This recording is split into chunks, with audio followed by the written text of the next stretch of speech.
I should probably fix these before I start. Okay. Hey, that's done. Good to see you, my man. Dance of Pink Petals. Probably never gonna use that.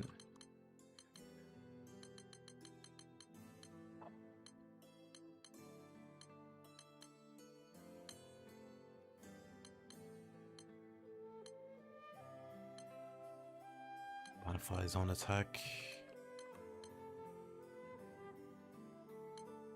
Damage cap. I'm gonna use those. Perfect dodge. We'll probably not need that. Hey, RJ.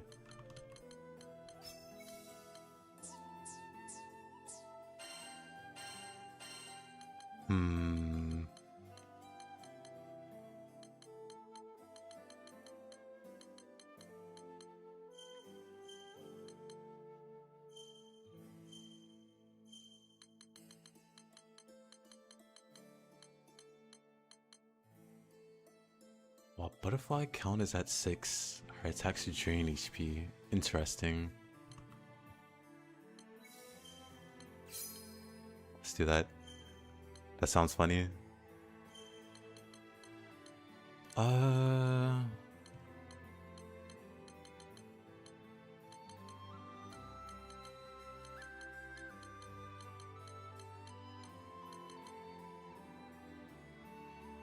Boost damage cap based on the amount of damage she's taken. Interesting. This has to be the most useless roll. Same to you, RJ.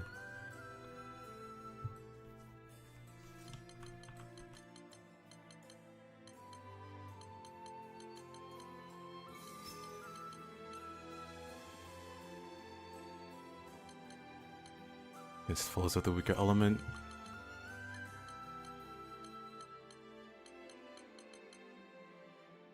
I don't think I'll be using any of those. Take that off. We don't need damage that bad.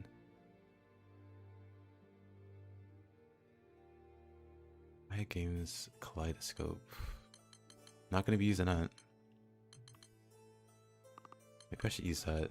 I'm pretty sure I'm capped though. I don't think I have to worry about that. Damage cap on that 6 butterflies. Whoa. I need all 6 of these, so we can't get rid of that. What's her HP at? 170. I'd like her to have a bit more actually. But I don't think I can...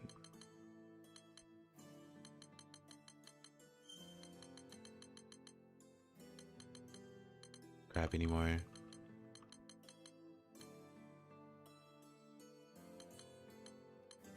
Boost her defense based on her butterfly count. Okay, wait a minute. I kind of like that.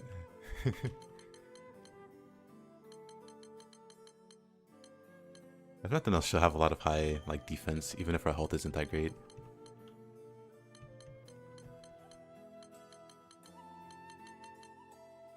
I'm gonna have to do something about her health later on though.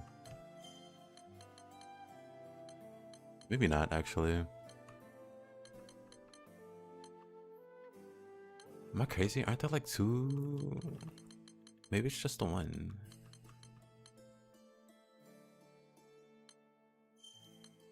When do you unlock more weapons for Glanza?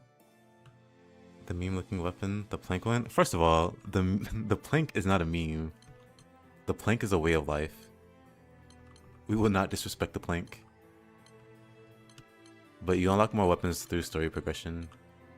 You don't really have to do anything special. Like the game will tell you, pretty much. I guess she doesn't have any other. I could swear there's like 2, but maybe that's just for attack that I'm thinking.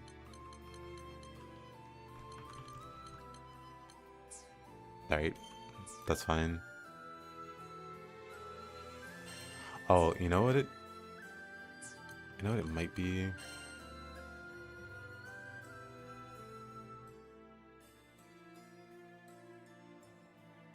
Might just be because she's lacking like actual defensive sigils. I could probably change that though. I could definitely change that. If I need the survivability, I guess. We could give it a try.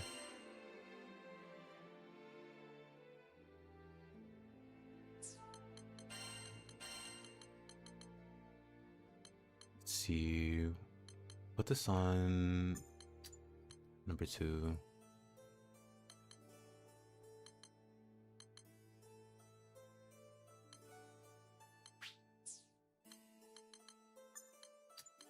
Not on number 4.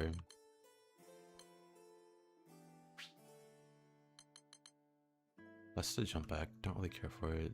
Don't really care for that. Defense boost. Also full. It looks goofy. Wait a minute. Are we really disrespecting Galanza? I don't think I have it. Yeah, I still gotta work on Galanza.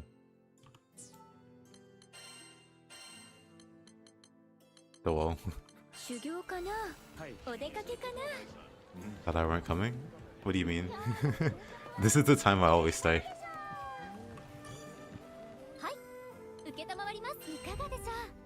Alright.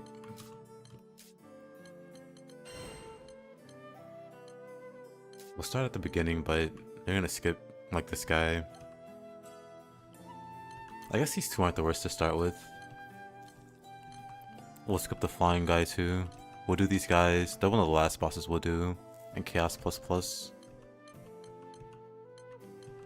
I'll tell you, Itar is also kind of a pain.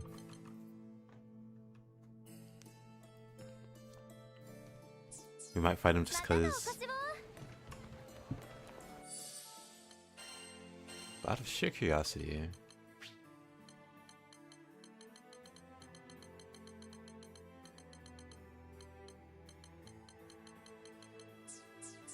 Okay. That's fine. Alright. Let me...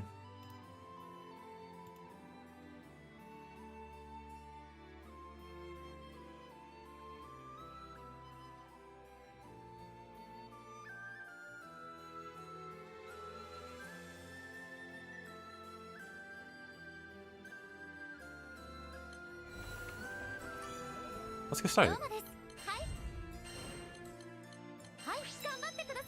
We'll get started with these two.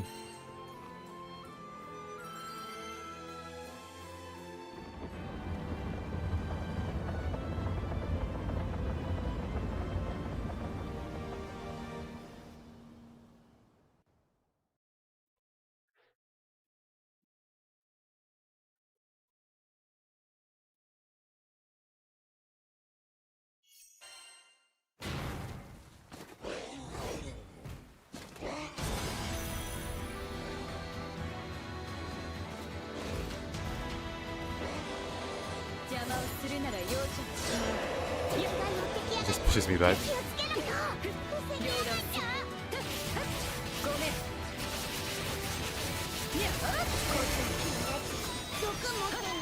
Poison. Alright, archers.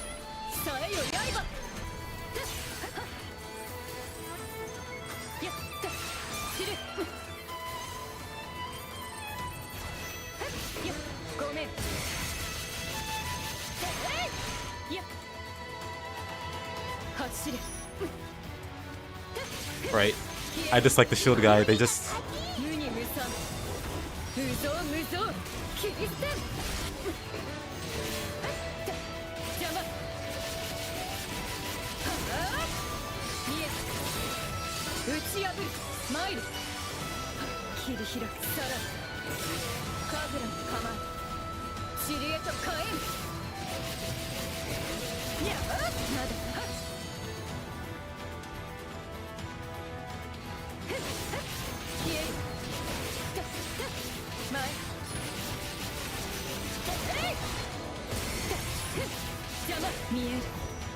Oh. Right. I need to change the skills.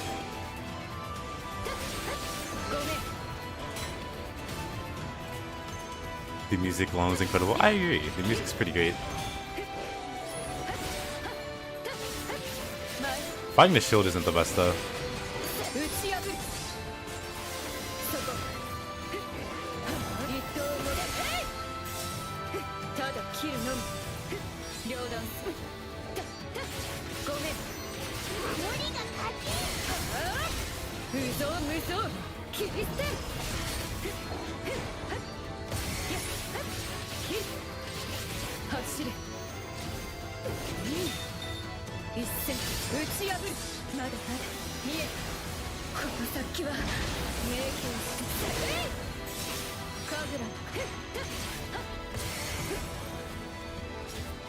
Big guy.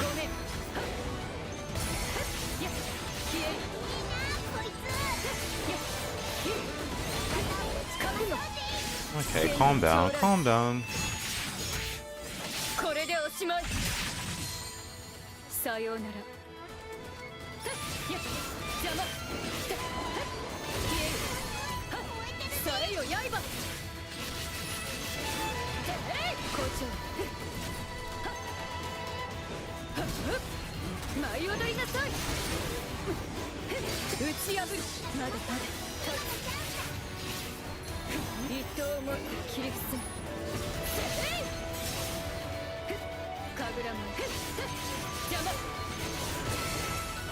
Classic katanas. Don't tell what a...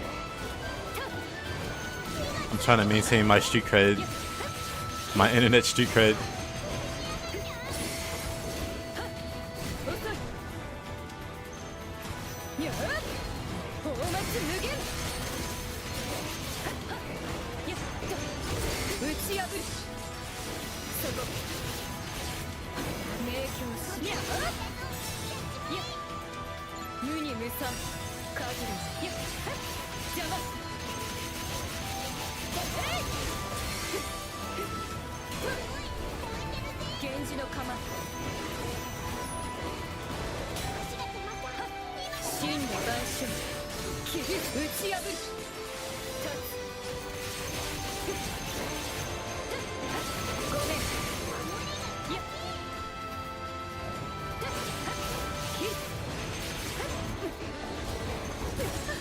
This guy with the shield should be dead. Okay, okay, okay. Get rid of him. Okay, my neck, nice. The progress.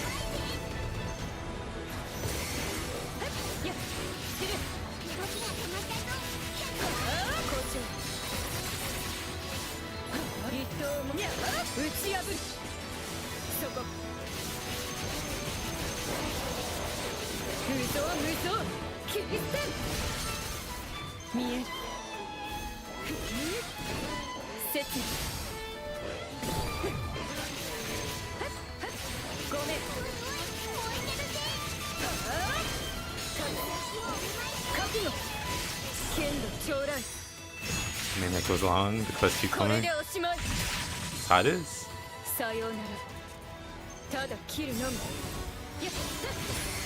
Oh yeah, they're all like that, and they get harder.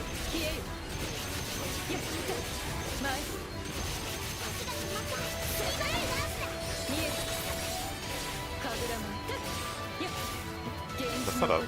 I meant to do this. I messed it up.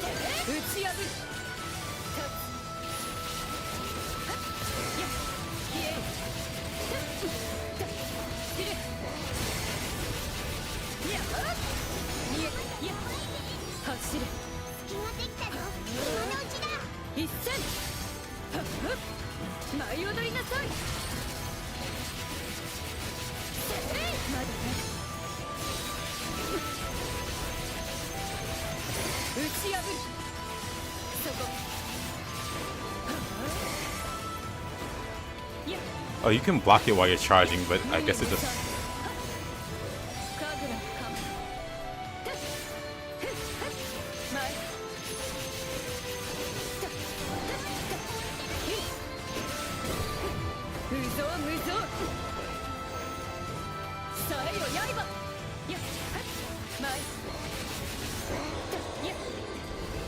Personality, you know? Oh. That's fine. Using utter devotion and provoke. I'll need to put provoke on this build whenever I do some multiplayer. But how far along are you? Like build wise, or like mastery wise? Because you can fix a lot of your damage issues with mastery. Didn't know Sando had a counter. Sando's got everything. This paralyzes. Yeah, Sando's got everything.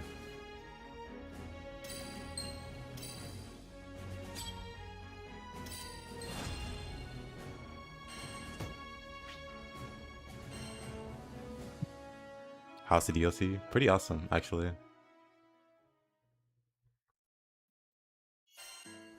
Now though, I think I can get rid of the... You can close out of that. 1 second, let me... Because I realize now I can reapply the game of the year 2026 to 2028. I think I tried to reopen it too soon. Oh, never mind. Oh, 1 second. I got like an error message.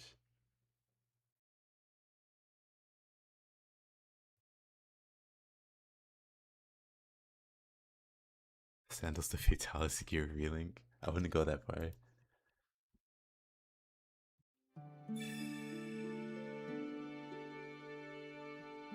But the important question is, what about id?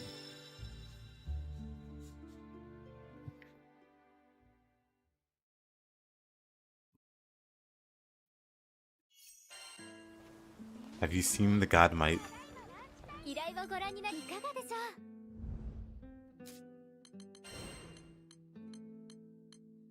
I mean, I could probably beat up this guy. Let's see how annoying he is. First and foremost, Mr. Sunblotter.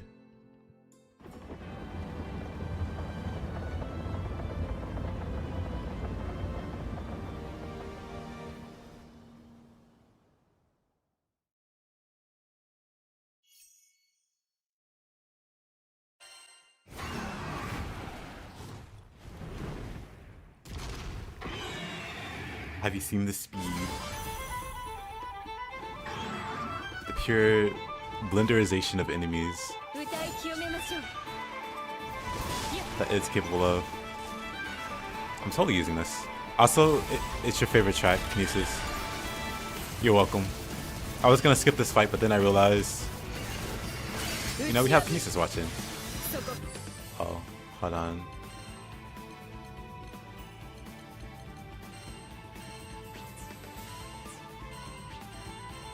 What the? There you go. Wait, that's not it. How to hide? We turn that off. There. Although maybe it'd be like more cinematic to play without the HUD.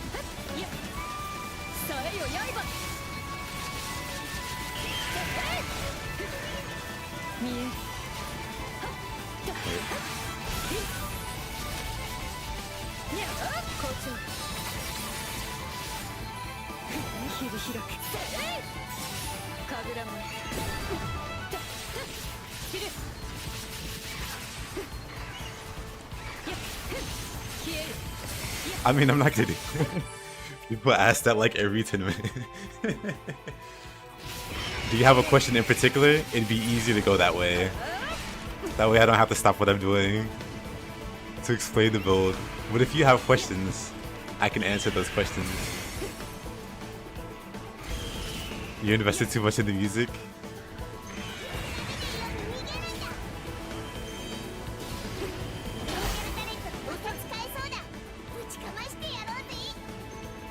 But yeah, I don't run meta sigils or anything. I don't have a build that's worth following. 6 of my sigils are things that more than likely no one would run, which is Precise Wrath, Precise Guard, Dodge, or Guard Payback. No one runs those. Maybe Guard Payback on a specific boss, or two.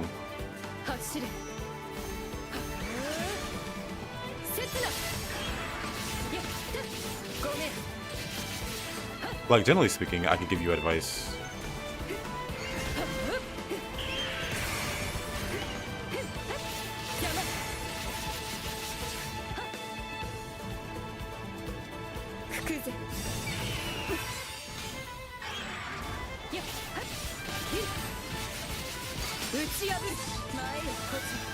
At this point, open the build and then timestamp it.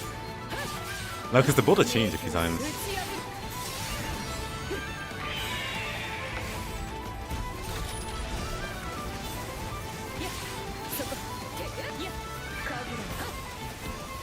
Then I asked what he. Yeah, then I'll have people going, I use this build, and then I'll have people tearing me apart for using a really bad off-meta build, as if I'm promoting it.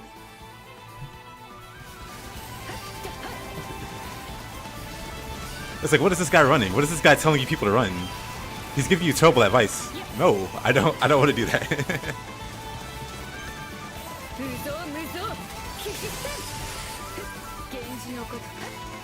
Oh, wrong stance.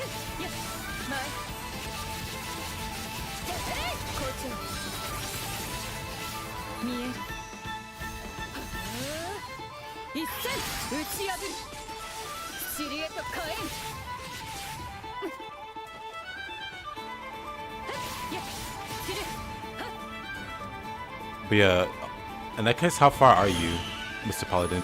Like, if you're at the end game, attack bonuses don't do you much good, because you can get that elsewhere. If we're talking about sigils. Like, if we're talking about sigils, you can get most of what you need, damage-wise, outside of sigils.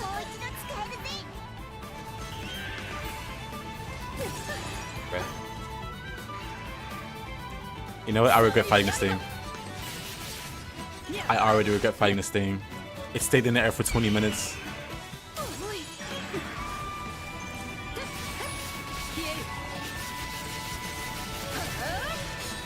Kinesis is old with kids now. Waiting on this guy to land.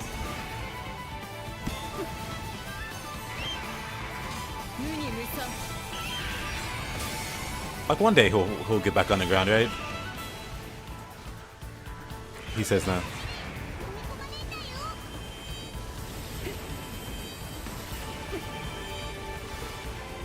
But yeah, pretty much Paladin. I don't run like a medic setup, so I don't recommend anybody follow my build. And I don't want that to snowball into something. Like, I tell people this is what I run, and then people follow it, and then they go, I'm not doing any damage. Here's the build that I saw this person do. And I'd be like, this person gave you terrible advice. What are you doing?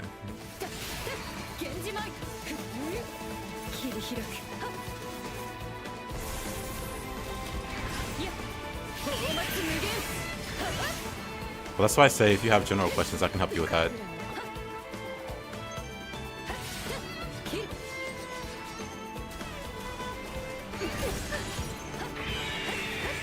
Rick. I just... Like, at this point, I just want to leave.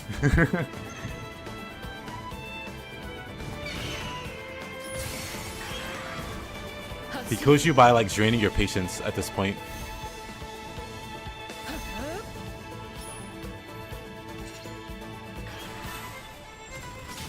Don't care. Get over here. He's just so awful.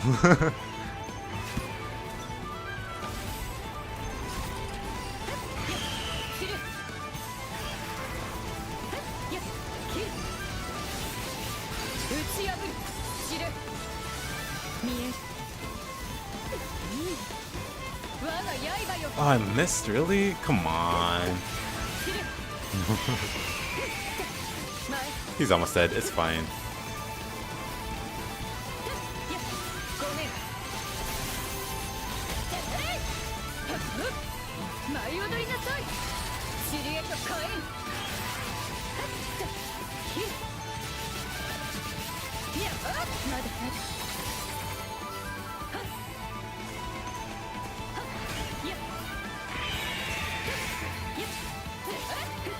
Wrong stance. He just backsteps. He backsteps again into a tornado, and he flies. He backsteps and the backsteps and the flies away.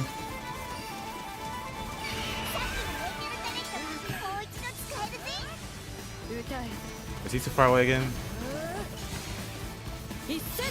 Thanks for getting in the range there.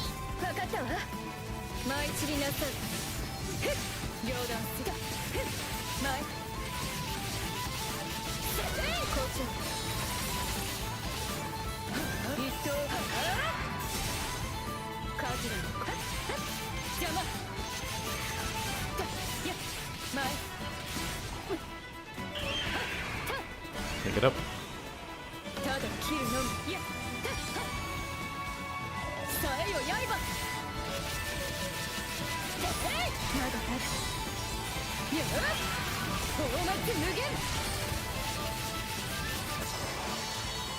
He's dead finally.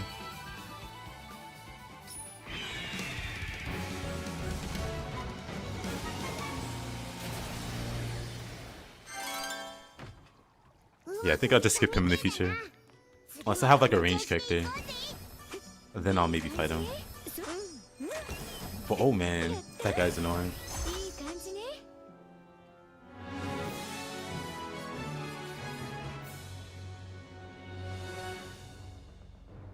But yeah, Mr. Paladin, what sigils are you running? Are you running your damage caps? Are you running like the celestial sigils?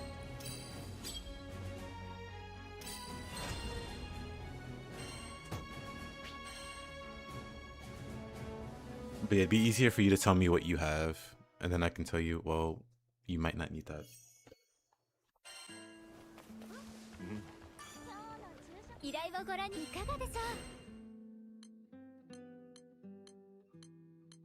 Like, far as I know, the current meta, Taiyu Itar. You know what? I might just gonna skip Taiyu Itar. Go straight to Galanza.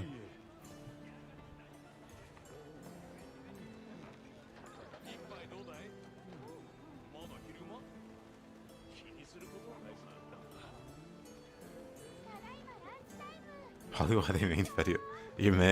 Your friend is a man of taste. Yeah, Paladin. If you're trying to figure out how to get more damage.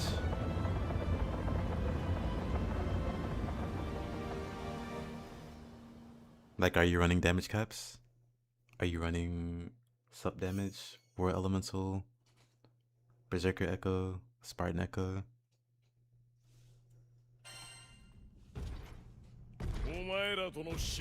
Galanza-sama. Get so tired. I mean, that's just called being human. Alright, Mr. Galanza.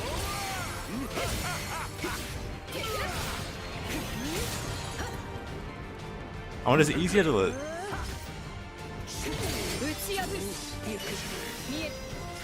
I think she has more stun with the pink butterflies. Someone mentioned. Oh yeah, Blaster, how you doing, Tifa? Oh. Her combo like resets if you block at a bad time.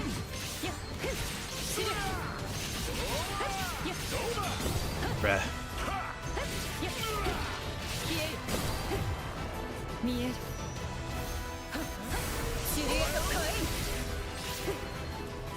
Oh. While he's here, I like how he does that the moment I hit him. Everything he does breaks guard. Yep.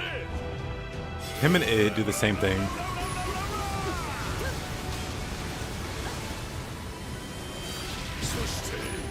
Pushed it.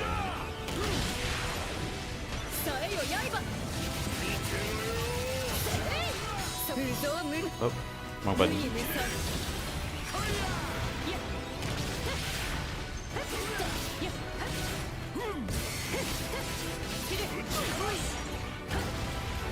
Somehow missing these blocks on Galanza.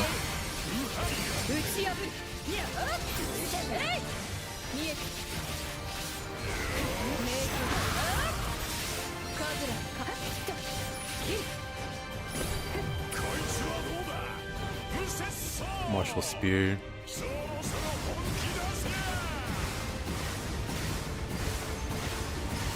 I just don't understand the timing of this. Of like the wide shockwaves.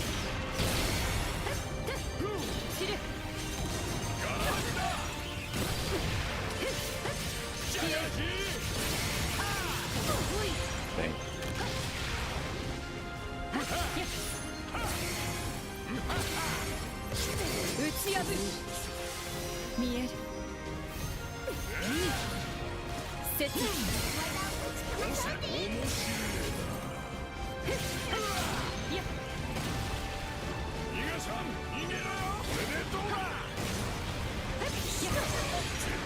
Her defense is very high. I'm noticing. I do have a few sigils. I have a lot of sigils. Or not sigils, but like masteries, like increase her defense.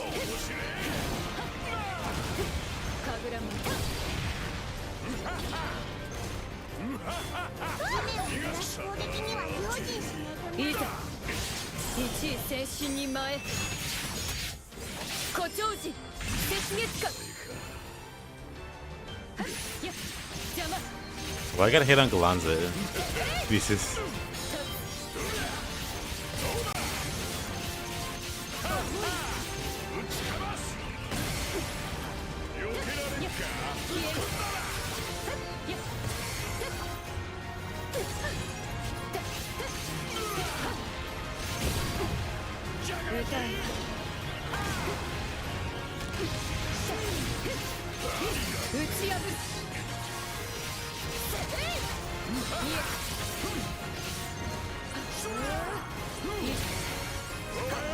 Yeah, if you block during that charge up, she just doesn't finish it.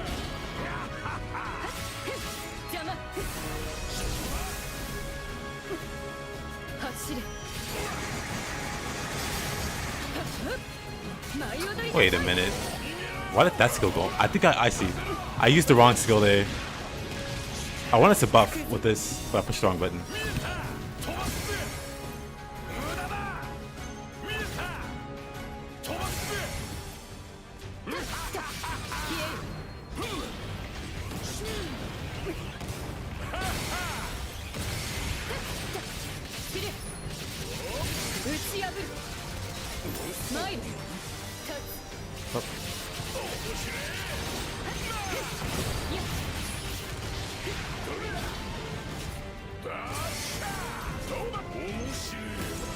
That combo is just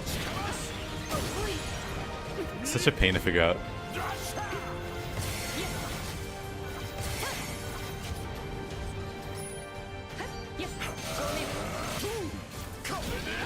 Right.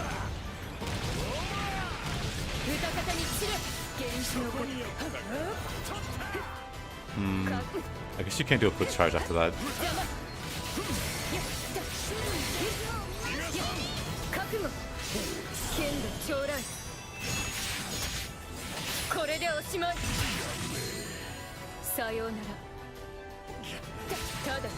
Yeah, Galanza is one of my favorite fights.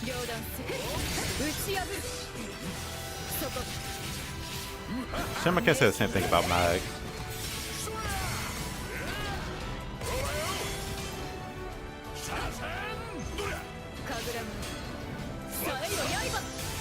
Oh wait.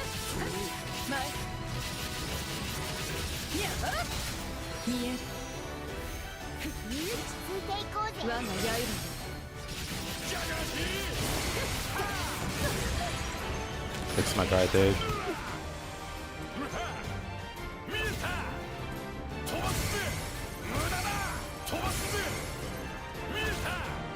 Whatever.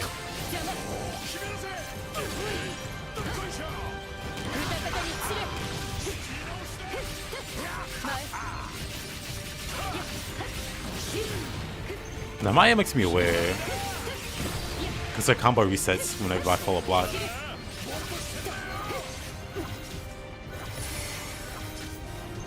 Makes me more aware. when I'm blocking at the right time.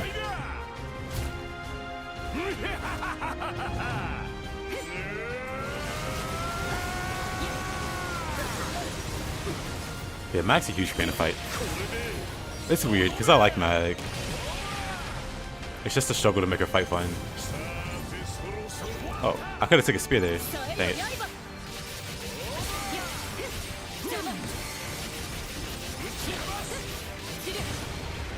Dang, really? Beat the last boss. Can finally finish a Terminus weapon and use it on no new bosses. It's so weird to me, anyway.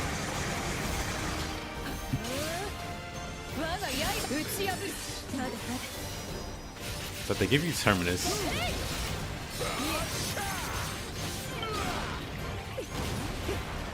Man. I just wish I was better at blocking this guy's stuff. He's got so many new moves.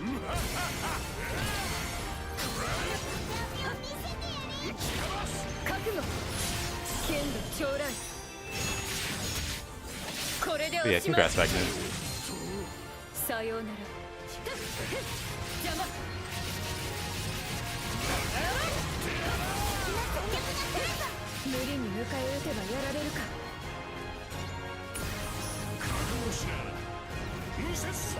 What did you end up playing the most with the DLC?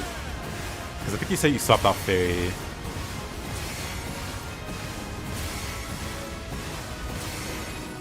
Was it for Frau?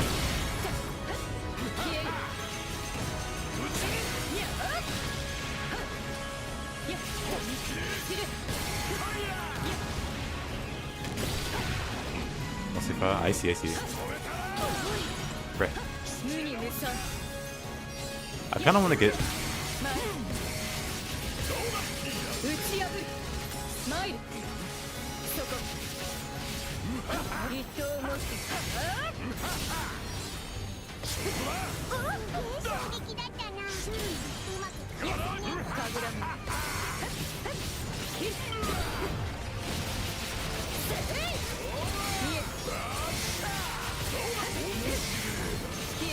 That was cool.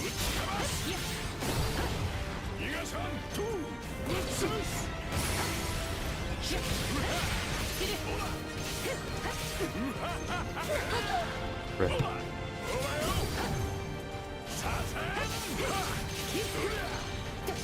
Apparently, Fadiel is busted, very busted. It's because her moves don't have a hit cap limit, so they can hit as many times as need be. So she can hit way more than she should be allowed to. And that amps her damage up. At least for the orbs. If you take the orbs out of the equation, she's not crazy at all. Really?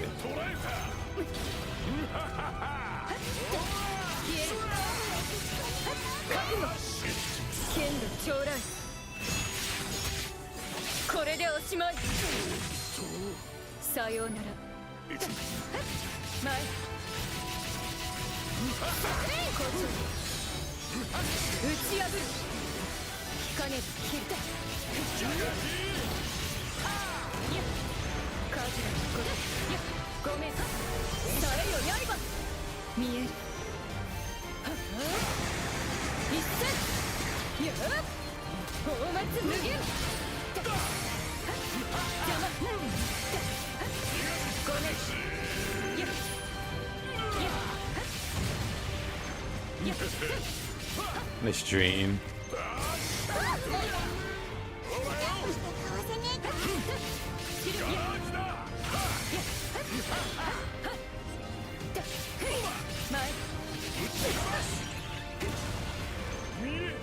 It's so dead. I'll play.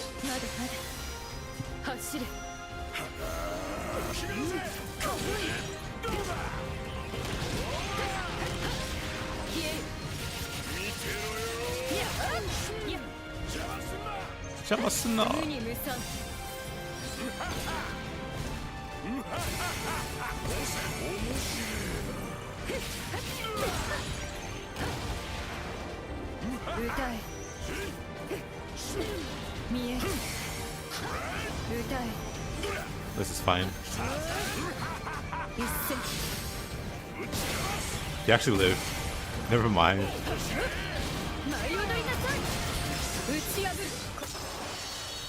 There.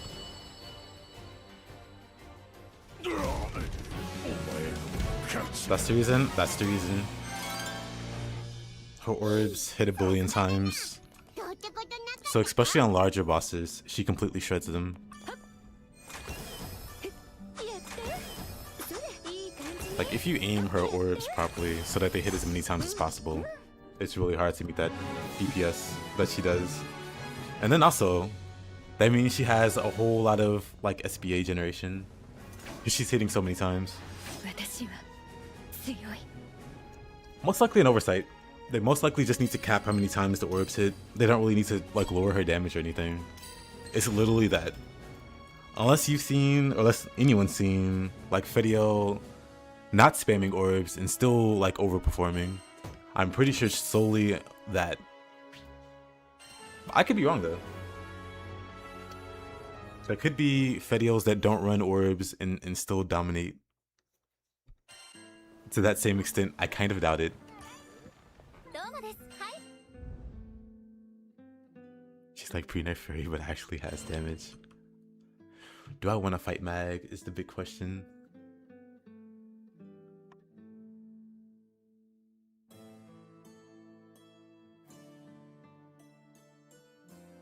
You know what? Sure, I'll fight her. 1 second.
Just to that boss spam build.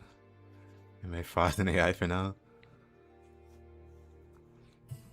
Per blocking my dance attack animation only work if you succeed on actually blocking, otherwise it'll cancel the combo. Yeah, it's not a big deal for some characters, but like Narmaya needs her combo in there to generate butterflies and stuff. So if you whiff the block, you block and cancel and reset back to the start.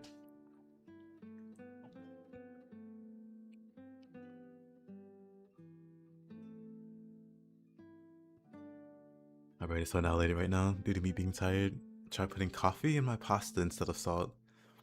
Well, that's my mistake the last second. Well, at least you caught it. You would have some really interesting coffee pasta.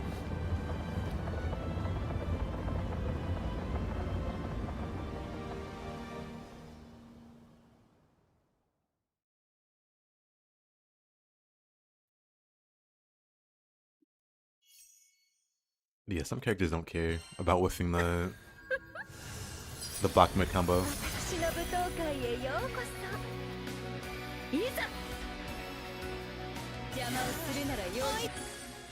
Also, hold on. Let me make sure I...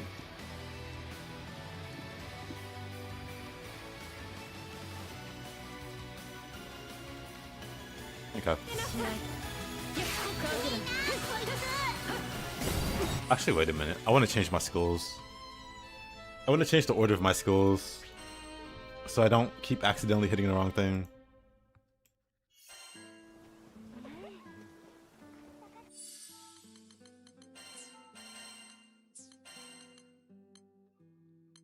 I want to put this here.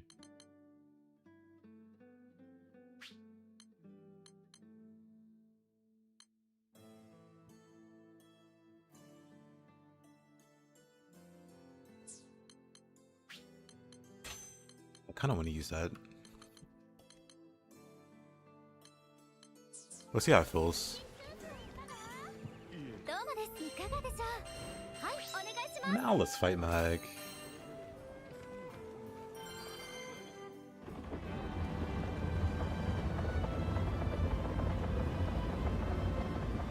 There's no chance they add any new characters, anything. I mean, it's possible.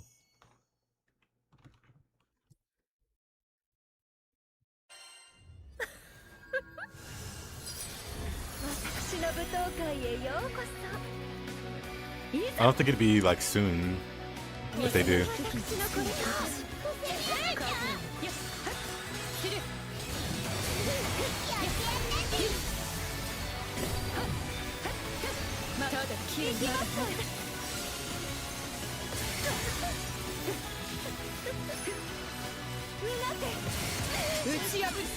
Oh, please.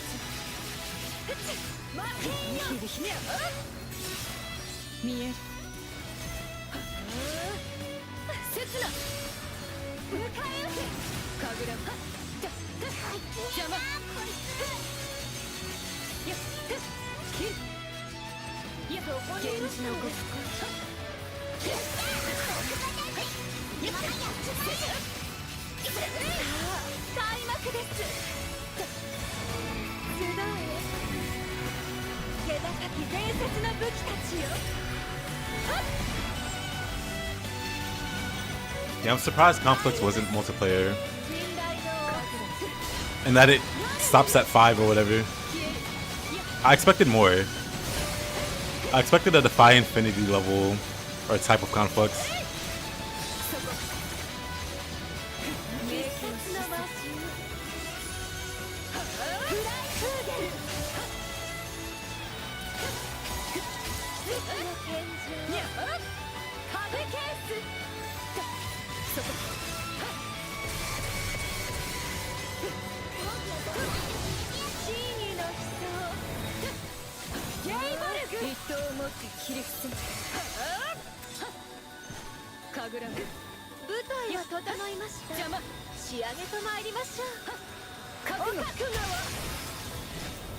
Wait. It did nothing.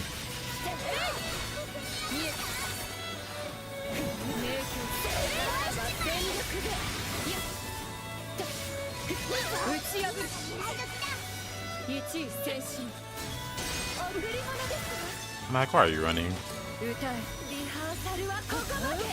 Oh. That's fine. The fetch more same. I'm expecting it. Because I know people, at least people I talk to, are really like vocal about not. Or like vocal about being disappointed that it wasn't co-op.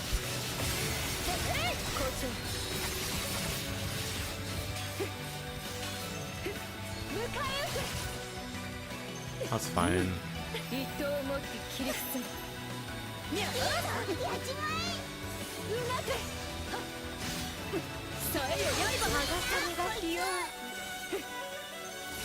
Somehow she's not so bad.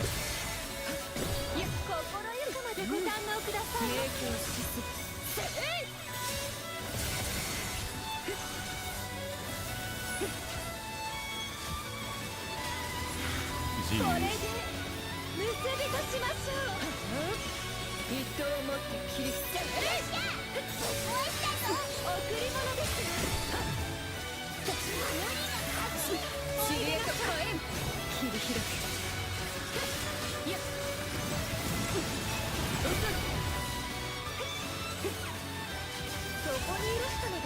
Jeez.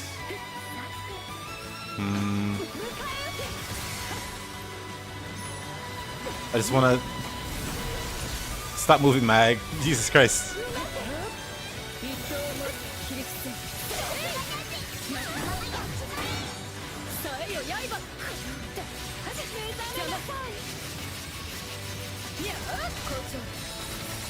I wanted to make a lame copy pasta joke, but nothing came to mind. So I'll save the world, or I'll spare the world.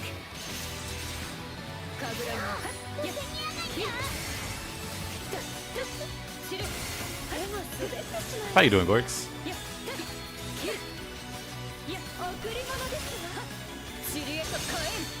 Yo, longevity just isn't there for Conflux at the moment. Like I said, it's always possible they add to it.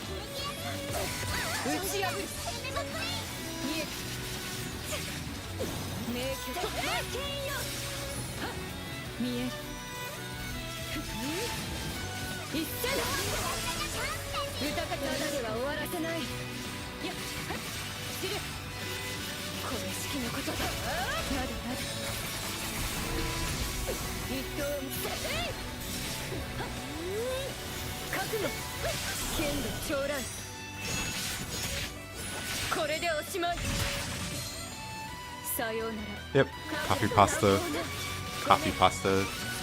tomato, tomato. But yeah, I couldn't think of anything.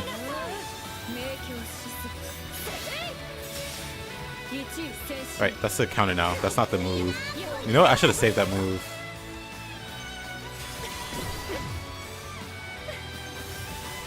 I want to parry her. Or I want to parry one of her swords.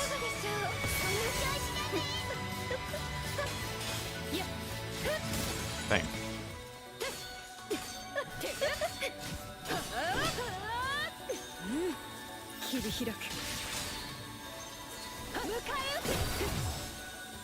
Jeez. You know what?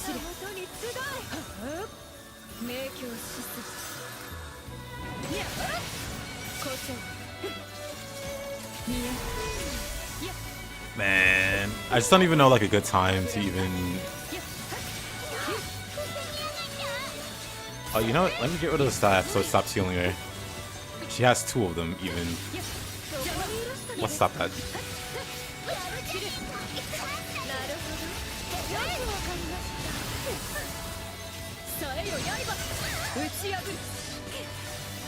There we go. Let's just go for it. Never mind, she backs away immediately after being broken.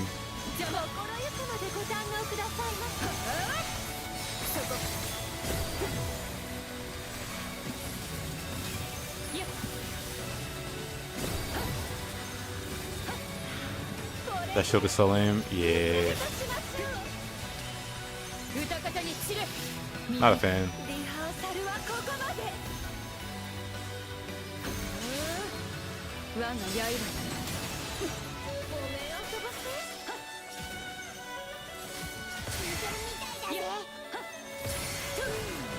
Dang. I thought that would be enough to break it.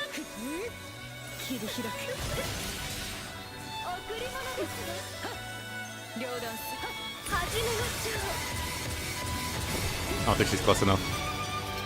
I guess she doesn't care. How do you trigger the Terminus passive? It'll tell you in the description. It'll tell you exactly what health threshold you need to be for the Terminus, and it varies depending on if you transcended it or not. So I guess it depends on which one you're asking about. But then I don't know the exact amount myself because I don't run Terminus.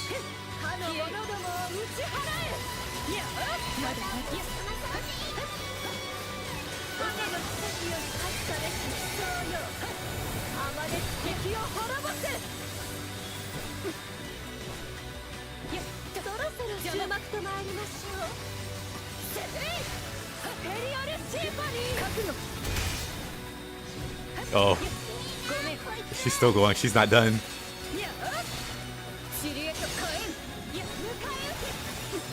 Let me get rid of this stuff again.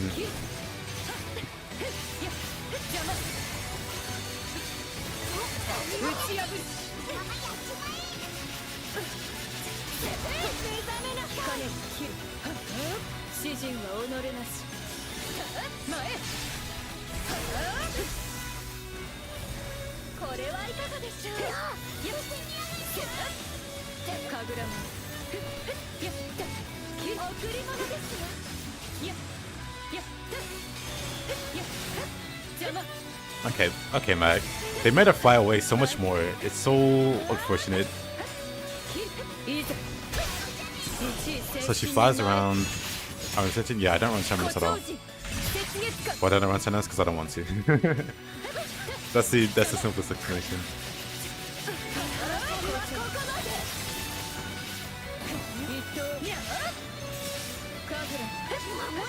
I hate Terminus Weapons conceptually. Like, especially in the base game, there was zero reason to ever run Terminus. Or to ever not run Terminus. Zero reason.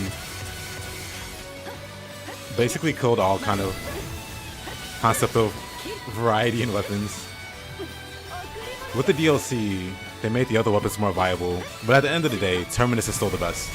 You still don't have any reason to run any other weapon other than Terminus. It's just that powerful.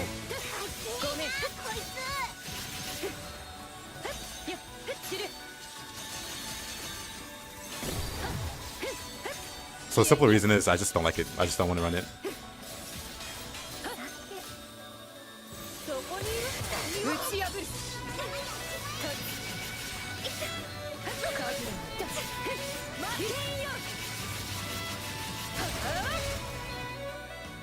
The KHP is more. Yeah, it's more than enough. You can make yourself incredibly difficult to kill. Oh, she's got her staffs out. So like I said, there's still no point to not run Terminus. It's still literally the best weapon type in the game.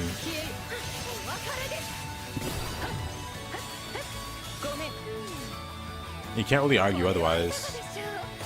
Like, there's no strong arguments to make. Because my character is currently under 200k health. You see them just face tanking max attacks.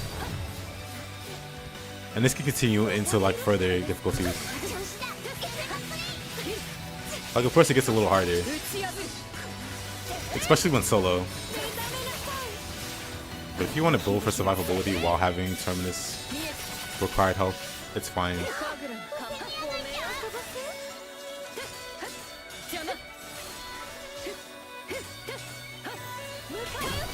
Why does she fly away so much?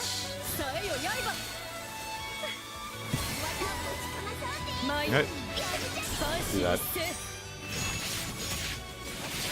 No, it's definitely weapon variety.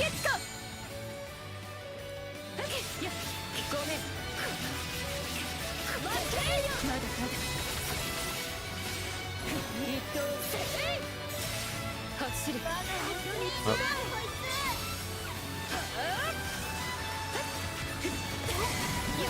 It's just that if you're trying to be super optimal, you'd run Terminus. Or not even super optimal, just if you're trying to be optimal. The thing is though,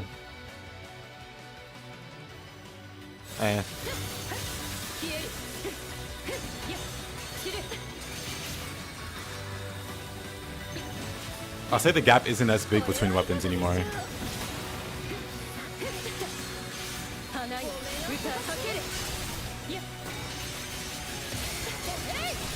Because at the end of the day,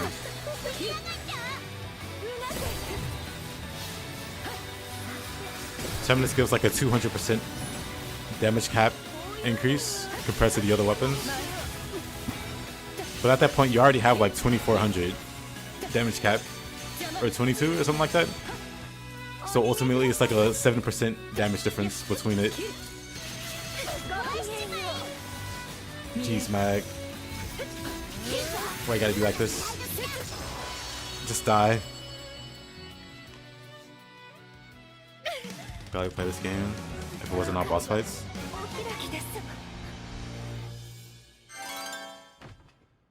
I don't really see what the big deal though is. Like, it's not only boss fights, but at the same time, boss fights are the main draw of the game.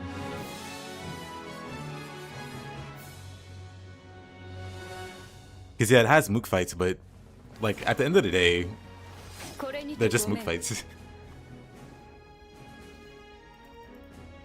I can't think of a game where mooks are like even a consider like I don't know. Like there are outliers, like Dynasty Warriors is like mostly trash mobs with the occasional boss sprinkled in. Asahira.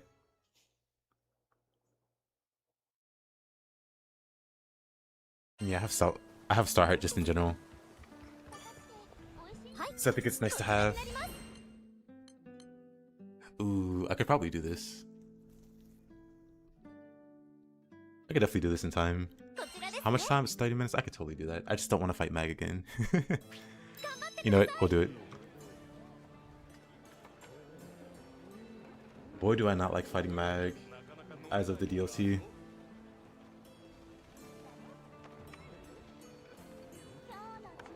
But like I said, I like Mag.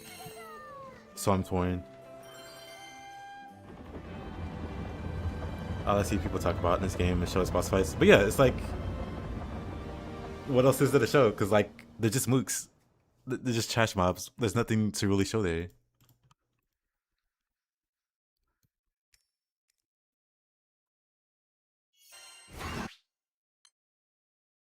Like, hold on. Like, I can show like a very basic... I can show a very basic example. As much as I love boss fights, I enjoy beating up jobbers the most. I do like Dynasty Warriors.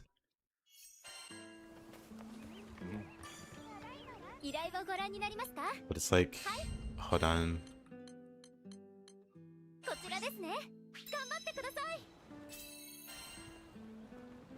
This, for example...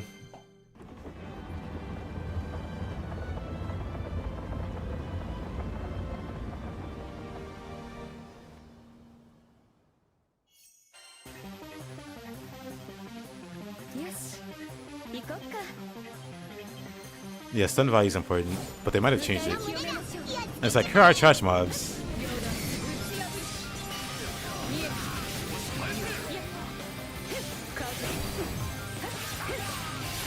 But it's like, if somebody were to make a showcase of the game, they'd show the bosses over this, right? Because this isn't bad, this isn't boring or awful, but it's like, it's not noteworthy. It's not something somebody would highlight. Because at the end of the day,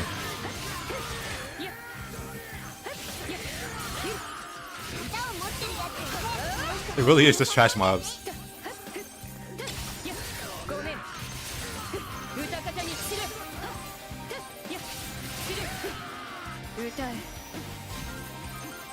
What a joke.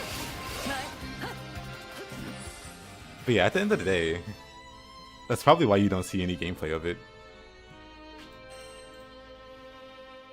Mogging the poor trash mobs. I mean, I'm just showing you that they exist. Like, there's plenty of them, even. But when you're doing, like, the post-game...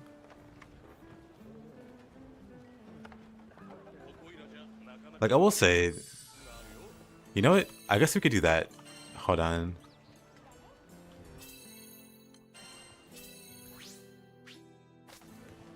We can go see Beals early, I guess. Solio, there is a solo mode that you can take your party through. Of course, your AI controlled party, called the Conflux. And the Conflux has a whole bunch of trash mobs.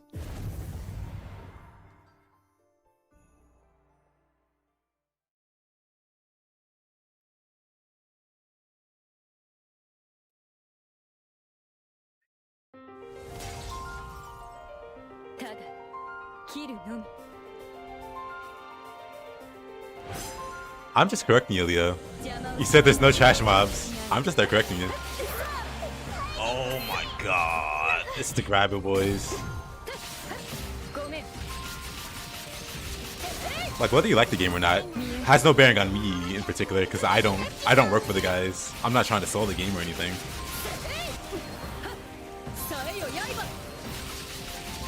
Like, alternatively, I could have just ignored you and not showed anything.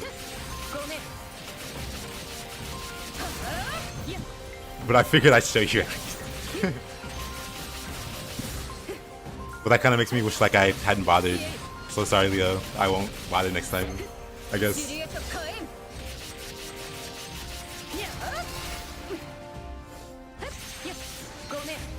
3 dead grabs, yeah.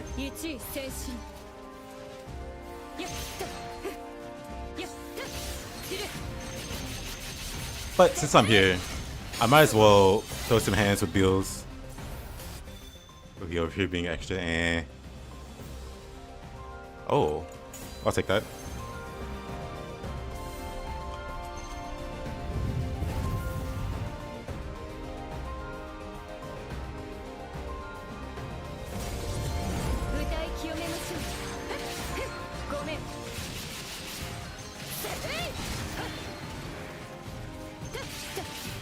When does Conflux 4 unlock? No idea, actually. I think it might just be DLC at the start when that unlocks. I could be wrong. It might unlock later on. That guy that relies on poison as slow is diabolical. It's honestly the worst fight to solo. For me anyway. To the point where I'm probably just gonna skip him. Like, I can bring poison and slow resist, but he'd still be very annoying. Or he still is very annoying.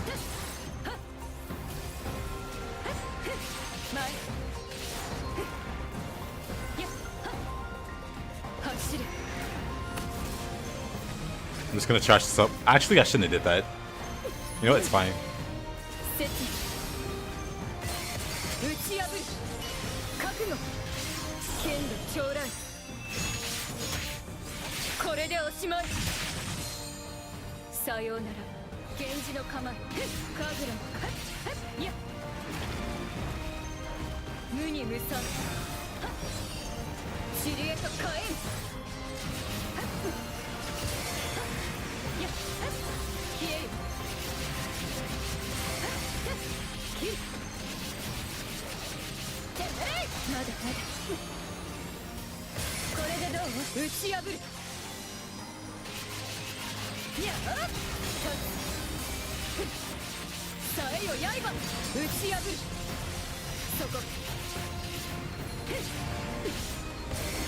I'm the wrong stance. There we go. Might have built that becomes immune to slow and I added enough poison resistance to deal with.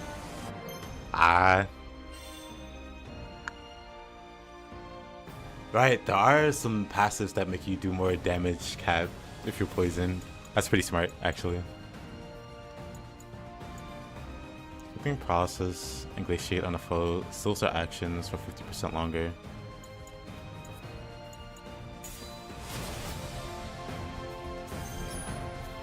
Just an old timer habit. Oh no, I'm the same way. In the previous solo runs that I've done, I'd bring like burn resist. Or like in that guy's case, slow resist.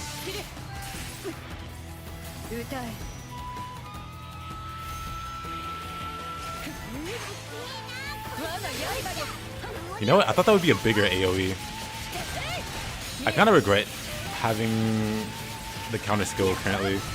Because the AoE, like, she's got like a spin AoE move she does that I don't have. That would be very useful here.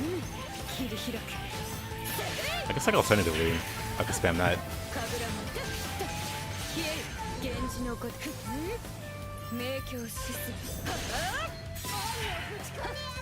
Never mind, I found my answer. We'll just do this. We'll just mow the grass.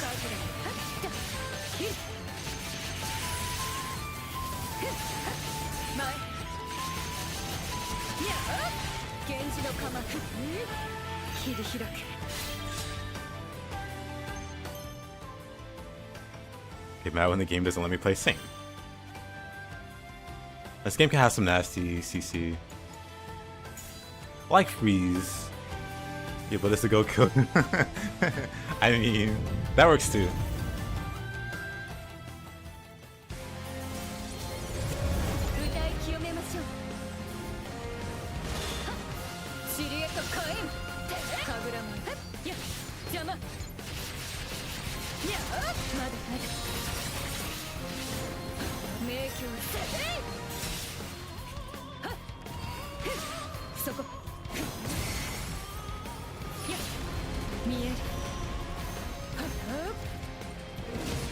Oh, I didn't block it. Come on. Oh, right, and I don't have that other move anymore.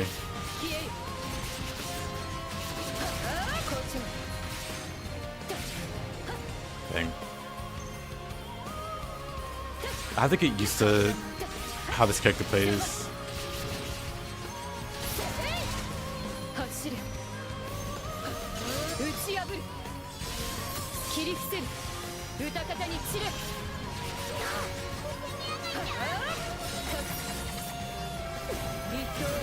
Oh, I tried to block it, but I thought he was gonna jump first. I was waiting on that, but it never came. Yeah, Ruby Golem's one of the best ones because he telegraphs his swings and he's very aggressive.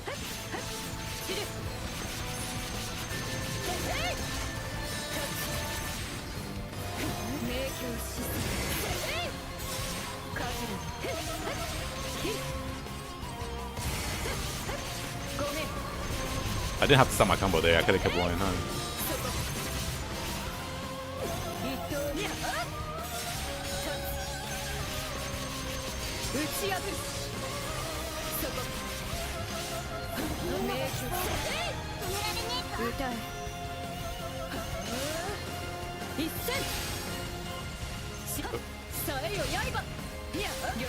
You're into this lady? Yeah, got to buff with this.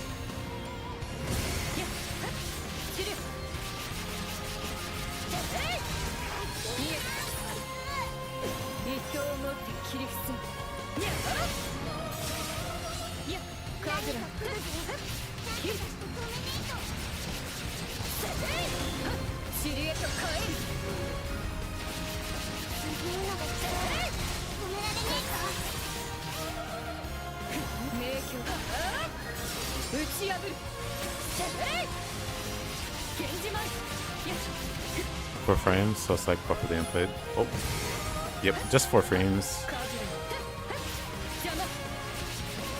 Keeping out the rhythm. That's good.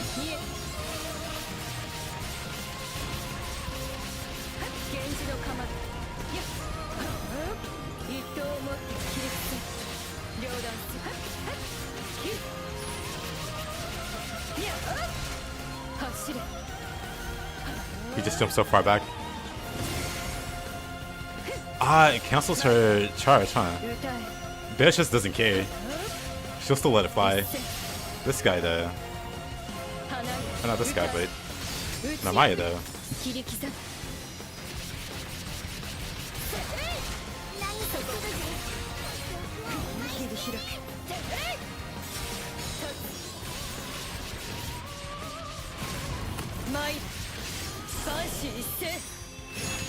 Didn't particularly enjoy Granblue Versus. The engine felt clunky.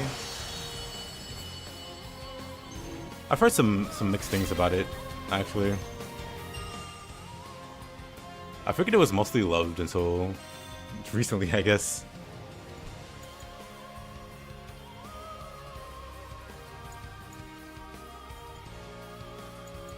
I need to be able to inflict glaciate for that to mean anything.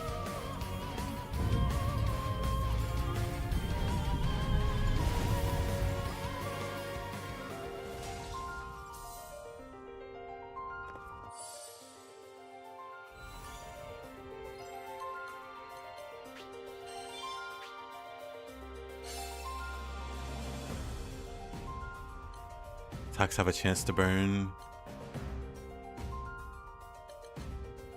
You know what, sure. She attacks a lot.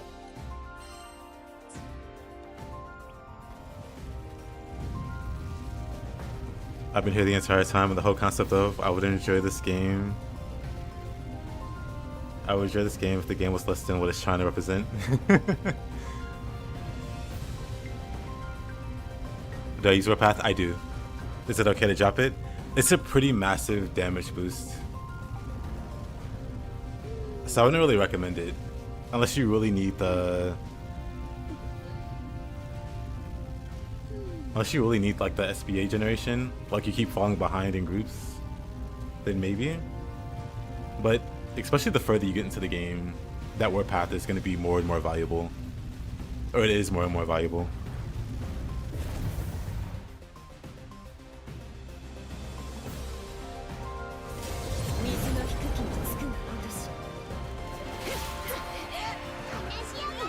Oh, I got grabbed.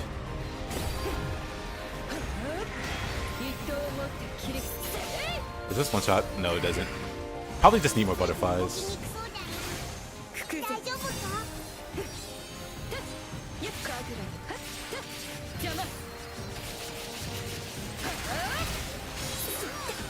Oh, grabbers. Back at it with a different character. Yep. Hey, Dragon. Or Dragonite. For some reason I saw Dragon Tech.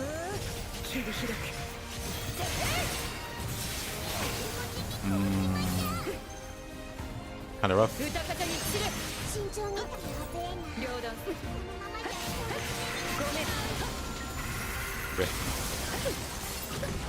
This freeze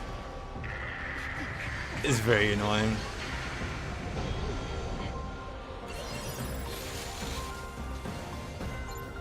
Let's go for this guy.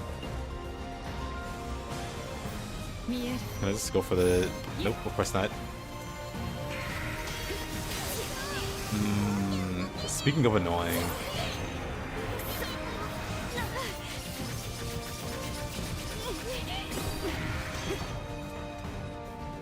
Kind of interesting.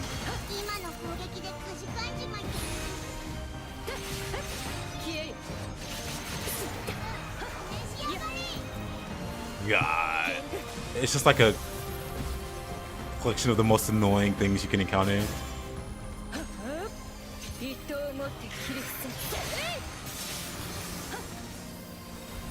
And even that's not enough to kill them. Why are they so tanky? He just hyper armored it. Whatever.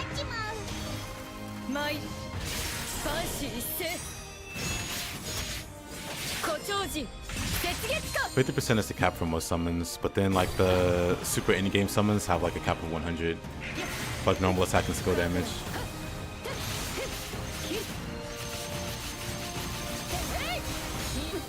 Do these guys respawn is the question. Yes, he just summons more. I don't think he summons more of those guys though. Let's get rid of these guys. Oh, so annoying. Just homing skeletons.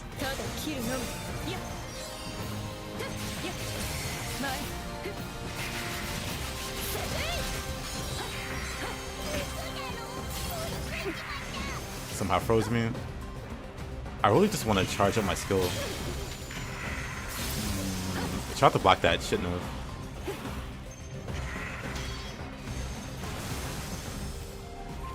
Yeah, I don't have time to do anything here. I'll go for it.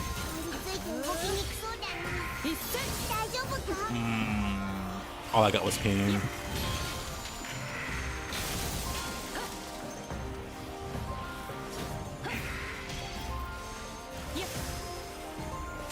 Apparently I can't block to save my life. Let's get some more health back.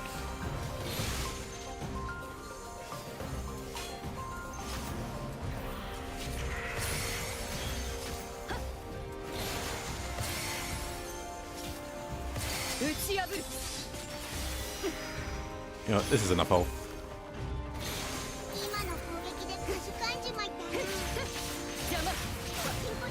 Appreciate, really.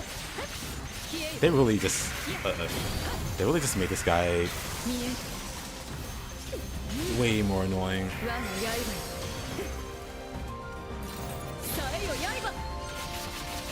All the Bone Boys got so much more annoying with the changes to the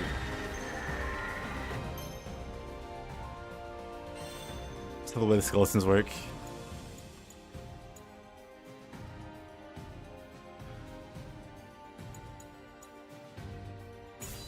Let's get some more health, why don't we? But yeah, Ragnar, you get them from the very end game, the Defy Infinity guys. So, I hope you enjoyed farming them, or fighting them, because now you gotta farm them.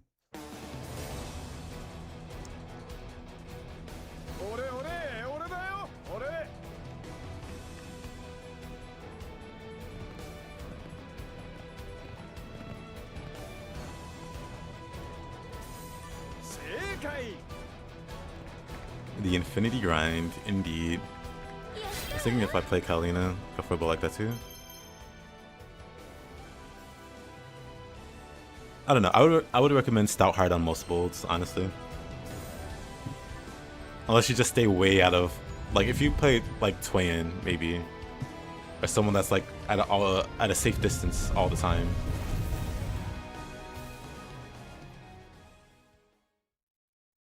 Your eyes are too slow for this game. More skeletons, more skeletons. We get it, game. You're proud of these enemies.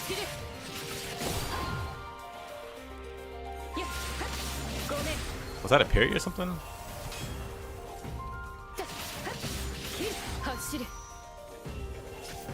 Just gonna charge this one up.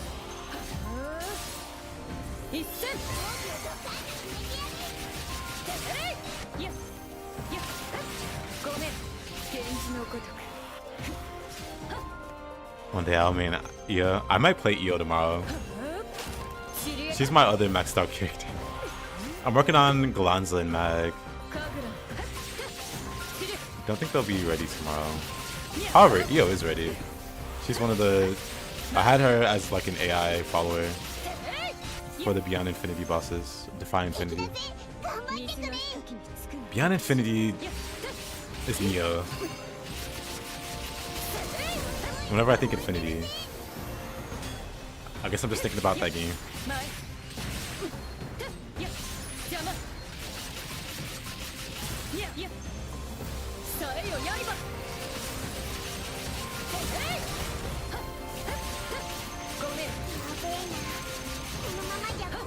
Yeah, it's pretty good.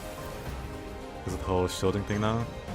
Io's pretty great with the change to block they have.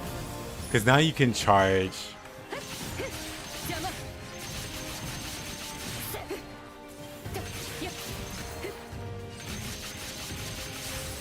Now you can charge up your attacks and block and not interrupt the charge.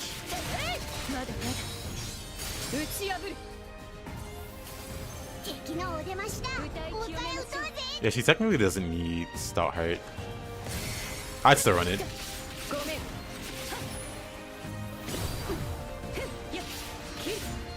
But that's more because I hate being interrupted more than anything.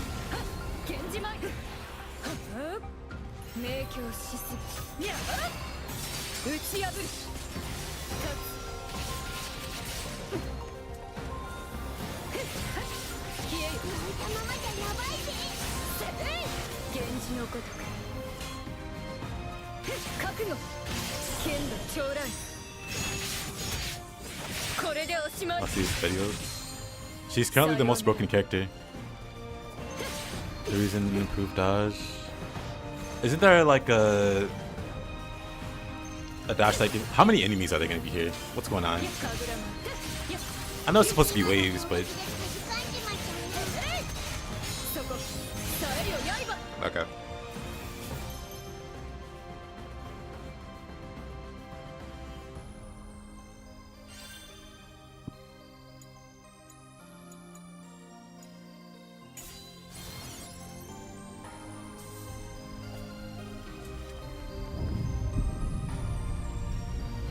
I used to play Petio.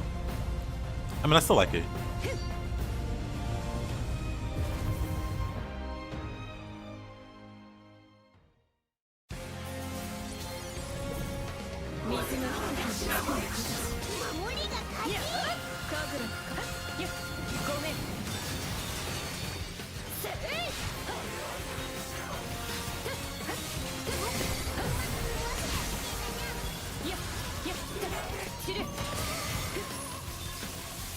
I actually didn't know you could fight.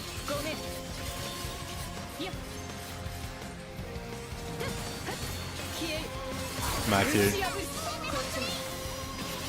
Yeah, she'll get nerfed most likely.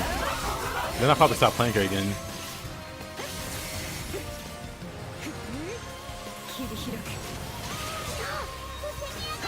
Thought I could get it charged up in time.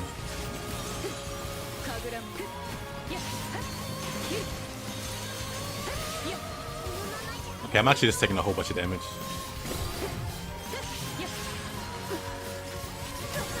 Oh, whatever.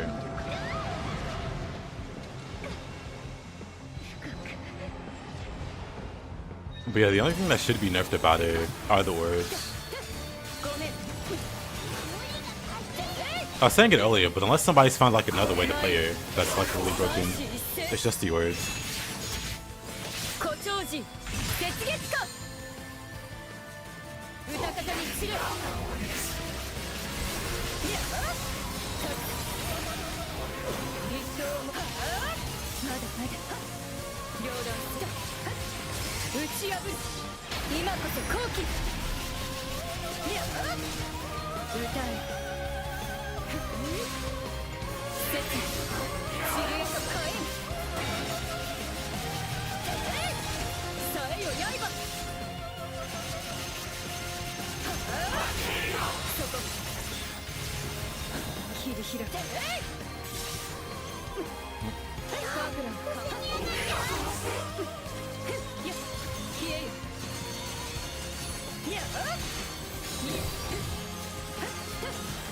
Because yeah, if they nerf like the way fairy works and so on, they're definitely gonna nerf the way those orbs work.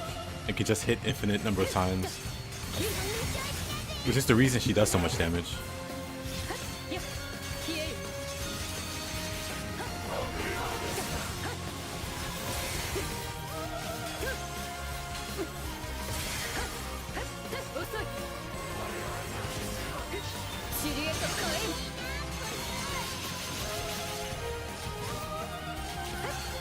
Oh, I pushed the wrong button, I think. Oh no, I didn't. It was just on cooldown.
I mean, that's probably the best way to go about it. Might as well take advantage of the brokenness.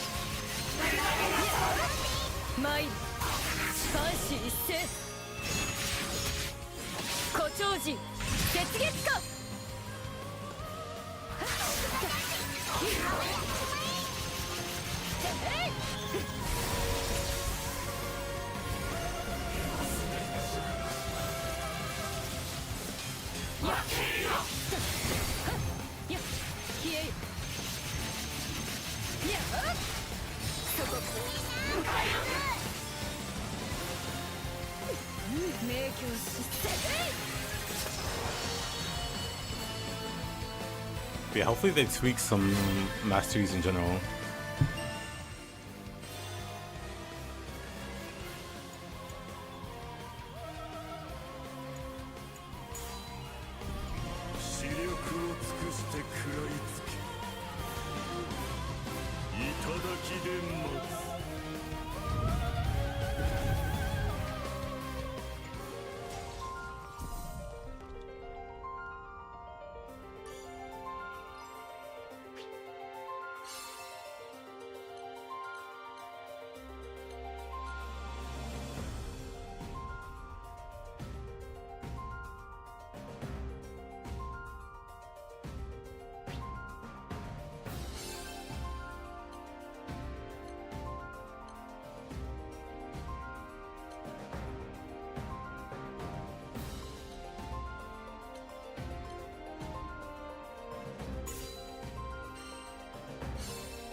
Let's see. Gotta say some HP damage caps.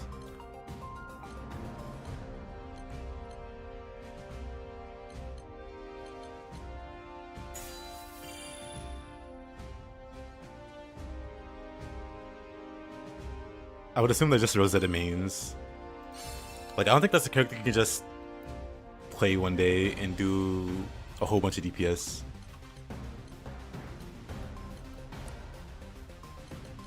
Like, this character you have to learn. Unless there's like a step-by-step guide on how to maximize your DPS.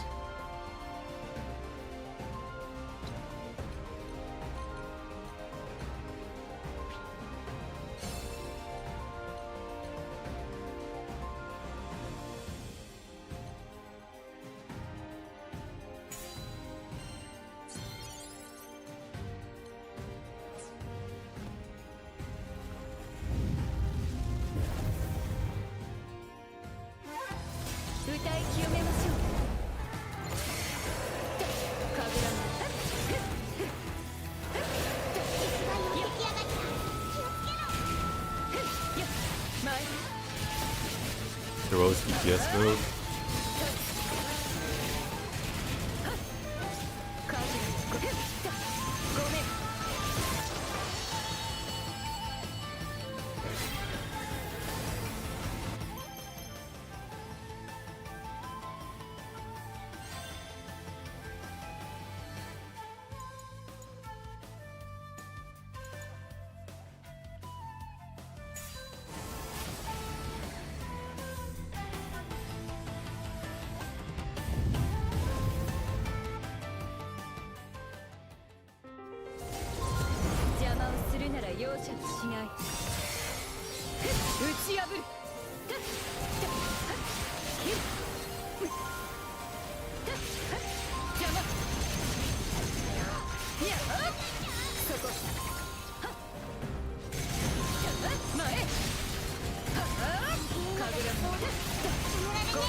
Gotta rework Fediel and give her a stance switch.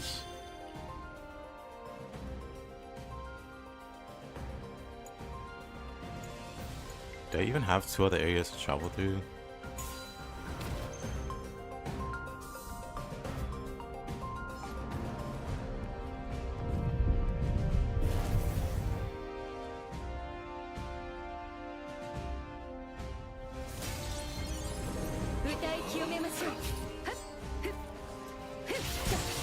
At least in the recent Monster Hunters, when you solo, the boss doesn't have as much health, I think.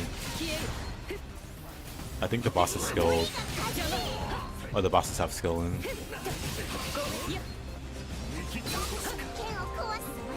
In this game, if you go solo, the boss still has the same amount of health.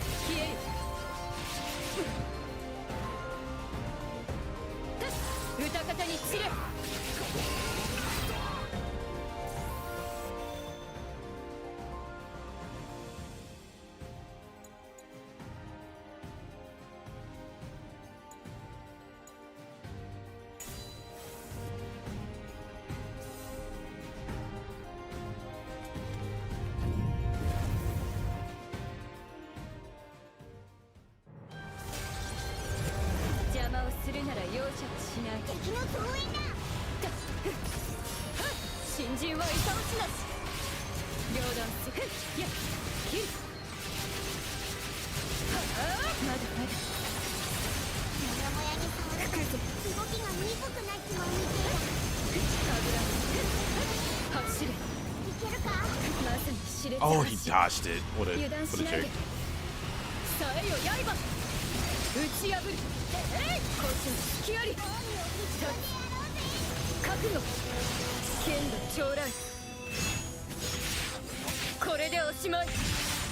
Wagi Appears release.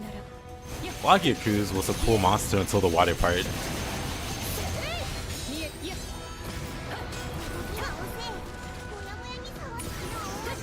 I was like, you know what, this guy's pretty neat.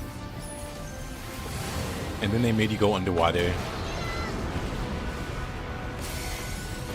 I've never had my opinion on a fight turn so quickly. At least not in recent memory. I think. Okay, I'm just taking way too much damage now.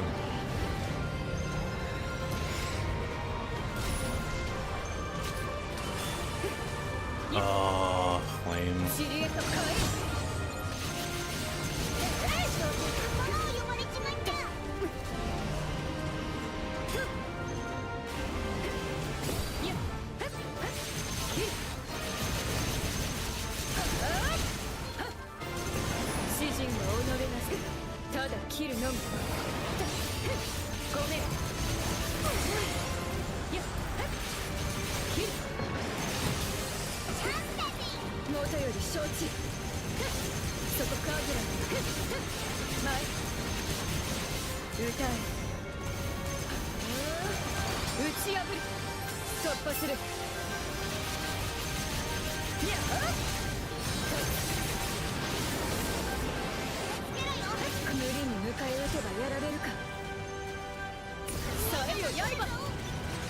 Oh, he's doing a thing again.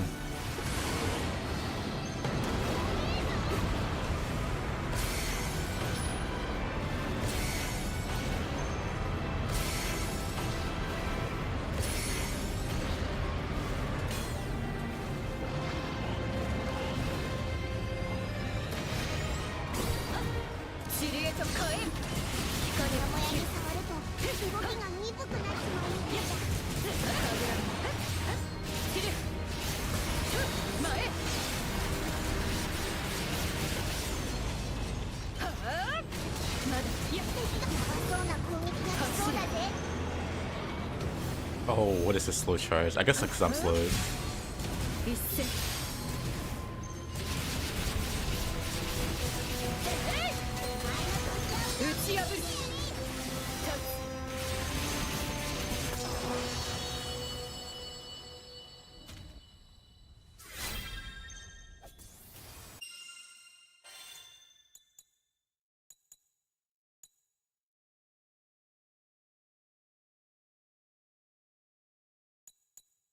Damaging foes and paralyzes.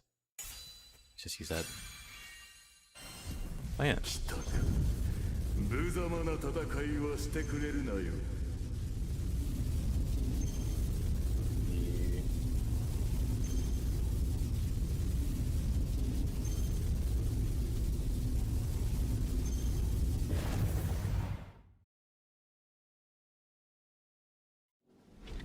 Alrighty, Rhea. Have a good one.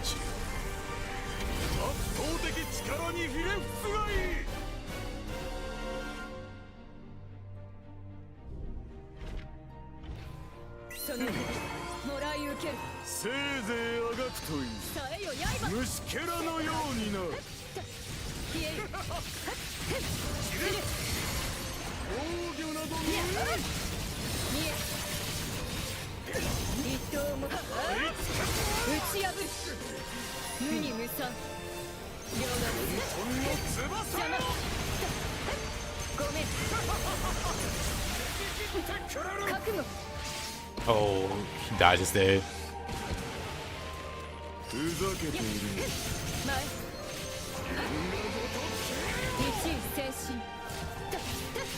Got to counter that, but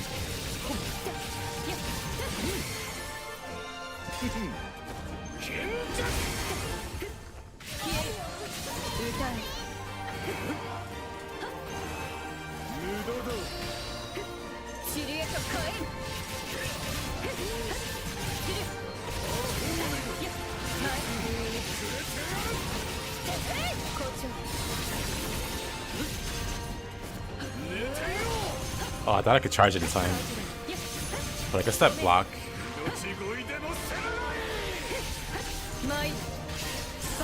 Beating me up.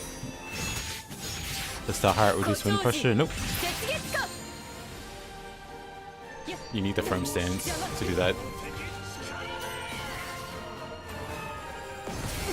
I'll play it.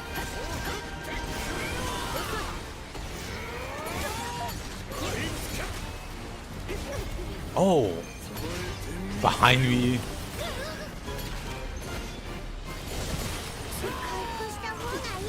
Unfortunate. Unfortunate. Okay.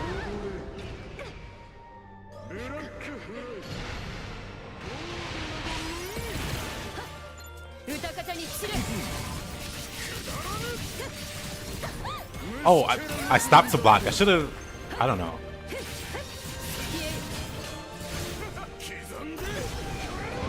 I couldn't block any of those either.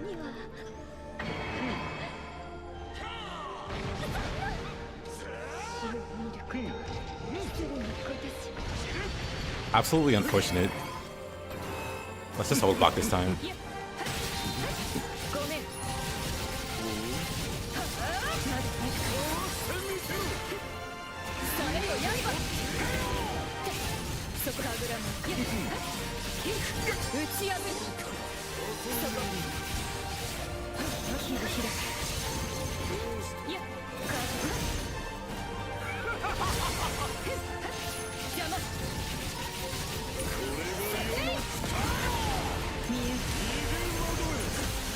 Ah, he pushed me away. That's so lame. I got the charge off, but then he pushes me away last moment.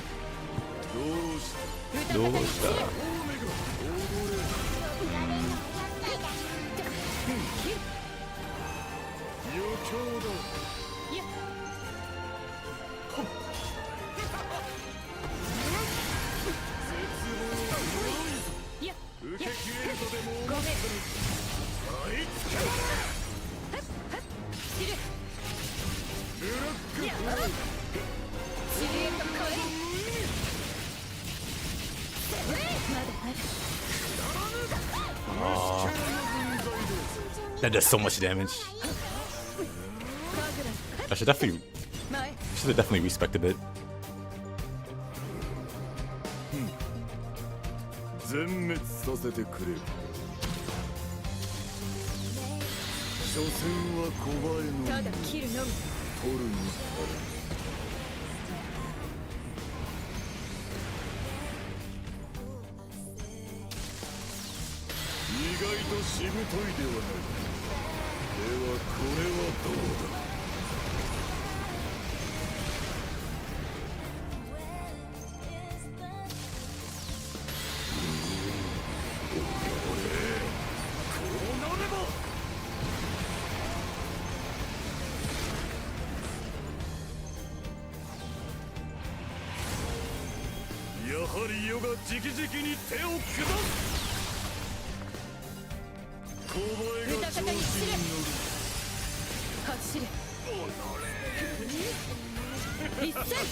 Nani?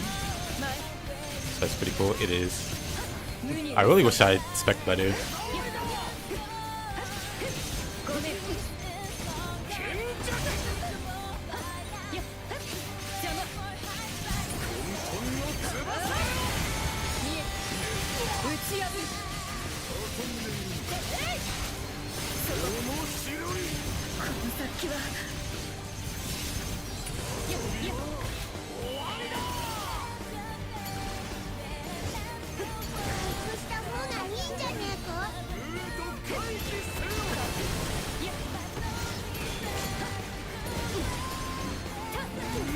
Oh, I dashed too early. That's fine.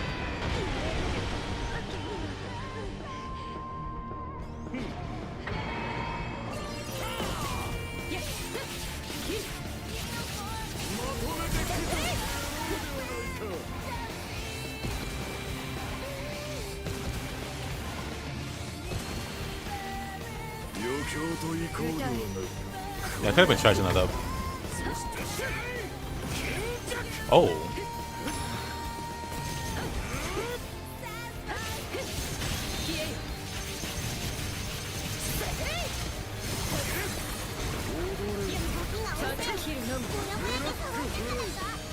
The slow stinks also.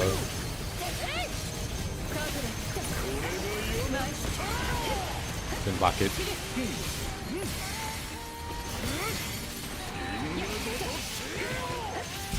I really gotta work on this guy.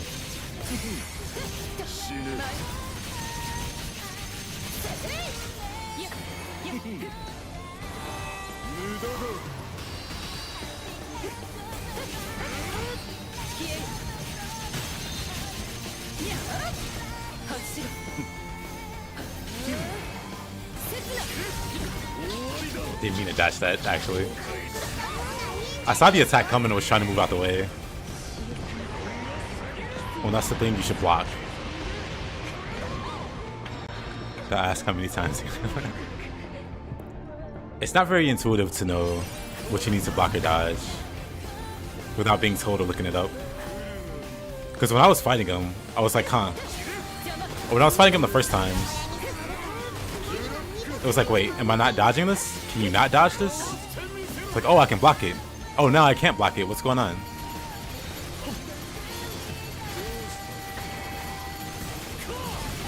Made me feel like I was crazy for a bit.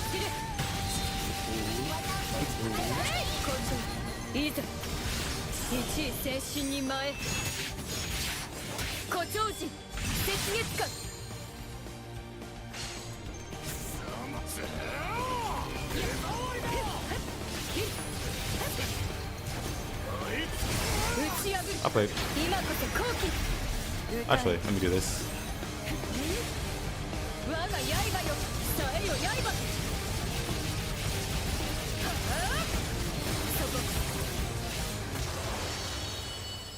That was rough.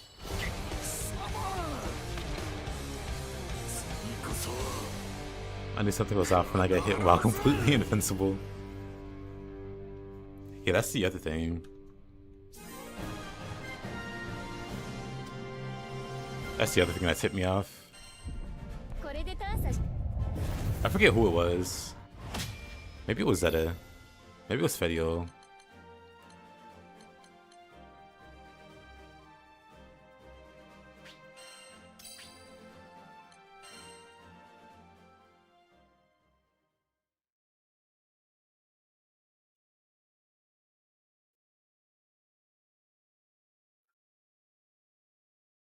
Either way, I need to practice that guy more.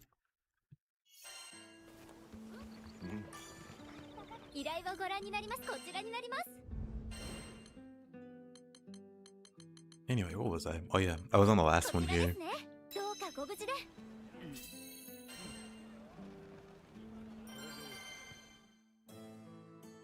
Yeah, she can go underground to dodge it, I think. But if you try to float in the air with her, he'll still grab her. He'll like pull her down with, I don't know.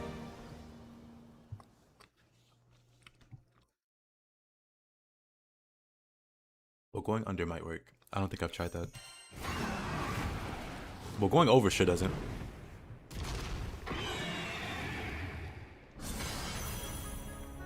There are people playing this on Switch at 30 FPS. I weep for them. And pray I don't have to ever suffer as they are. I'm kidding.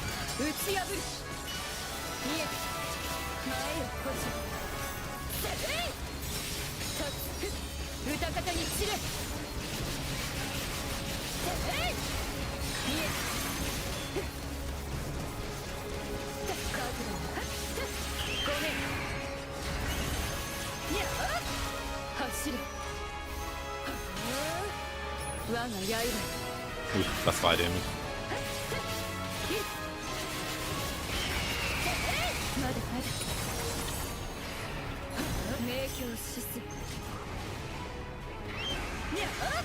Too early.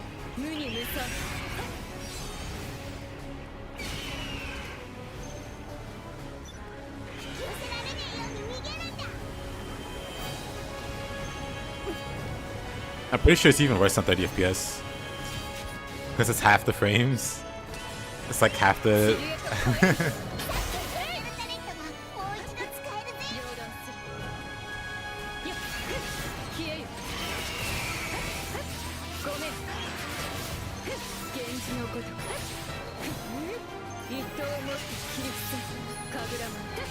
Yeah, I think I'm gonna give her a skill instead of having the counter move.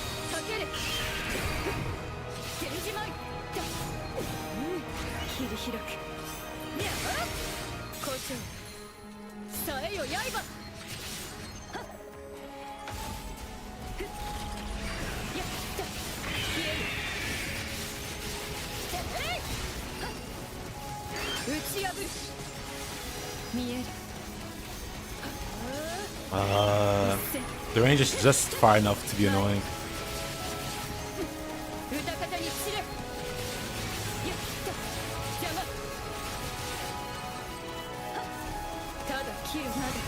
A Switch wouldn't flow playing this all day. I figured this would be one of the best games for the Switch.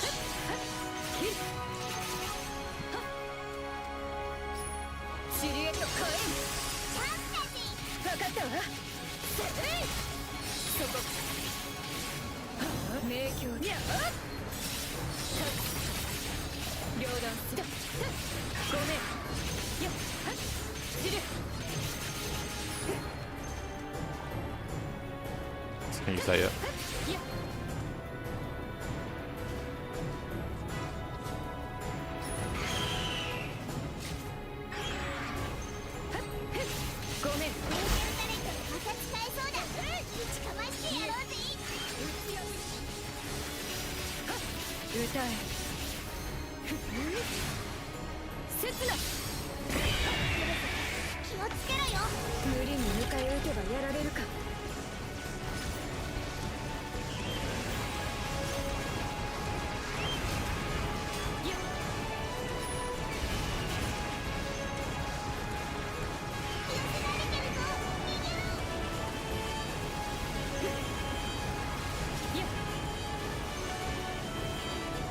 Can't wait to see how Monster Hunter runs on the Switch too.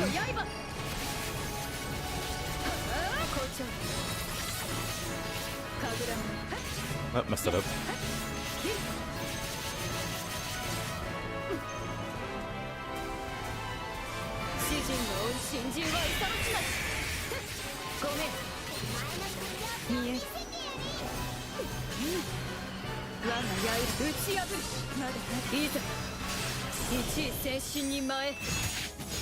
But no, Xbox version was just funny. Very interesting. Xbox just hates like anime games, I guess. I don't know. But I'm pretty sure they'll port Wilds into like Rise's engine or something and make it playable that way. How did Rise run on Switch? I think you said you played it, Ragnar, on I guess Switch 1. Or maybe, yeah, Switch 1.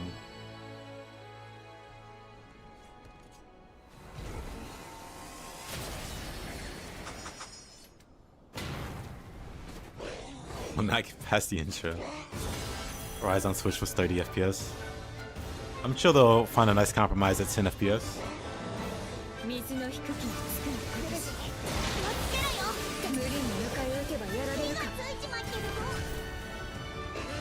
Or maybe, what in the... Can you not block those?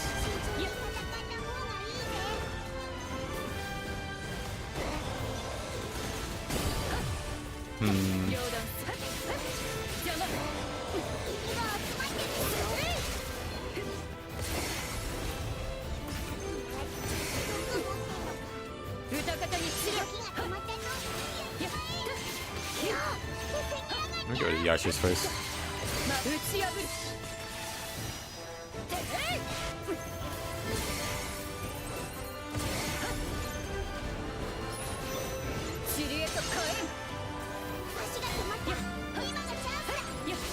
It's alright. Yeah, it's definitely ambitious.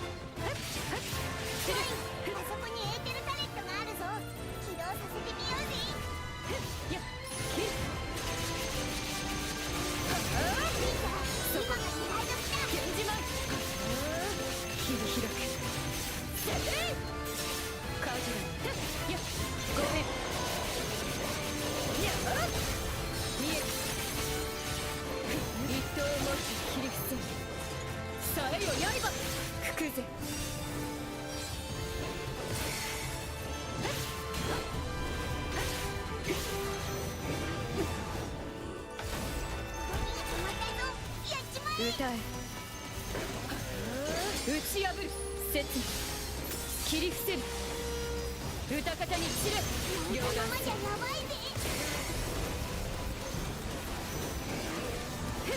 金を切るやカーブランや前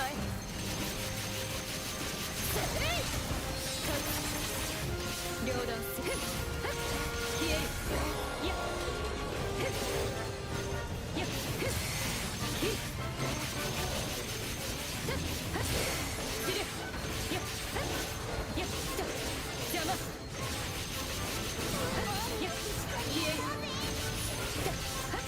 切るや打ち破る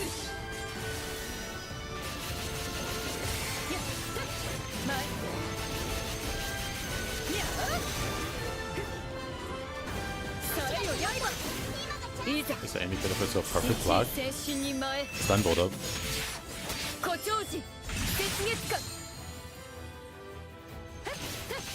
You can do it mid animation and not interrupt the animation. 走れ我が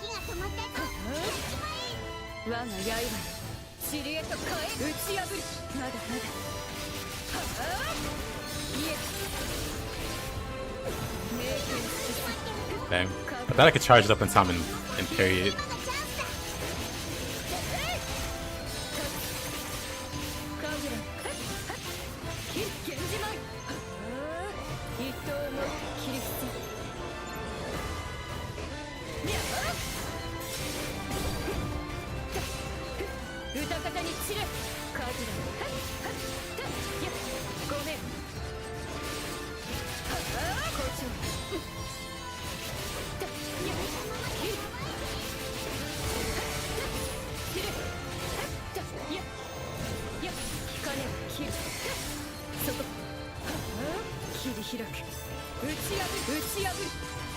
Alright, can you just have a good one, my man?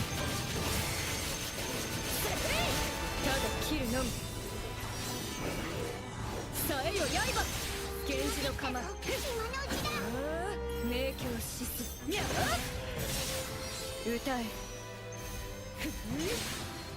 一戦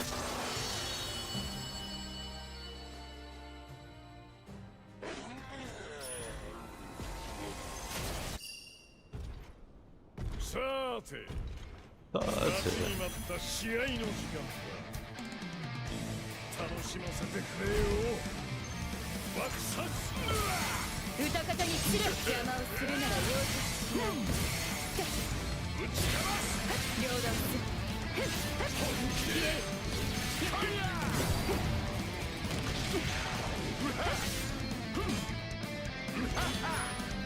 打ち破る一刀にゃ無駄だ飛ばすぜ無駄だ Alright, buddy.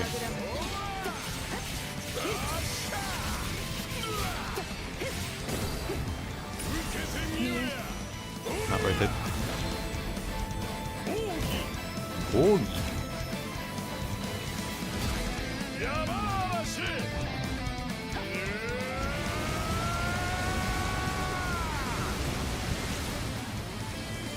これでとどめ I'll take this. Yeah. Bonk.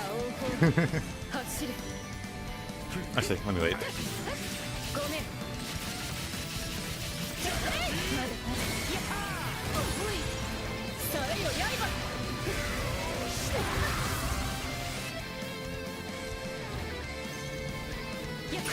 He jumped in place.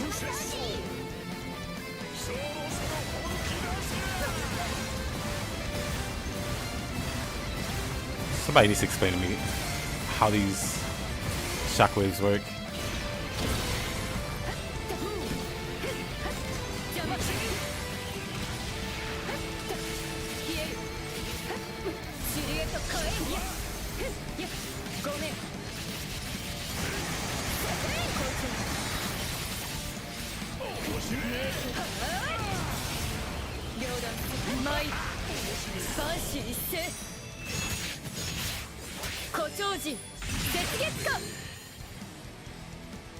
歌え切打ち破る歌方に散れ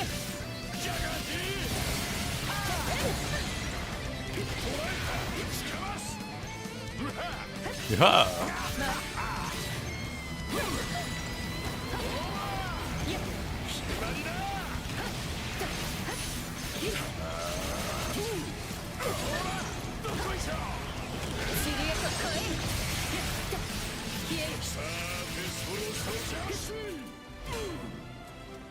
無に無産打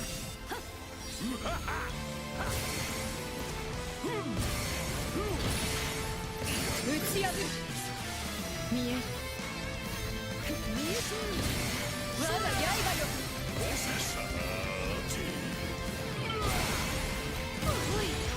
さえよ刃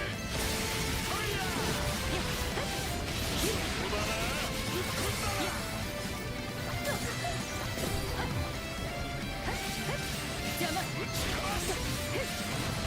Right.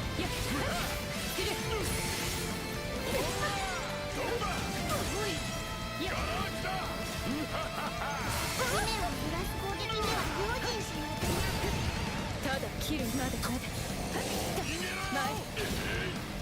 I still can't time the block on that. He jumps in the air and throws the shield, the spear down, and I just cannot for the life of me figure out the timing for that. 打ち破る行く走れ我の刃塵へと変える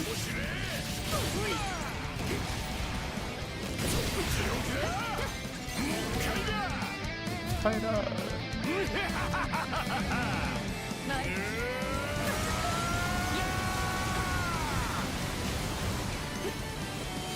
これでとどめ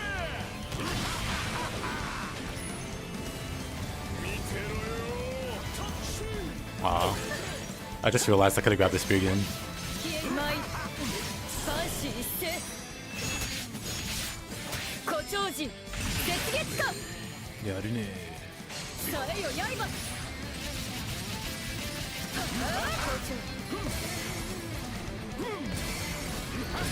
ち破る今こそ好機見え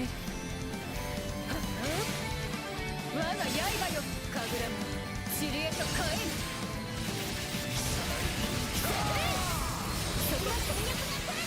無理に迎え撃てばやられるかうせっそうこの俺こそがガラン様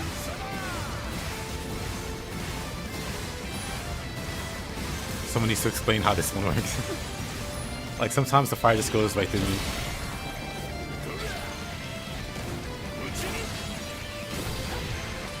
両断邪魔いや歌方に散れいや前まだまだ神楽マン源氏マンいやカゴソ打ち破る歌え刹那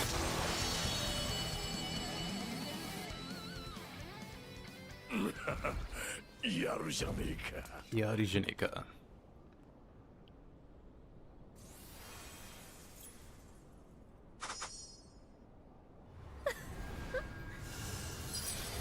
ハバサメ衆がきっと紛らふり Oh boy, we're back at Mag. 水の低き引かねば切る両断するごめんいや I think I should be in pink stands. And then just like get perfect blocks to break the guard. Of course I have to guard stuff first.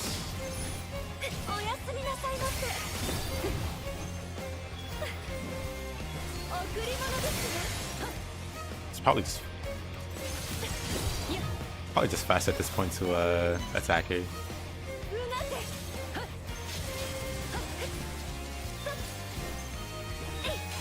There's so much stuff going on.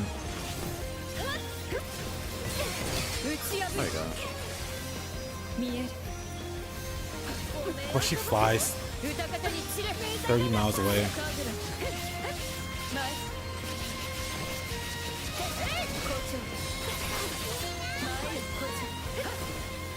参る万死一斉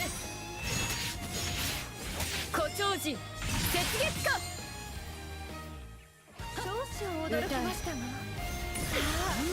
Oh, great timing. She does that as soon as I hit her. Well, whatever.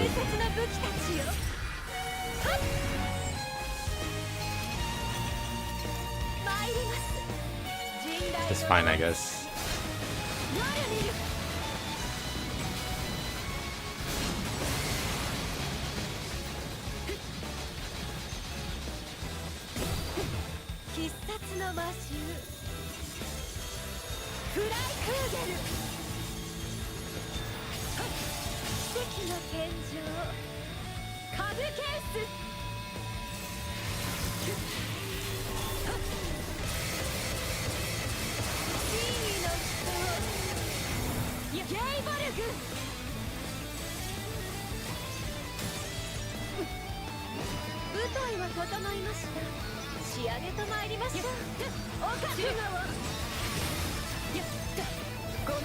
Let's get rid of this guy.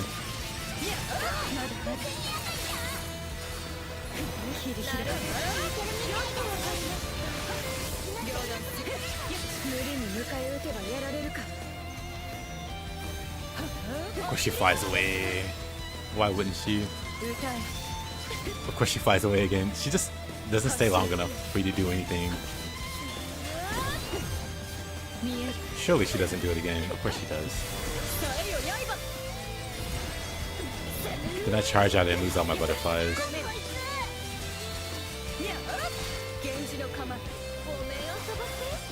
And then hitting a shield doesn't generate butterflies. You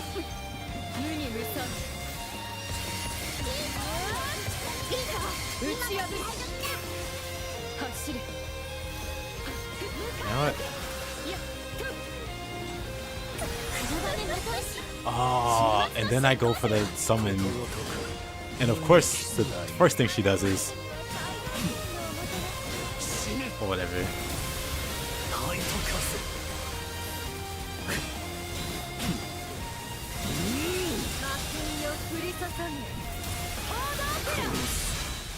That's good.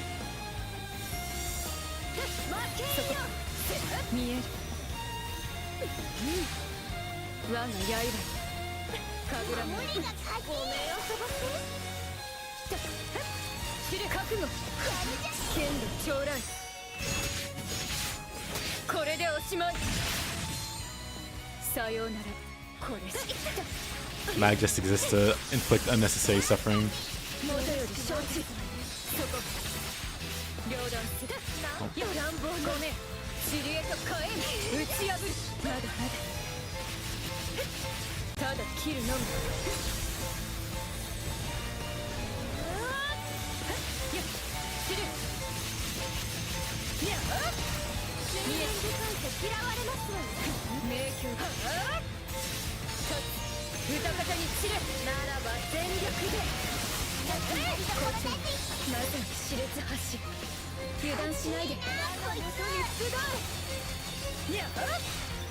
Oh, not the staff. The staves.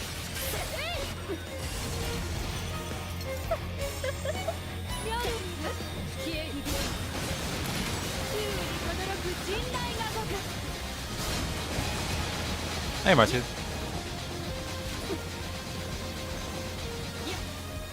I exist to input the necessary suffering specifically to myself. I'm doing alright. How are you doing? How have you been sleeping?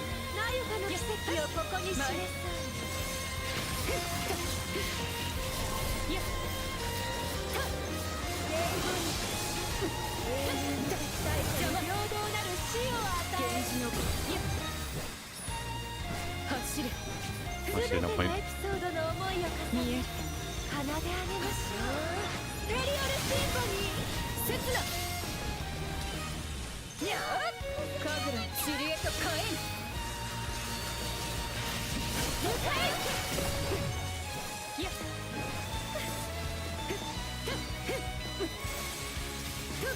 り物ですよ。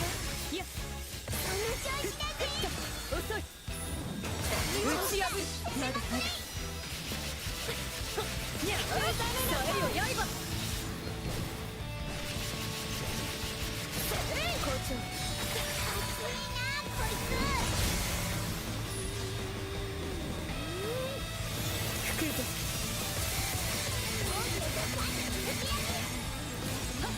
シリエと火炎。回る。いや、覚悟。やるじゃねえ。剣の将来。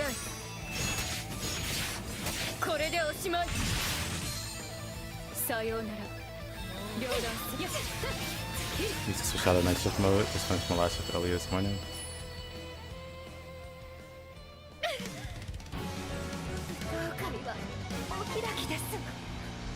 Ref. I don't think I'd ever adjust. I'd probably lose my mind trying to.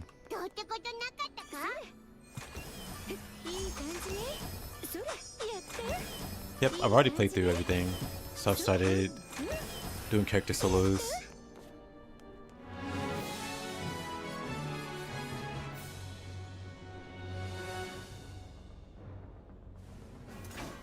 Sayonara, つまらぬものよ。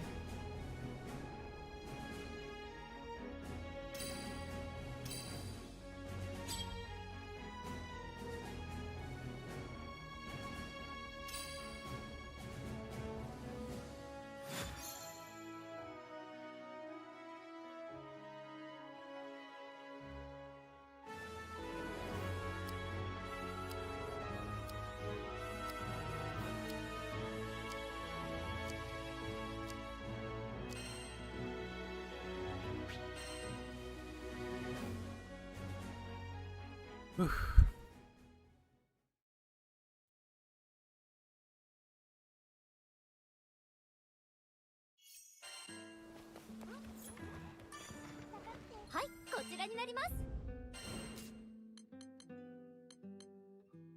Wraith Churner.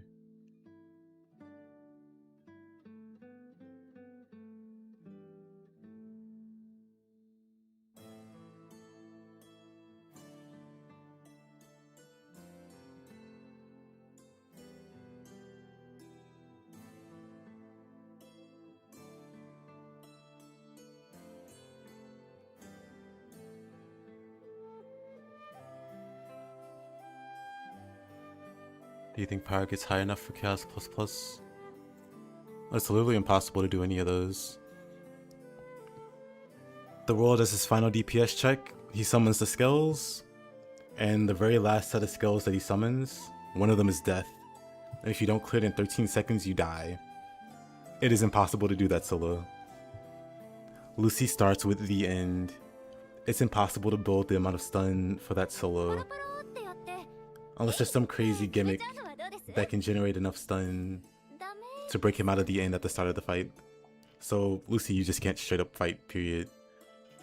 Bob, I'm not sure. I'm not sure what his checks are like outside of Conflux, because Conflux version, you can fight him and beat him.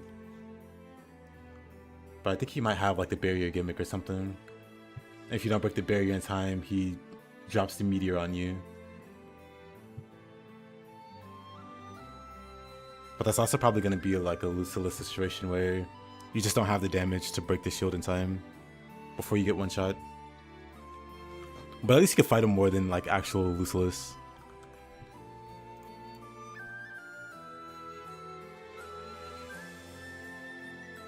Oh, anyway, 1 second.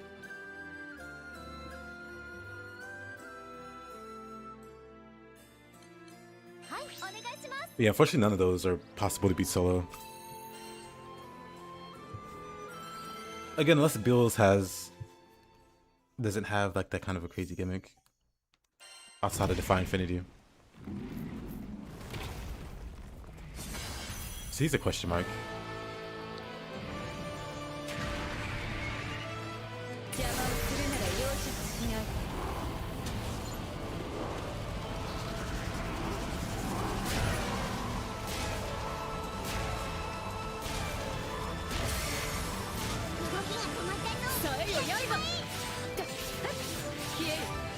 Oh, I know what I want us to do. I want us to swap off skills.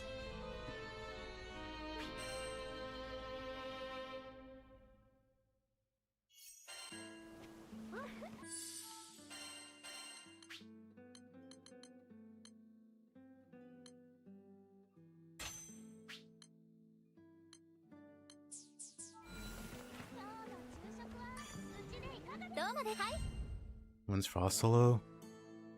2 days ago? こちらですね頑張ってください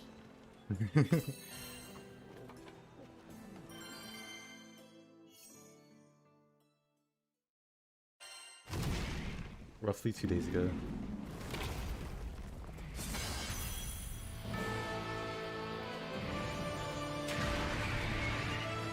水の一つにつくのごとし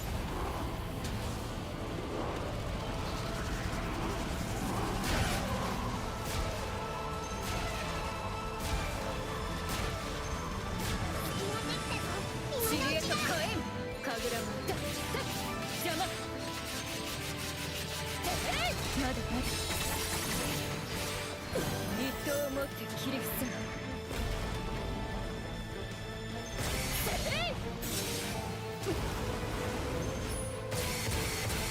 神楽も散れ必されよ刃いや源氏舞大松無限はっ神楽もいや前 Where are you going? 走れ I don't even have butterflies. Look at this.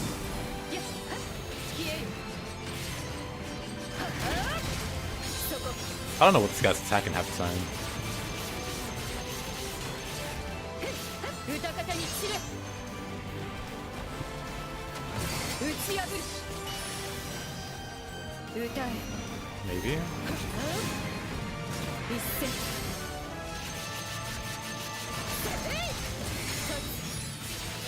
源氏の鎌切り開く両がいけるか散れまさに熾烈発進油断しないでや切る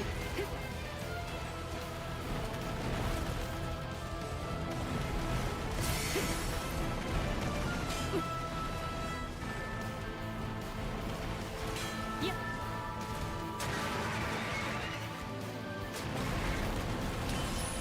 さえよ刃 Oh, look at my butterflies. やまだただ切るのみ It's fine. 源氏幕舞い散りなさい神楽も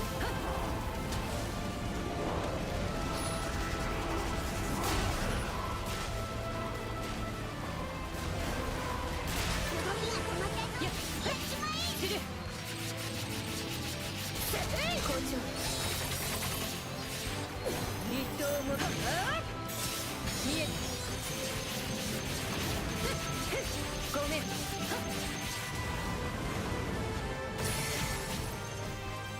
や源氏の鎌走れ一戦神楽前歌方に散れ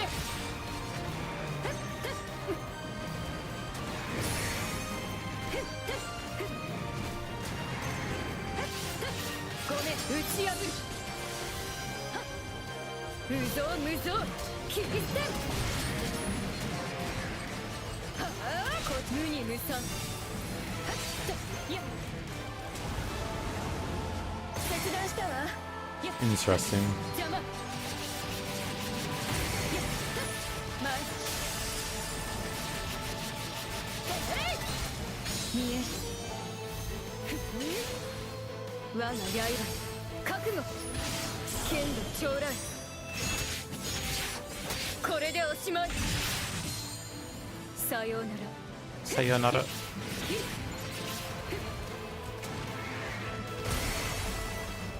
シリエと火炎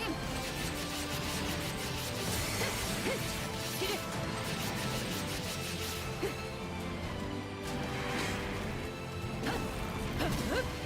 舞い踊りなさいや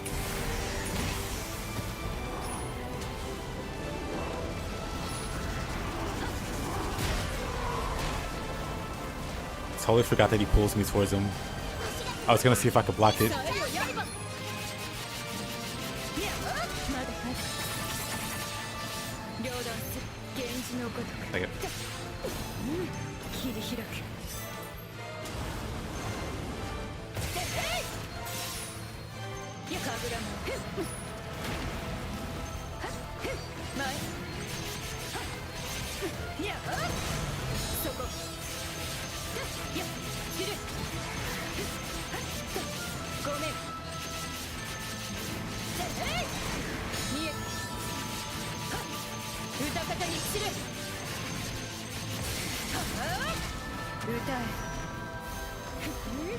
Figured he was gonna back up there.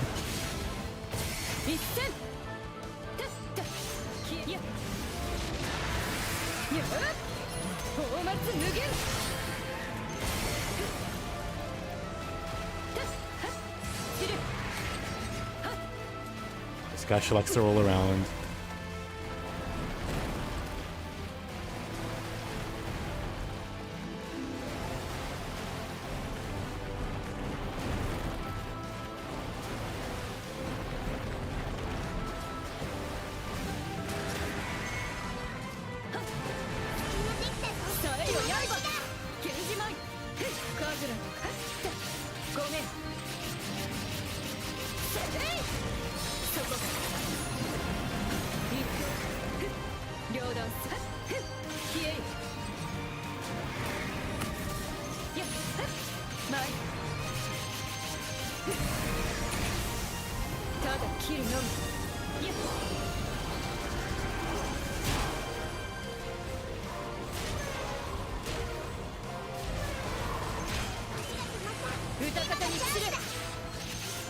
Actually, let me do this while they're still on the ground.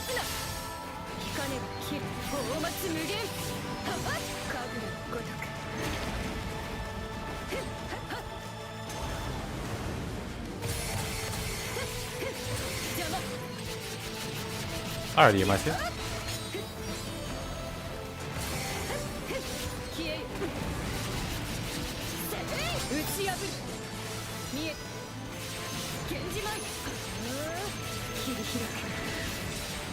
Somehow.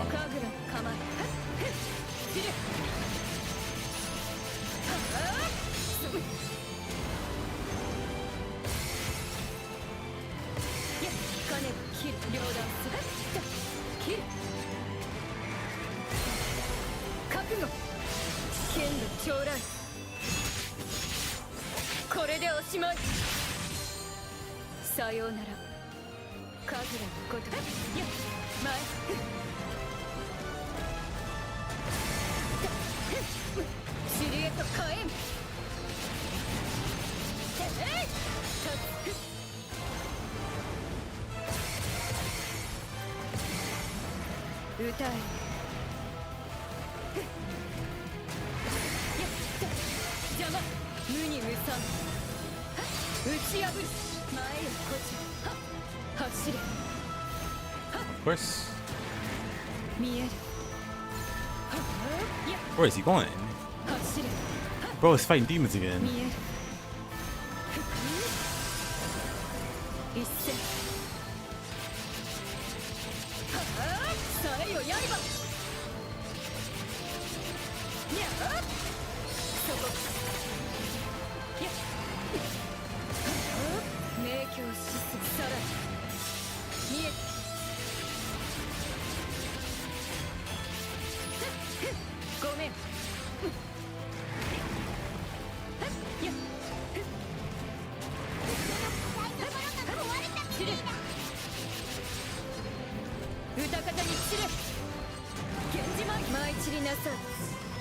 All little slashes in this. Alright, game.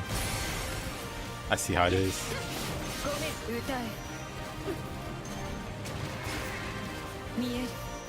Plus, like, most of this fight is me just trying to chase him down.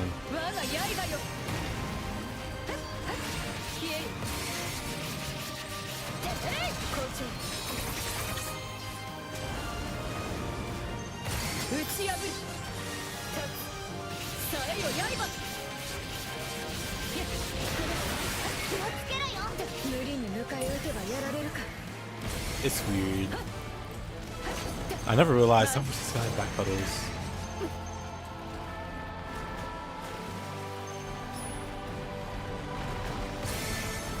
But he backpedals a little way too much.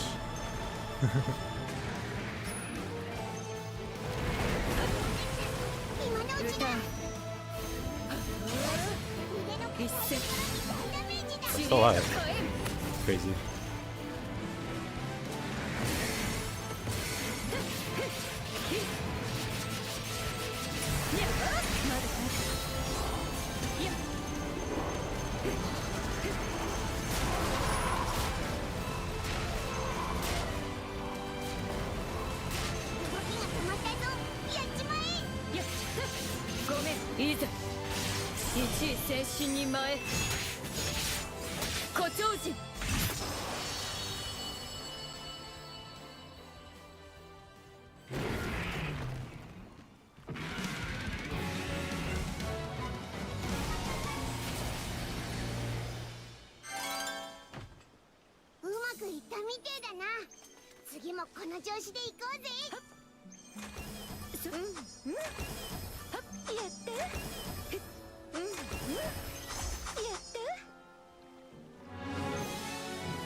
Oh yeah, I meant to test how well Drain works now. Somebody told me it got buffed quite a bit. 私は強い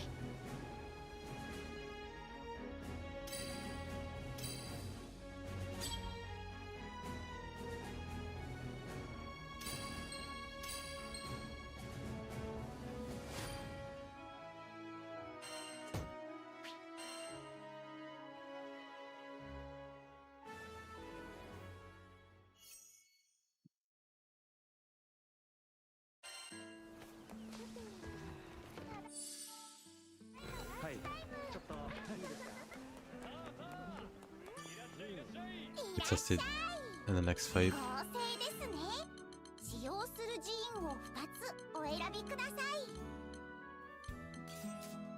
Oh, wrong one.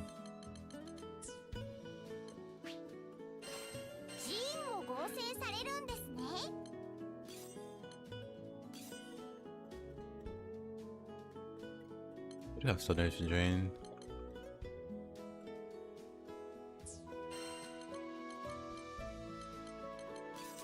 Let's see if I can't get one that's level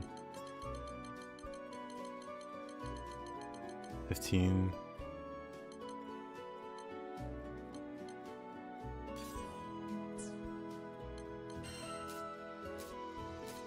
Still nerves and still nerves. Did I include the right one? I didn't. Still nerves and onslaught?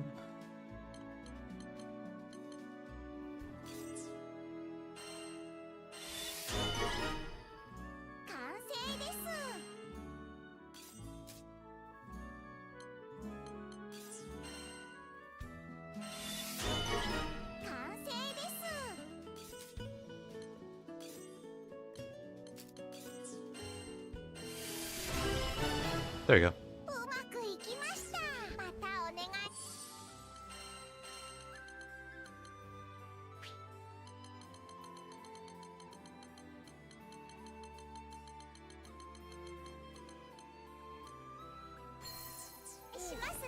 Let's give it a go.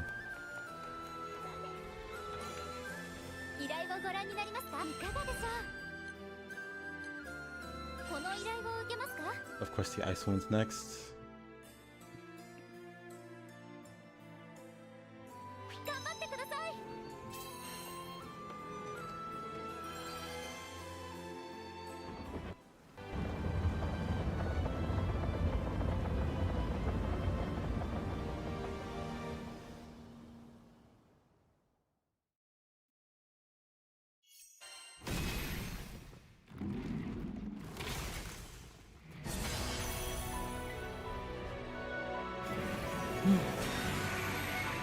Mr. Frosthelm, Ragnarok.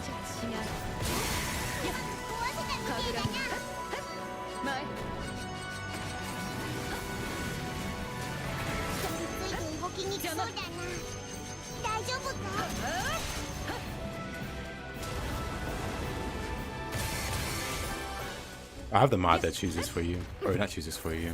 We'll let you choose.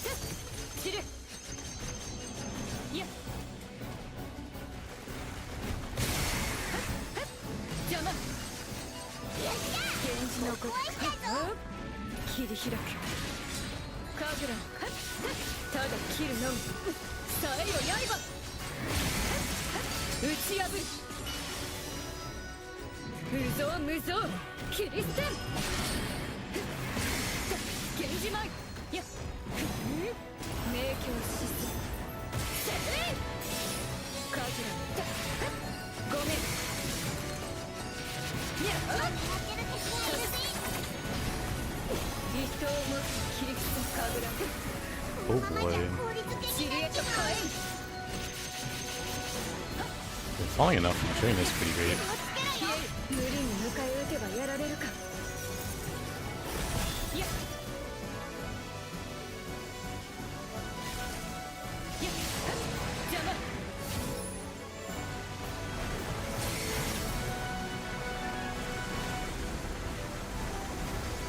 やっやっシリごめん Yeah. Just half my hours from relating. Yeah, I spent a few hours rerolling before the DLC and the mod. Well, let me get rid of this guy. 引かねば切る歌方に散れ明鏡止水打ち破る神楽邪魔 But if you're already like safe scumming to get the sigil, might as well just use the mod. 打ち破る I doubt anybody tries to do it like the legit way. ごめん Of like, oh, I didn't get the right sigil. I'm totally not gonna reload my save. いざ Yeah, the mod's just a 一 great 位 time 精 saver. 神に前誇張時雪月間 Because at the end of the day, you're choosing which sigils you want. You either do it through safe scumming, or there's a mod that's like, hey, just pick it here.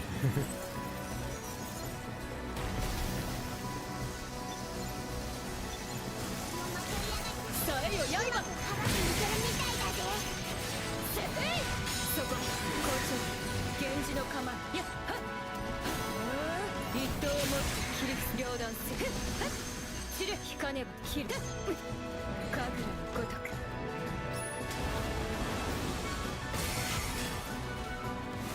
っ源氏舞やっはっやっ無に無惨はっ明鏡止水神楽邪魔シリエと火炎 Thought I would catch him there. 散れ Well, he was taking bad. Hey, what up? 打ち破る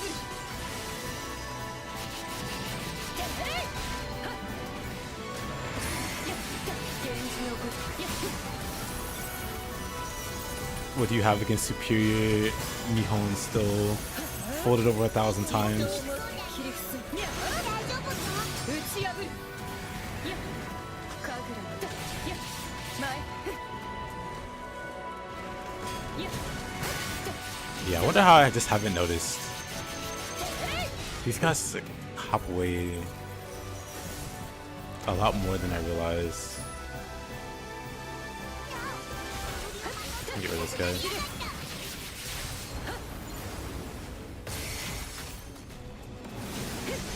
Oh wow, that did so much damage. 切り開く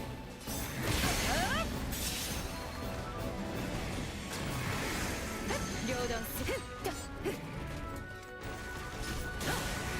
やごめんや源氏の子このままじゃ氷漬けになっちまうそこ神楽の消えよ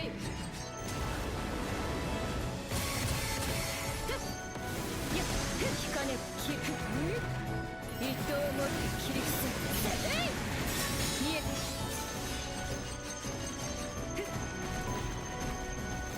打ち破る走れ Yep, first thing he does is jump back. 切源氏のごとく宝末無限両断するごめん今の攻撃でくじかんじまいまだまだくくぜ打歌方に散れ名君さら舞万死一斉誇張人雪月花神楽もやった邪魔はっ It's because you didn't fold yours enough. やごめんややこのままじゃ氷漬け源になっちまう氏の構え切り開く両断すだ消えよ前や引かねば切る明鏡止水見え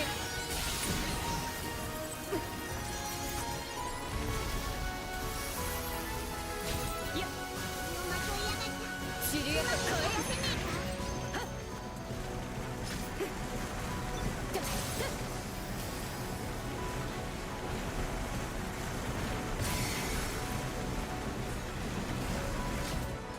いや無に目ささえよ刃そこや邪魔源氏前切り開くや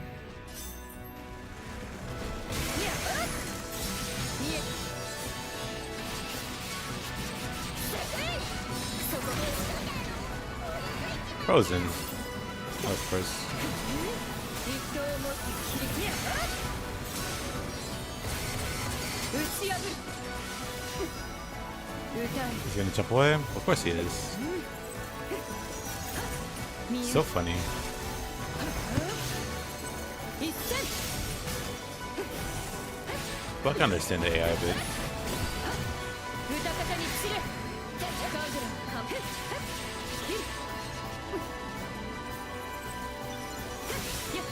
That AoE is peak timers too. 邪魔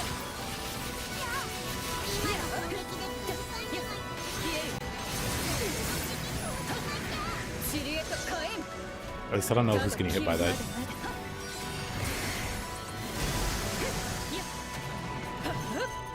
舞い踊りなさい元気カグラ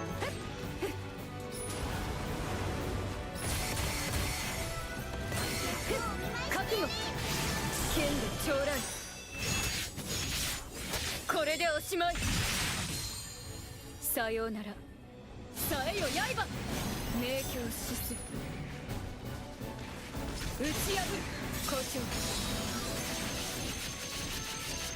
はあそこ離れた強い敵がいるみてえだ切り開く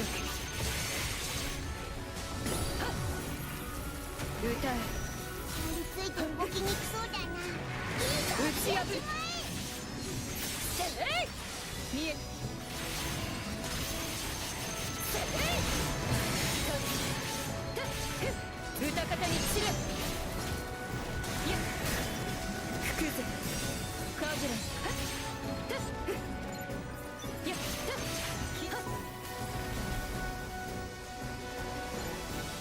氷を使って硬くなったのか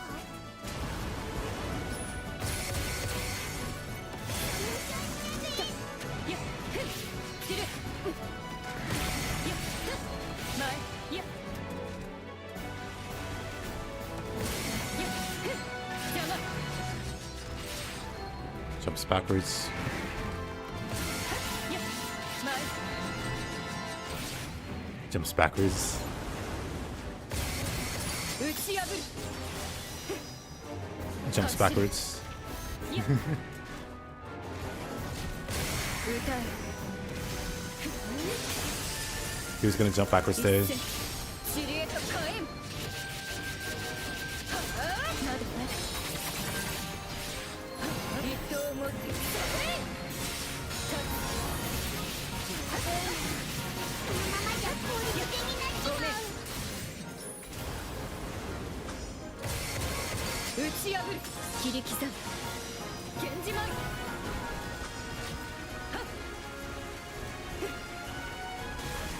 さえよ刃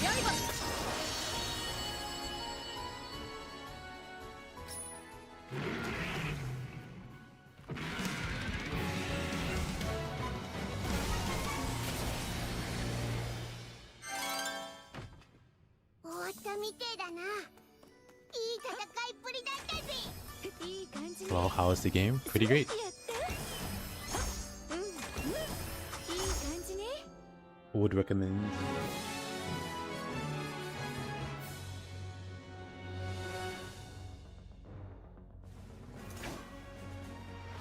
さらなる高みへ。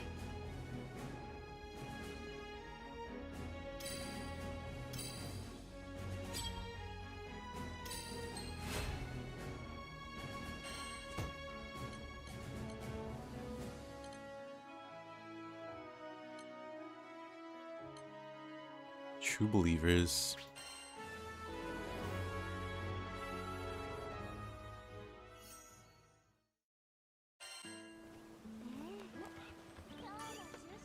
Hey. 依頼はこちらになります。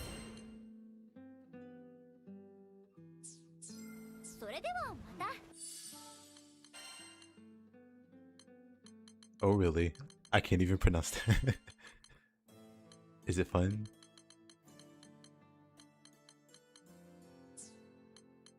I think I'm gonna get rid of these. Hold on, we can put that there for now.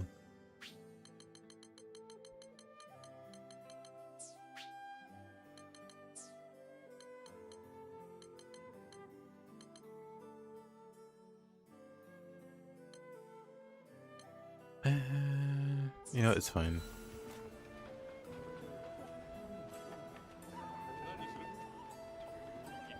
Other devotion, yeah.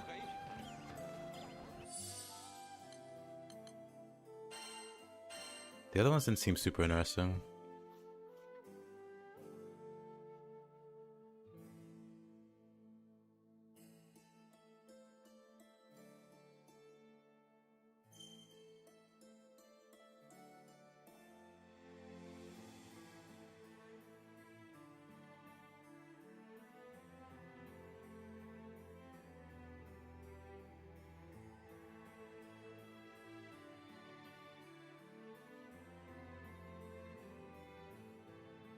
Yeah, I don't really...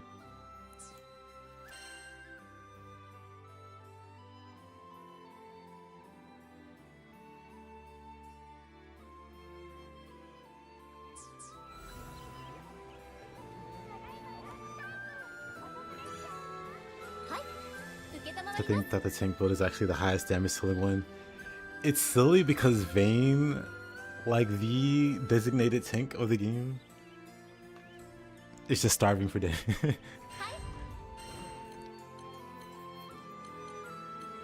Not that Vayne's damage is bad, but he wishes he got something as nice. Fire guy. You know what, let's... What is this card payback? Let's grab fire resist real quick, so you don't have to deal with the fire everywhere.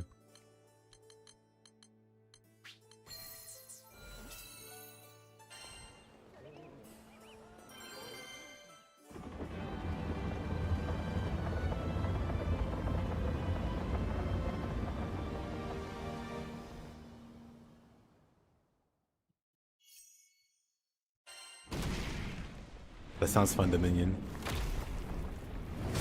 Beatrix with the train like it's a skateboard. 歌い清めましょう。カグラムキルやや金切る切り開くやカグラム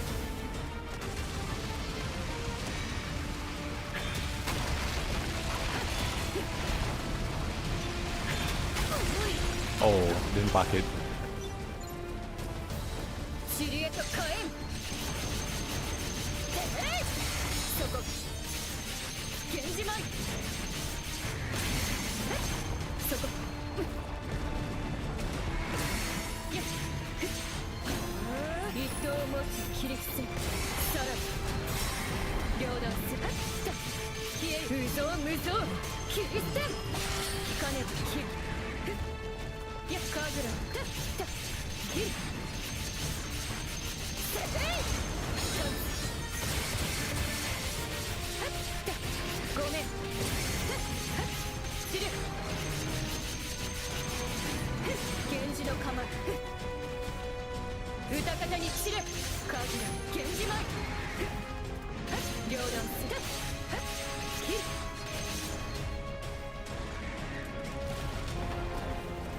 Fortunately, this is the last one. Because, man, do they just hop away so much. 無に無惨 Is the mechanic the hardest to play? No. いや源氏の鎌神楽の鎌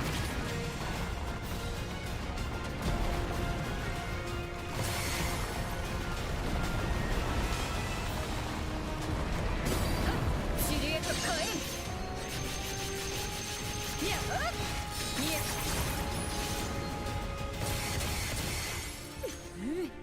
明鏡止水はあ立つこの先は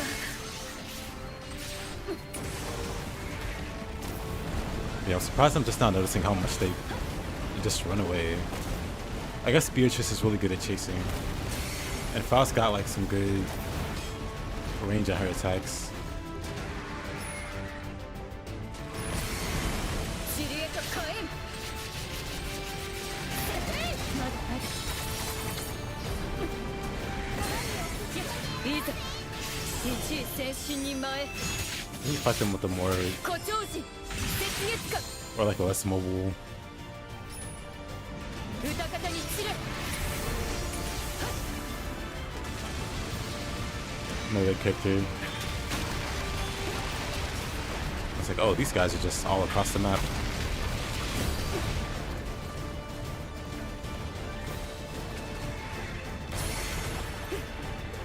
尻へと火炎源氏のごとく切り開くいや交渉神楽も前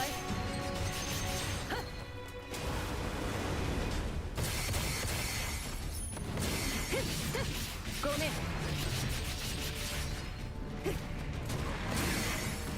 歌え Hops away. It's like they hop away after every 走 action. れ切 Like attacks in a random direction. 源氏の鎌 Hops away. 明鏡止水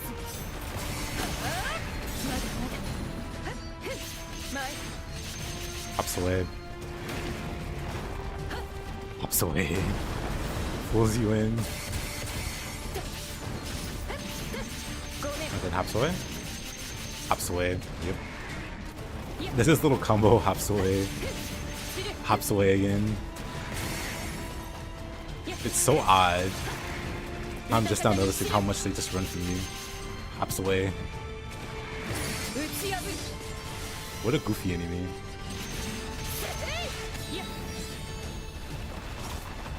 Does that effect happen with the perfect guard or with the sigil? The blue effect? Like whenever you get a perfect block? There's no sigil for that. You just time it right and you get this like fancy effect letting you know you did it on time. Just like the perfect dodge, you get that effect. With block, you get like oops. Wayside. 尻へと火炎源氏前切り開く Ah, it's too slow.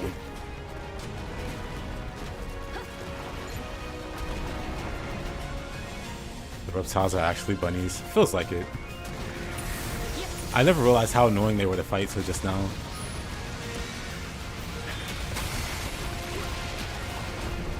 It's like chasing them is kind of a pain. 神楽いやいや I really don't like monsters that do this.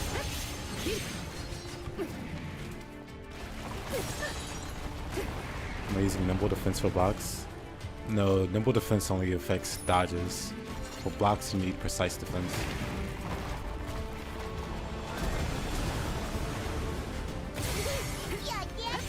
But you don't get invincibility at all for blocking. Like you just block the hit. いざ一位先進に前 So the only acceptable main character. Okay. 雪月か I didn't realize you were so fond of Zeta. 尻へと火炎 But you know what? Welcome aboard.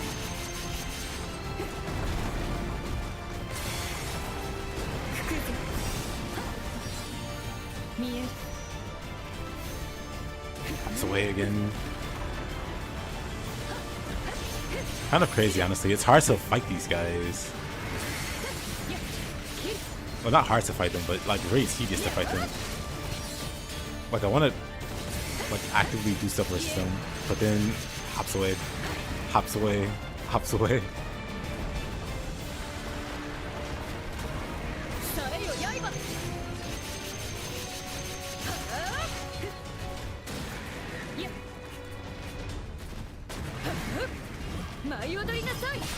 Like attacks in a random direction.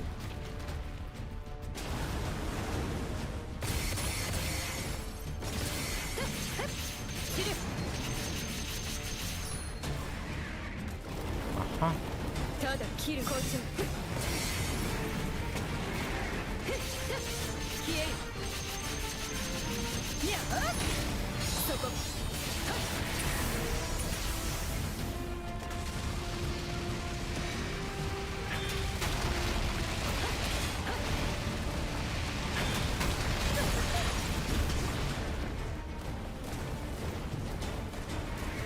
Hey, Snowbirds.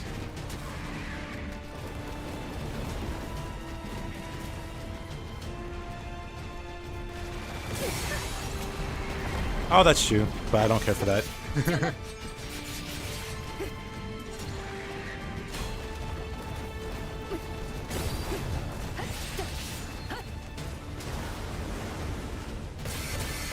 If I were interested in maximizing damage, I'd be running like Terminus Weapons and stuff.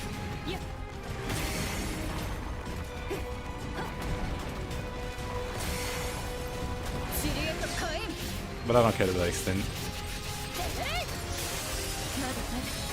Or the most we play one stance for the sake of like optimal damage.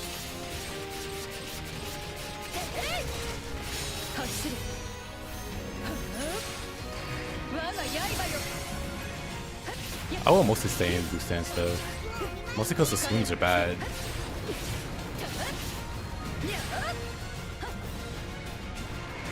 Maybe they're not as bad.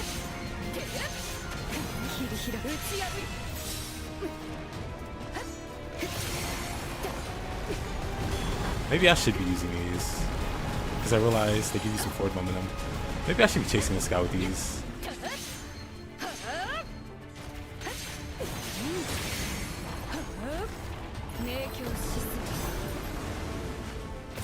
Plus you can parry on that, which is very funny.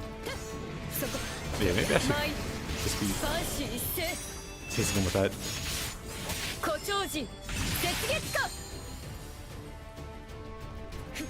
Yeah, so I end up ignoring stuff like that. POV.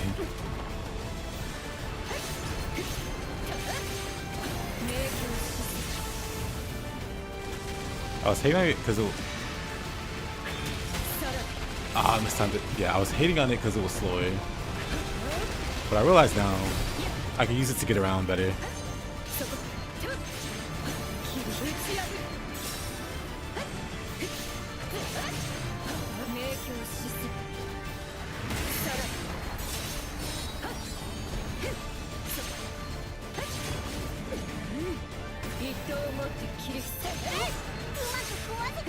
Funny.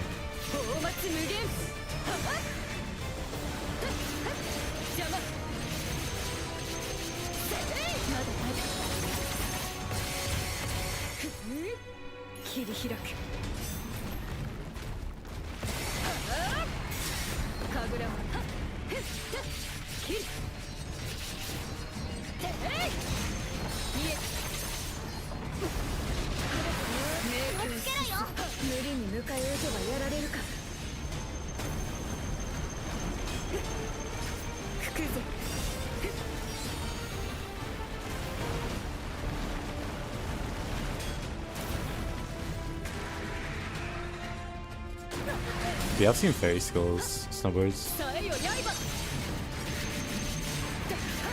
Is that a character you're thinking about playing?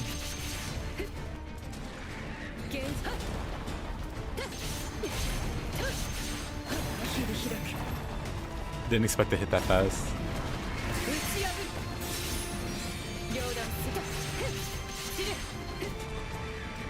It's still very annoying to fight.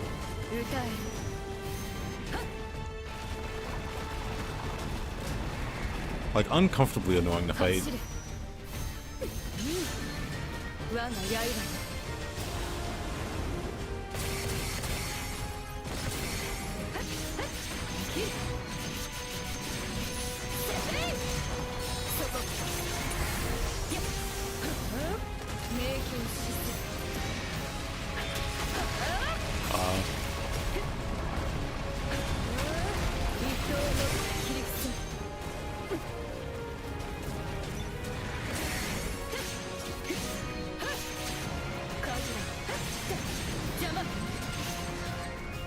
Like, why do they just like 180 and swing at the air so often?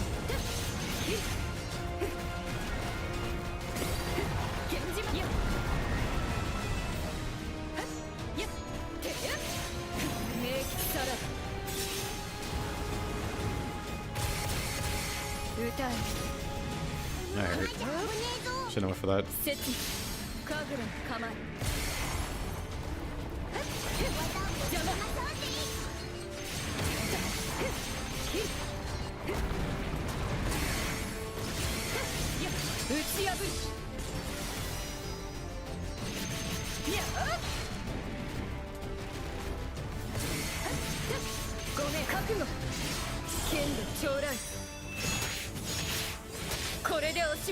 Yep, she has some good support abilities. And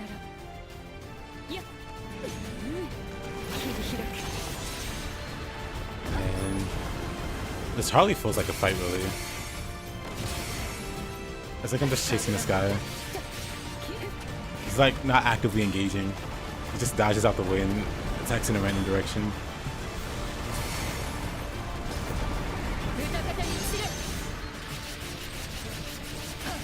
Disengage. And then what does he do?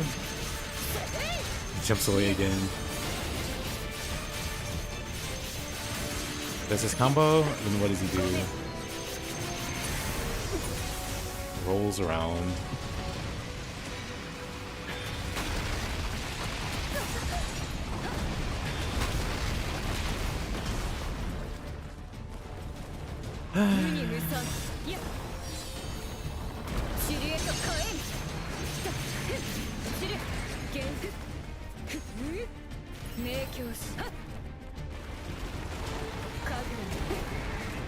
The other ones weren't this annoying to keep up with.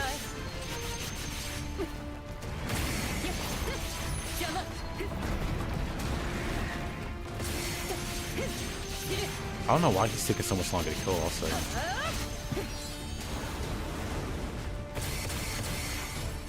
Maybe he does just run so much more.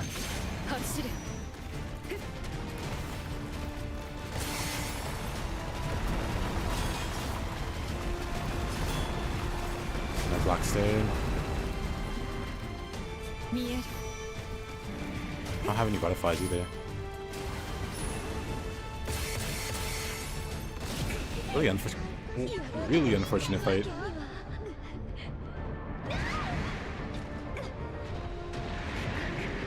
Like I'm half tuning out.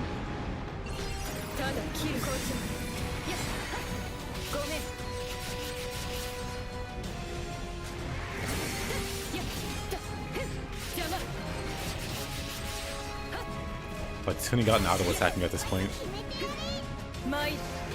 So I can't really get any reasonable damage before he hops away and goes back into another attack and then hops away again and goes back into another attack. Which again, wow, because I fought him solo twice now and I haven't noticed it until this fight.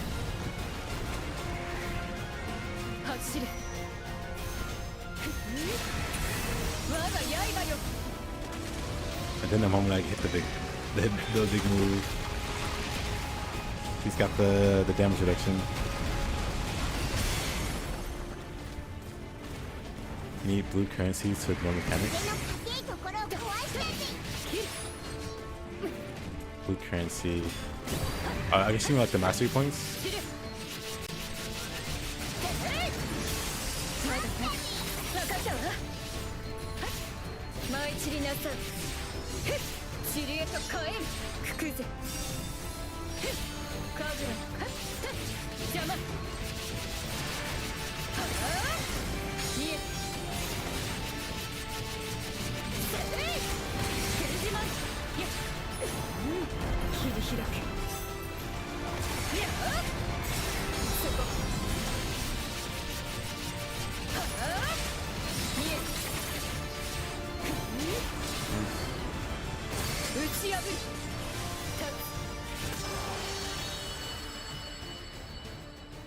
Awful fight.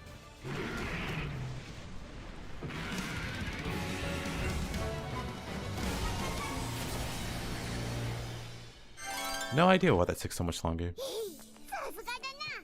どうってことなかったか。 Outside of him just constantly moving, I い guess. い感じね。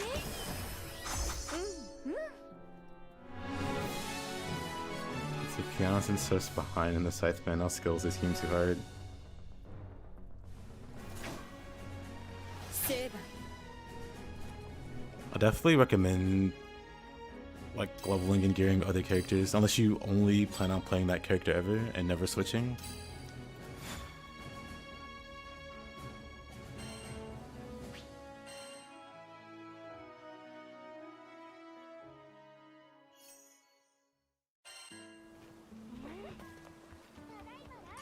But yeah, I just recommend building a team of characters you'd want to use.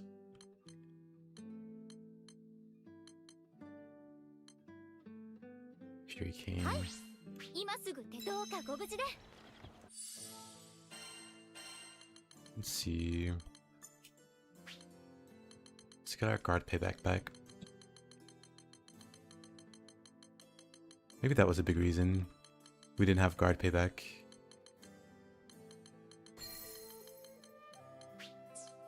Let's see. Fate Breaker.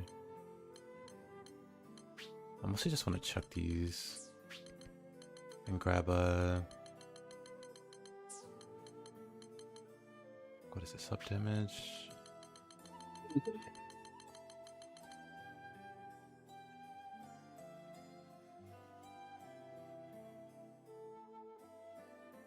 I see.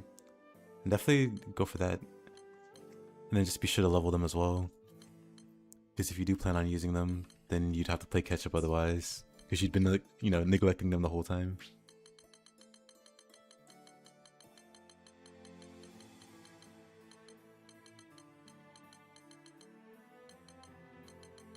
Let's see. Awakening Setters.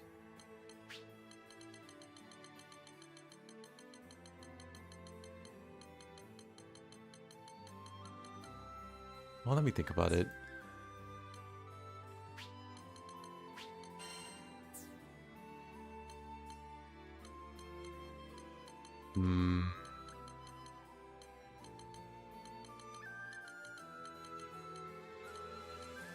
I just push one to the side.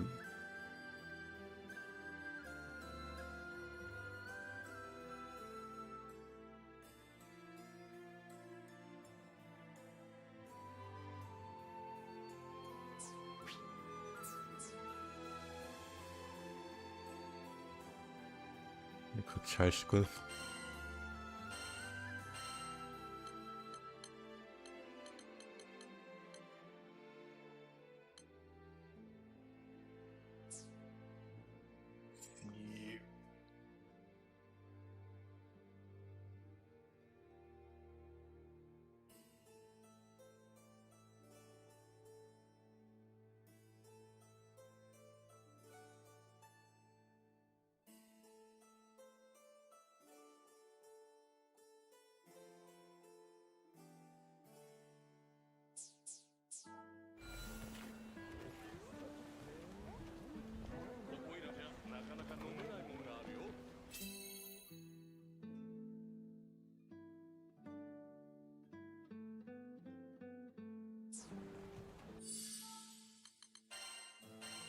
Let's see.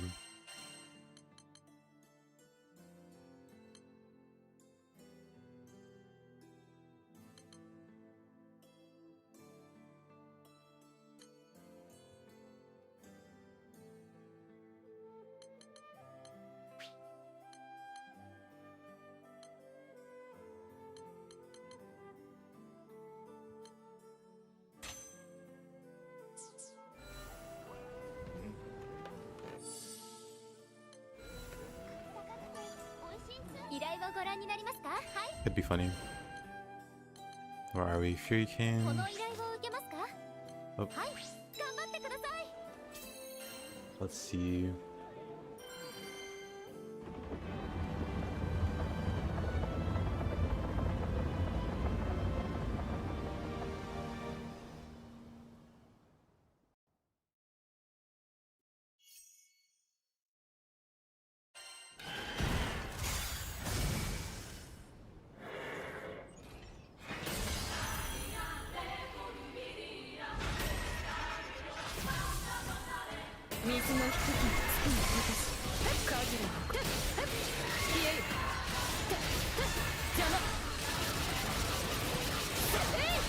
Mostly just want to see how much damage I don't take. Which should be a good opportunity.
All the weapons viable?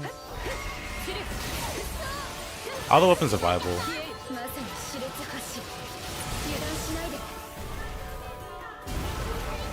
So there is like ultimately an in-game winner that you don't have access to now and you won't have access to for quite a while.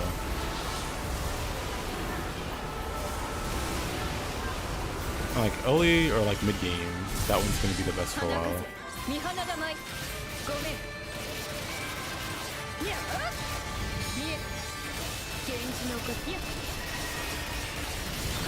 You can play without it though. I do. Dang.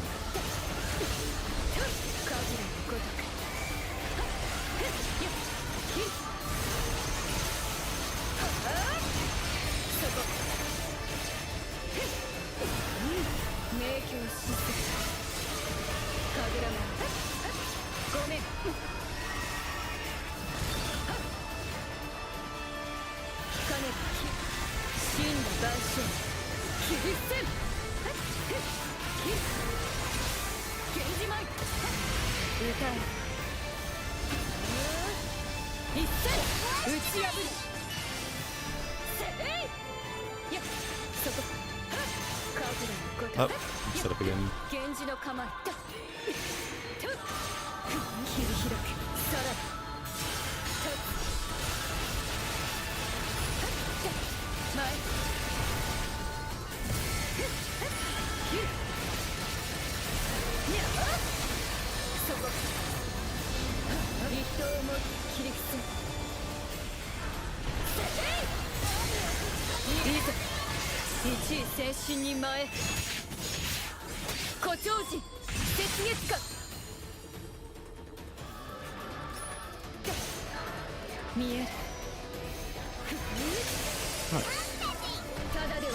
I was right there with jump away.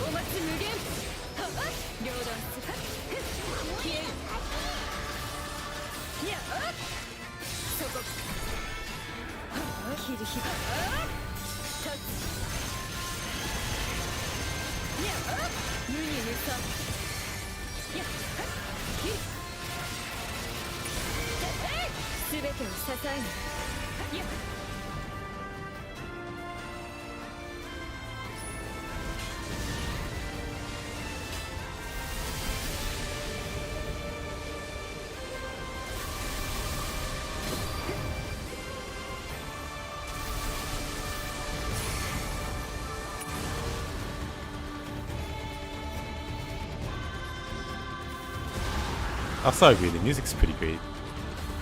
There's a lot of variety in the soundtrack.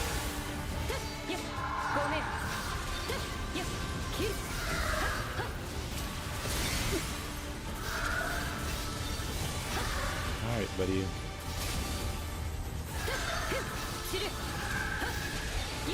I think he's just pushing you away.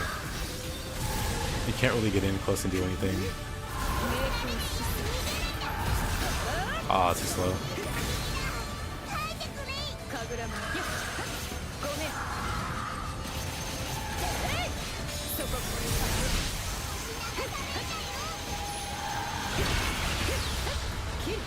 I'm gonna ignore it.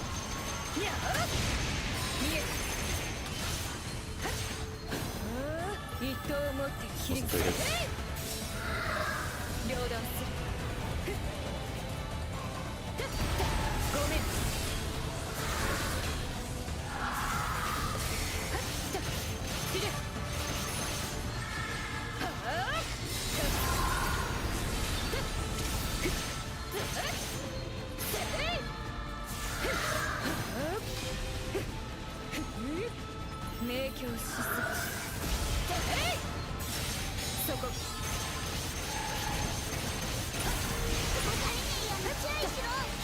Just gonna ignore this one too.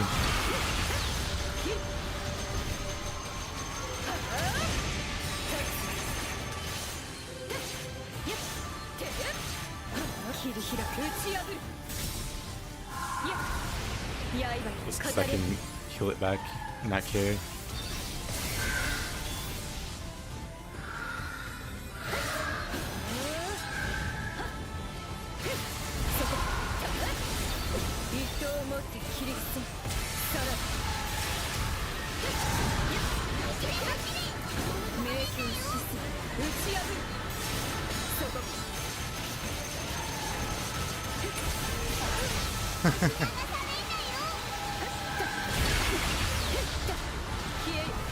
I have like stacking defenses.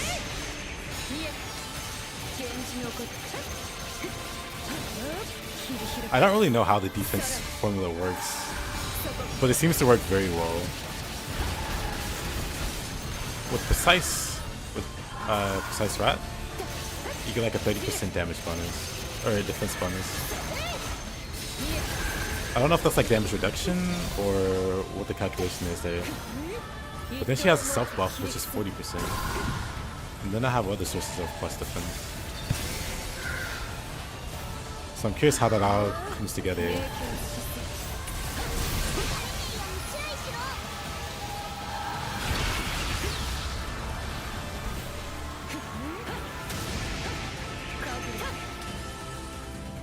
You really just want firm stance, fighting this creature.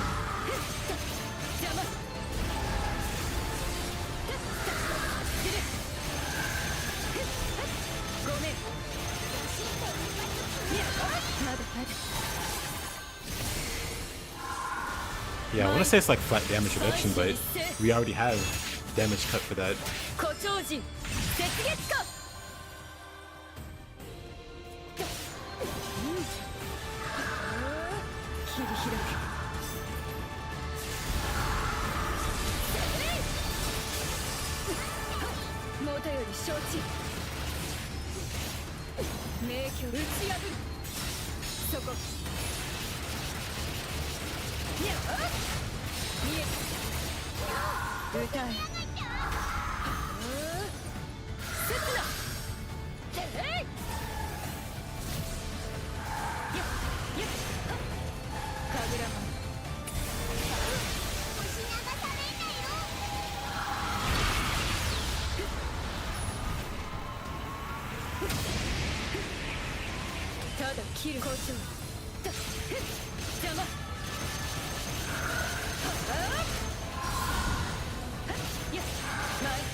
Okay, come on, Fury Cane. Really want that frame stance.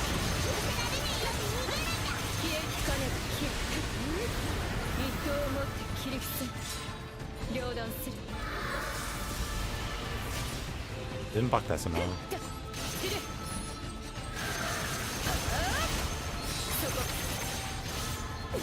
切り開けカ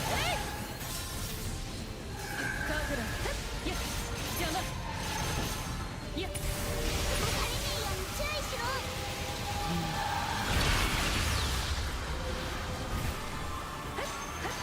知る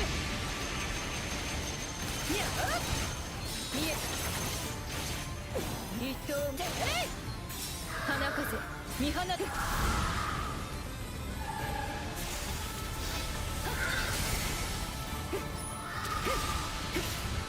両断する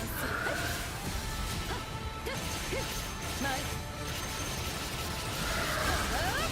そこ消えよ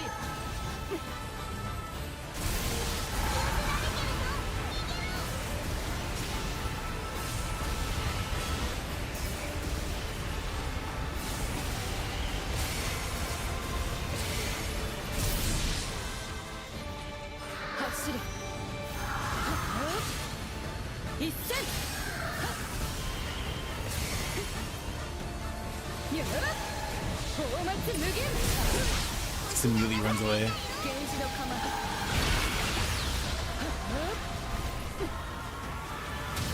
神楽の切れ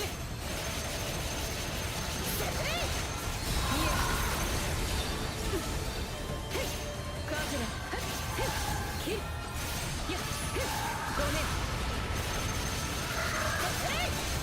や吹くぞ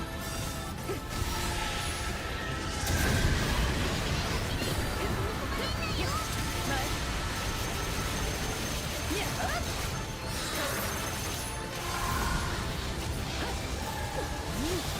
切り開く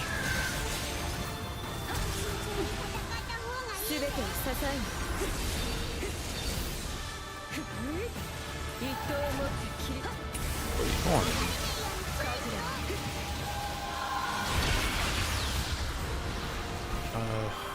Never again am I fighting for you chain without firm stance. ごめんそこ切り開く Eyes in the tornado. 歌え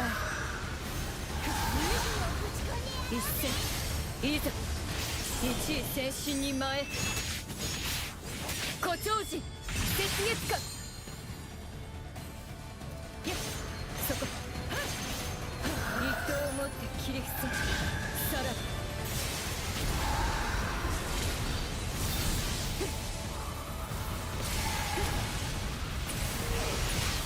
You know, you can't move that issue with her.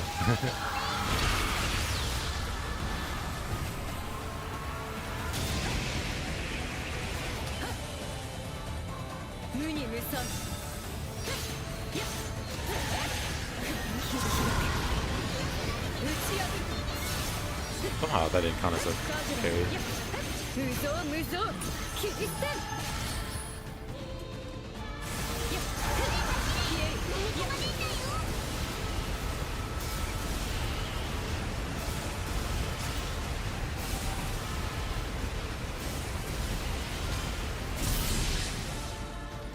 花風まだまだ邪魔や前 Oh, Fury Chain. 見える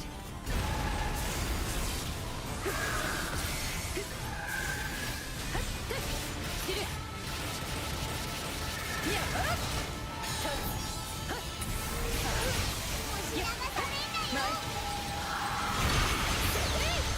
歌えや邪魔ただでは終わらせない一戦源氏舞一刀さら故障いいなこい切り開け両断する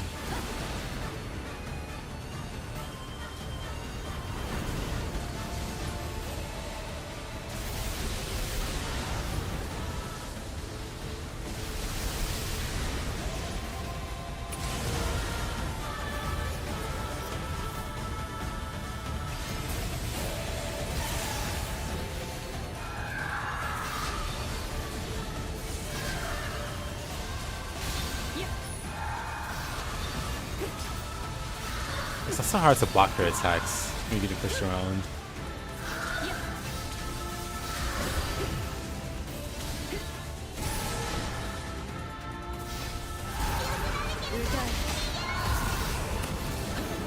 Oh, that hurt.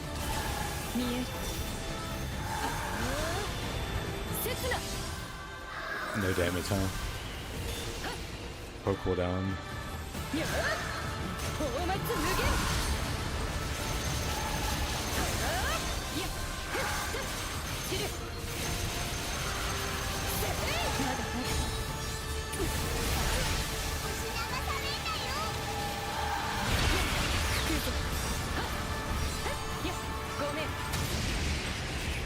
this monster's just like in constant bloodthirst mode or whatever.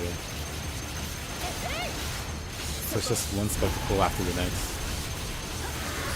It's constantly pushing you away.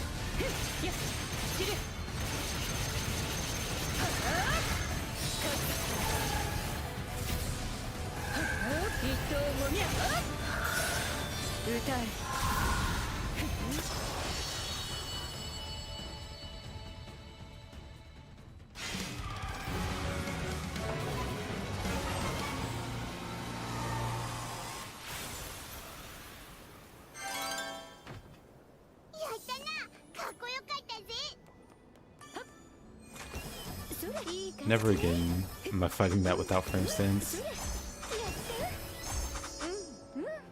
Such a huge difference.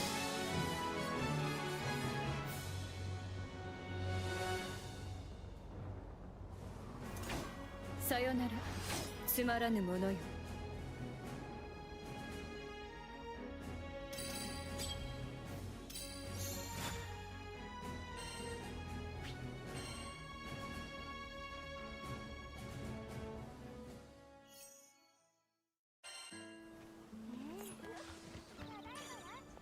はいはい、こちらでお願いします。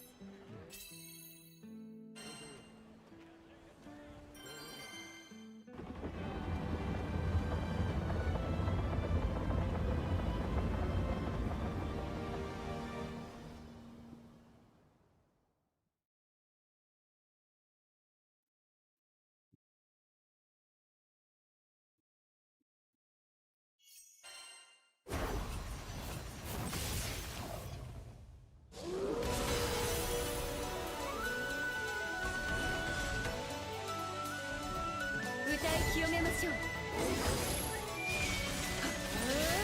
カズラ、ごめん。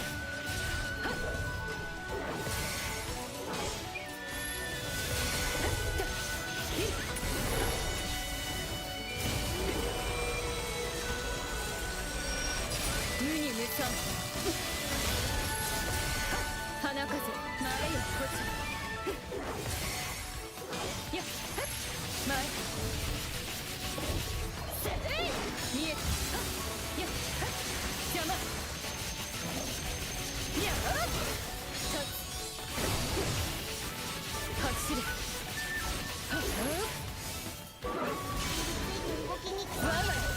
I guess I missed him. I was hoping I could hit his toe.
Interesting. Did he go armored for him and then right out of it?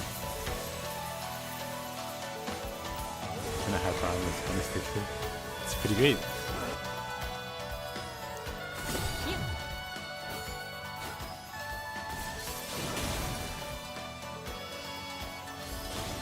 You can technically have infinite hyper armor on any character with a proper sigil, but some characters just have it built in to like the charge attacks or whatever, and then some can just get the buff by resisting. Oh.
Aww, I was just outside it.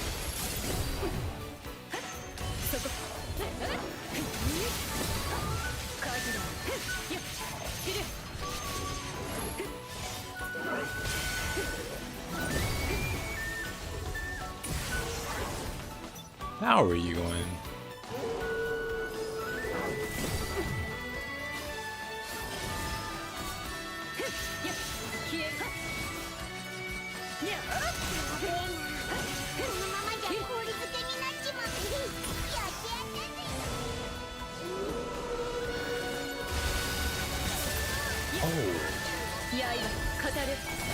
That hurt.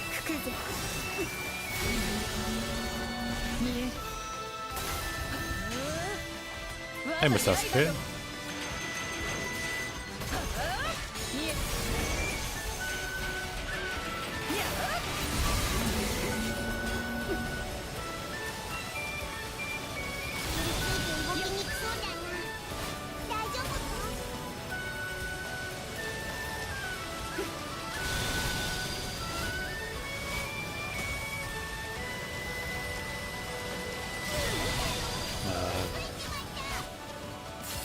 Whatever, it's fine. How can you set the boss's HP so precisely? Oh, it's a mod.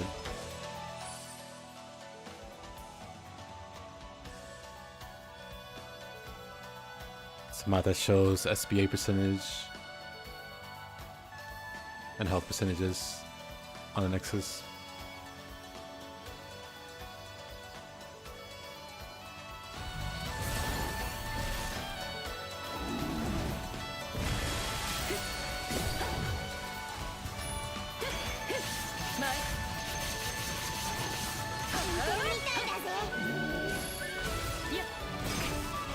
Oh, really? Unless I thought it's a crab mission, this is supposed to be wrong? Yes. I'll have to show you in a bit. Actually, I'll tell you. So, once you collect all of the crabs, the game points out where they are and like which ones you're missing. Like eventually you'll be able to do chapter select, so don't worry too much about it. I'm missing any. But then one of the things that you can get is a sigil called like Crab Vestment or whatever. It gives you 20% health, which is cool, amazing even, really strong. But then it also gives you 10% damage reduction, which is nonsense. It also, and it's really good early game, gives you a sigil that gives you like 1,000 attack. So if you've been on your A game collecting all the sigils, you just get a bonus 1,000 attack. Flat 1,000. Which, like, late game, that's whatever. That doesn't really matter at all. But early game, that's like doubling your attack power, or better. Yeah, you can replay chapters later.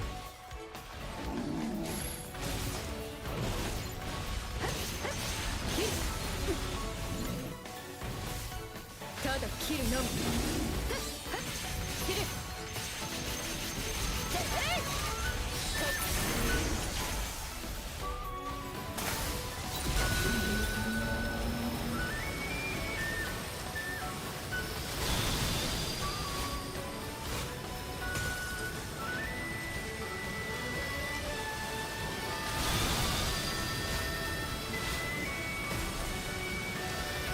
Did I even make this?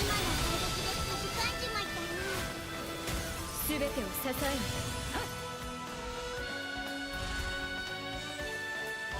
Half-pint. Yep. Of course. Love being frozen.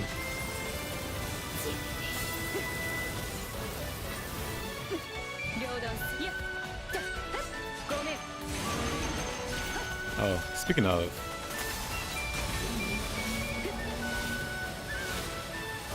The big one's just so annoying. Bring back the better fight. Bring back the better boss. There we go.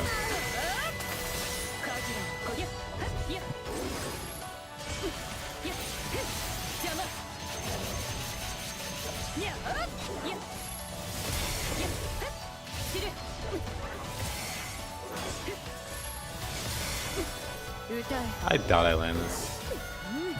We're going for it anyway. Nice.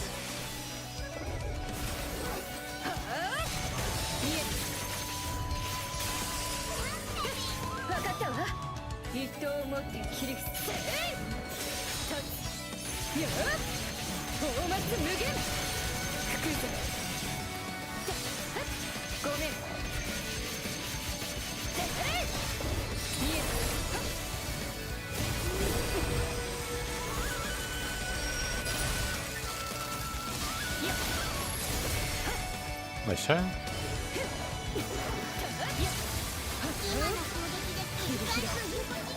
Oh, the ice guys. Not that that hurts.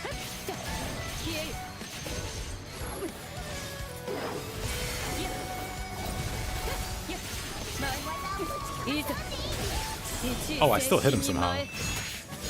I thought he jumped way too far away for that. Nice.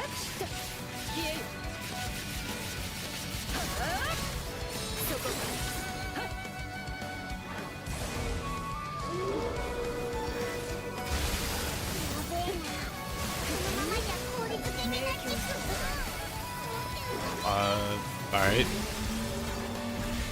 Don't exactly know what froze me there.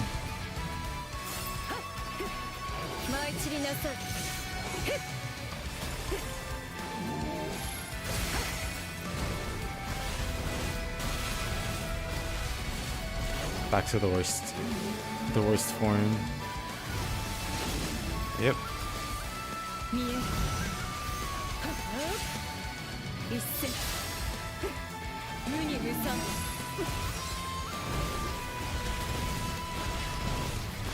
Fine, Infinity Quest all done finally. Congrats.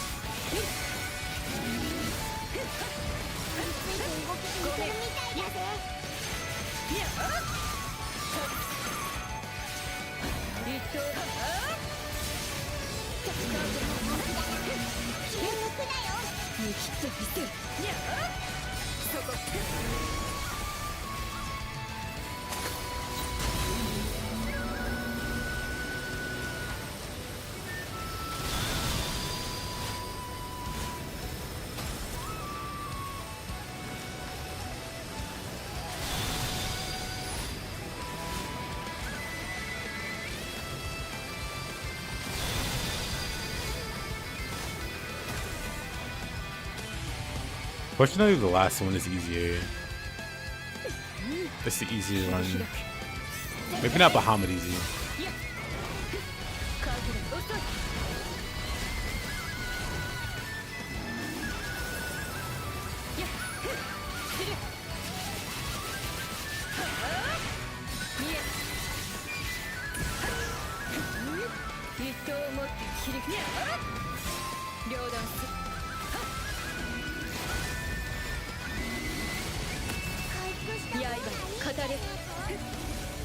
Alright, buddy.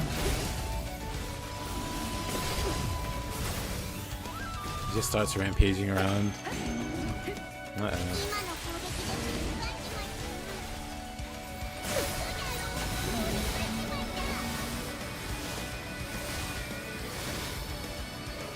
Alright, whatever. I don't know what that's about. Well, back to the actual fun fight. Somehow I missed this guy. Oh, he got stunned and then I get frozen. It's after all crabs, yeah. I think they all might be after all crabs. You may be able to pick up some along the way. There's also a sigil. Like, it's like 8,000 health. But I don't recall when you get them. But I'm pretty sure the 1,000 attack one is at the end. You might get the other one sooner. Like at 25 or whatever. Alright. I'm getting annoyed by these, like, ice guys.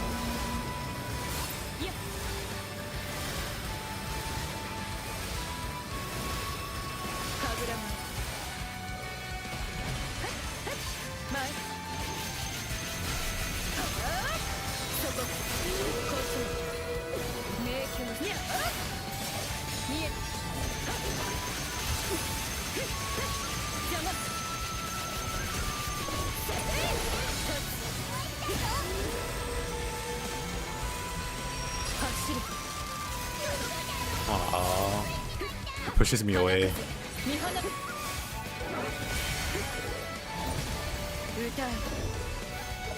Of course.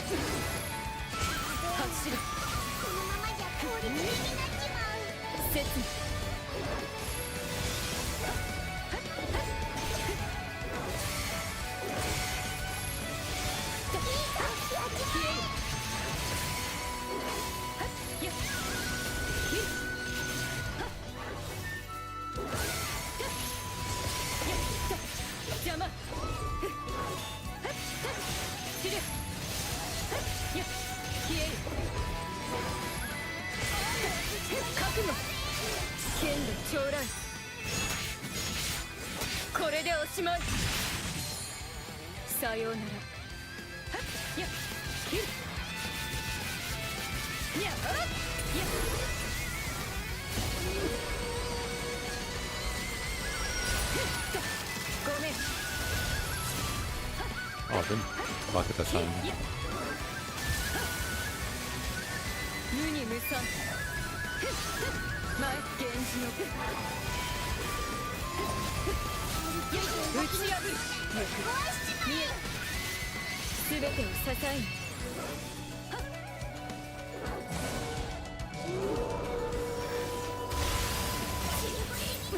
Oh, really? I should be charging.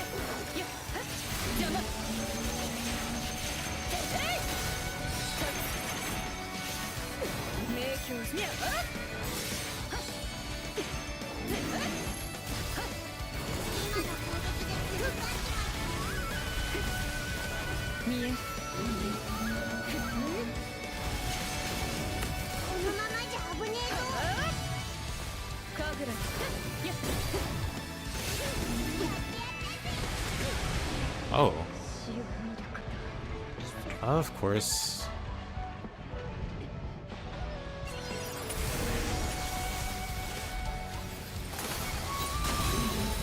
Probably could have killed him there. Not go too far.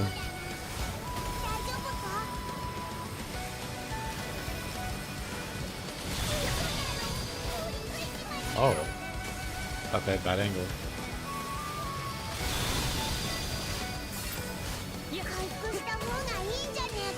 Neat. Fun even.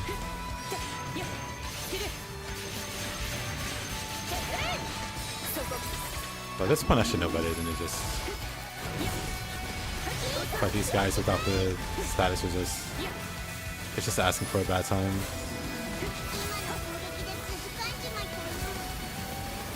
So I have to remember that for the dragons. to just swap. 両断邪魔 It's not worth the headache otherwise. 刃に語る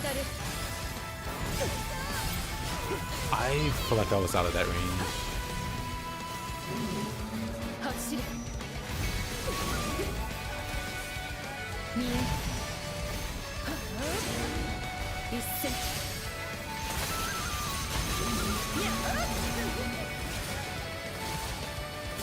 You trying to go for it? 舞い踊りなさい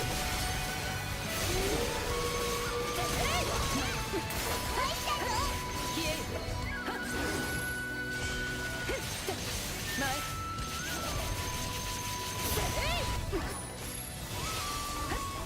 源氏の構え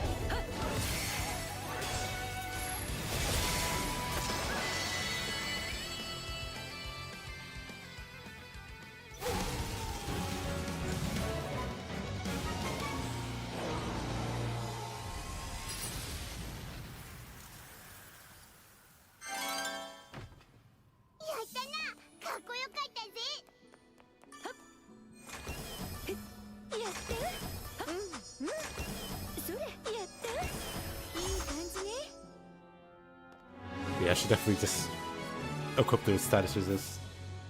Or these fights become so much more harder. さらなる They're not hard, but like more tedious. Like getting frozen constantly. You can just ignore the mechanic.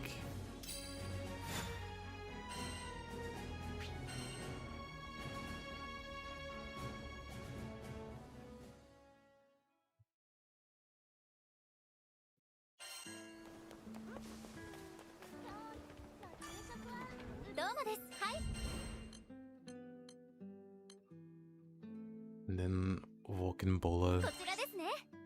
頑張ってください。またのお越しを。 Also another huge pain in the butt. Maybe I should have got some fire resist. I show my set. It started a few days ago. I mean, I don't recommend anybody running my set. However, if you have questions, I can answer them.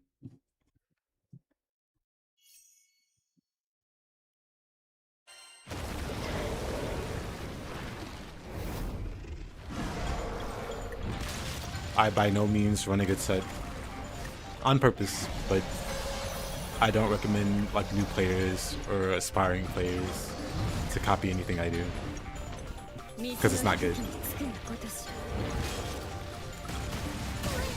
燃えてるぜ。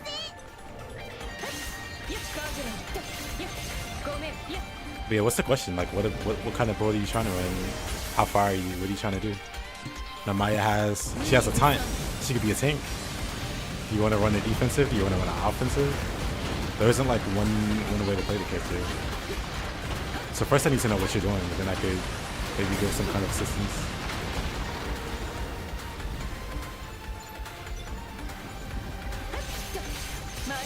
I'm sure of that.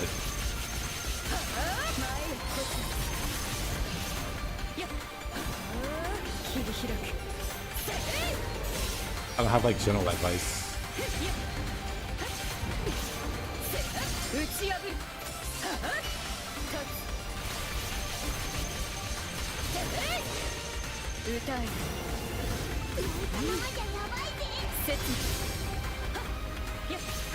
Well, it's nice to finally be able to do that.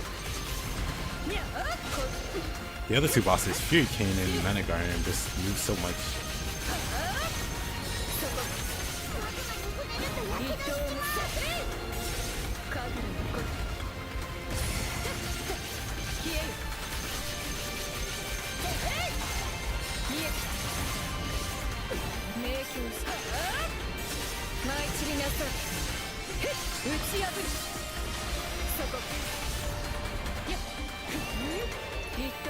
Why am I facing the wrong direction?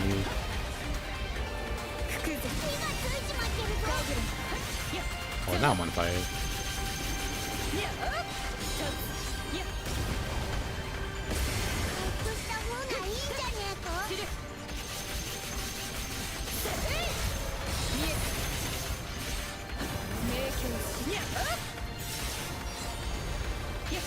やっ切り開くさらば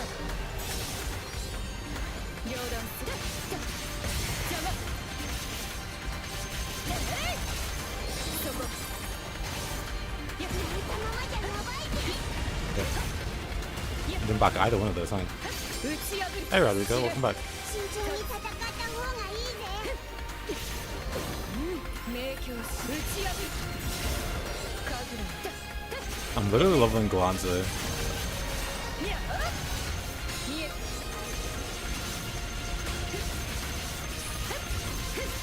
える源氏のごとく両断する邪魔 Such a goofy fight. You just slap his belly. 花数見花だまい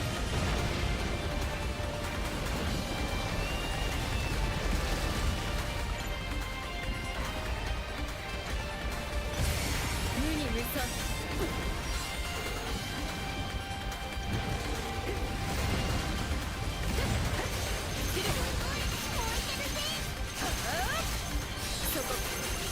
I don't get what this guy's supposed to be. Is he meant to be like a lizard? Snake? With arms? Oh, a dragon, I guess? いいのが来そうだ You can go check my previous VODs of me playing Percival or Id or Yoda.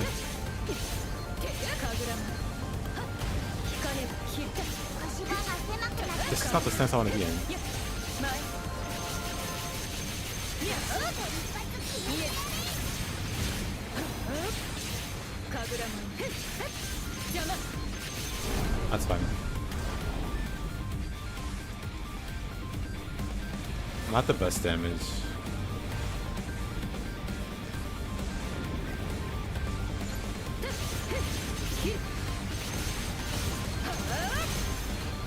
Yeah, my bad. Let me pull out my max mastery characters. Oh wait.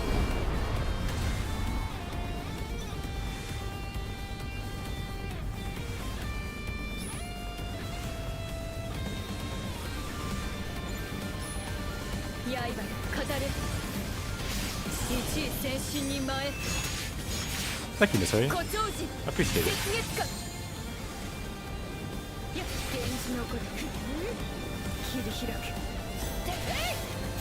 But yeah, let me casually whip out my non-master characters and have these fights take 15 minutes longer. Can't find the Nexus.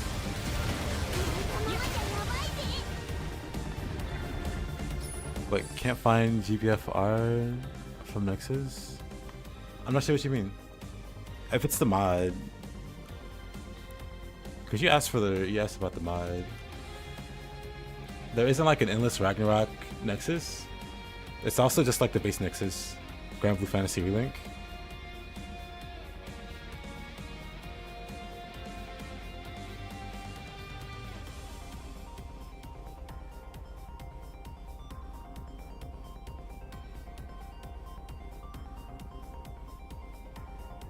Like if you just Google it, it should pop up as like the first result, maybe.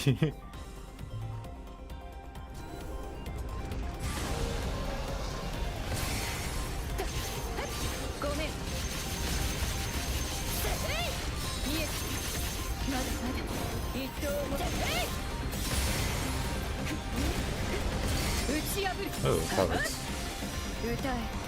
I upload it? I'm not gonna upload somebody else's mod. That's very disrespectful.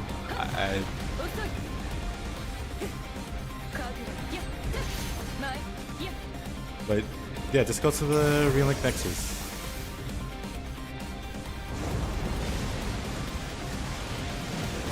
So also it has Nioh. Kinesis, who you got the game for, funnily enough, posted a very cursed screenshot of it as Nioh.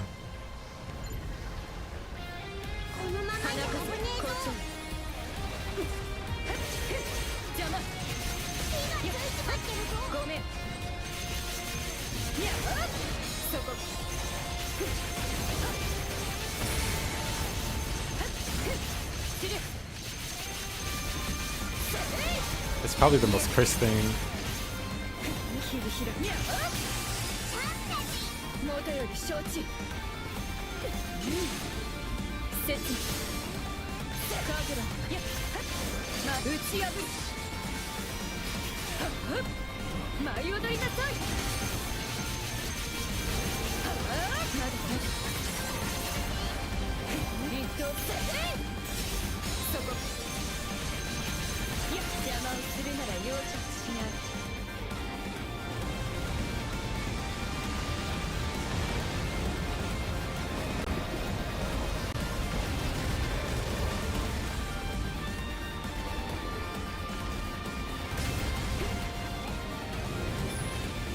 Nigeria game. I mean, it's a solo only run.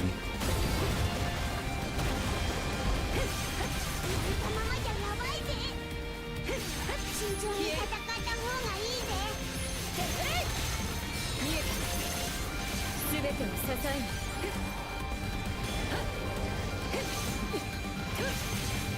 切り開くさらにそこ歌え Oh, I shouldn't have just pressed that. Whatever, it's fine. 大松無限 We're giving Vulcan Bola a very aggressive tummy rub. 邪魔ごめん打ち破る校長ただ切るのみ切る見えごめん It's been the easiest. I've only done 2 characters for Endless Ragnarok. Just Frau and Beatrix. I like Beatrix more. そこ明鏡見えカグラ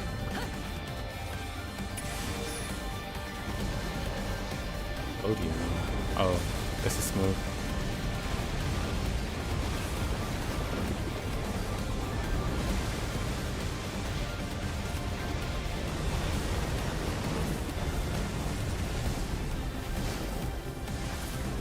Oh, you know? Didn't think you would attack that one. Whatever. It's fine. 見放だまいごめん I mean, yeah, eventually I'll do multiplayer stuff. But yeah, currently this is just a solo stream. Where are you going, buddy?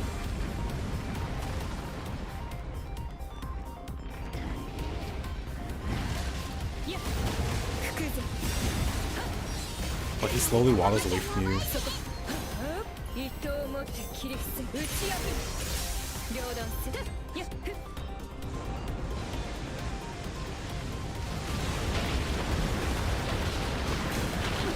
If I play Fediel, I won't be using Dark Balls.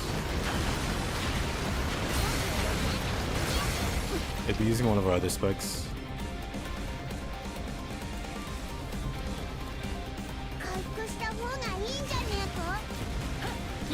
You know, that's on me. 参る三死一斉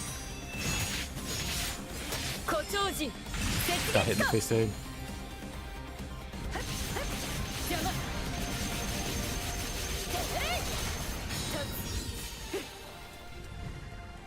Oh, uh-oh.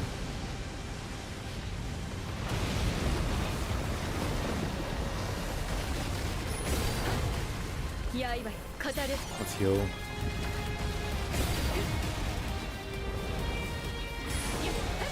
消えるそこ明鏡失勢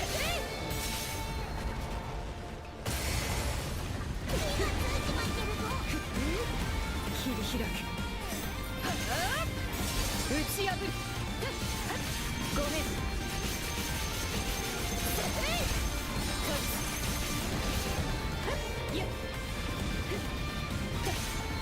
It's not really tech though.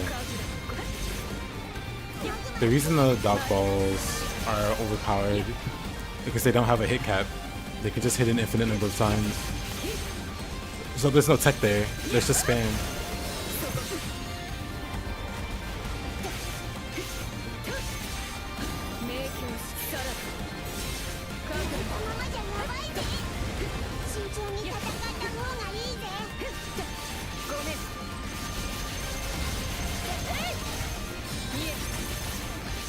It's funny, they made Vulcan Bolo less annoying, 見える but he's also still just very 打ち破る obnoxious to 仕留める fight. 走る Nonetheless, 我が刃に oh, he lived, surprisingly.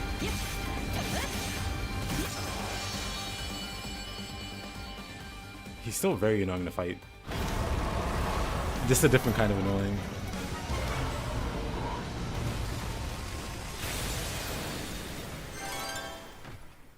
やったな、かっこよかったぜ。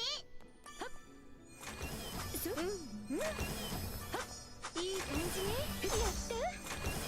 うんうん。 But yeah, I don't know what I would do with Fedio whenever I play him.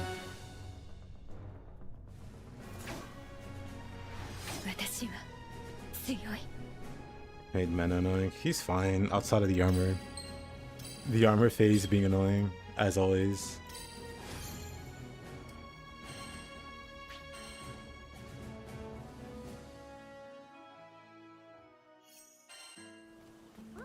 So I guess my big problem is like fighting those guys.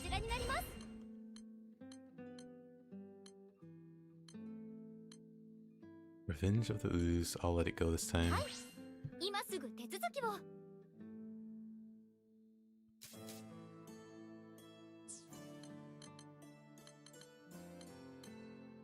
ちらですね。 I don't think there's any interesting enemies here.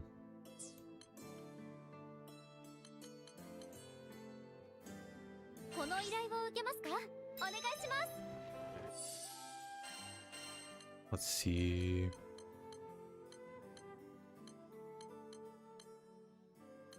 But like,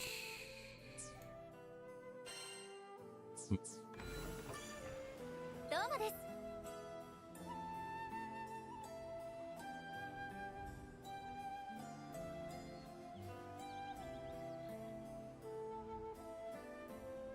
良い一日を。はい hmm.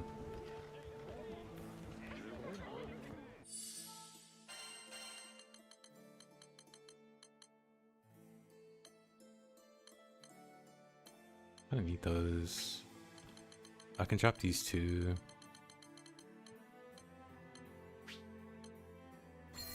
For this.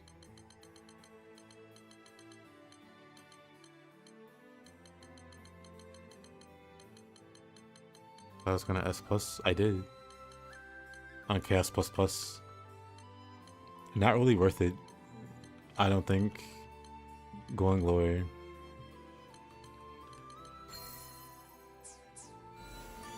Not really interesting to go lower. Because I S plus all of these.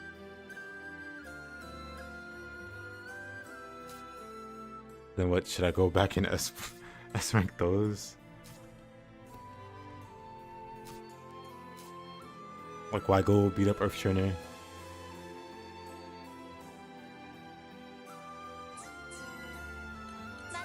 What did he do to you?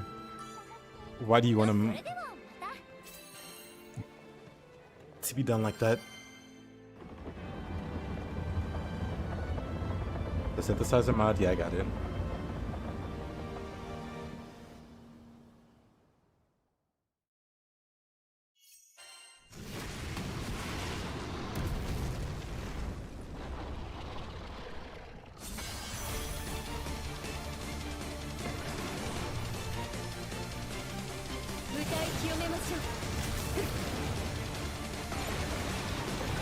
Anyway.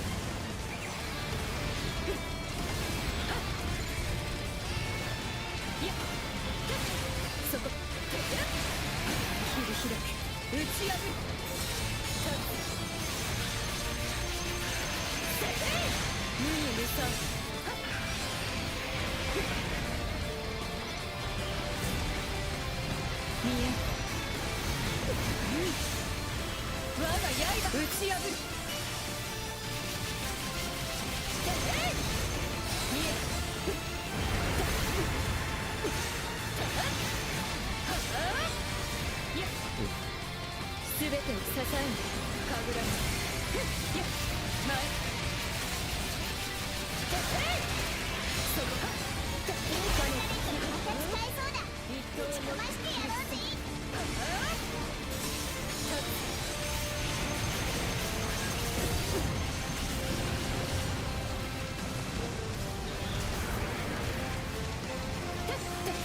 ごめん。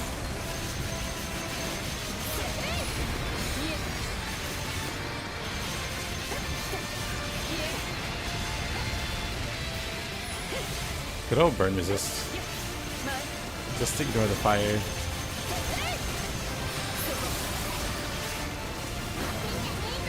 打ち破る。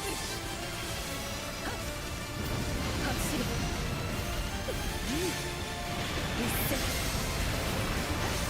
そこ。 Block that, huh? 切り開く。さらに。いや。 Oof. カーブだ。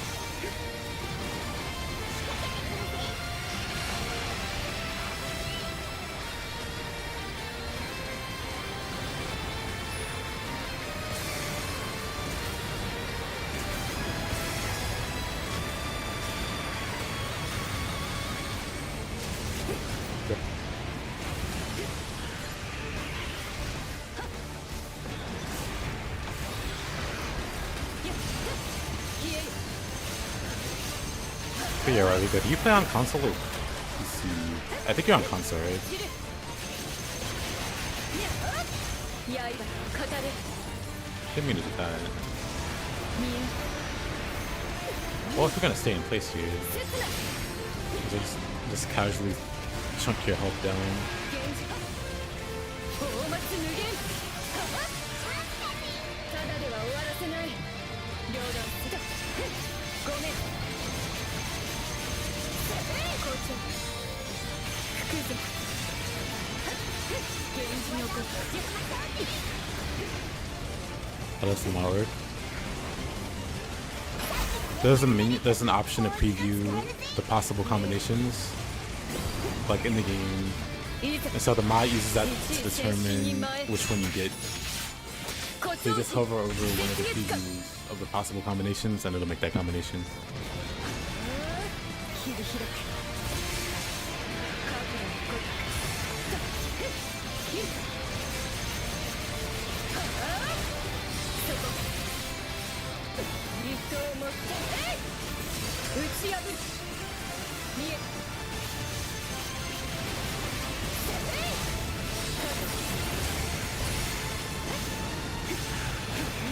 切り開く覚悟のごめん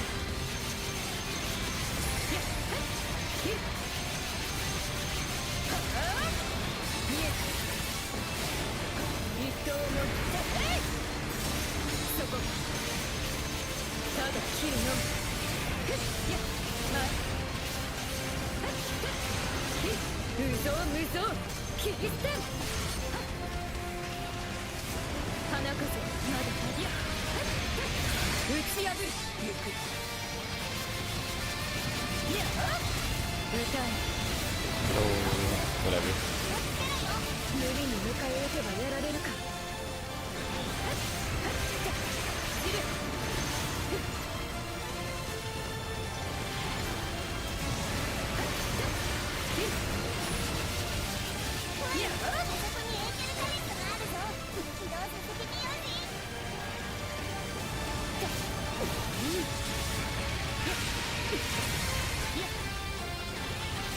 舞い散りなさい打ち破るそこ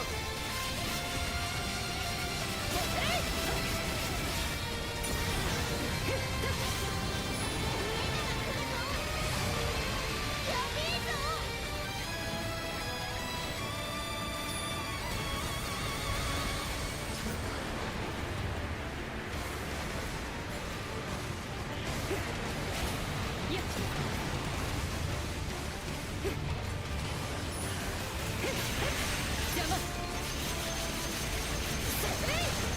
走る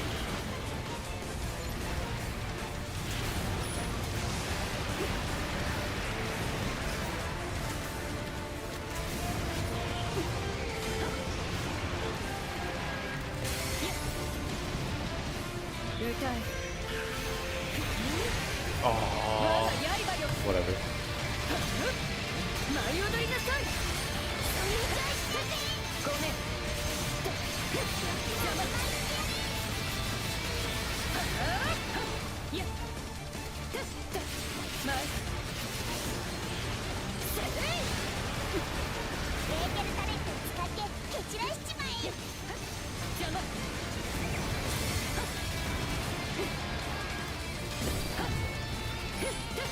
Hey, Marcia, welcome back. 覚悟。剣の将来。これでおしまい。さようなら。いや。邪魔。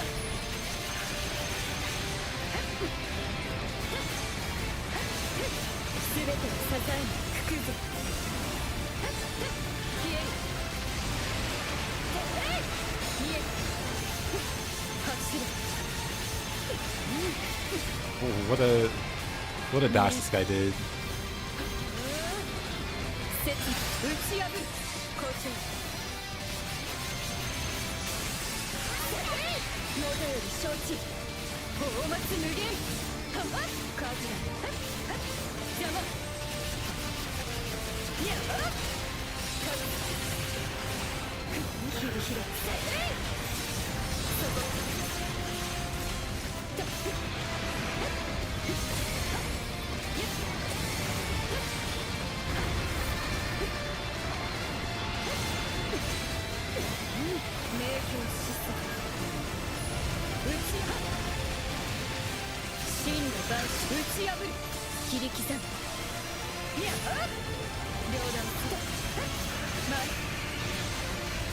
Marcia's playing Sleeping Dogs. How's that playthrough going, by the way? Oh, you died there. That'll make things less chaotic, I guess.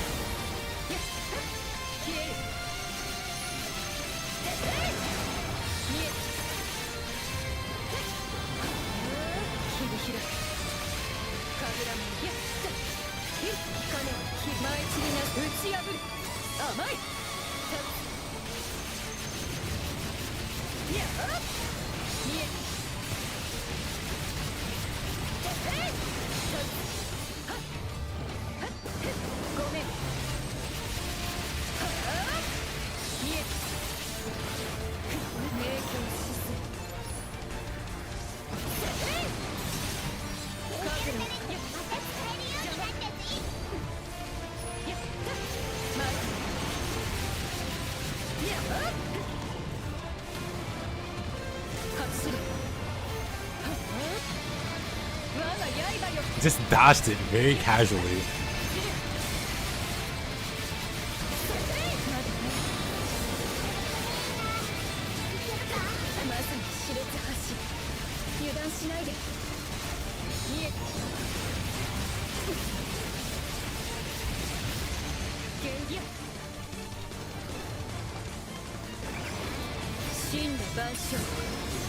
Oh really? He does the blow us there just as he was about to break.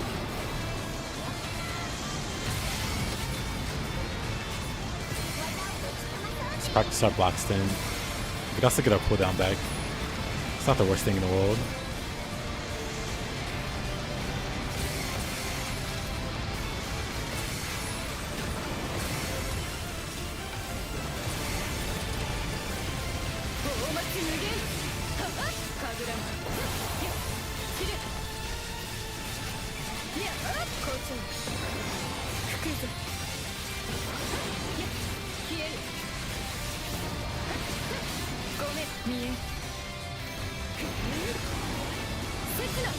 How does he keep dodging it like that? What?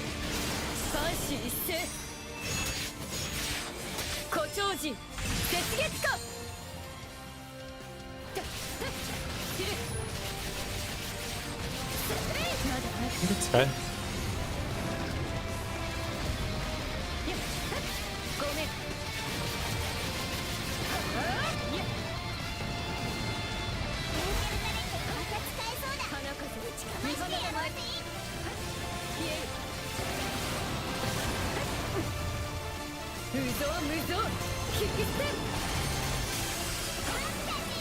ったわ。そこ切り開く。やっ見えそこ打ち破る。突破する。やっ見え歌う。ただ切るのみ。やっ走る。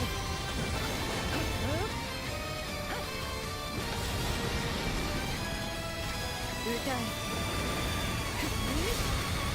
一戦校長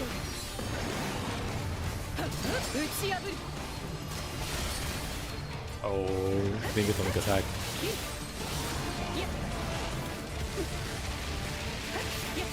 消える。まだまだ光れば切る。迷宮死すさらに一刀を持って切り打ち破る。見えさ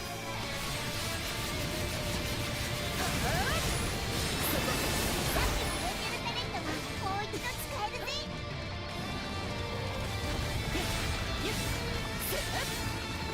両断する。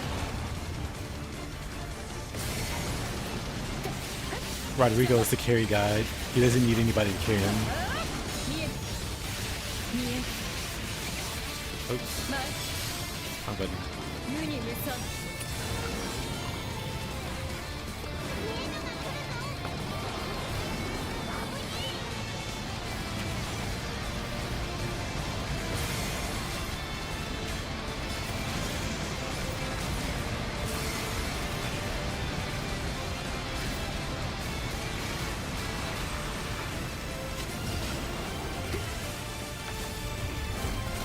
刃語れ無造無造切り捨て。まだまだ切るひね打ち破る。仕留める。迷宮死す。そこ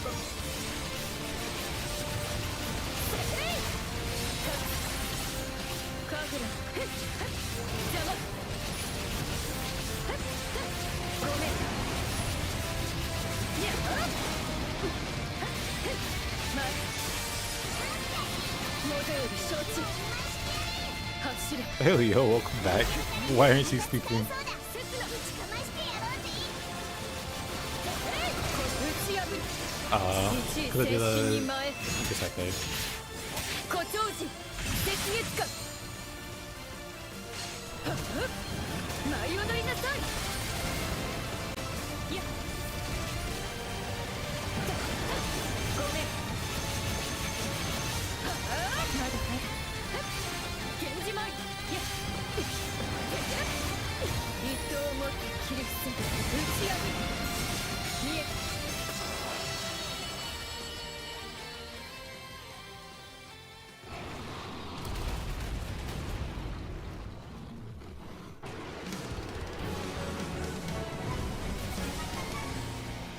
I've been working on it. さすがだな。どうってことなかったか。それ。はっ、いい感じね。Not enough, Kai. やったいい感じね。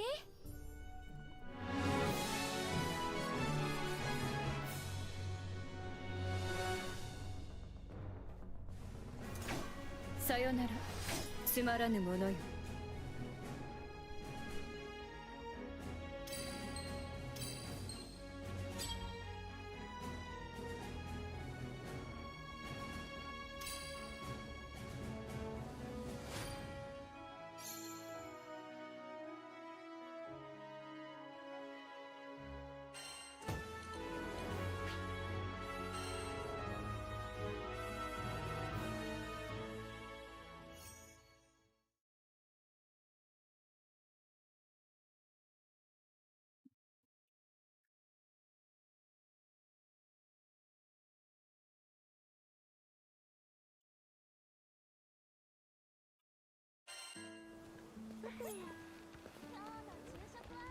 ちでいかがでしょう。依頼をご覧。はい、こちらですね。 Hey, getting carried, same.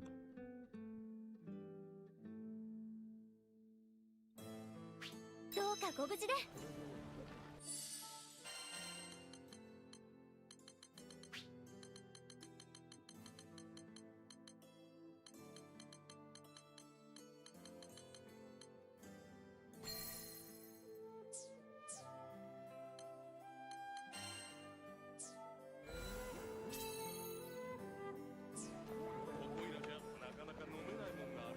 Hmm. 高くて美味しいスープはいかが。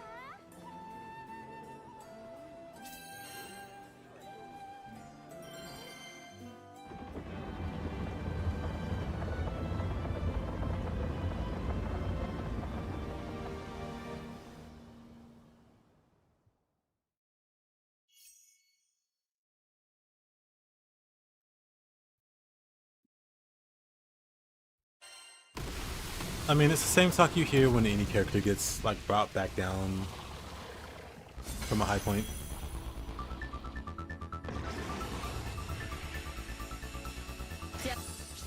Like, eventually they'll nerf Fedio, and all of the people who only knew how to play with orbs will go, she's terrible now. And it's like, yeah, you can't use the same cheese. That doesn't mean she's bad. Maybe you're bad.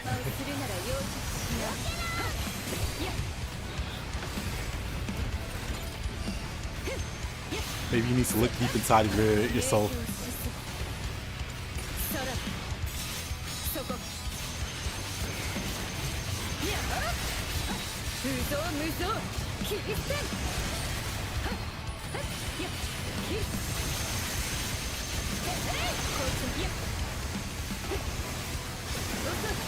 No block there, huh?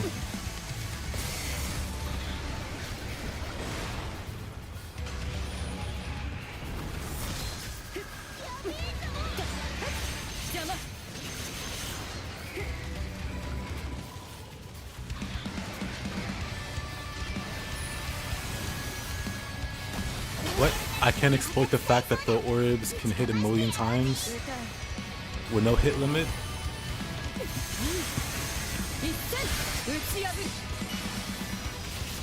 Unplayable.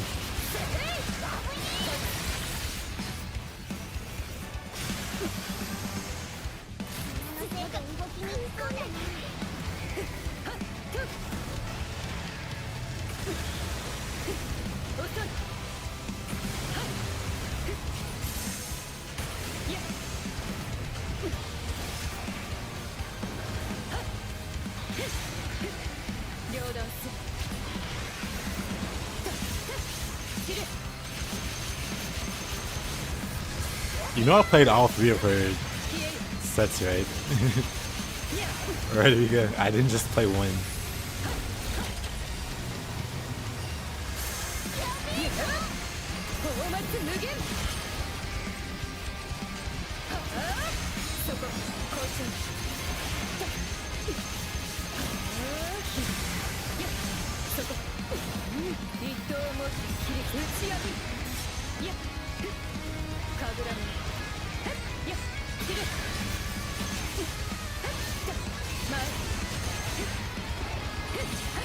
But yeah, the orb will be easy to fix.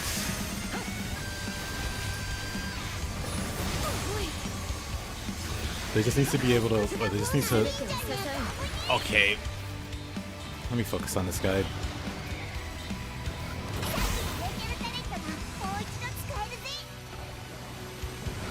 And both of these guys are pretty annoying together. Although, wait a minute, I'm immune to glaciate. I don't have to be so cautious.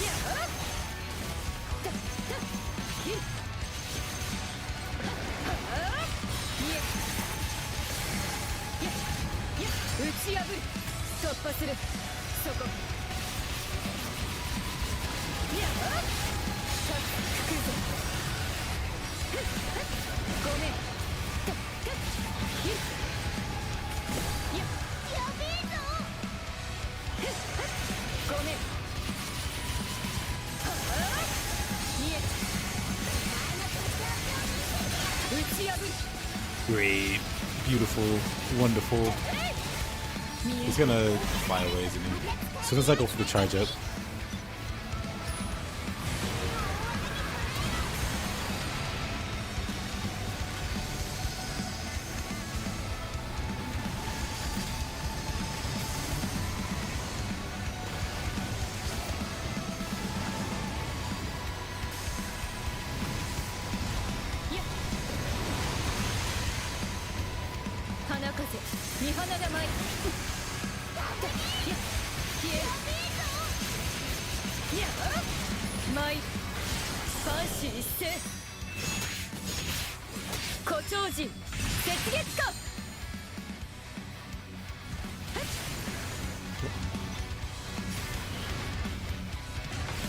Didn't mean to attack that guy.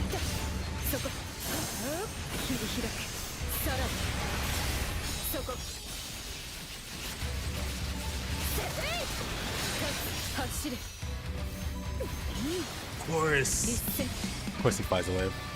Why wouldn't he?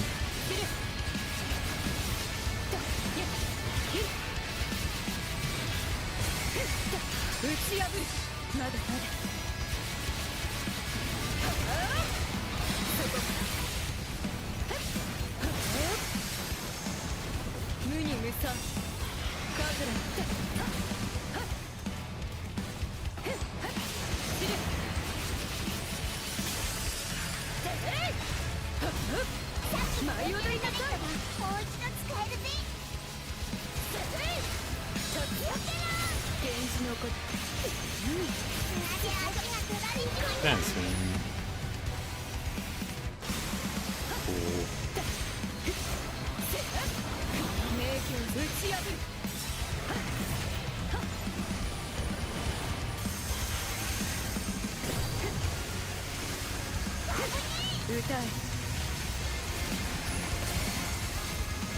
What I hear?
Yeah, Ganda's charge parry really interests me.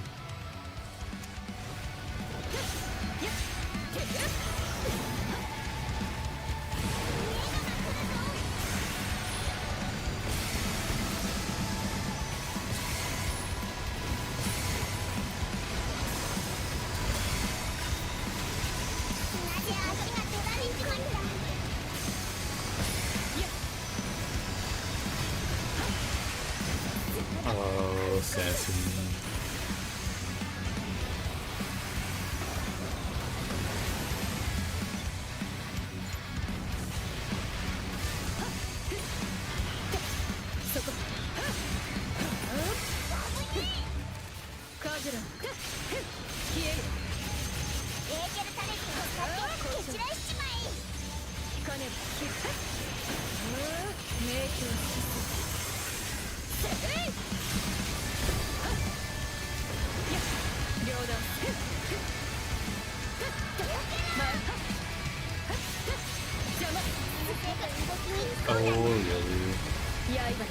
れやった切る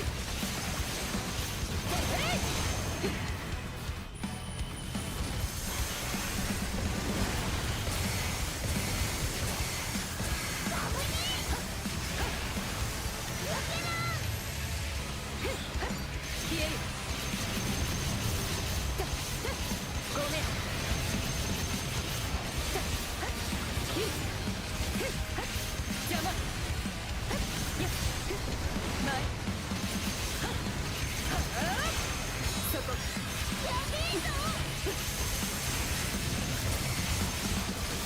打ち破る見え舞い散りなさい舞い三子一斉誇張時雪月花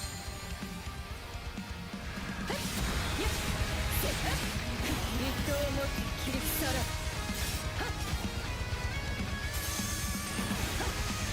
神楽門やった切る消える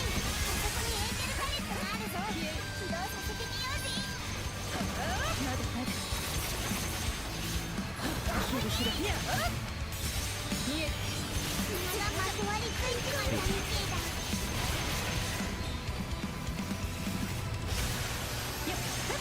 見える見える一戦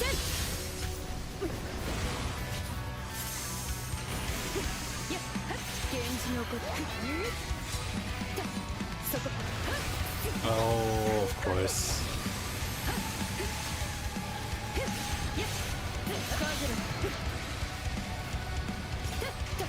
ごめん切れこっち打ち破る Fine. Run it down.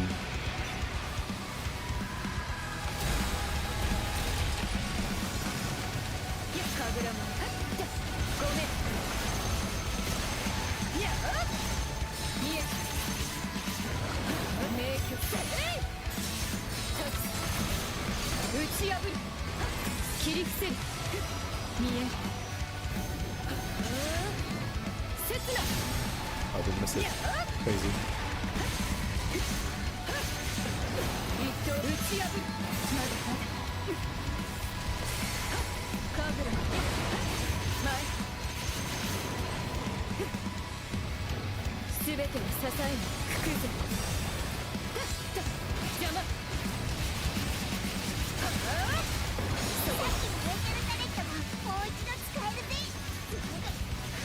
Santoon, yeah.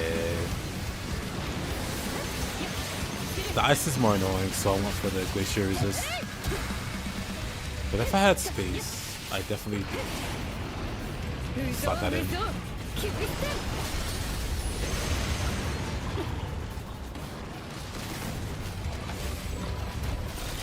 Did my parents poison my water and coat my crops?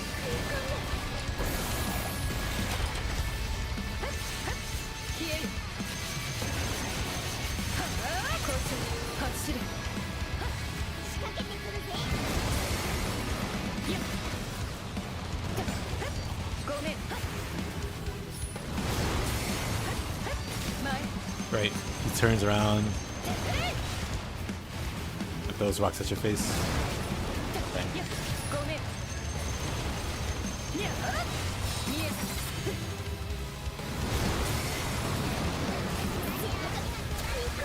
I wanted to avoid the rocks that he throws, but he didn't do that last time.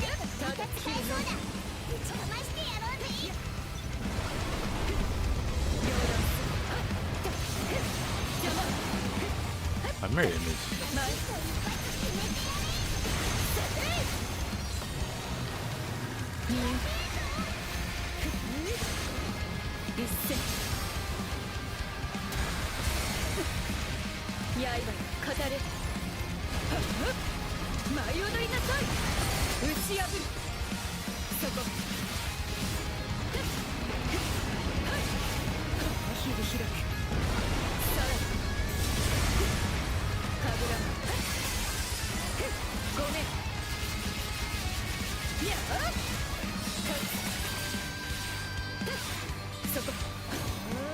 刀を切り打ち破る見え参る万死一斉 That's 古 fine. 超人雪月花源氏舞や手や切り開くさら Too late on that one. 大松無限はっ打ち破る立つ見え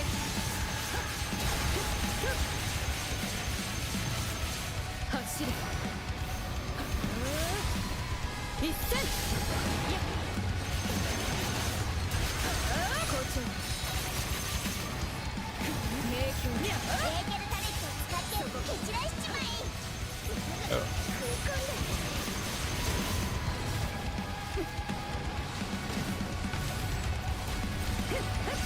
散れ見え一刀そこ打ち破る今こそ好機金切った神楽見え我が刃よ無造無造切り捨てんこ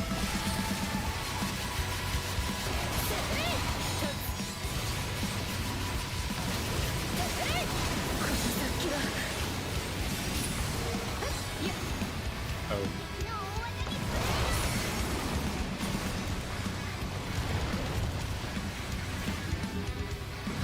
ーテルタレットがもう一度使えるぜ。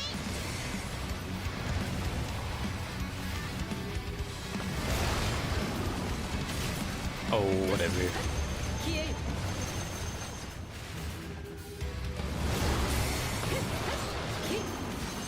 同じ足が取られちまったら I forget that Sanson's you. This would be Nero.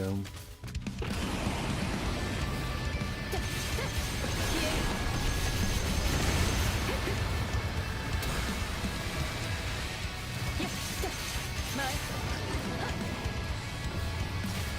Oh.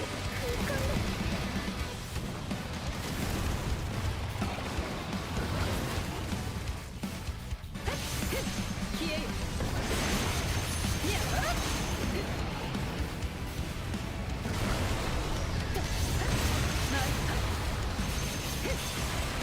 や吹くぜ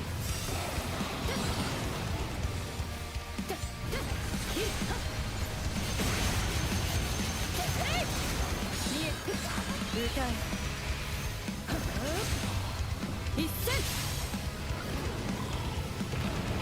源氏の真の万象切り捨てん散れいや遅い邪魔来い。あそこにエーテルタレットがあるぞ。起動させてみようぜ。打ち破るせいそこや前や覚悟剣で将来これでおしまい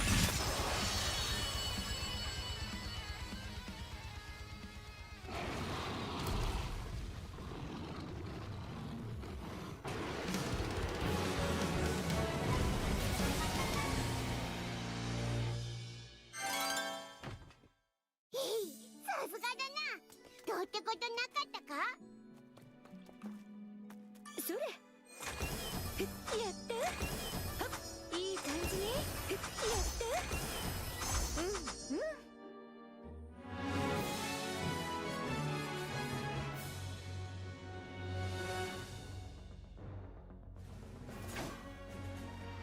私は強い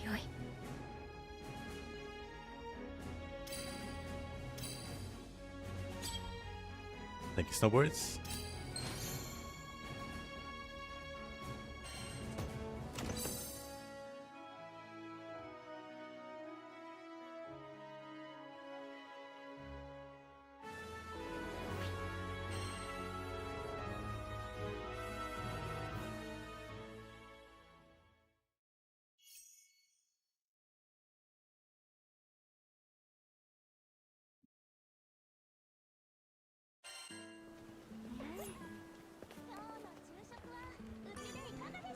様です。こちらになります。 Ooh, the golem. 今すぐ手続きを頑張ってください。 Nice, nice, nice. どうだい？まだ昼間？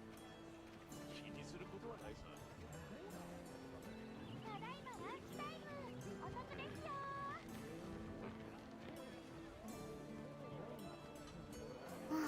What's her best skill? This character? She's got a move called... I'm pretty sure it's Satsune.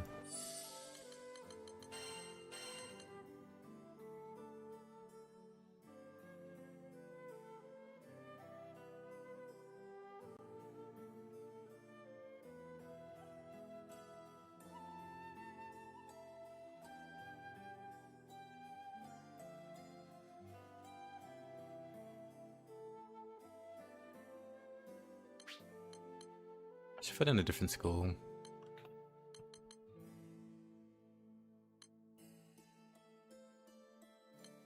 But I guess she doesn't have any, really.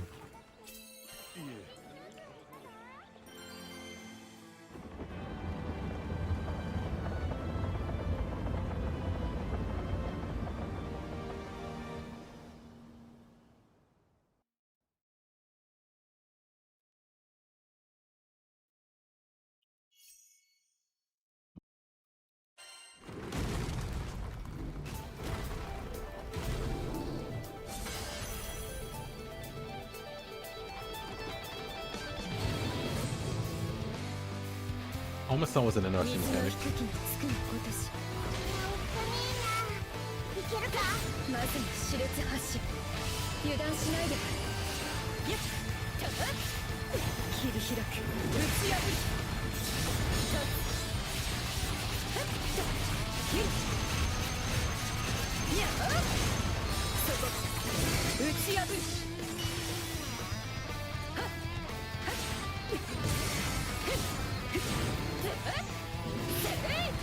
見える。 Ruby Golem's such a great fate. ごめん。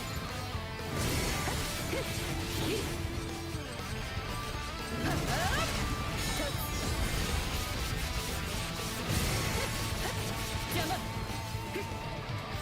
すべてを支えぬ。ただ切るのみ。やっ、放末無限。 Mirror image. 消える。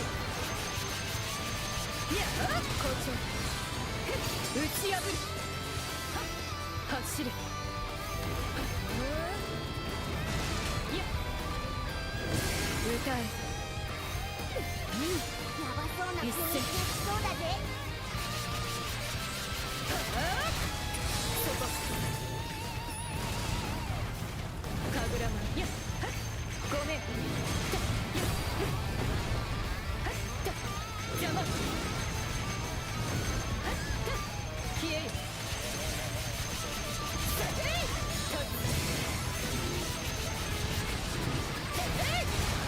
そこ。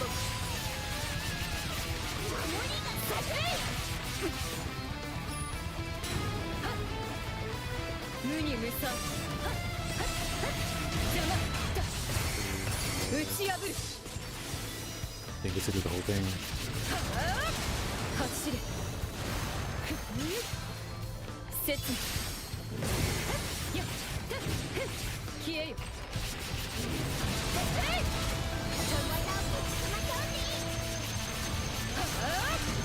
そこ。散る。やっ、見えた。やっ、ごめん。何か来るぜ。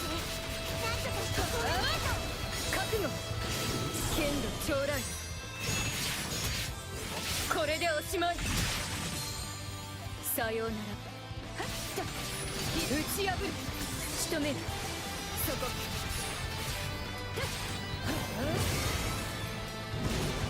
神楽に。やばそうな攻撃が来そうだぜ。無造無造。切り捨て。 Really? No block there. 見える。一戦。ただ切る。まだまだ。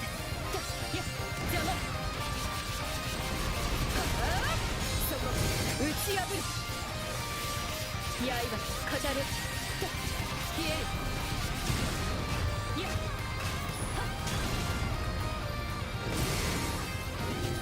I'm gonna just have to jump in front of it whenever I see it, so I can block it.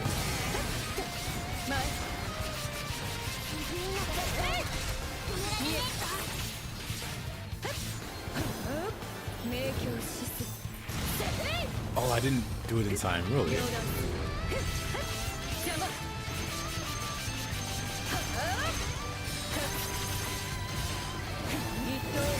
There we go. 打ち破る見えやあ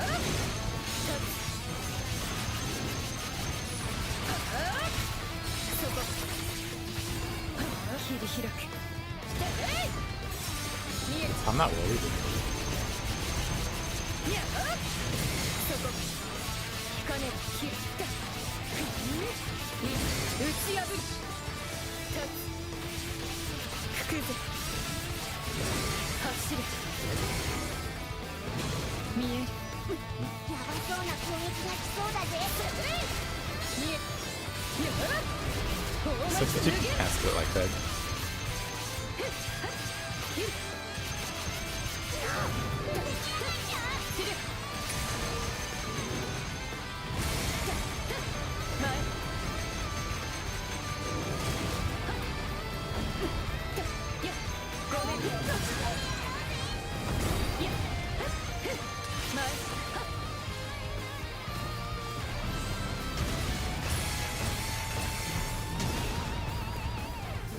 打ち破る立つ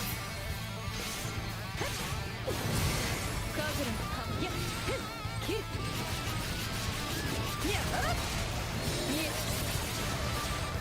明鏡止水いざ一位精神に前誇張時雪月花走れ我が刃よ打ち破るまだまだそこ切り開くやあ両断する言うのがそうだ。止められねえか。立つ源氏のことカズラ消える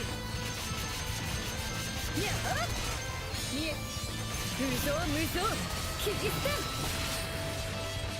やっはっ切る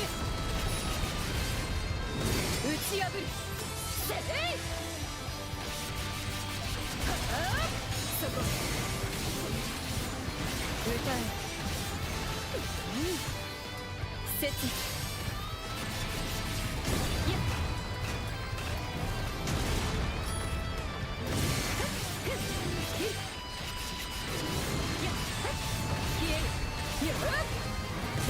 無限打ち破る全てを支えぬ邪魔やあ見え明鏡止水ただ切るのみ神楽も散る消える見え一戦打ち破る舞い踊りなさ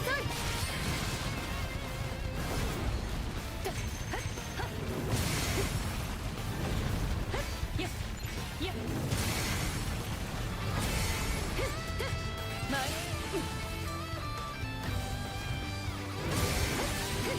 ごめんやそこ覚悟剣で将来これでおしまいさようなら前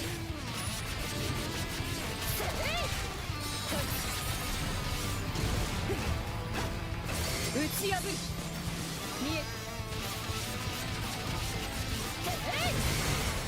走る切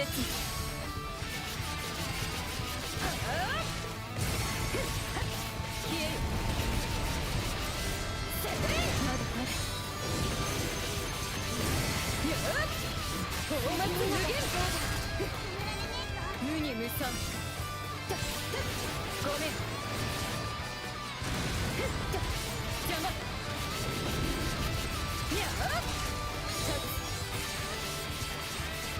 いや源氏の打ち破る見え両断すいや切るそこ切り開く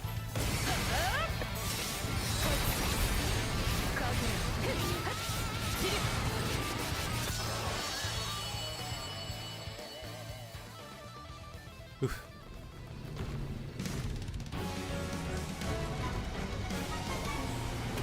Need more aggressive enemies like him and Behemoth. 終わったみてえだな。いい戦いっぷりだったぜ。それいい感じね。それいい感じね。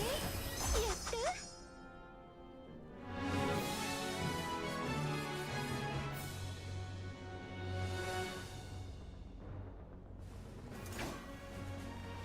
たこれにてごめん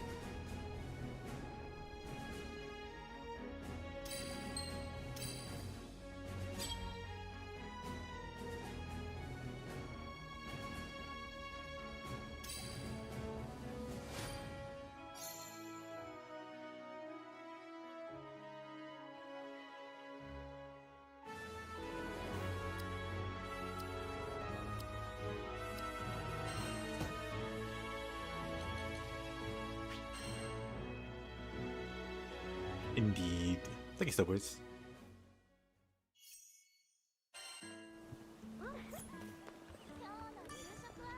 はい、こちらになります。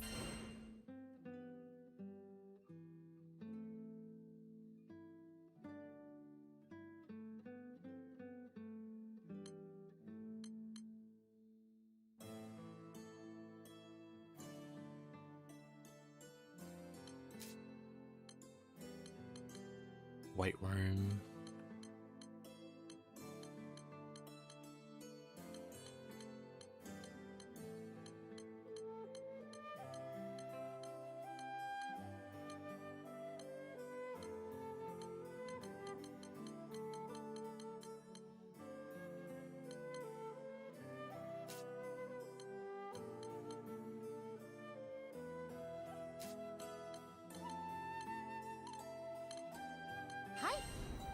That was like 15 minutes. Insane.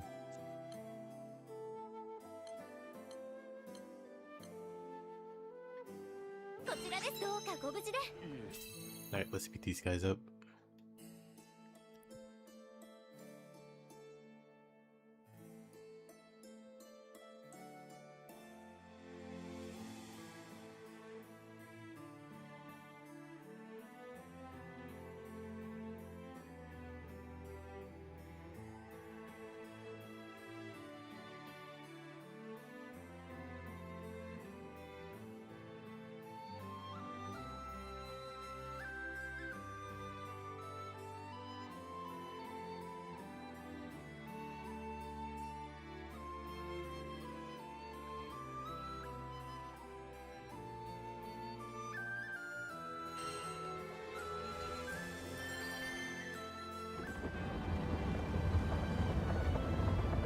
I should probably get the burn resist when I think about it.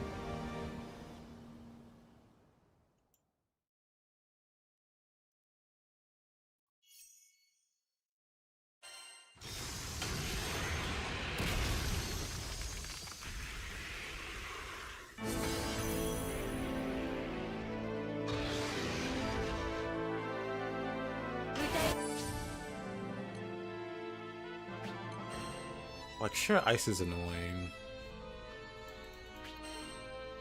But more annoying is the fire.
このままじゃ攻撃的になっちまう。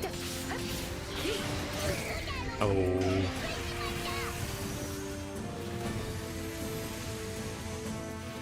I mean, freeze still sucks. Don't get me wrong. Squishy business.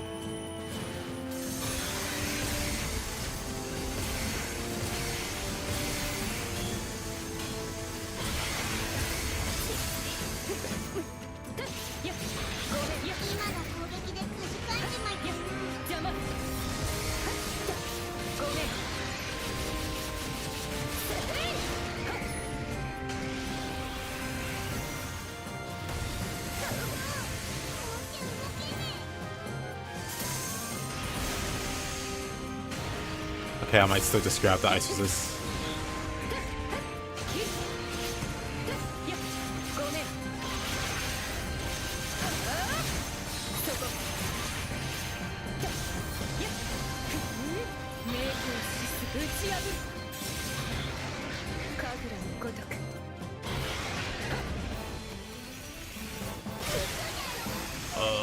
It's fine. I shouldn't be trying to perfect block that.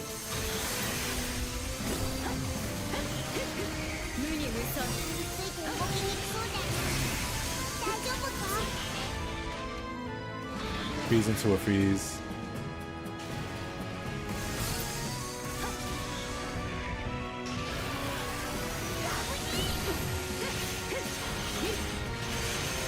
Actually, let me just go ahead and switch. Let me just go ahead and add the glaciate resist. Because this fight's gonna take twice as long. We'll be trying to avoid the ice.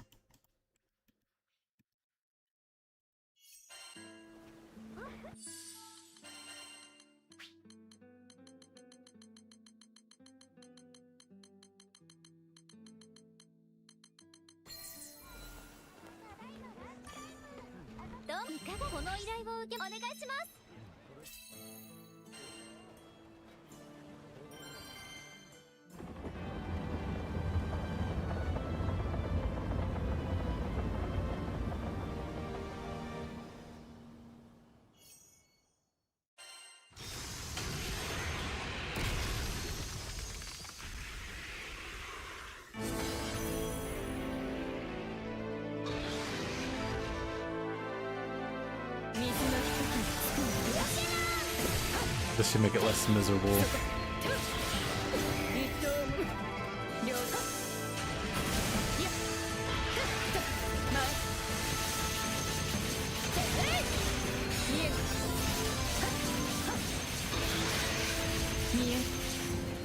Of course. Gonna make a wall of ice and fly right over it.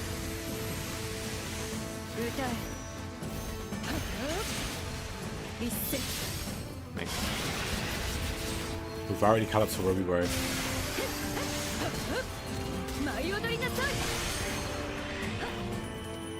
My icicles.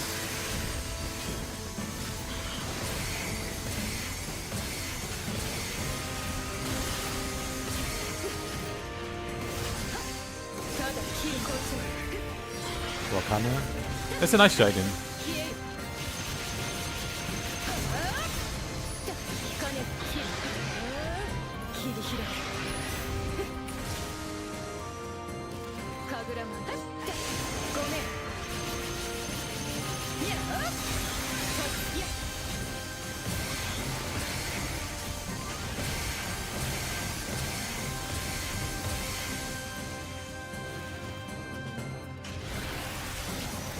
Let's just ignore the ice now.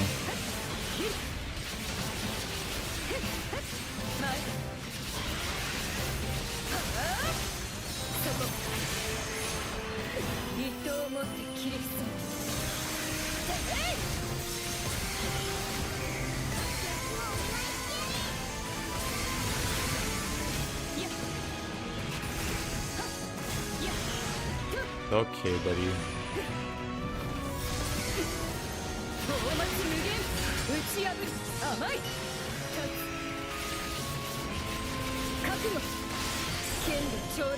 He doesn't stab this toe though. Nice. さようなら。やっ、ごめん。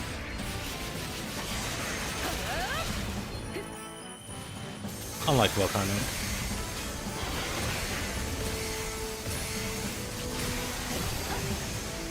源氏の構えや無理に迎え撃てばやられるか神楽の構えやった消える見えん我が刃よ源氏マギア舞い散りなさい Oh, as soon as I get that, he flies away. 無に無産 As soon as I buff, he flies away. Alright, buddy.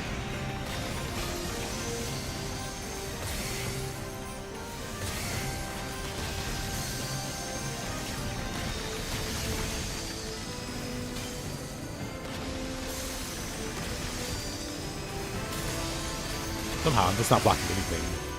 刃に語れ I guess blocking with my face counts. 神楽のいやいや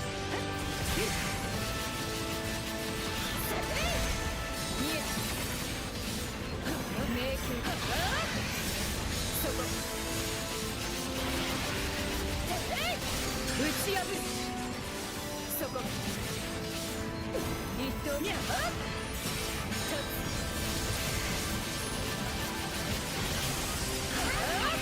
かかったわセット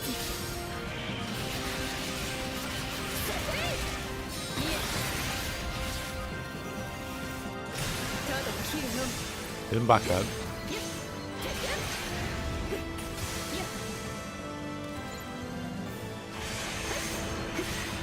Gotta block these again.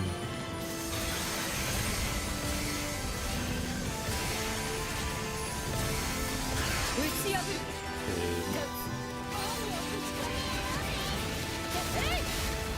覚悟剣の将来これでおしまいさようならごめんにゃっ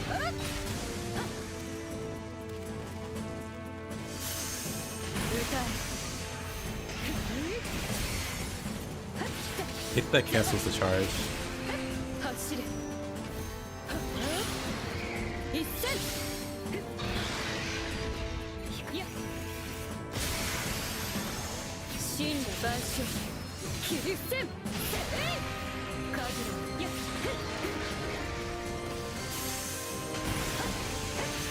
無に無産源氏のことや名君死すさらば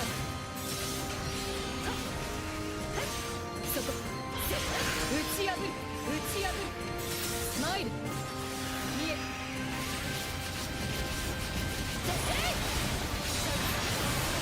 鼻から無理に迎え撃てばやられるかいやマイル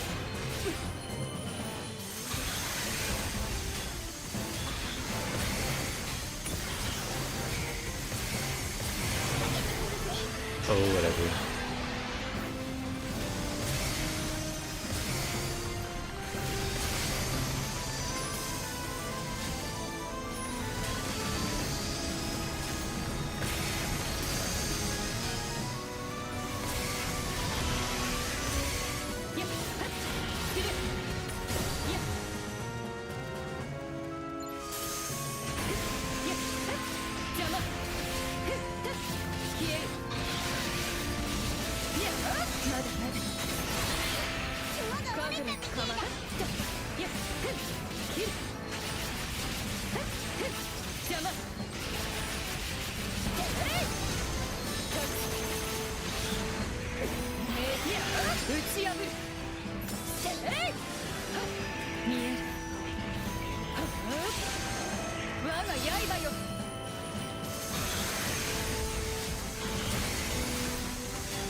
いざ一位戦心に前誇張時雪月花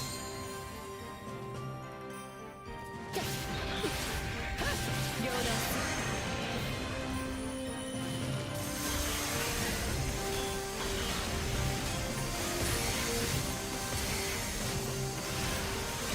Man, that's so hard to do. ごめんそこ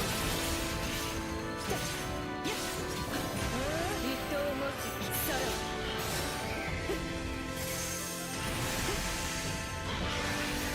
走る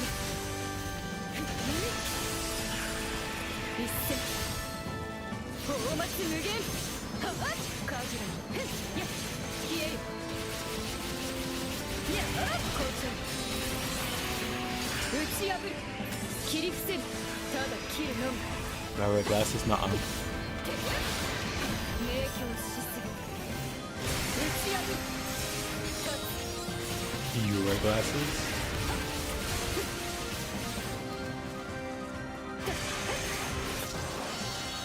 If so, why are you blind?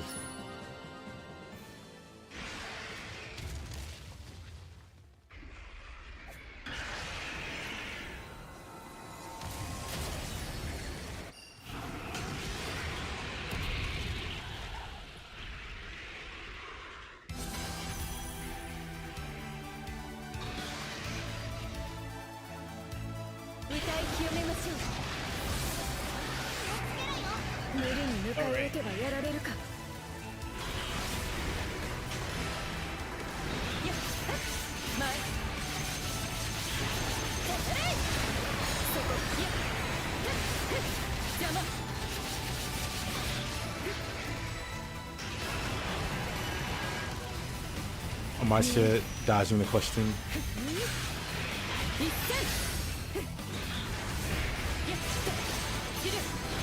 Yep, there's 4 of them.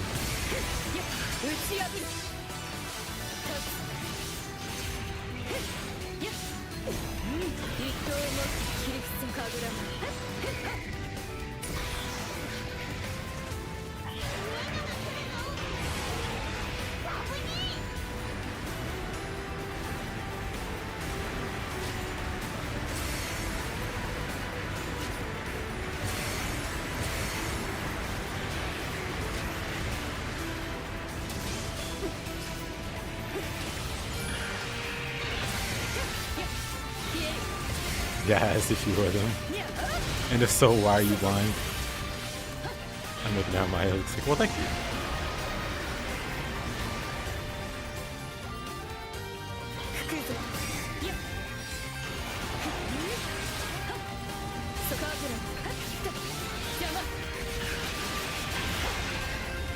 I need to give her a physical loadout.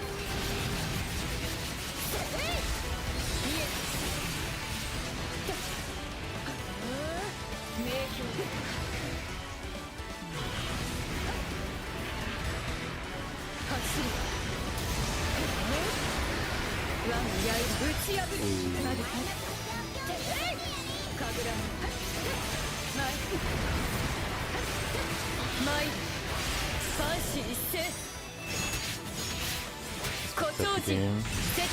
Glad you got it. It's pretty fun. Also, hey, Buckside.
The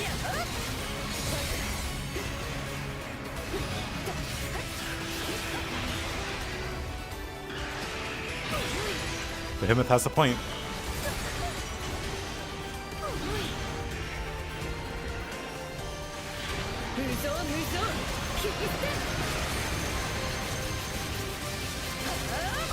Does that mean you're lying about me lying?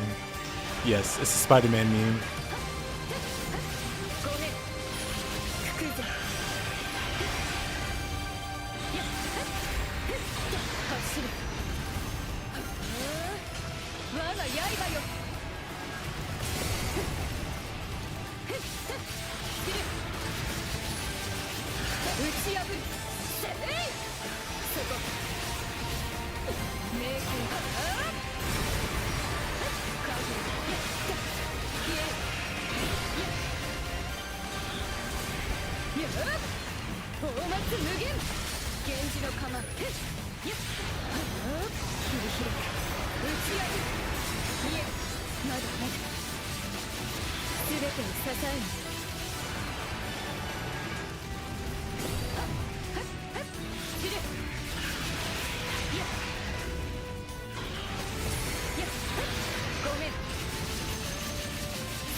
Let's finish that game.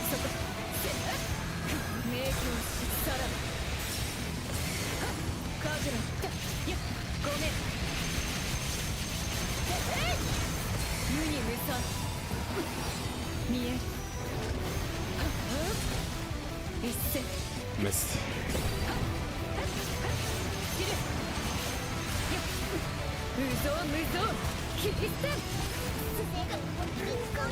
That's who.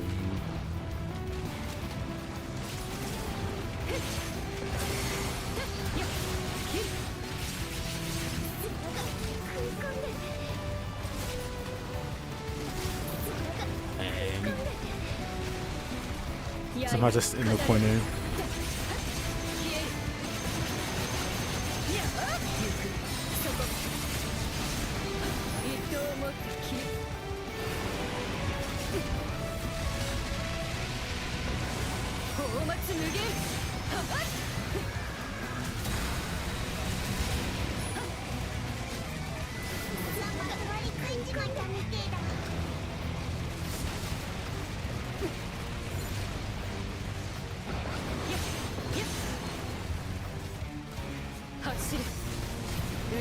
Oh.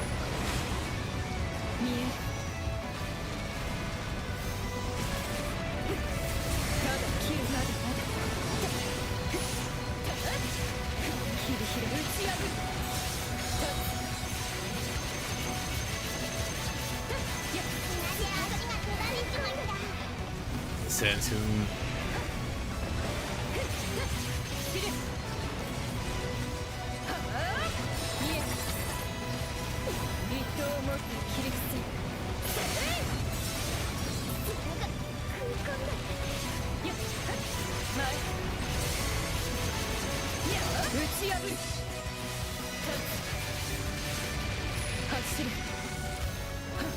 course. 歌え我が刃そこまさに熾烈発進油断しないで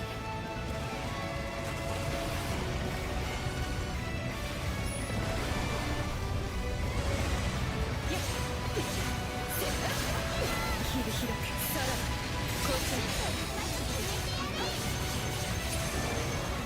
Of course.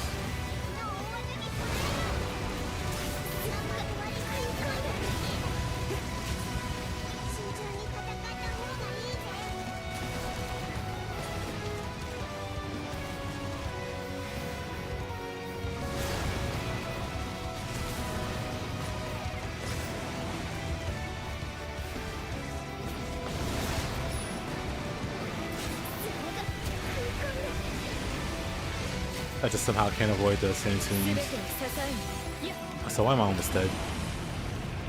いや消えよ覚悟剣の将来これでおしまいさようなら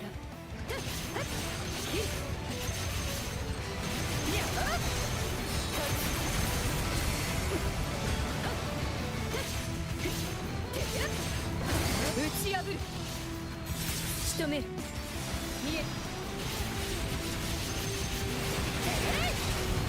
そこ切り開く無に無賛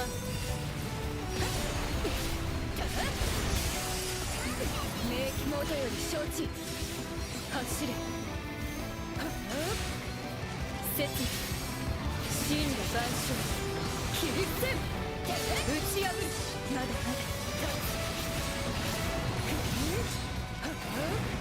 切り開くカズラ Nice level 100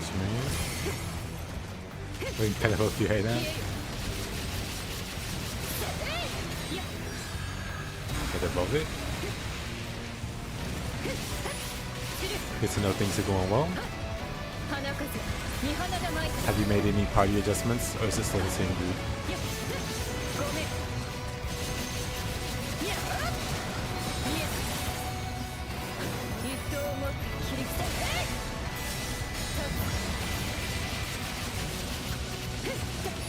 消えるいや見え打ち破るいや大松無限黒羽無tội師終末の執行者よことごとくキスがいい食らえ I didn't mean to do that. Let's do this. 殺す Oh, he's on his way out. 諦めろ吐いたかせ Nice. 115 million.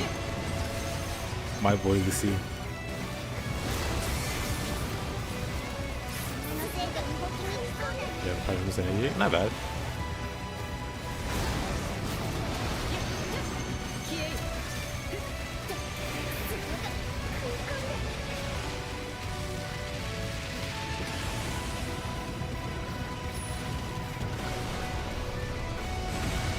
That stance can last for an extraordinary amount of time there. Where's all this extra fire coming from?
course. カーブラ邪魔消える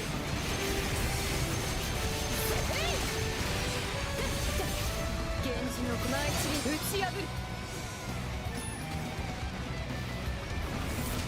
覚悟剣の将来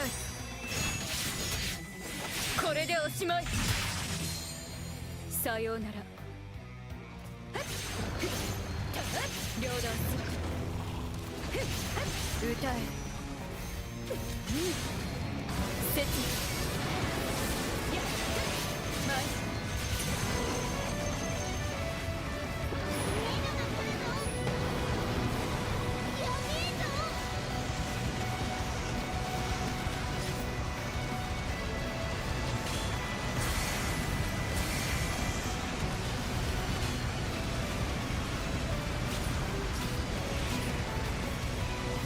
Not a single block to be had there.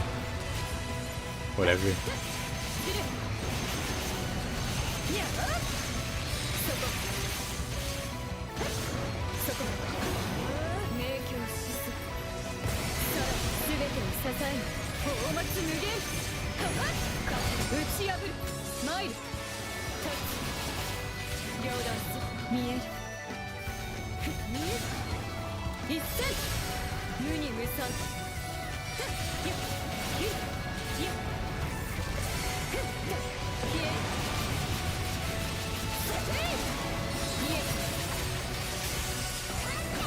ただでは終わらせないそこ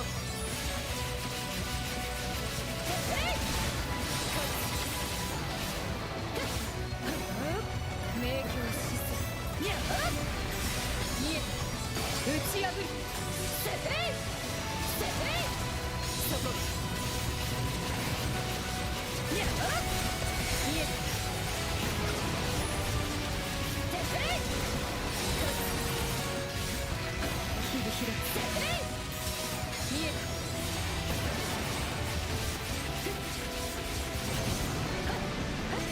歌え我が刃よ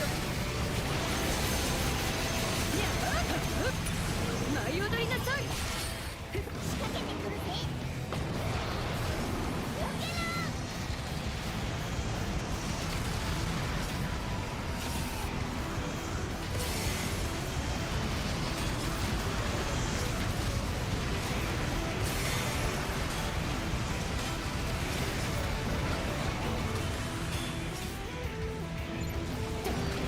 邪魔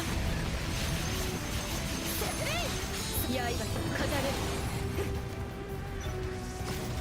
You can block that either, huh? 前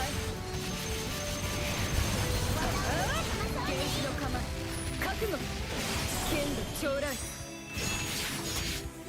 これでおしまいさようならただ切るのみ走る一戦打ち破る見えやそこ大松無限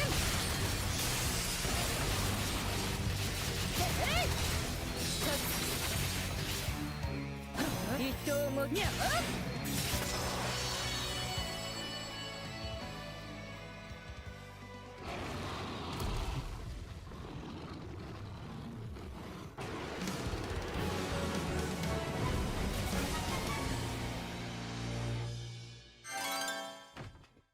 うまくいったみてえだな次もこの調子でいこうぜ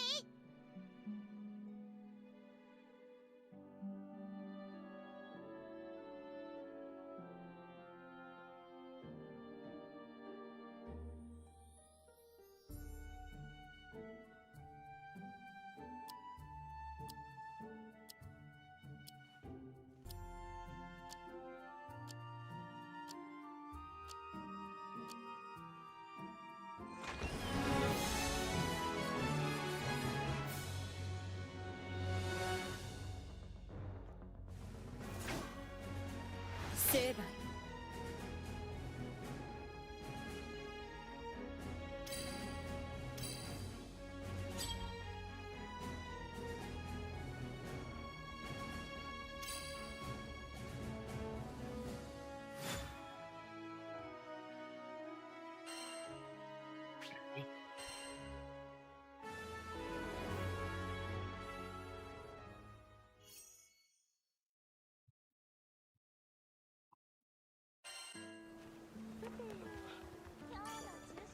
依頼はい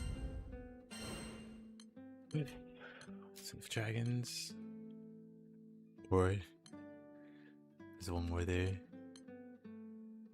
Beautiful blade. It's gonna be interesting. こちらですね Tectonic Clash will be interesting. はい今すぐ Oh, 手続きを first. Like a conflux mission.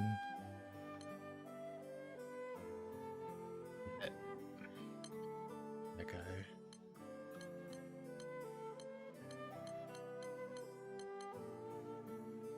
Warlord, Blackworm. Pretty sure not possible. We'll fight him anyway.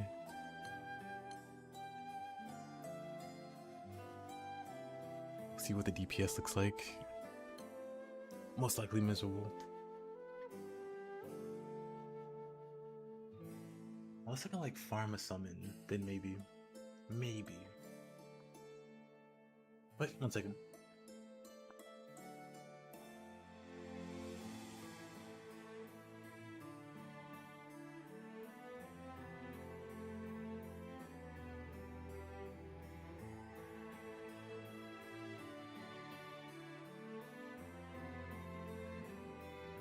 迷った時は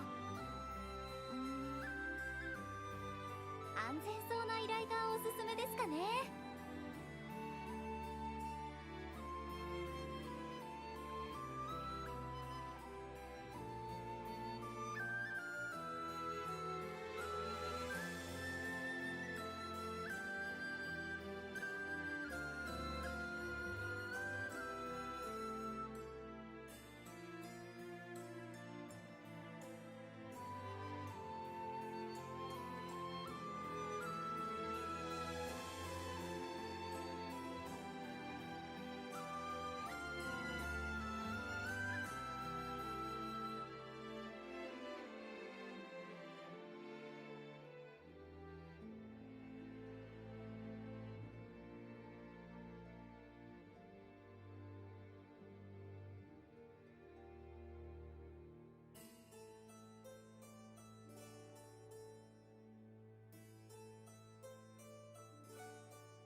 慎重なんですねできる気空団って感じで素敵です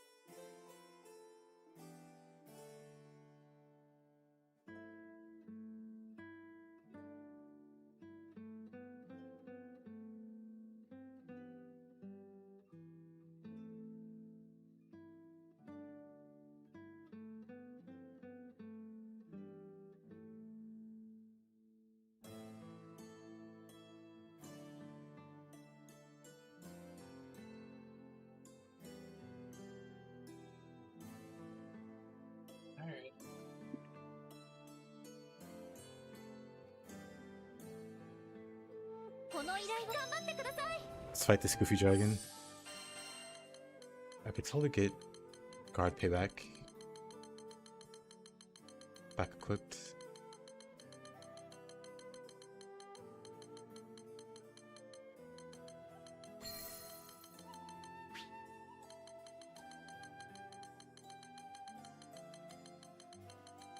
What's the other thing? Oh, right, stun resist.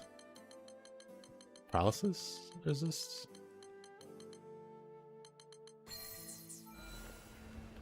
Sorry. 何する一発きついの言っとくかいそれであ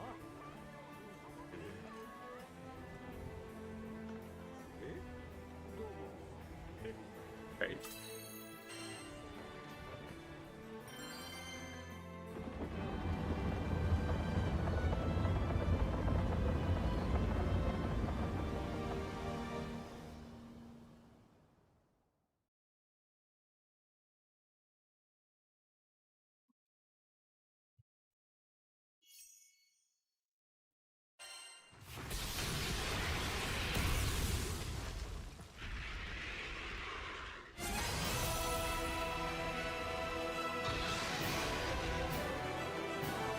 Utai kiyome mashi. お買い上げが来やがった名鏡打ち破るいや神楽も Oh wait. Let me make sure I get rid of these. Or I'll get it later. 消える We'll get it later. いやごめん邪魔くくぜいややったやっ He's very jumpy today. 前のこと歌う切とやっはっふっはっ前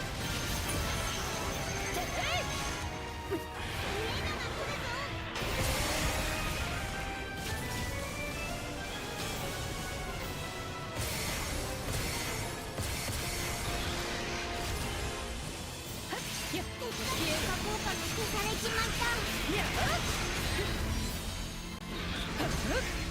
舞い踊りなさい Everything hurts. コーチ花風見放だまいつけろよ無理に迎え撃てばやられるか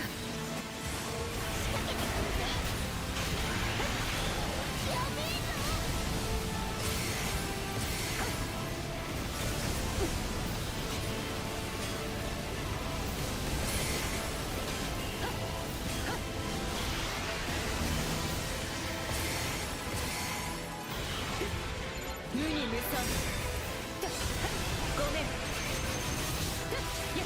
前や見え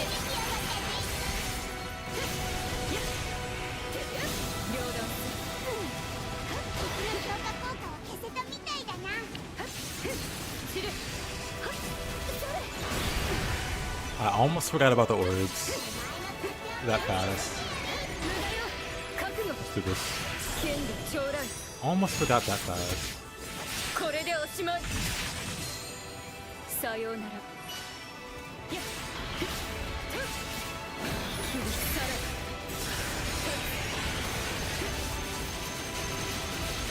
見え源氏マン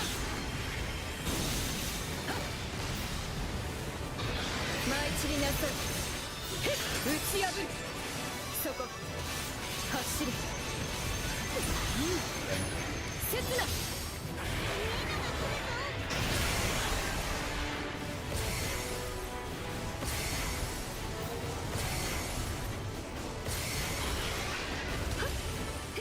効果が消されちまった邪魔や前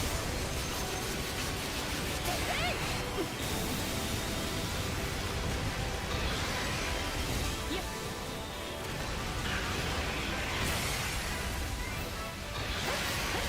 ごめん前や邪魔や前見え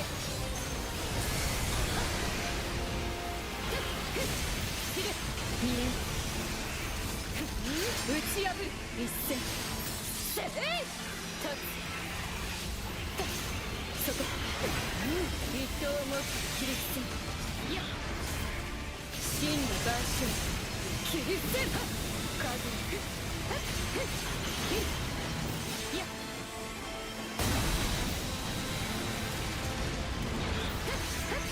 前ごめん The orbs are back. 強化などさせるものかいや邪魔いや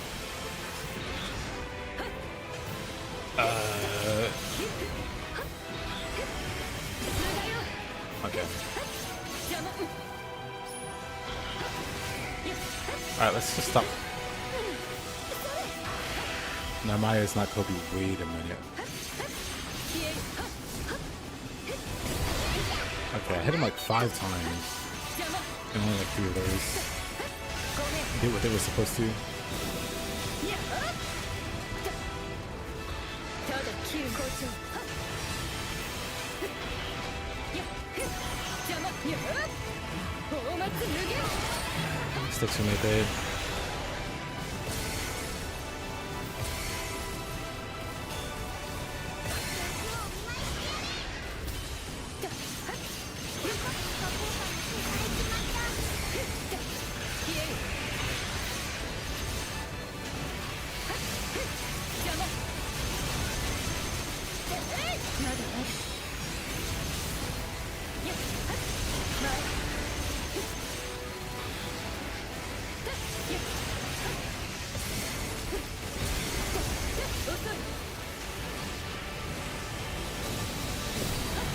いざ一位戦士に前誇張人雪月花消える打ち破る前切り伏せるそこ走る我が刃よ What a miss. くくぞ刃語れるやっ舞い散りなさいそこ名教し打ち破るなるやっよいしょやっいくら強くしても無駄だぜ。そこ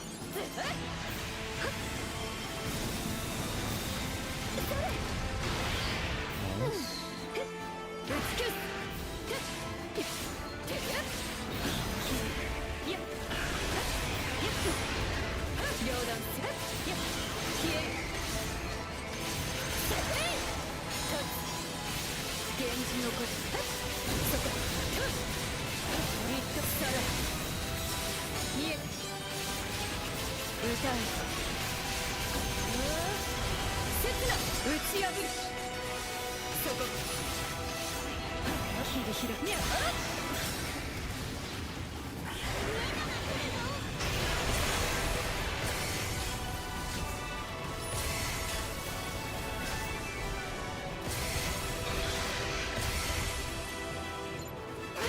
効果が消されちまった。一刀打ち破る見えた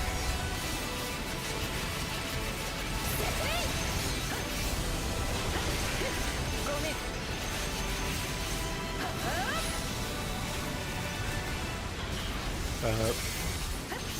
Whatever. 見え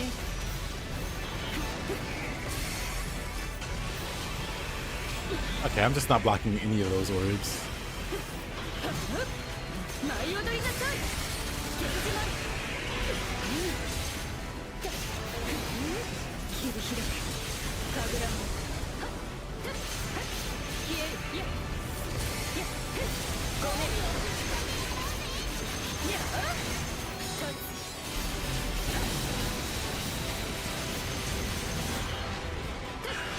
打ち破る覚悟剣で将来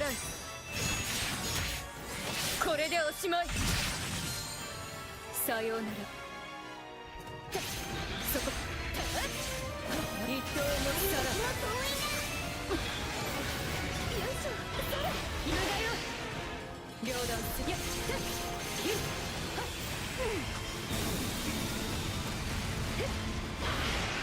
やごめんよいしょ強化効果を消せたみたいだな。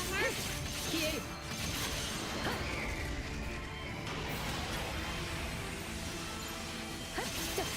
前 Lightning breath. 歌え我が刃よ無に無さや So rude. You know what that feel 1000 inside. 邪魔花風見放るやった仕掛けてくるぜ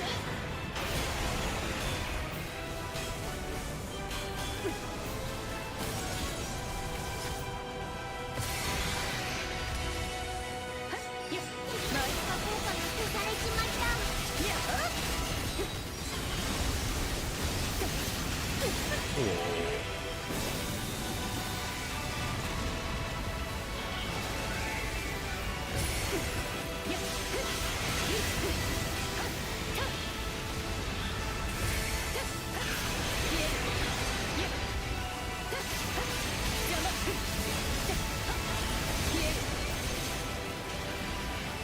Everything hurts. 邪魔切れくくぞ走れ一戦そこ見え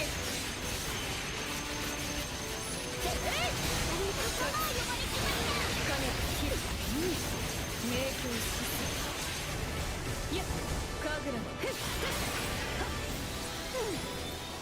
強化などさせるものかごめん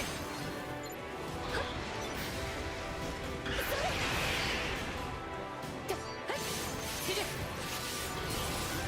いしょ無駄よ消えよ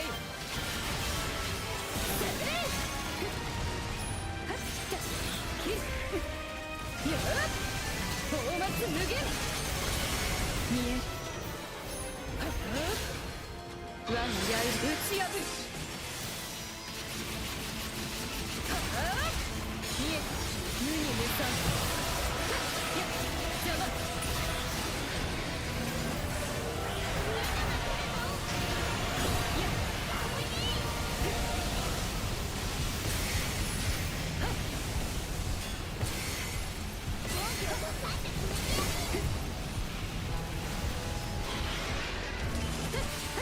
消えよそこ効果が消されちまった歌え一戦や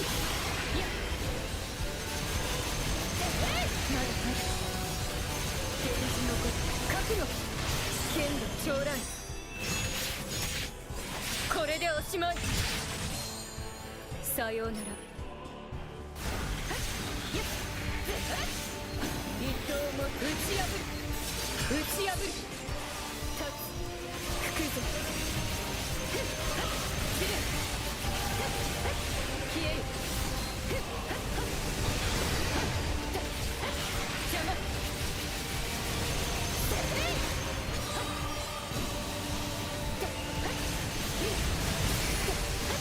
前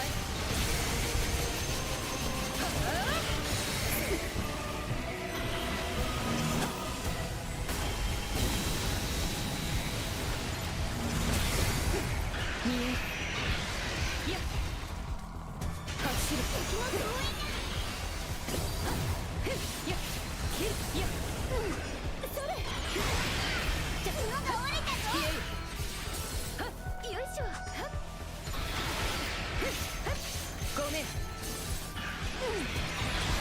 強化などさせるものか知るいや邪魔見え切り開く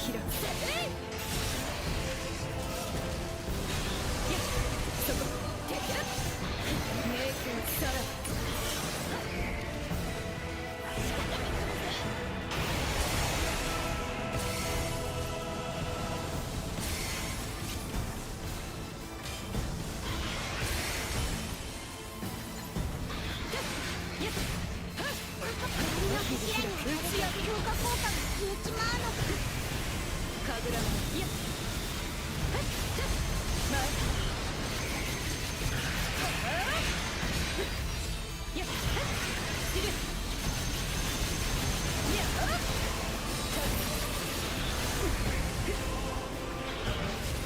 歌え我が刃打ち破る見えそこ消える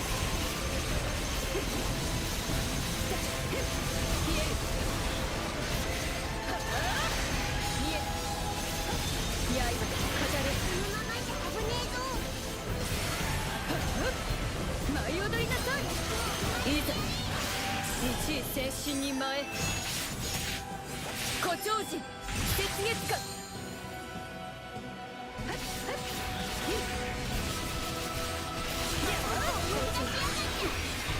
打ち破る遅い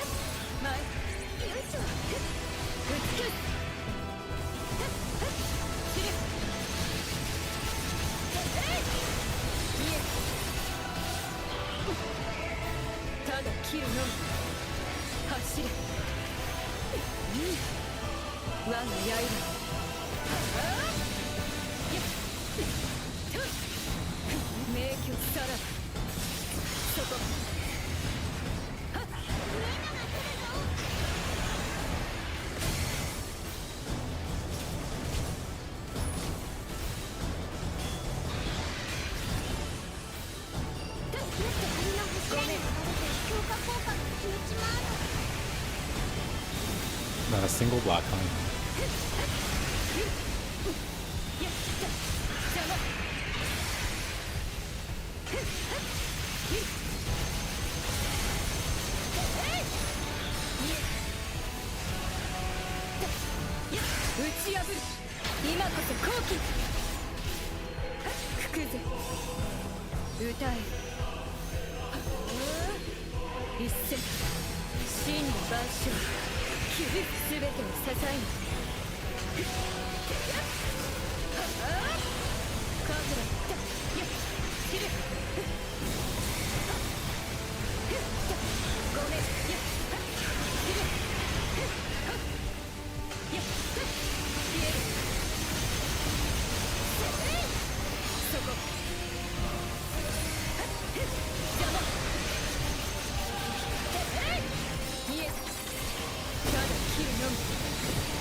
Yeah, that's not a smart idea.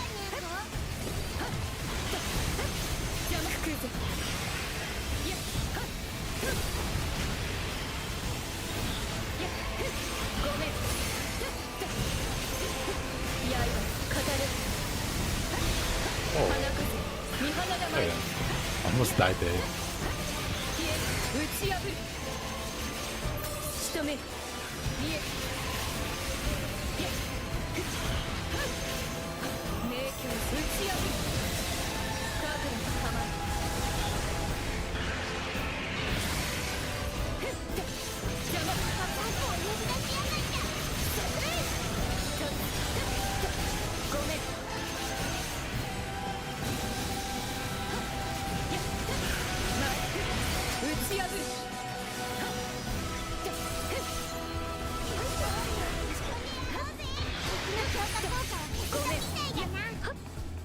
Once again, almost forgot about the order.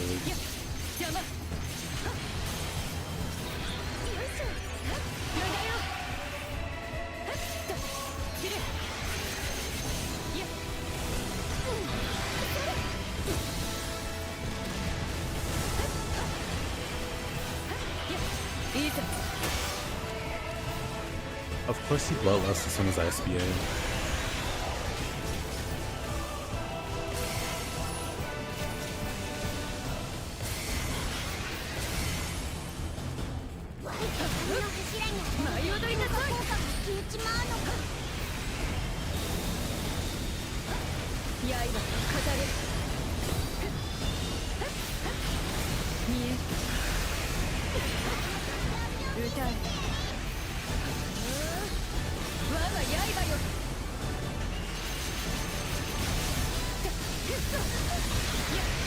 Maybe I should get the summon cost 2 instead of 3.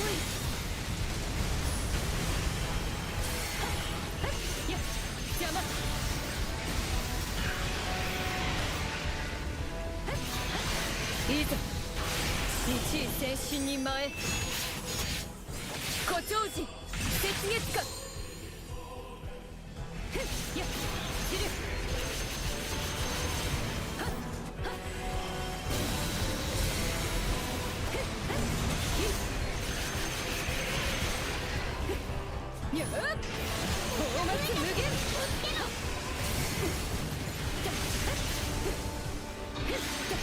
邪魔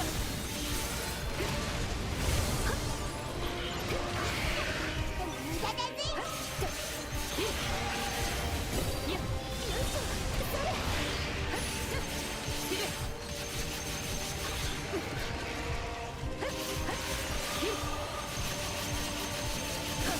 校長やっ手やっ伊藤もさら打ち破る立つ走れ Oh, push.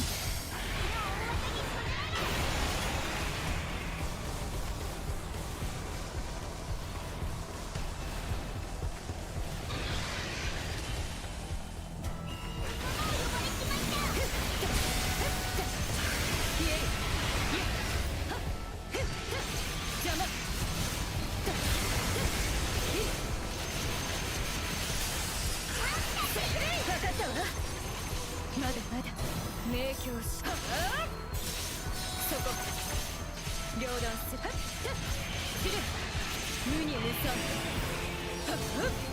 舞い踊りなさい打ち破る校長やっマジな。それ。やっ前無駄だぜ。ごめんやっ切るゆく見え舞い散りなさい歌え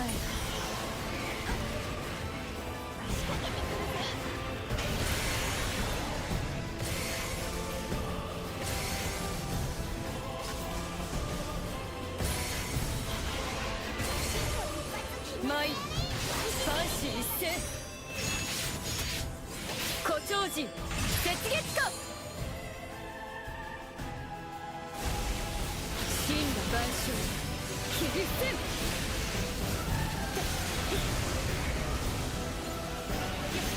そこ一刀も打ち破るまだまだ神楽邪魔 Man, guess I won't get a summon for this fight.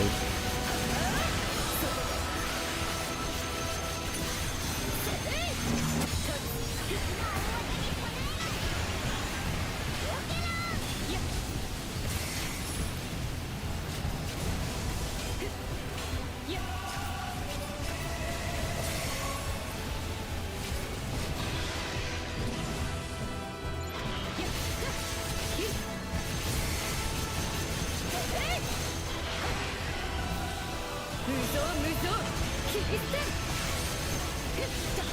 ごめん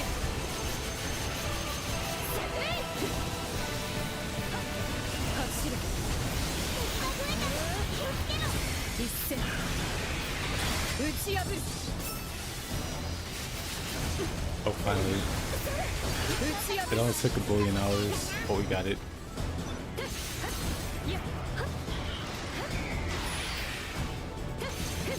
前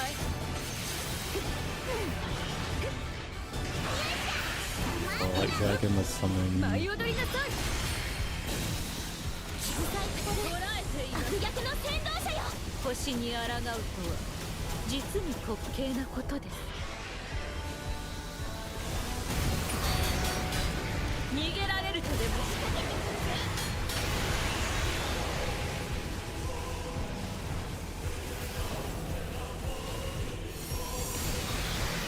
He just stayed in the air long enough to not die. Temporarily. You know what? I respect the player.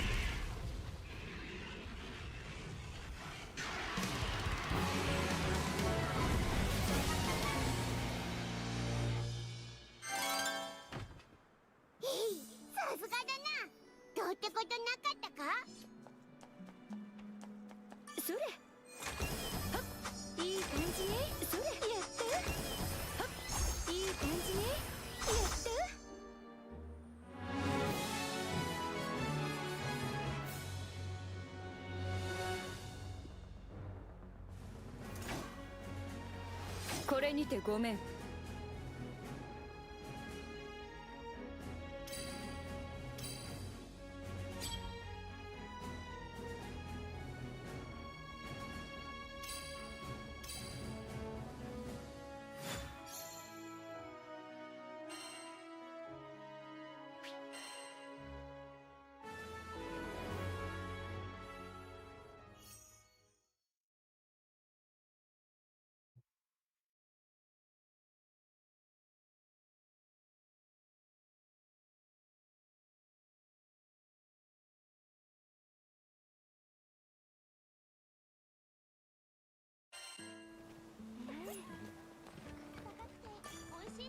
どうもです。こちらになります。 Oh boy. Should probably respect for this a little bit.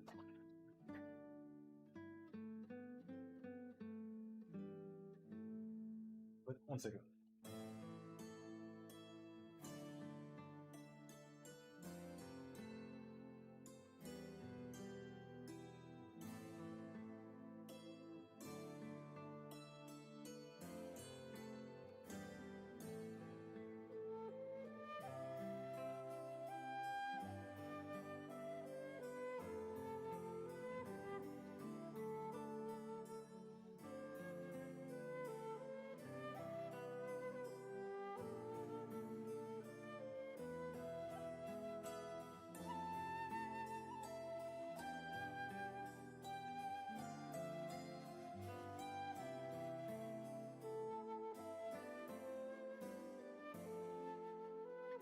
迷った時は安全そうな依頼がおすすめですかね。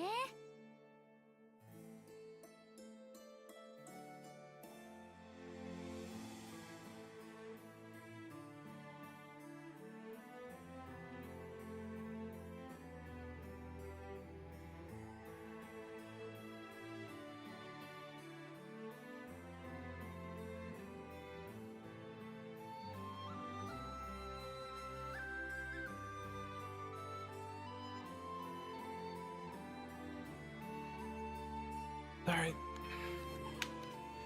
Okay. Is it like a curio farm quest? Not that I know of.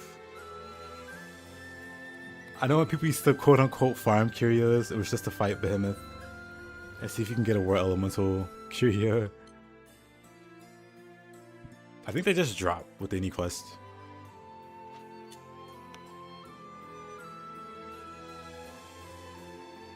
ポロポロってやってえいって決めちゃうのはどうです？はい、お願いします。 Right, it might need to change a few things with this guy.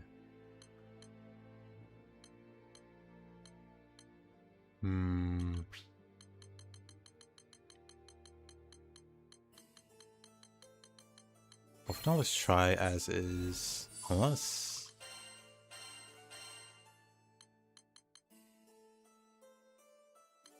Yeah, I did kind of want to get cheaper summons. Still looking for the crab sigil.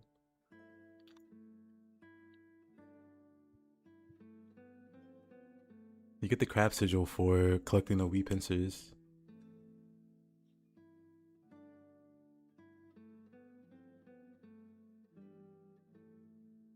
And the dark wee pincers.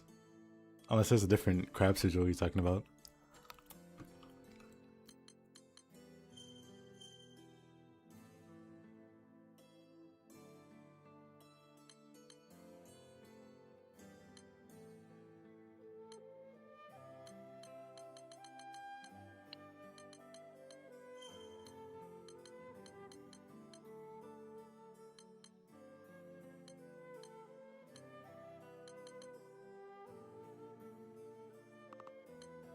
Well, that's 6 butterflies.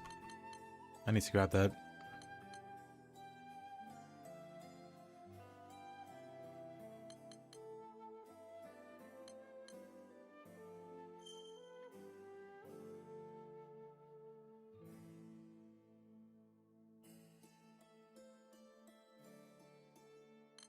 Yep, that one. Hold on.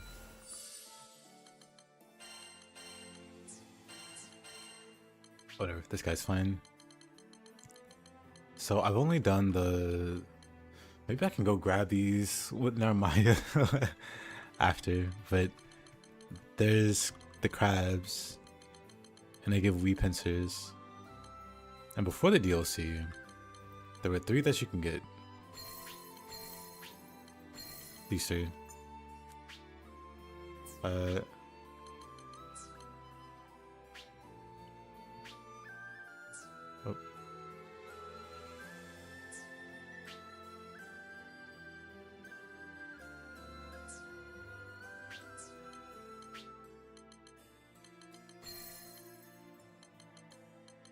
And this is like the other one.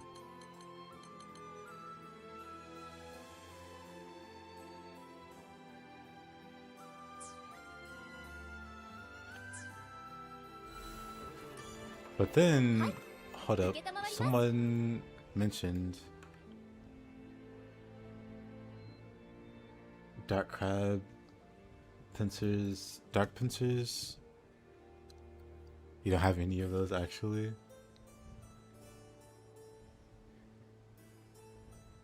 You got the sumo? There's like no information on what the dark pincer sigil gives you.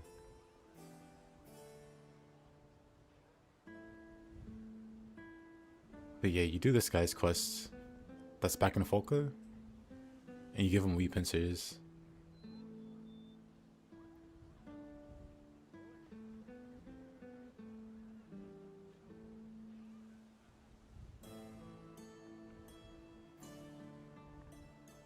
There's 41 total.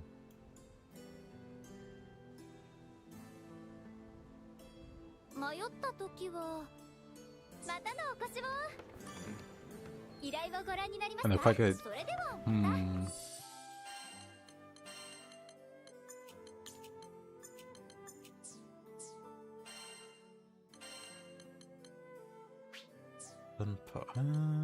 Dark Flame. I kind of want to drop like Fatebreaker. I'm not really using. I could combine.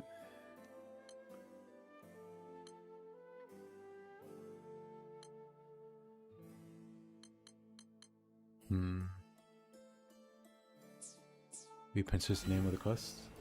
Yeah, it's called Wee Pincer. Well, the name of the thing that you find for the quest are wee pincers. I don't quite know the name. Go back here.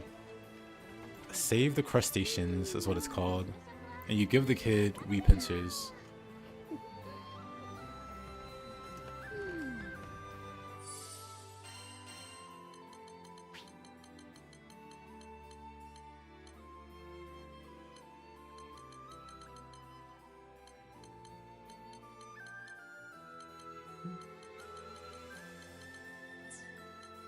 Right, what was I thinking of?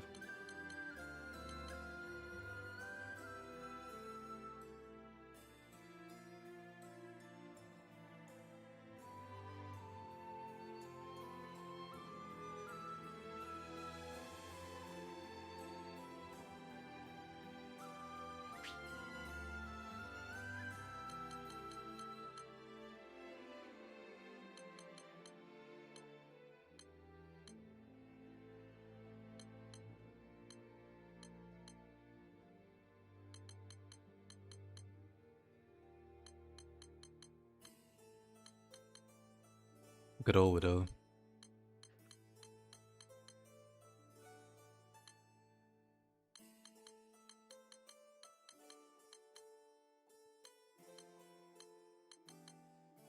Could grab more health.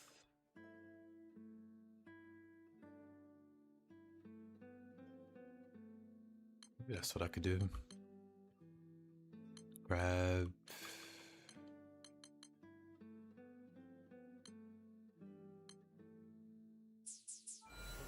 Ready Aegis and Still Nerves.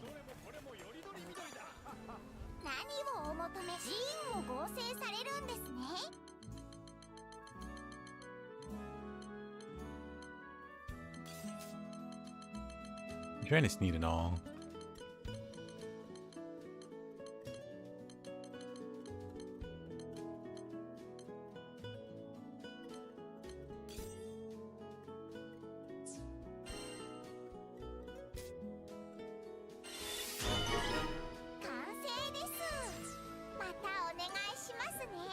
Missing off in beta sigil. Still not that great, I'll be honest with you. 構成ですね。使用する寺院を2つお選びください。 I'd say not to worry too much about it. I guess I can get rid of some useless ones. うまくいき There. ました。またのお越し。 Easy.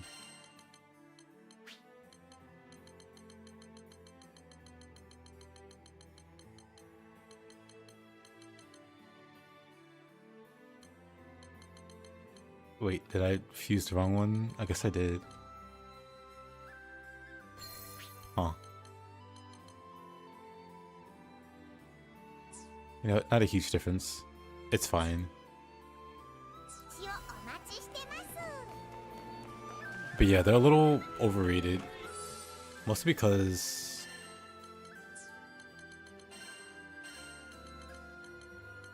I guess it doesn't matter.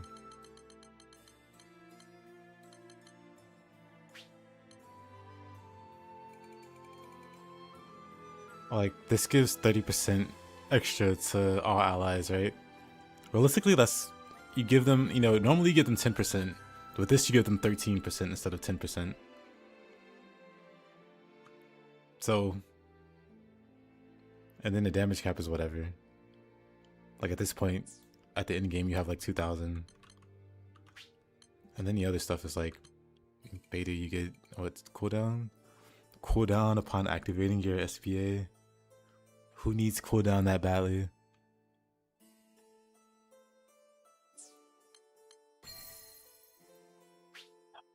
What's Gamma do? Gamma's like something stupid. But... Okay.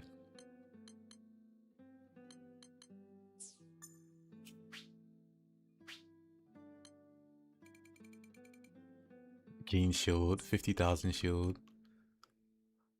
That was fine pre-DLC.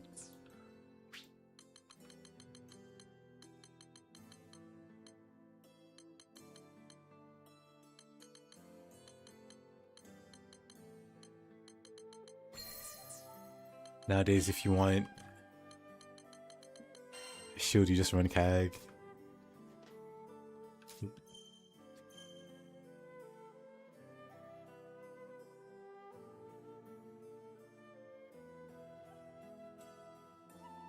Just run CAG.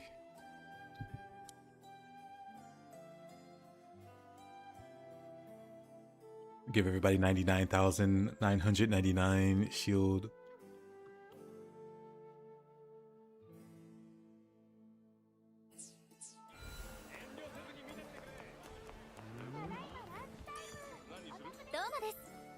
Yeah, they're definitely power crept.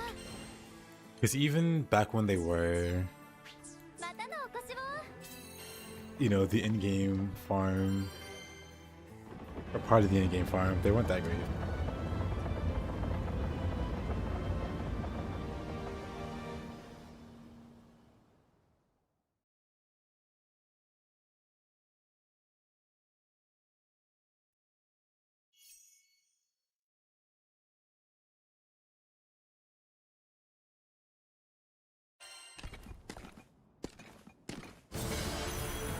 Alright, let's see how this goes. 水の低きにつくが証迷宮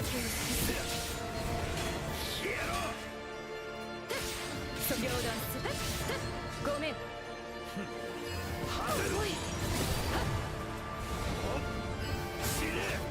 すべてを支えに邪魔や前や知れ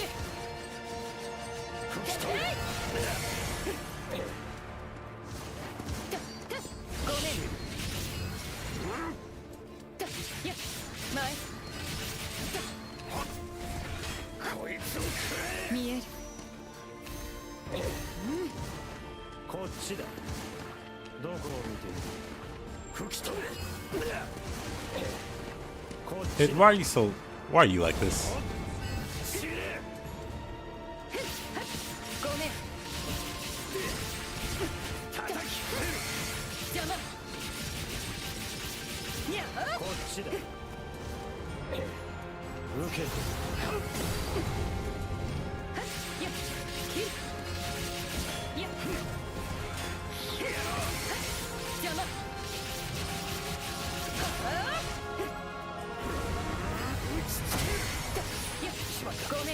Ariga, weren't you just here like an hour ago? What are you talking about?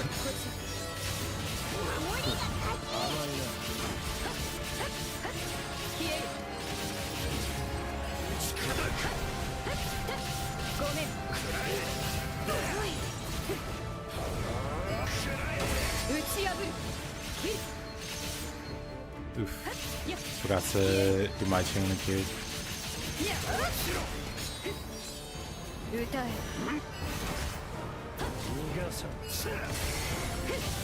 The only annoyance is Narmaya is a lot simpler than I remember. 邪魔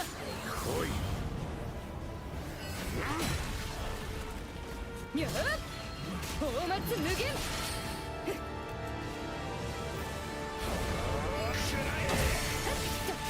消える校長見えるやっ走れ I basically find myself wanting to do more actions than what she has access to.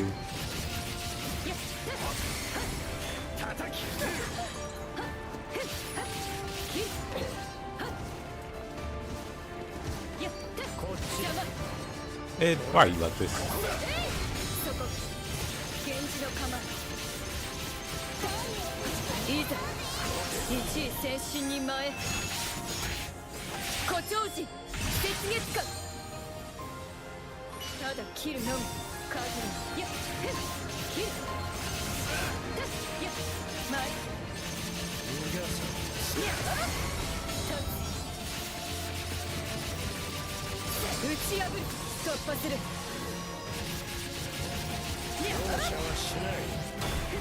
花風見放だまい散る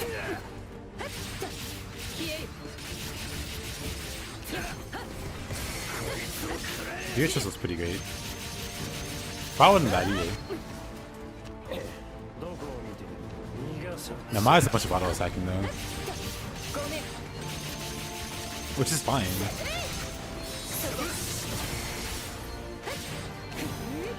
切り開く Bro. Okay, not really. 一刀もさ Like Zeta's got a lot going on, especially with the masteries そこからぐら and all the extra timing she needs.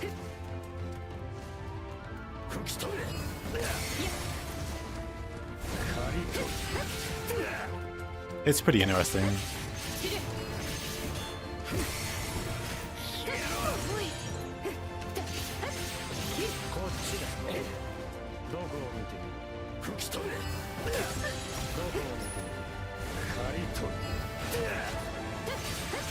切る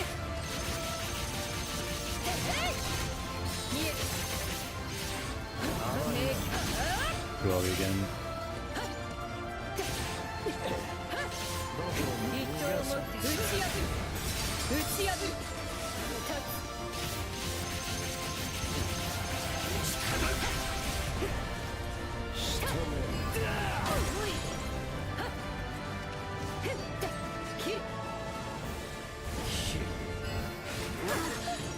One day I'm gonna figure out the time for that.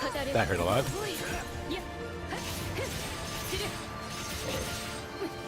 Do it again, you won't. I didn't block that. Crazy.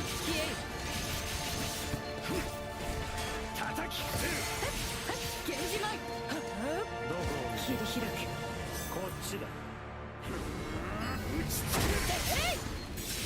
見えて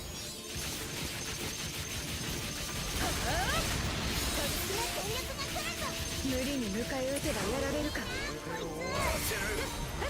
邪魔やっ散るやっ I should run.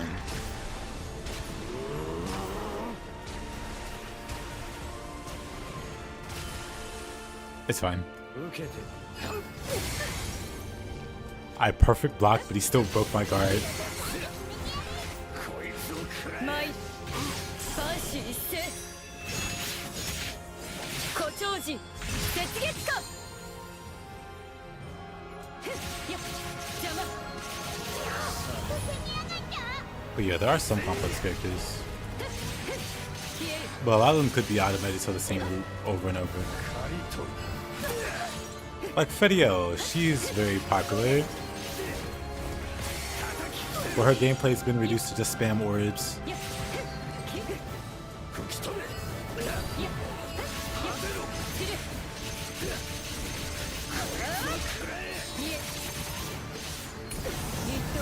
Funny enough, besides the orb, she does have a bunch of interesting things she can do. 目覚めろ俺の中に眠る竜の力よ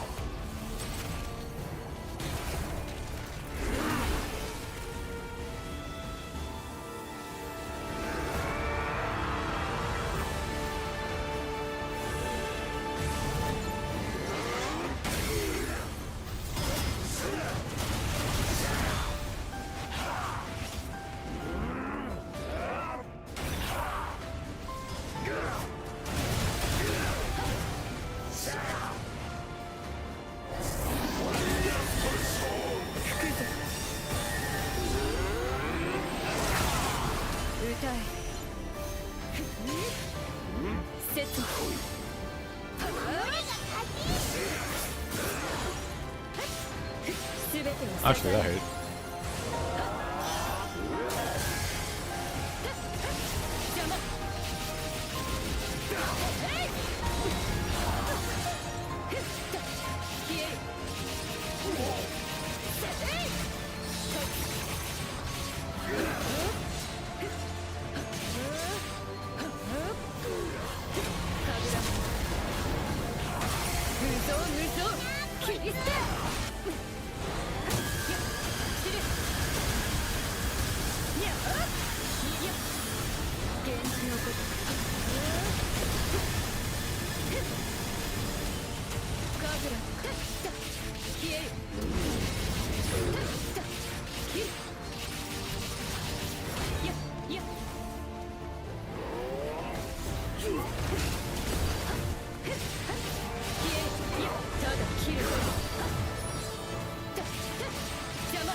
Oh, what a dodge.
Broke my guard.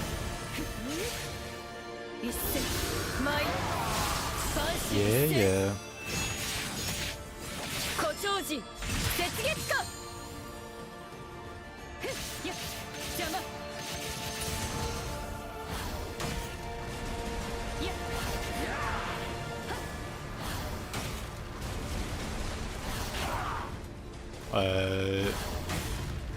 Oh, oh.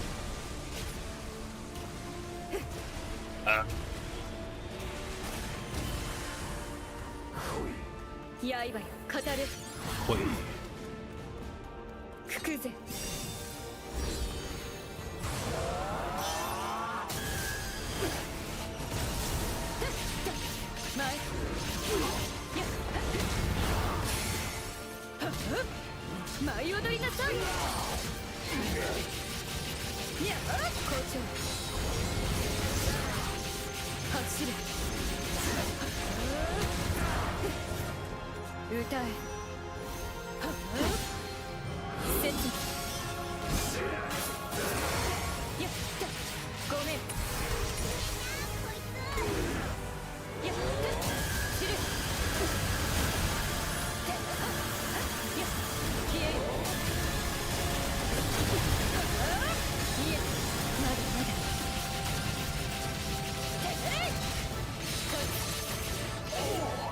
切り開く舞い散りなさい打ち破る見え神楽門ごめんや無に無惨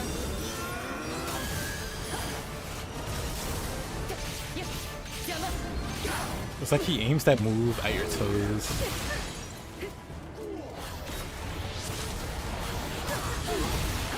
Oh, that broke my guard. 見放切る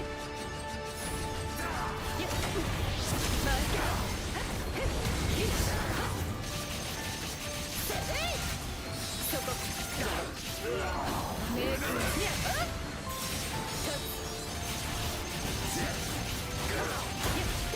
邪魔遅い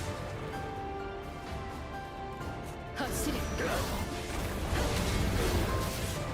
歌え刹那無造無造 Oh, really?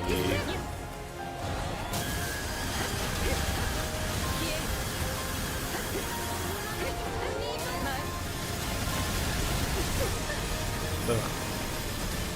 This is fine.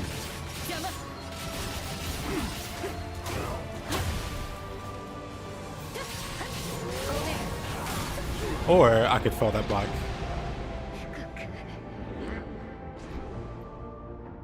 At least play probably Gondor. Gondor of Veserago. However you pronounce his name. The Vase Man.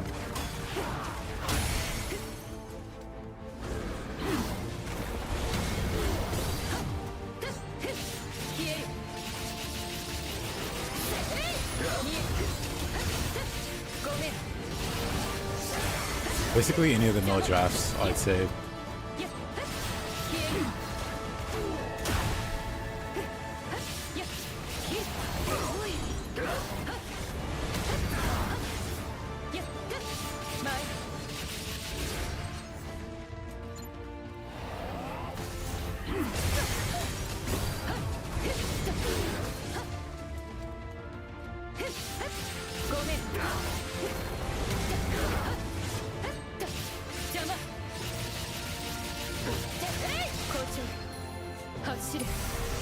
Oh, Lancelot? Lancelot seemed like one of the more interesting characters.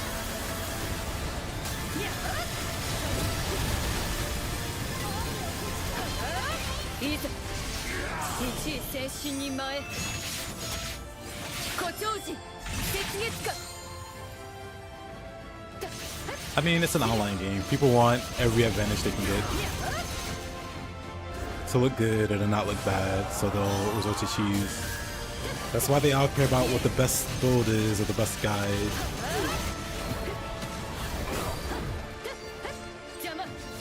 The best AI, the best everything.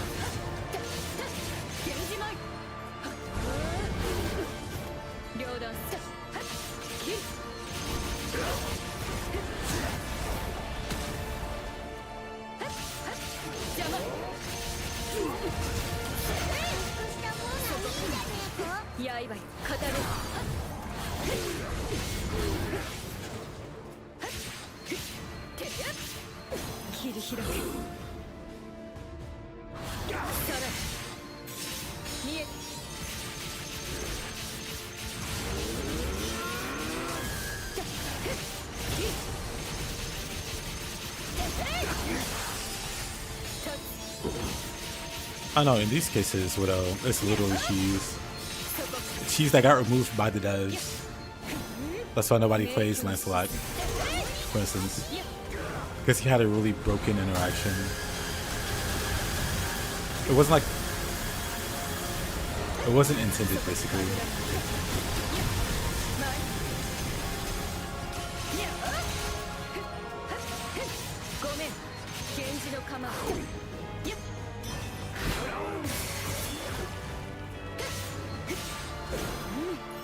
And when it got removed, a lot of people stopped playing them, or pretty much everybody.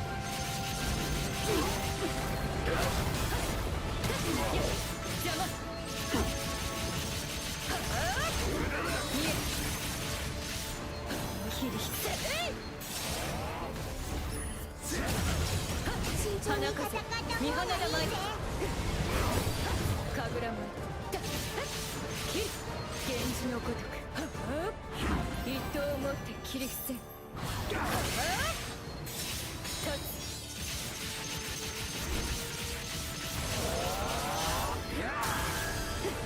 見える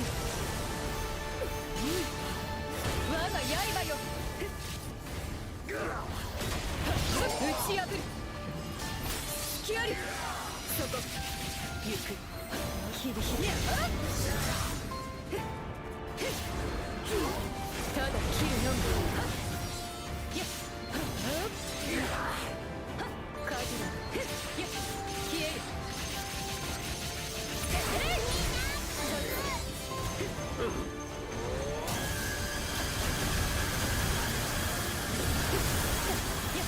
前そうした方がいいんじゃね切る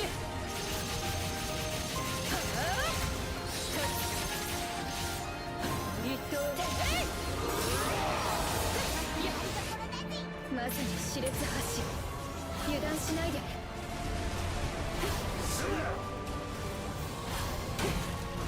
無理が I should run.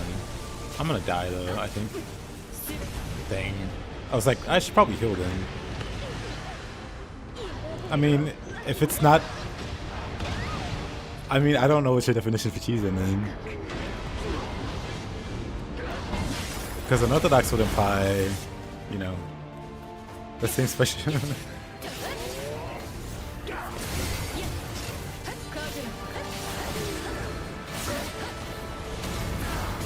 It's like orthodox is like meta stuff, right? And unorthodox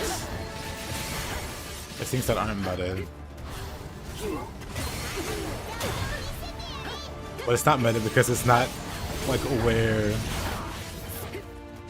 or not intended.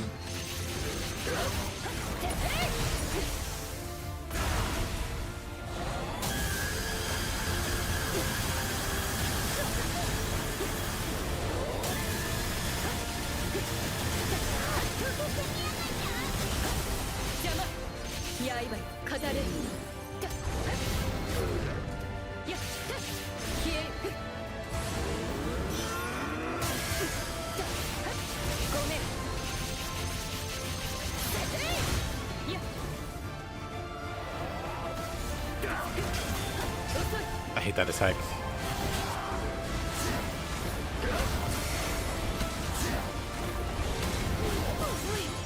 Okay.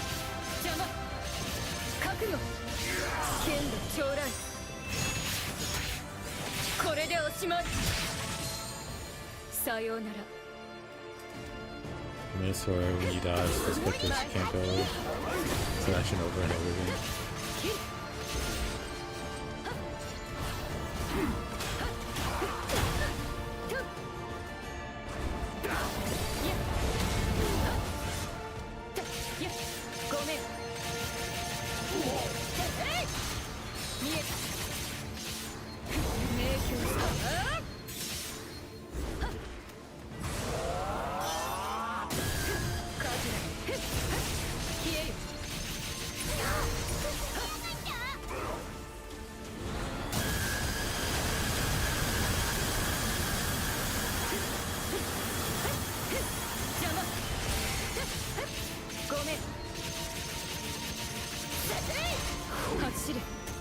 Ah, I'm good.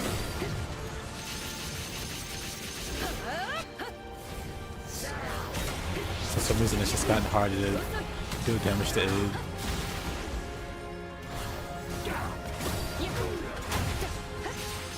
Yeah, a lot of abusive things were rolled early on. EO had the ability to scale up the damage of her SBA because her Stargaze buff would affect it. So people made some really funny SBA EO rolls, which would do more damage than a full chain.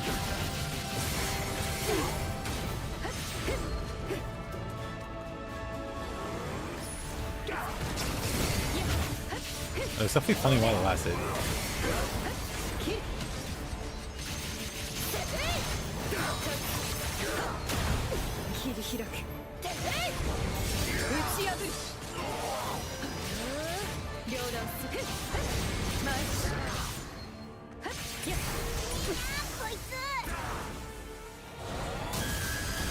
I think part of it being such a menace is how he'll just jump away, become incredibly tanky to do his attacks, and spam blocks like this. Oh, mistimed it.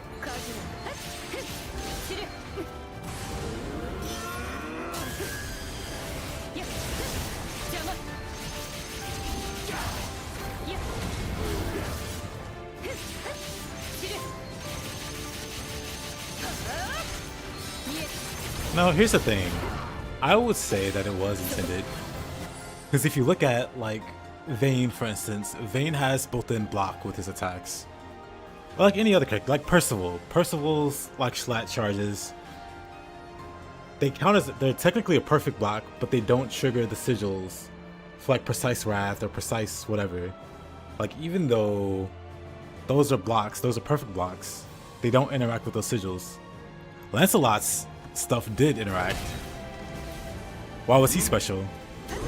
And it wasn't like a hidden or like an unknown interaction. People knew about it for a while. The thing is, people abused it so much.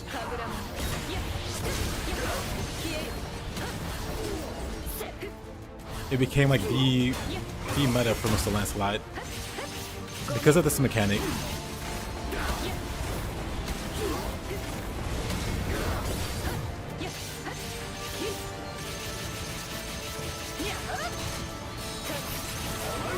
I always thought it was lame that you couldn't perfect block, or that your perfect blocks didn't count. Hey, Horror Pringle.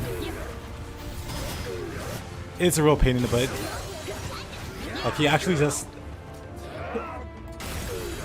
has a bunch of time wasting skills. Likes to jump away. Spam attacks while having damage reduction.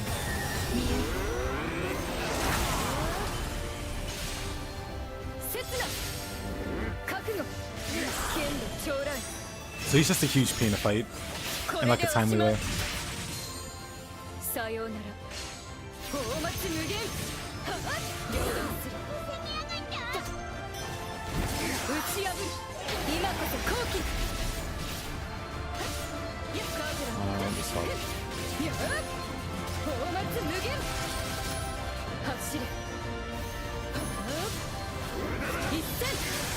That works.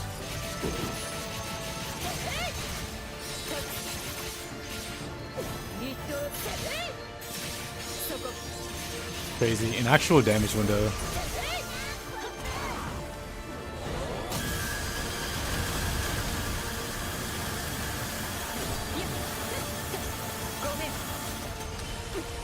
He dashes around for 20-30 seconds and you do nothing. Yeah. It's basically really hard to do anything to this guy. He'll do that. And it's like, yep, I'll take reduced damage while I do my animations.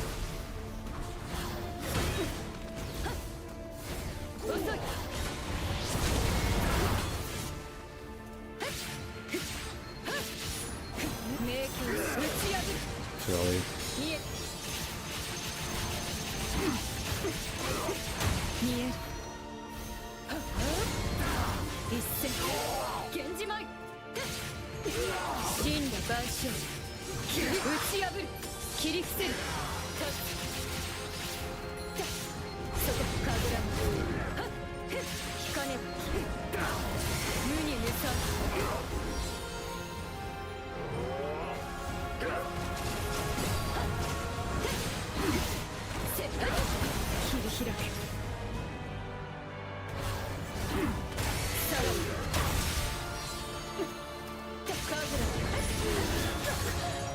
Oh, really?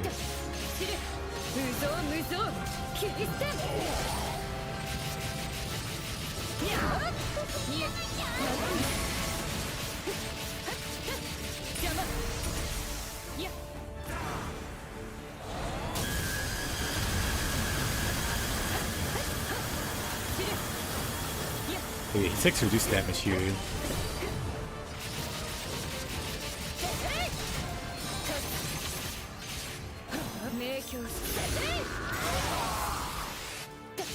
たえ Can I counter that? Nope.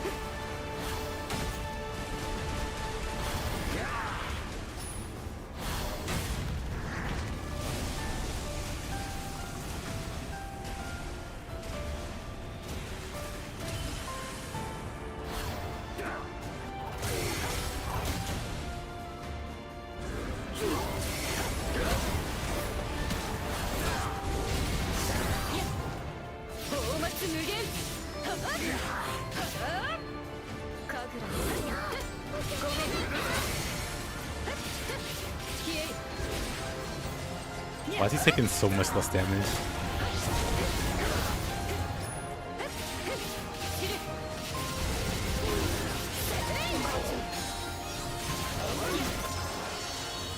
Whatever. Die. Death by butterflies. Keyboard 2, yep.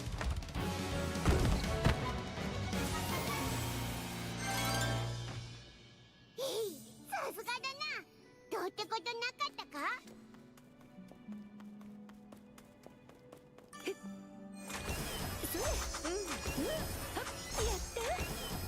Yeah, he likes to dash around. いい感じね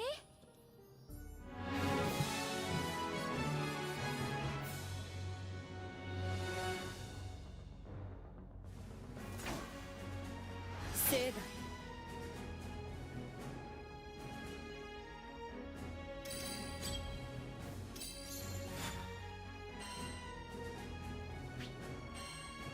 Oof.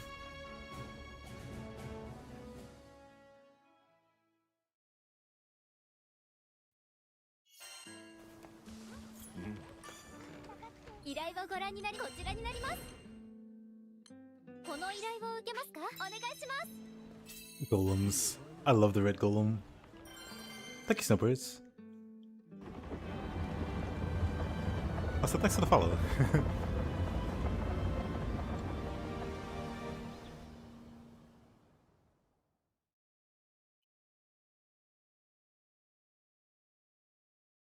The ruby golem.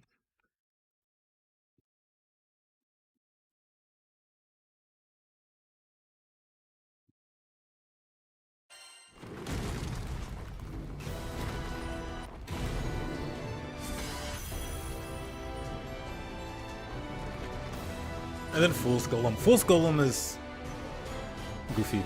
Very slow. Meanwhile, this guy. 負けんじゃねえぞ。 見切ってみせるやっそこ両断する消える Very entertaining fight. やっ前へ越すやっ前邪魔舞い踊りなさい Somehow I didn't like that. そうな雰囲気が来そうだぜ。打ち破るそこ Oh. カーブラやっ切るごめんやっ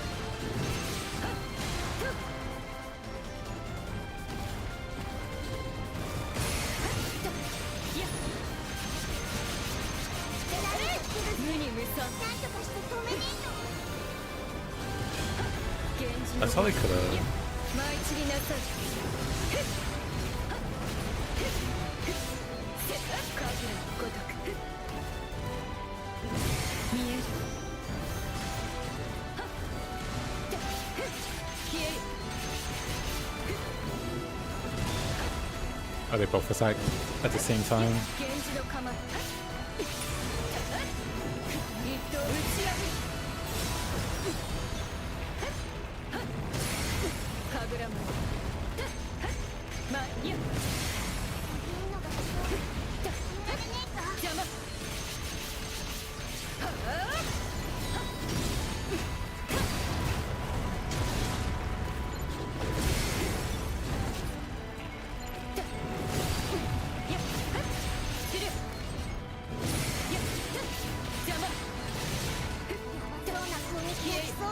走れ打ち破る隙あり見え迷宮進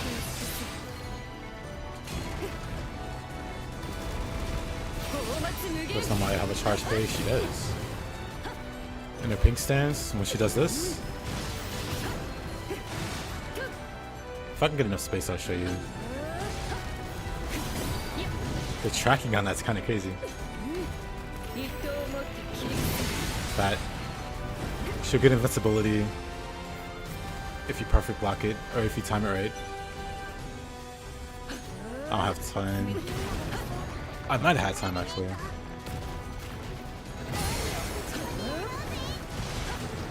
いざ一位戦進に前 So if you transition into that move from the other stance, it charges way faster. カズラごめんにゃそこ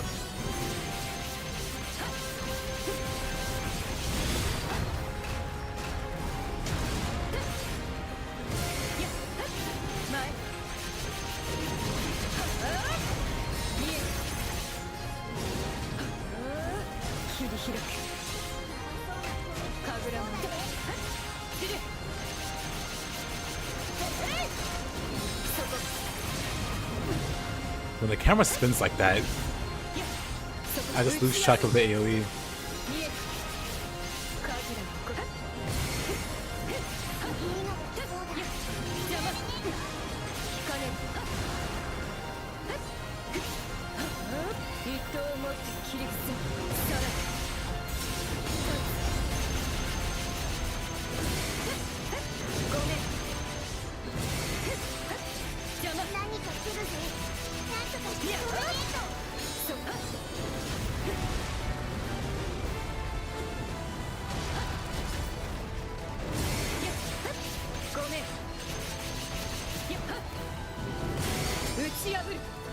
切り伏せるくくぜ見え一斉 I'd definitely be hitting these more. 消えごめん無造無造切り捨て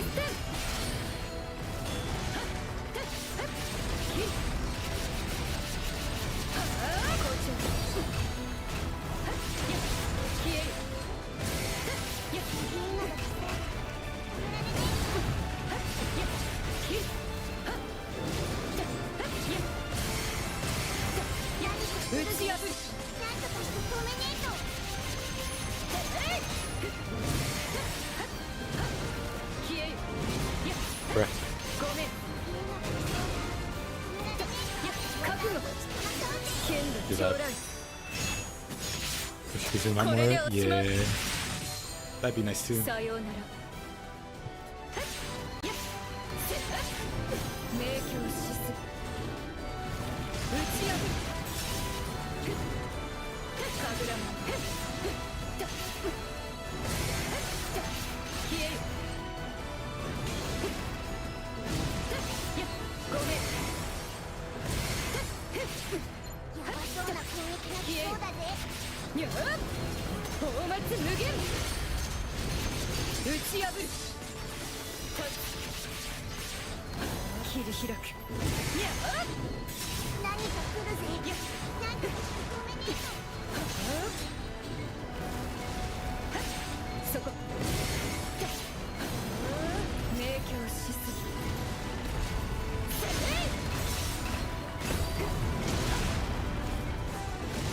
カズラのことやっ邪魔前やっ切るにゃそこ歌え一戦刃よ語れ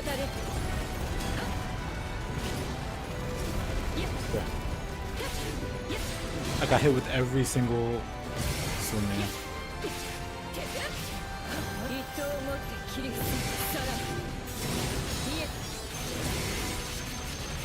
ばそうな攻撃が来そうだぜそこ源氏のこと真の万象切り打ち破る止められねえ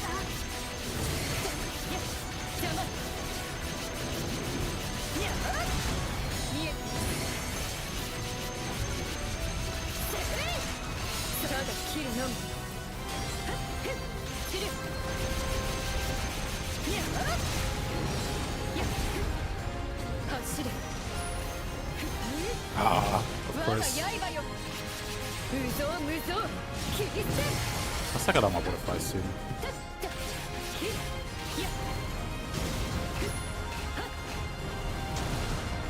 You got the healing bow and I get the salad with my film, dude. That's okay.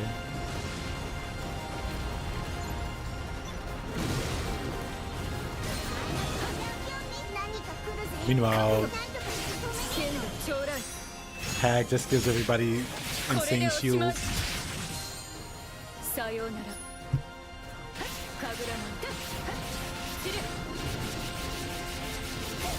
まだ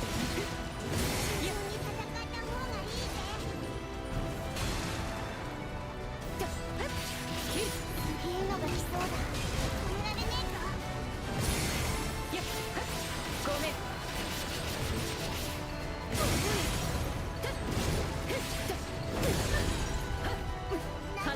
Boss is so hard to block these guys. I think the rhythm's throwing me off. One is slow and one is fast.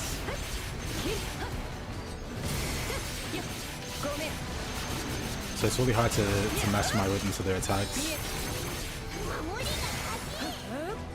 切り開く Ah, I thought I had 舞い that. 散りなさい見える刹那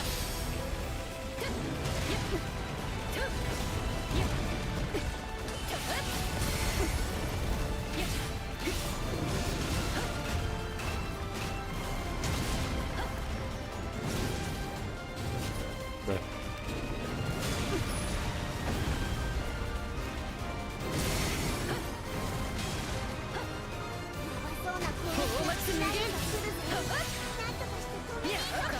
He's saying Kag and Yoda. Mega Meta. ごめん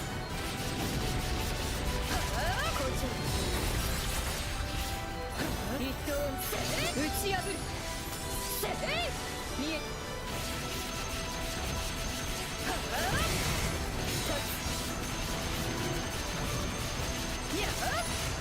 歌え我が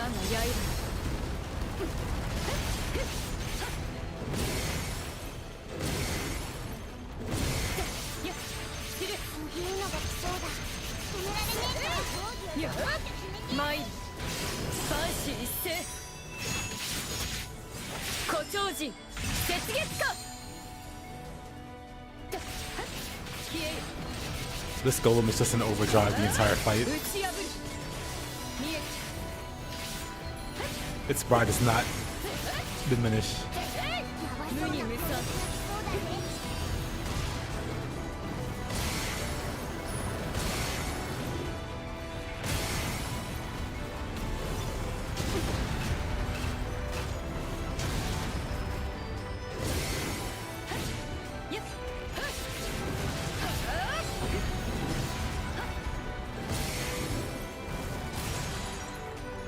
舞い散りなさい打ち破る見える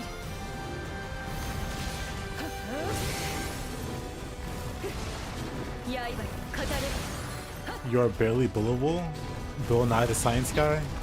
歌え走れ But I know what you mean. 一戦 Funny enough, I didn't expect them to do anything with Substitute to make it. Not even Substitute, but... Well, not Substitute in this case. With Substitute, you can do some really funny stuff with Brain. まだ On top of the damage cut that he gives. 消える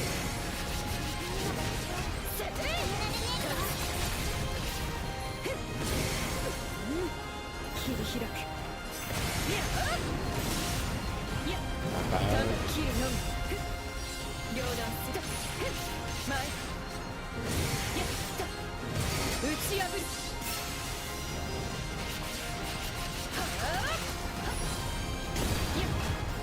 黒羽まといし週末の執行者よことごとく無にキスない殺す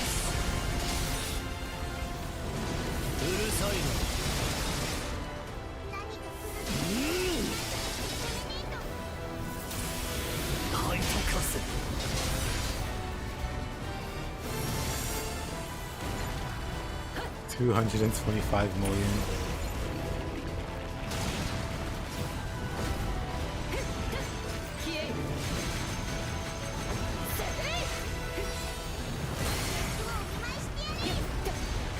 参る万死一斉胡蝶人雪月花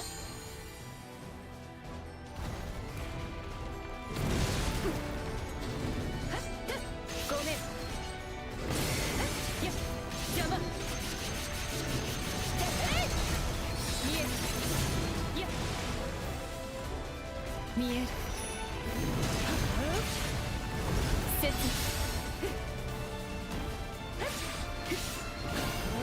明鏡止水打ち破る全てを支えに神楽も打ち破る今こそ好機無に無惨歌え刹那いやごめんいや引かねば遅い何か来るぞ。やっとして止めねえとカジラ消え舞い踊りなさいや刃よ語れ切る源氏舞一刀を持って切り伏せ打ち破るそこ走る歌え切に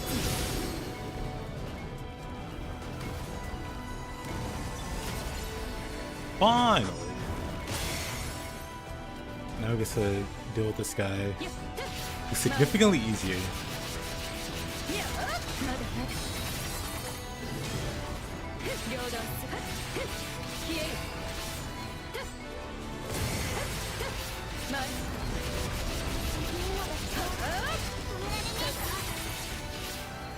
ヒリヒリ打ち破る知れ見えるや明鏡止水覚悟構えや放末無限くくぜ見える我が刃よにゃ引かねえ切り開くそこ見える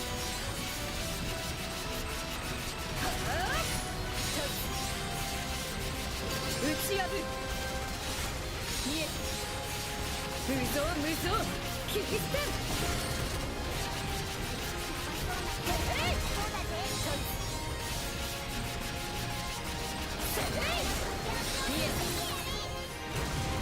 Oh, really? Whatever. 万死一斉胡蝶人雪月花やっ一刀を持って切り伏せさらに立つ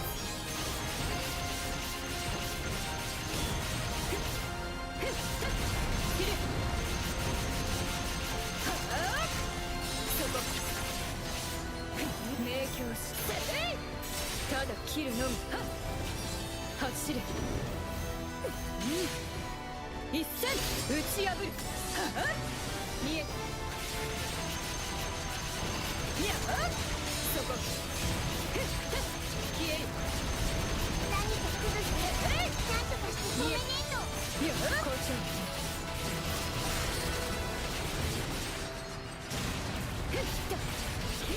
Oh, whatever. や前そこ He's just so passive. Bring back the red golem. 源氏の構え Yesterday I played Beatrix. which was a bit funny. She has more options in combat than Narmaya. And then before that was Frog. I started Monday.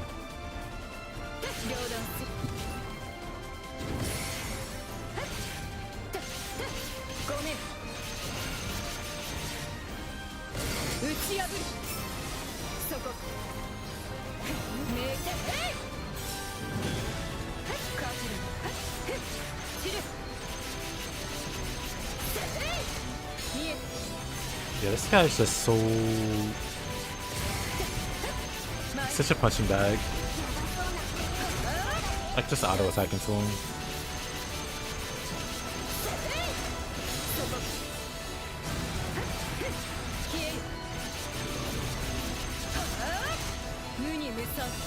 Make my finger cramp up.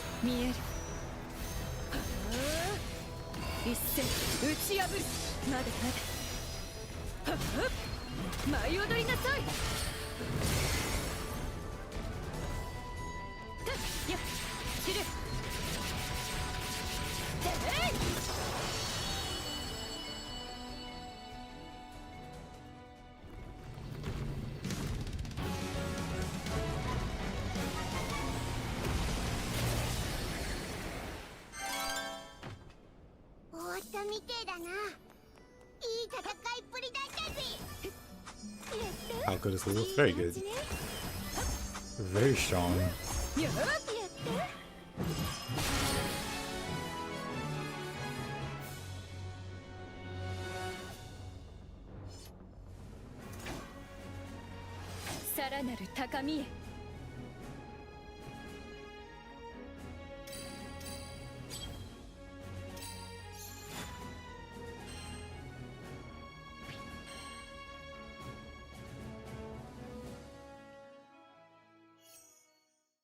But pretty much all of the in-game ones are really good.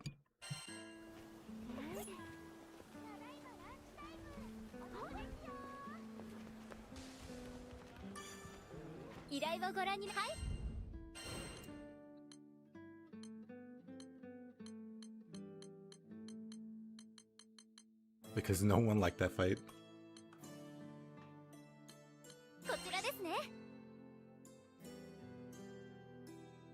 We'll fight Anungi next. He's like one of the last bosses we can actually beat.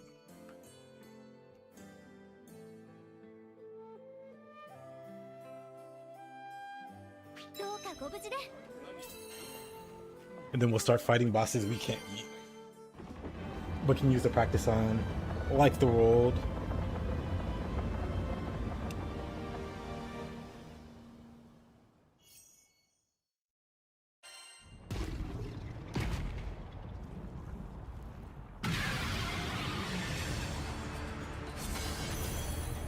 I can actually change one of my equips.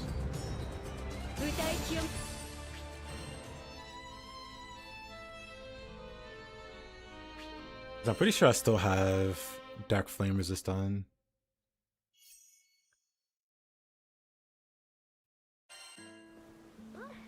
Making an AI team to be buffed by sounds fun.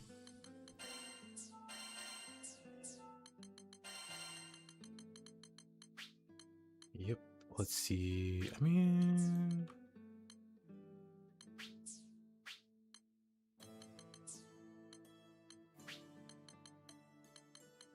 It's like damage cap.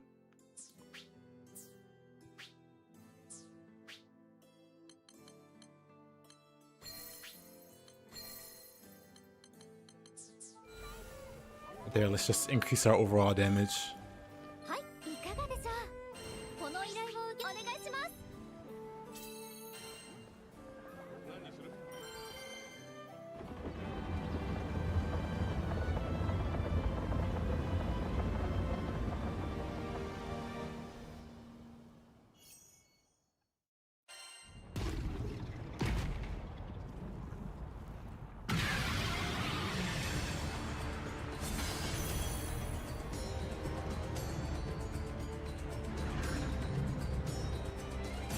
Yeah, they can maybe redesign it to make it less awful.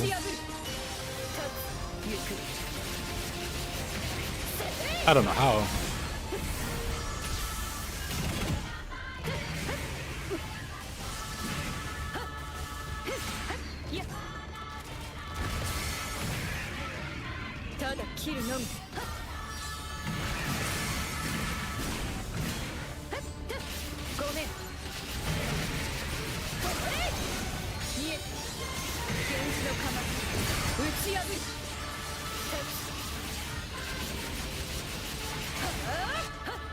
They need to make more bosses, like the red golem or this guy.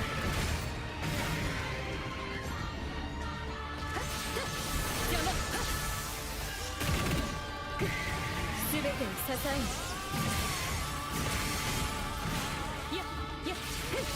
走れ我が刃よ Oh, I didn't block that. 無理に迎え撃てばやられるか Oh.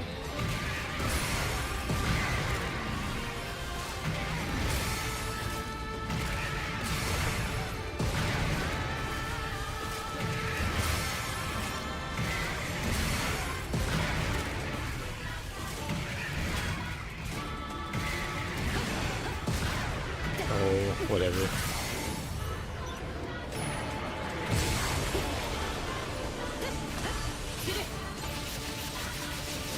打ち破る校長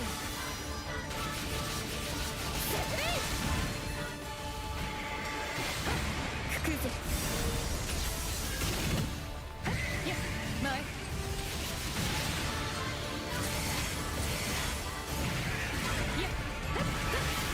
One of these days. 打ち破る見えた一刀を持って切り伏せやっ神楽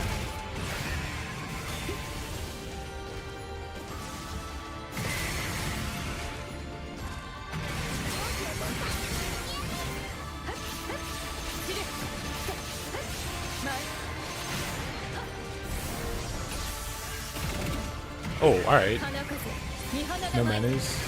打ち破るいざ一位先進に前誇張時雪月かただ切るのみ名挙打ち破る That was so cool. Timed it right. Ignored the entire chain.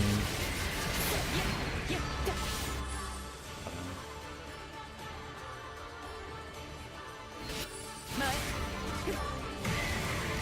打ち破る見えた神楽め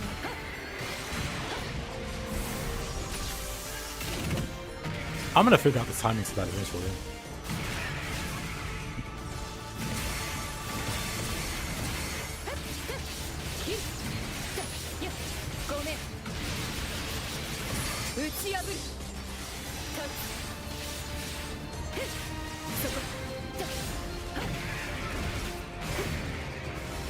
Purple sigils. What do those do?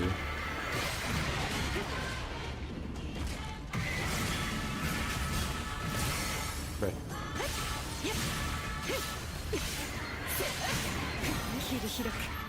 It's a weird sign. Like, oh, I know.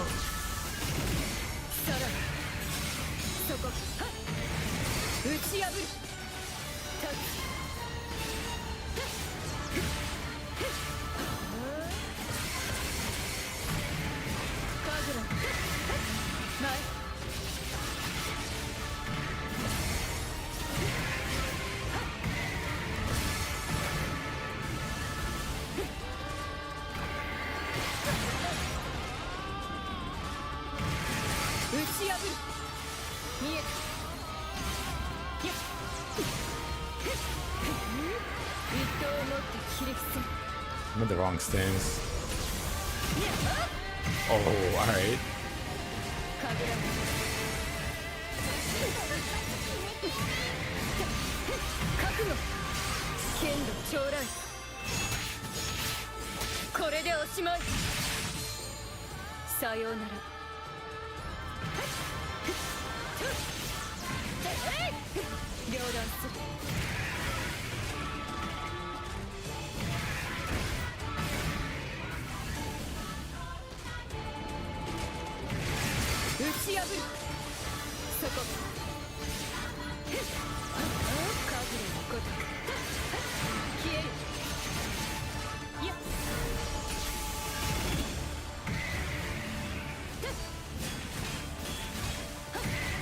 There's gotta be some kind of timing that I'm missing. Maybe when his hand flashes.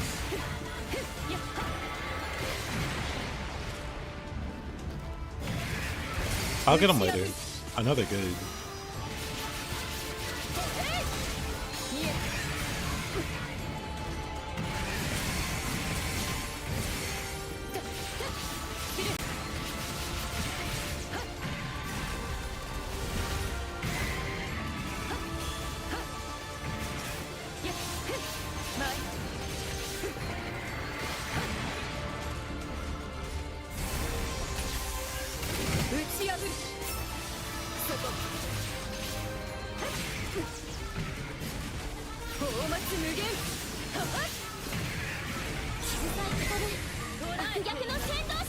Yeah, this is the weakened version.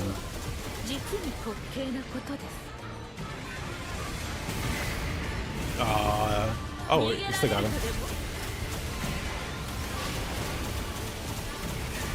We missed a bit of it.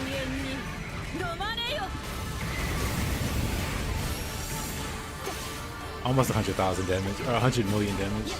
We've missed quite a bit of it, and it's the weakened version, but she can do a whole bunch of damage.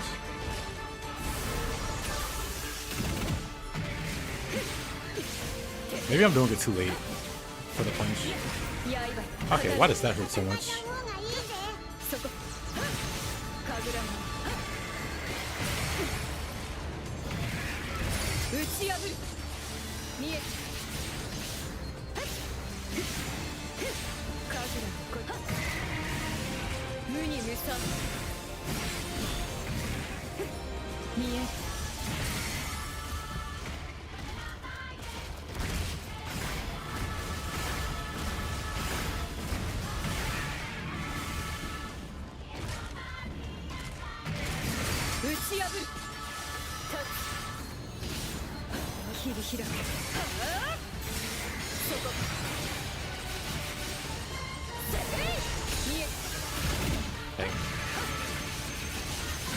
I'll get the timing. I'll get the timing for that. Matter of time.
Fuck, that's one.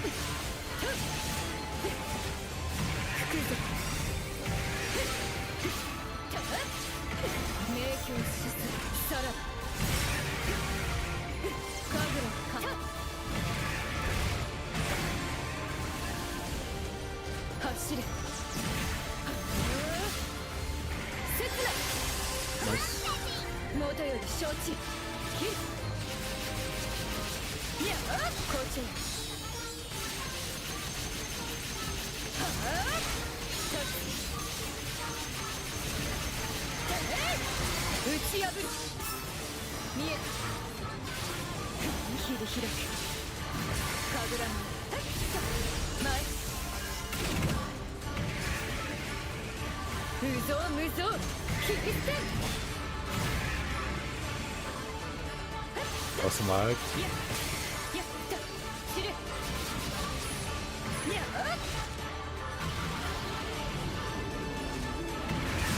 打ち破る。ただ切るのみ。ふっとごめん。いや全てを刺さ無理に迎え撃てばやられるか。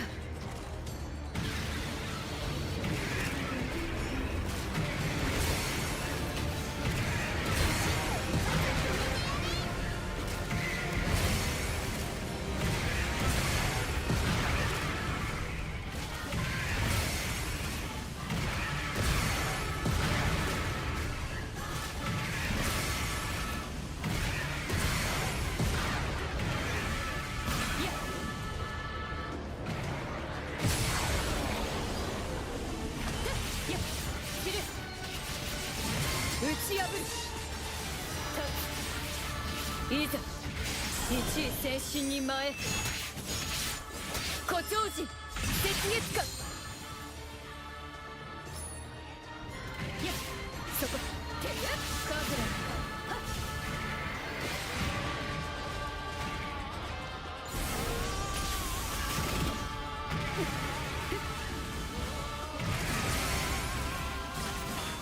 いや吹くぞ。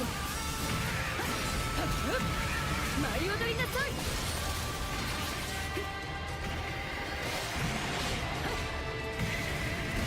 打ち破る。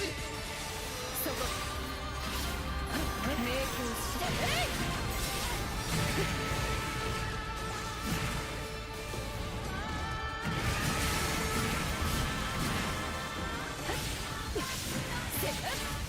一刀打ち破る。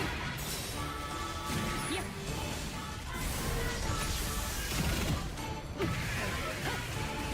One day. 打ち破る。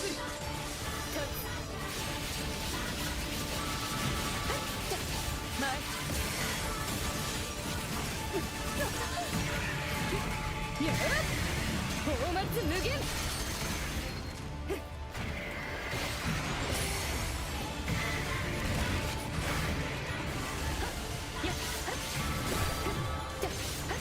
消える。散る。ごめん。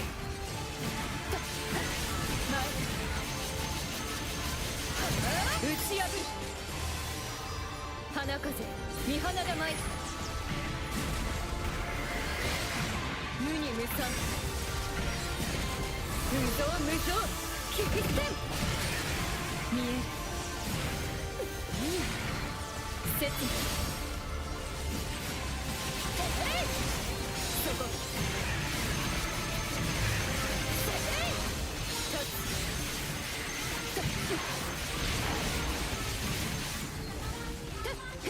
ごめん。そこ打ち破る。かぐらいやいや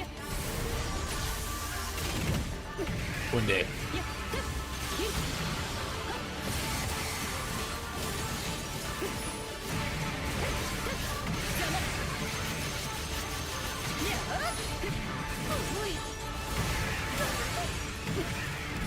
打ち破る。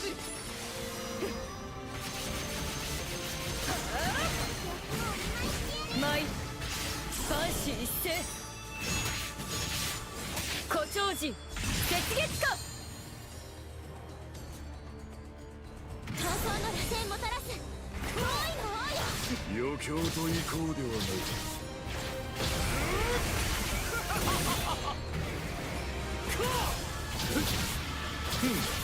どうした散れ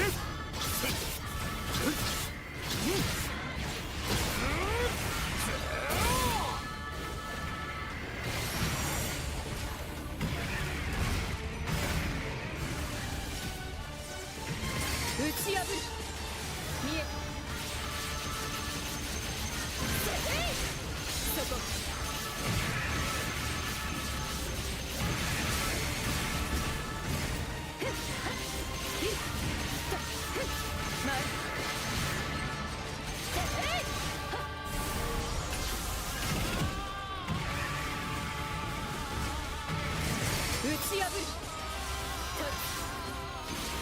ぜ。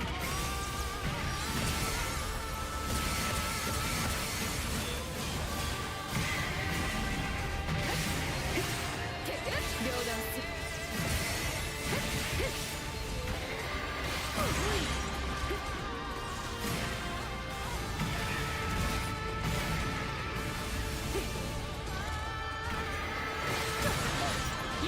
Dang, really? Unlucky. 刃飾る。打ち破る。見え。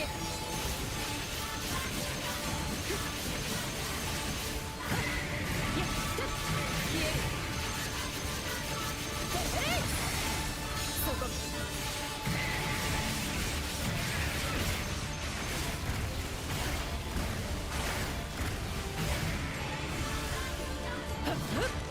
舞い踊りなさい。黒羽まといし週末の執行者よ。ことごとく無にキスがいい。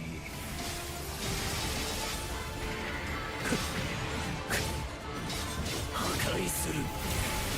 殺す。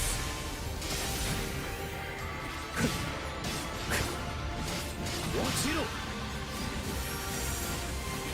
That was barely any damage. 邪魔。やっ。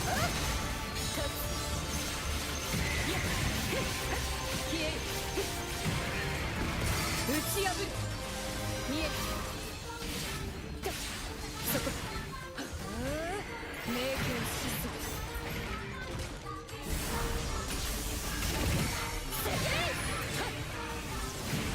神楽のごとく。 How can I time it right? The charge period, 打ち破る。 but then just not get it. 参る。万死一斉。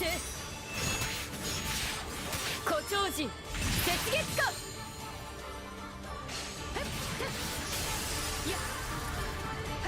ただ切るのみ。やっ散る。そこ。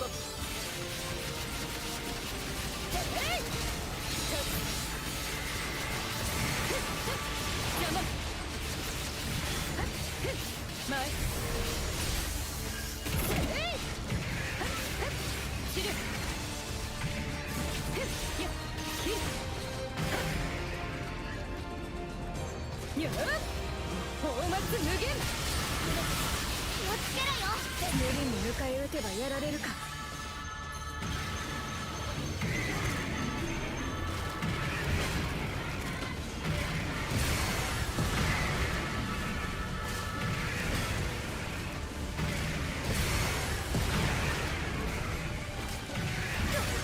Wow.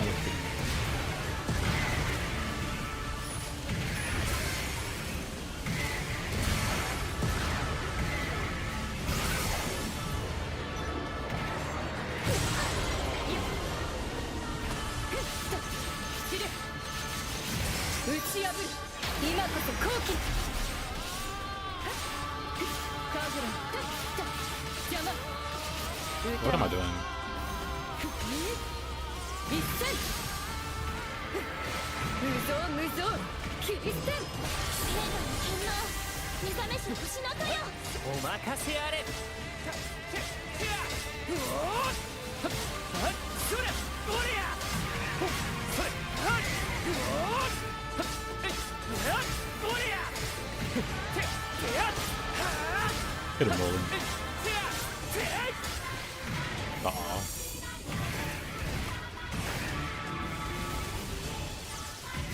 打ち破る。そこ。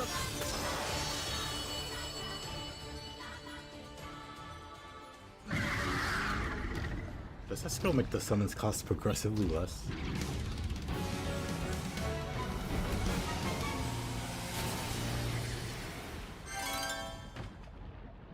Plus, hey, chat, Mr. GPT. How you doing?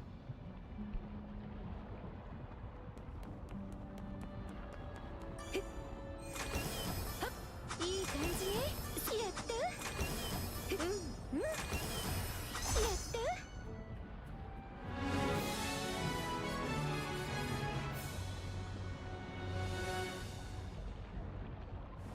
命とは儚い灯火。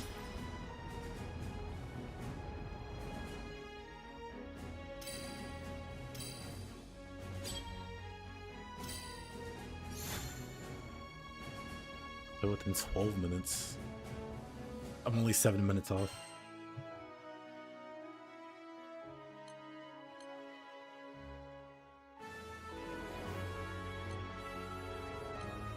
Less is more.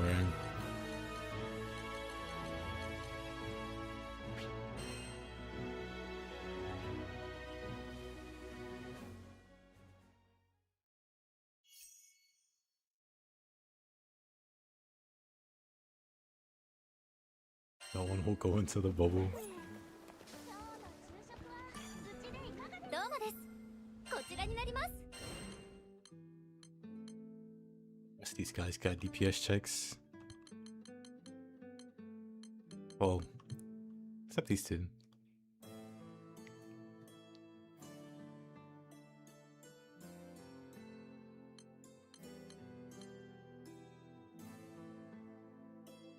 Let's see. I wonder if it's possible if you just like super min-max. Could you like beat Pietz or like Black Worms? Like with Fedio probably.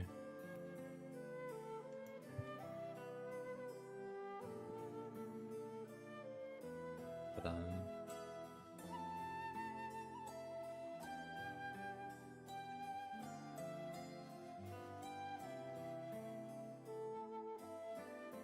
let's try it. Oh Lord, Black Worm. I'm not gonna change my weapon or anything. パロパロってやってえいって決めちゃうのはどうです？ダメですかね。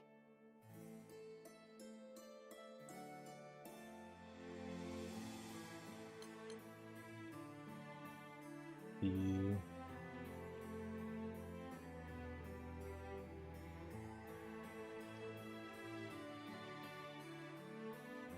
Oh Lord, Black Worm, all-consuming darkness.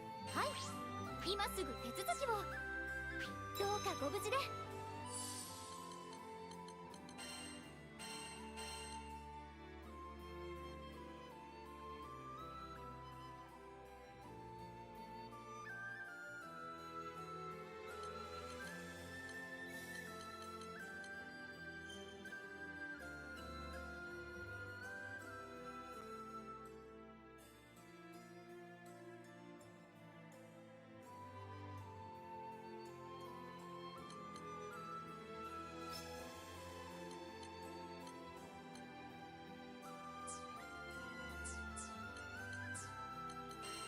Which one is transient?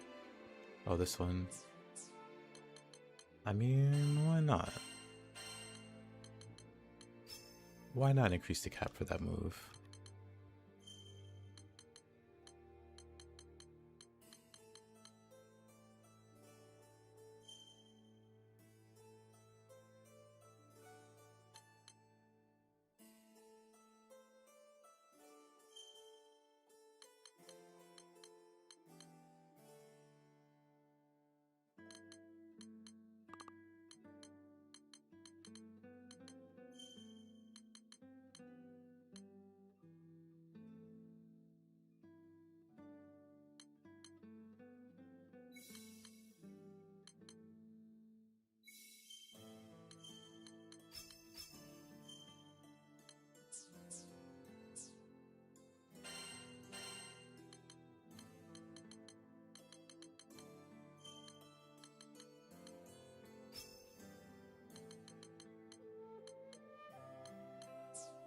Actually, then she doesn't have...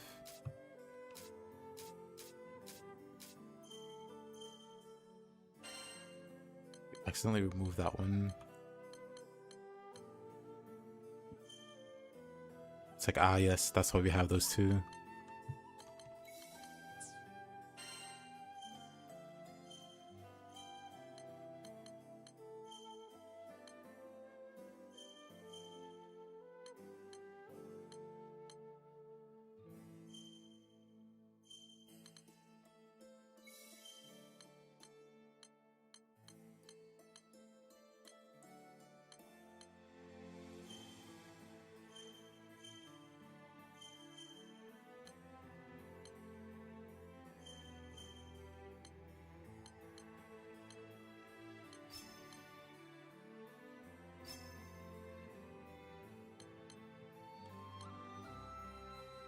Hmm.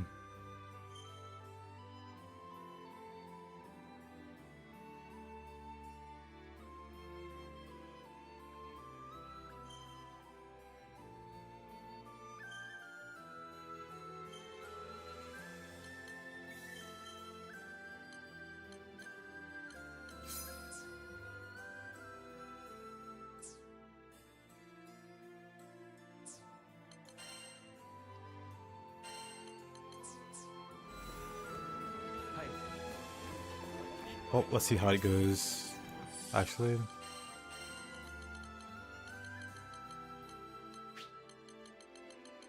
let's get something to remove that slow that likes to be spammed here. 'Cause that's kind of really annoying.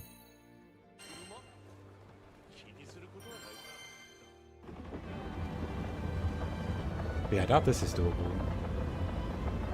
Maybe with a Terminus Weapon. We'll see how close we get.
Yeah, that I even get to like 3 bars once.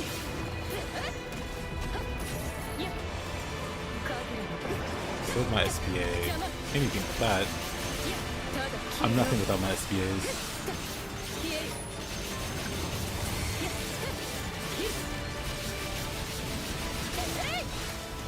This guy doesn't do enough melee attacks, I guess.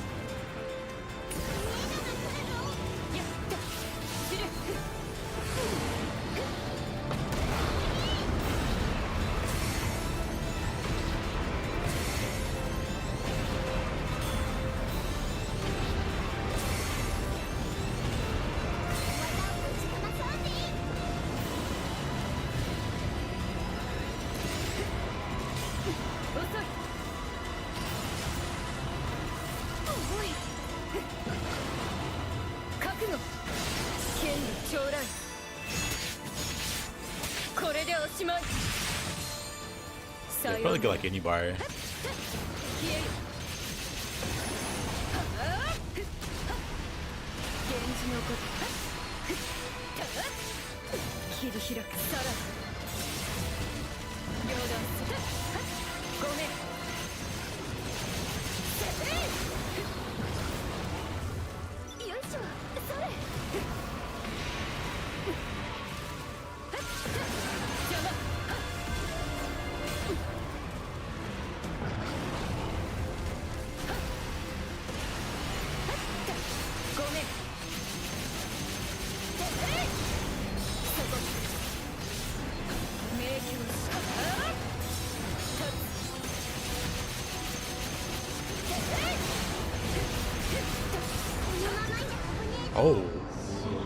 What was that damage?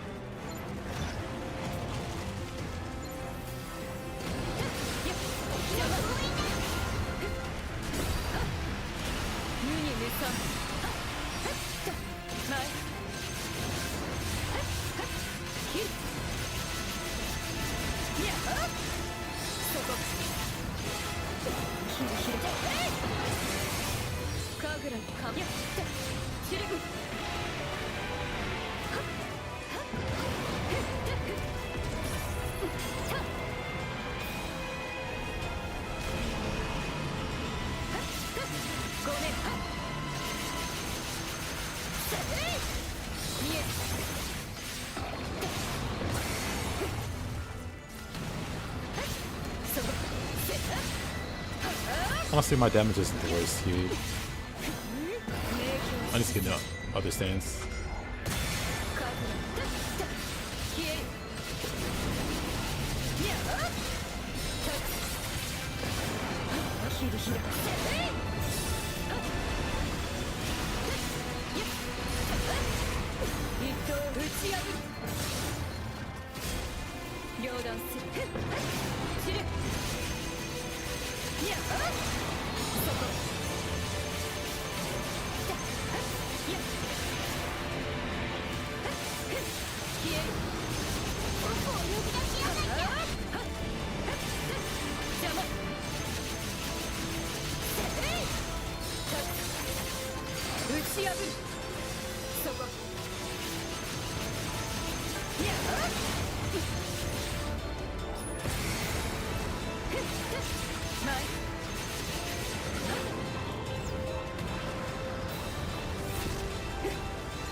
Oh, still hit me.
Yeah, there's no way I pull all 3 bars up. Let's do some crazy parry work on this guy.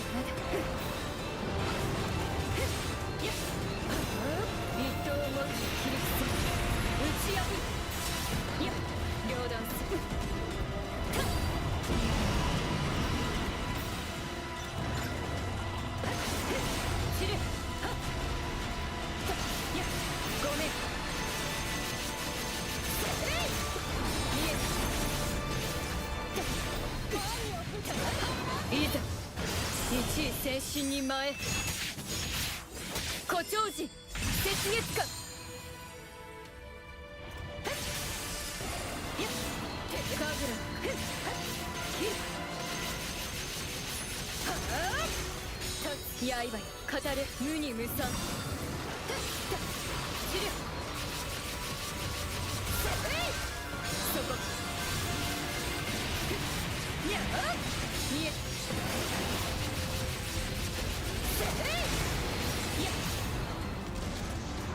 見える一戦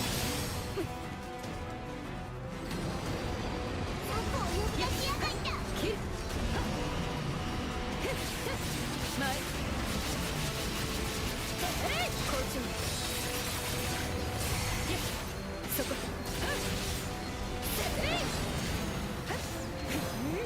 切り開くにゃあ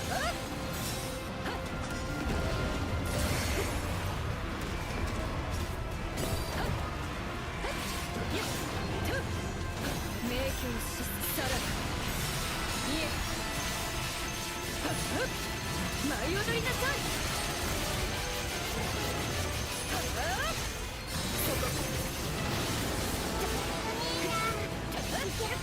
まさに熾烈発進油断しないで打ち破る全てを支える迷宮さらただ切るの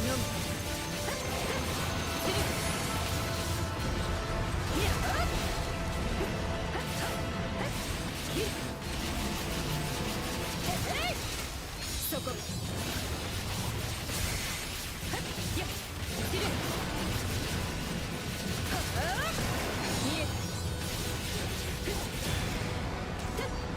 ごめん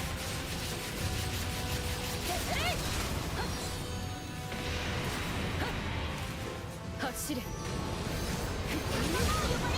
一戦いや Oh. 慎重に戦った方がいいぜいや消えるいや動きが遅くなってるまだまだ切り開く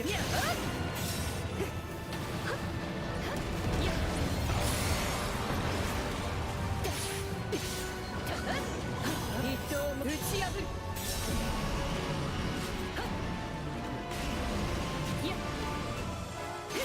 About to block it.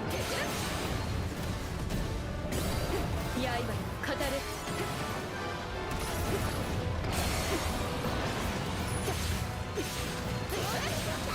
迷宮しさら風消える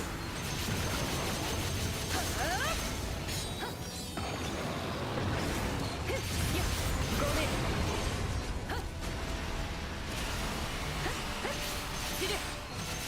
Hey Link, start the game 2 days ago, or the must-have sigils.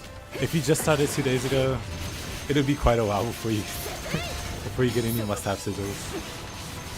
I say not to worry too much about it. And see at least reach the DLC. Because whatever you get before then is going to be obsolete. And like very, very easily replaced. Versus the time spent trying to, trying to get those items. ごめんや知るや遅いや消える Like as far as the base game goes, and like the first like set of difficulties that come after, や前 there's nothing too daunting or difficult. 知る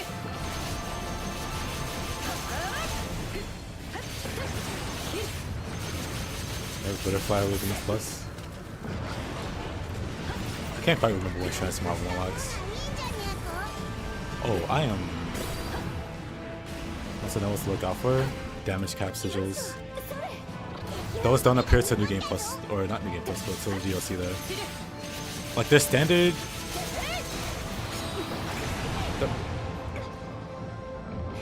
Their standard damage cap sigils that you could find before the DLC, but then after there's multiple damage cap increases called Celestial Sigils. And those just literally don't appear until the DLC. Basically, once you hit the DLC, it'll be really easy to hit the... Oh, you are in the DLC. He's got the... You just started 2 days ago? I mean, then just keep your eyes out for... Then just keep your eyes out for the Celestial Sigils. That increase damage cap.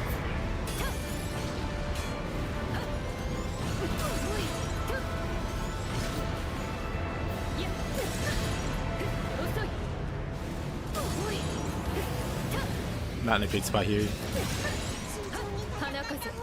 That's fine.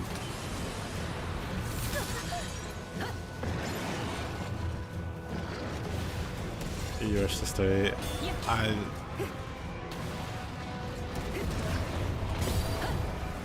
mean, I don't really condone that, but okay.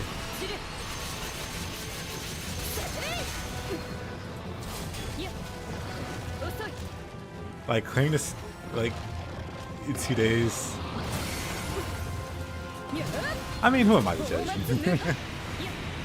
But yeah, you want to keep your eyes peeled. There's a thing called damage cap in this game. I don't know if your friends explained it. But your character, every character in the game has their damage capped. And so what you want to do is amass sigils that raise the damage cap. The first ones you come across are literally called damage caps. But after that, it's like celestial whatever.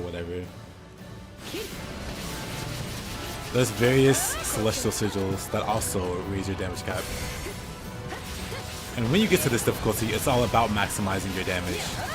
You'll be able to buff your damage to the cap without using sigils for the most part. Like, you can pretty much ignore like, damage increasing sigils because of how masteries work.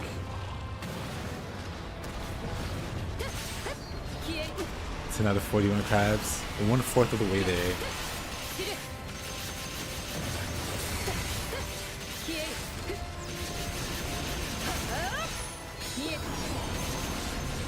I mean, that's fine. Like I said, the only thing that's super important is damage cap. At least at the moment. At least as far as the current meta is concerned. When does this DPS check start? I'm very curious if I have the damage.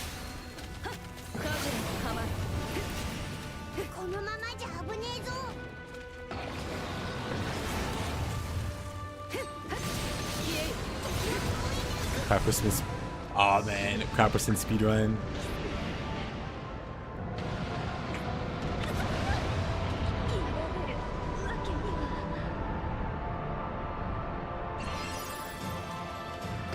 Another poo-poo, another bad. I mean, he's asking a practical question. But if your buddy's running through the game in like 2 days, I would hope they would be able to break down why damage cap's important. But basically, what you want is raising your damage cap as much as possible. Outside of that, there's like comfort sigils you can equip. Things that keep you alive, like auto revive or guts or something. But pretty much the meta is stacking as many damage sigils or damage cap sigils as humanly possible. And using a Terminus Weapon. I'm using neither. I'm doing neither. Despair Crucible. Can I kill that? Oh, never mind. It kills itself. Highly effective. Is this pretty for solo runs? Nope.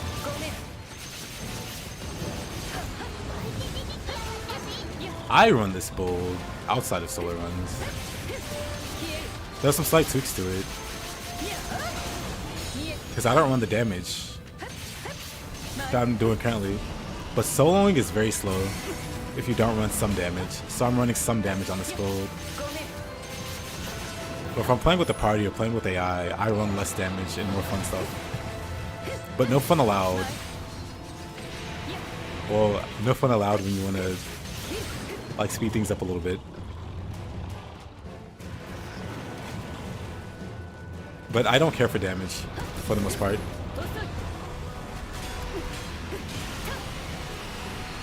So this isn't what I would run normally. Like, part of it is. Like the precise sigils, the guard sigils. Those are things that no one else runs, really, at this level. So I wouldn't recommend those either, unless you really knew what you were doing.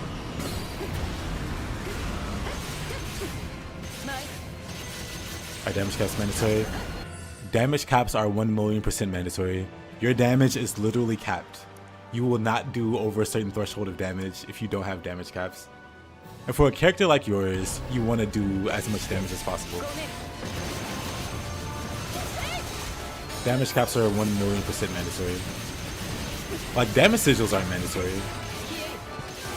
But damage caps, which you don't have access to yet, so I wouldn't worry about it.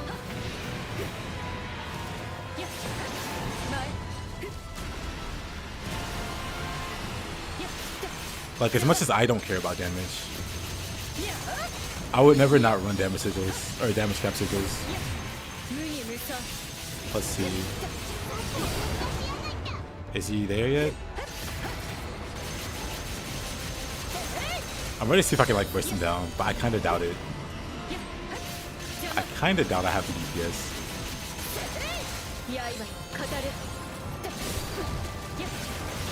Hey, Axel. Appreciate you, my man. What were you up to? That sucks? Not really.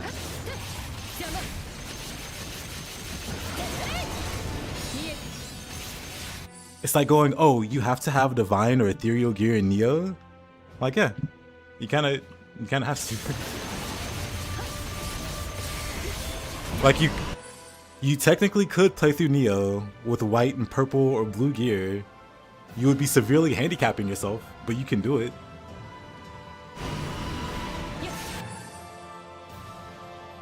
You can cap your cooldown reduction in 3 sigils. The cap for quick cooldown reduction is 45, sigils cap at 15. You can put 2 of the same sigil on 1 sigil. So you can get 30 cooldown reduction on 1 sigil. You'll have space.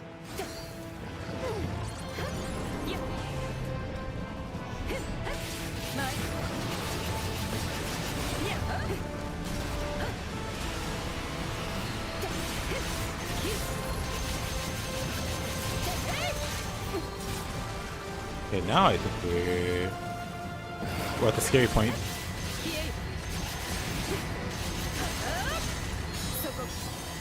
Let me wait. Let me let my cooldowns come back. My skills are also sealed. You enjoying some Narmaya shenanigans? I see, I see. Yeah, like I said, don't worry about damage caps right now. That's like late game. That's like very late game stuff. That's why I say don't worry about it. I don't even think you have access to damage caps. Okay, Mr. Dragon.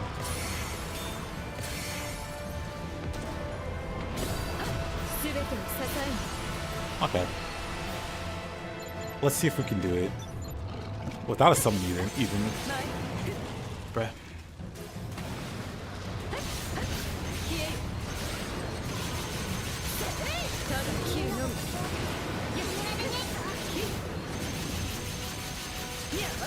Oh no, there's no way.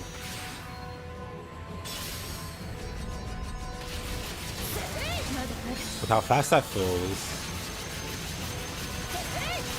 maybe with the summon. Maybe with the summon I could.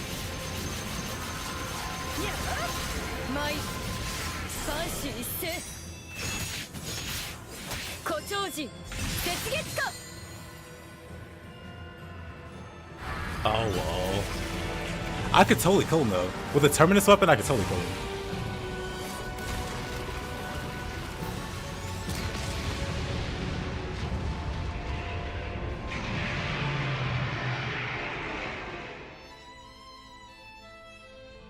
But I'm specifically not using Terminus weapons, at least for this one.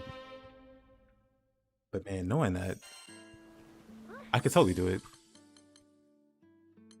Like, also ideally. Oh, but yeah, I was gonna. So Widow, let me show you. very quickly.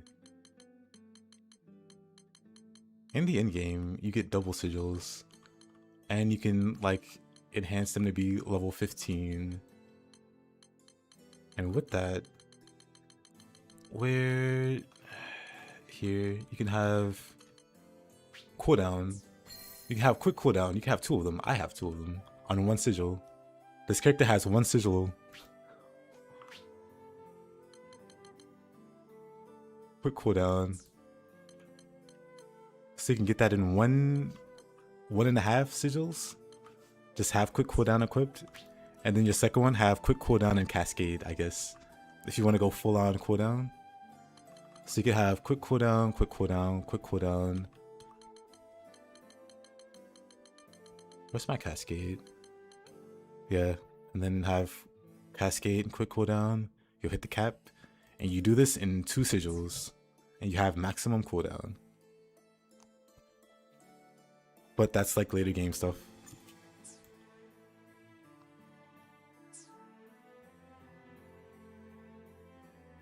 But yeah, DPS checks are... I feel like that's doable.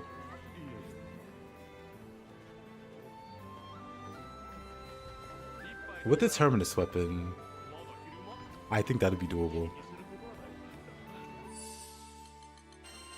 I think anyway.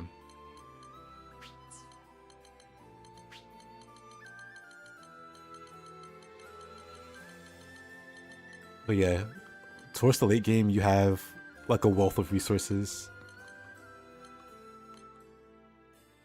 So you can make some really funny setups. Like, don't stress too hard about what you have now, because that'll look different the further you get into the game. Can the damage cap? Yes. They're just like every other sigil.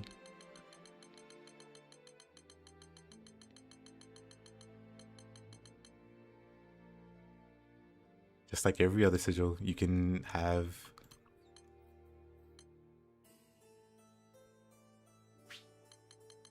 But yeah, you want damage caps. Damage caps means more damage.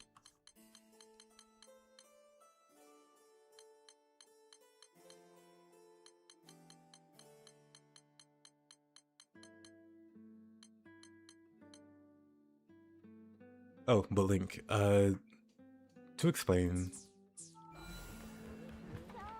the way the game works, at least as far as damage goes, all damage is like inherently capped. Oh, I don't even have... Hold on. I have my numbers turned off. Let me turn numbers on.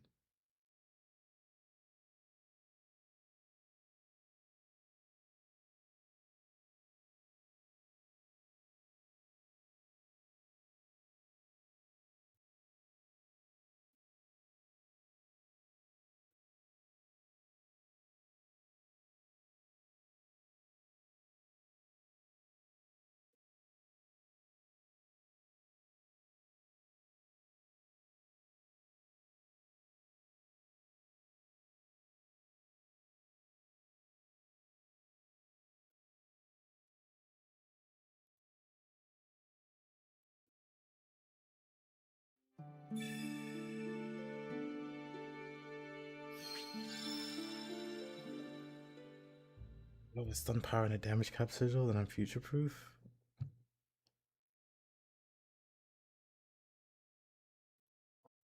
No. I mean, sure, because you are at chaos, so you should be getting like the proper level stun sigils.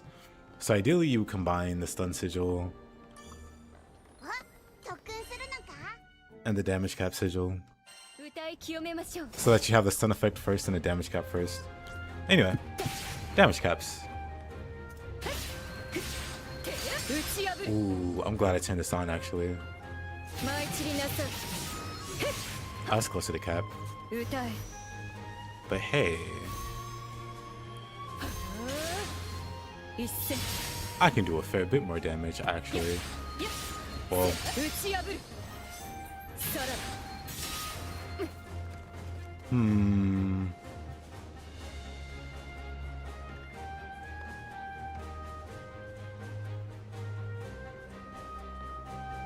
Anyway, damage-wise, what you want is to be as close to 100% as possible.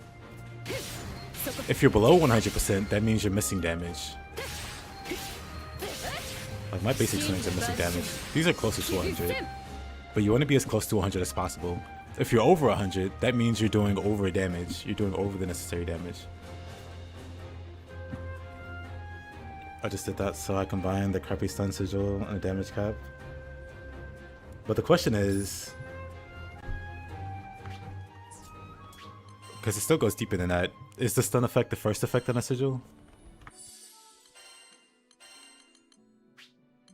Like, is the stun sigil, is the stun icon first and then the damage cap? And also, is it level 15? But yeah, for it to be future proof, you want the stun effect to be first.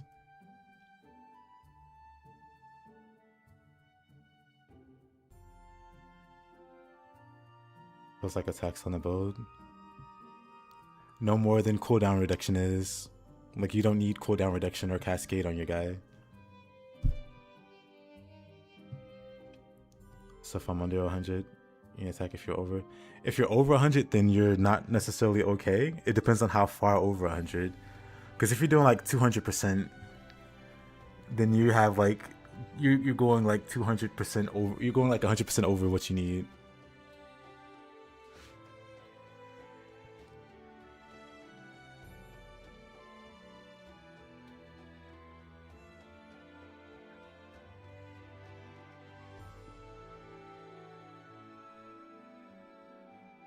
I mean, like I said, you don't have to use damage caps if you feel that that's kind of thing that's hurting your build creativity. That's on you. Like I said, that's the equivalent of playing in white gear or blue gear or yellow gear in Nioh. Like, yeah, you can do it if you feel like wearing divine gear, Cramshire style or something. But like, yeah. But like for you right now, damage cap isn't important. Like stuff like crit rate is important. Getting your crit as close to 100% is very important. But then eventually, this becomes less important. Because you get other ways to increase your crit. So you don't have to focus on upping your crit as much. But let's see. I guess this means...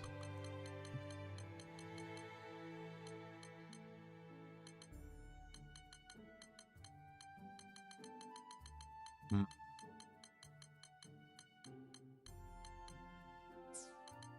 1, 2, 3, 4, 5.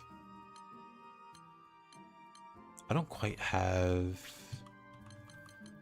an idea what I should put here then.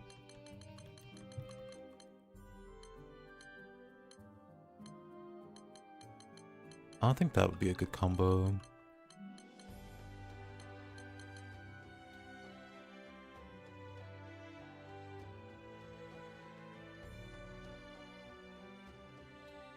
Yeah, but then what else do you equip with her?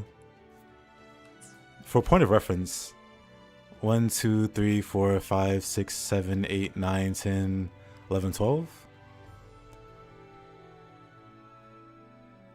So you get like 24 slots to play with. Not counting summon slots, which give you 4 more. Not counting slots on your weapon, which give you 3 more. You have an excessive number of ways to customize your character. Like where you are currently, you probably just have like a handful of slots. And within that, you don't have, like maybe you have only single sigils. You don't have double sigils yet. So you're looking at where you are now versus where you are in the future. Your options are massively expanded.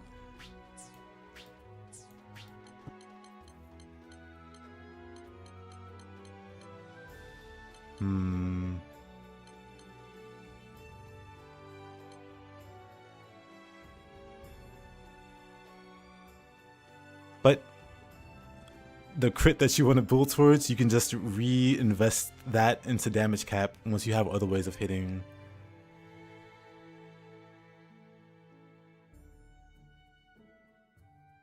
I have multiple damage caps, potion hoarder, skilled assault, cooldowns, fate breaker, war elemental.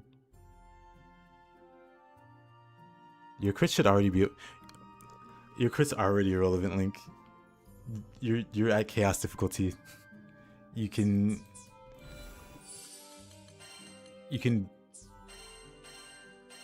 do this.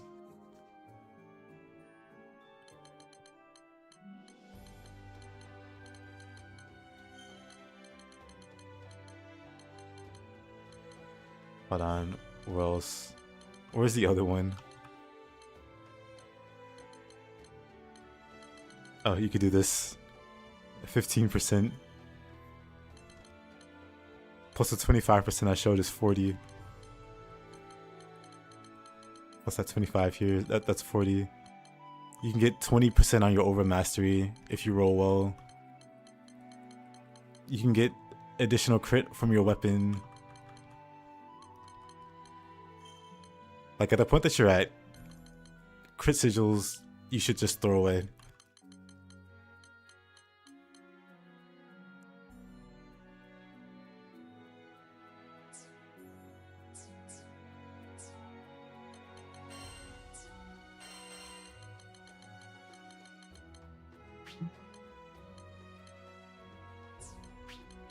I could ignore the slow.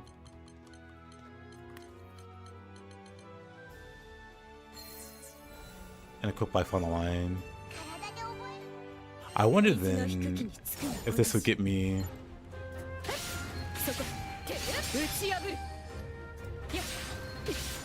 Yeah, that's enough. There we go, that's better.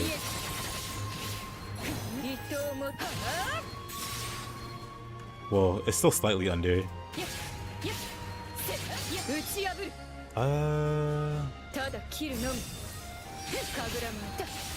me do this.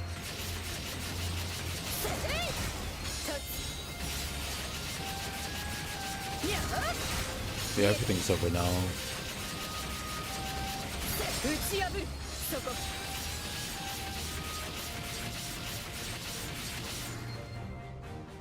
Now it's in the 140s.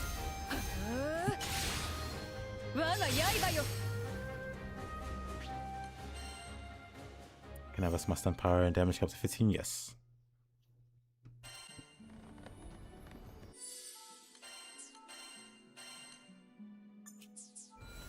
Question.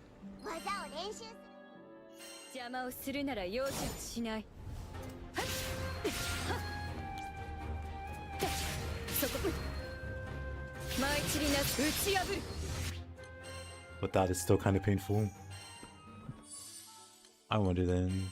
I feel like I should be able to hit that without.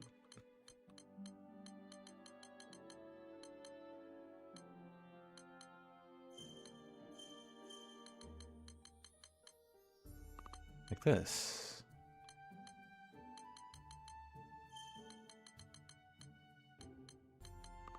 Buffed by hostility gives you attack.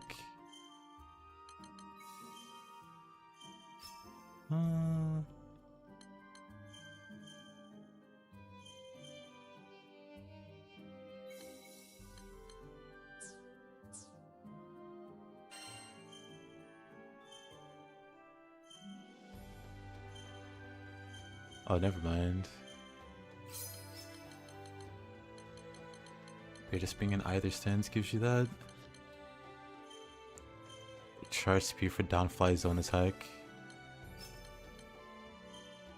On countering with Apex of Nothingness.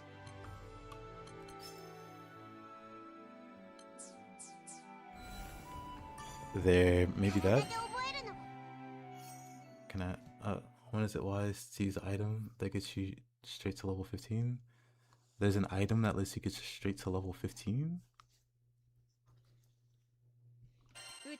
What, do you mean like Ambrosia? That gives you like mastery points? カズラのごとく Hmm. やっごめん無に無産やっ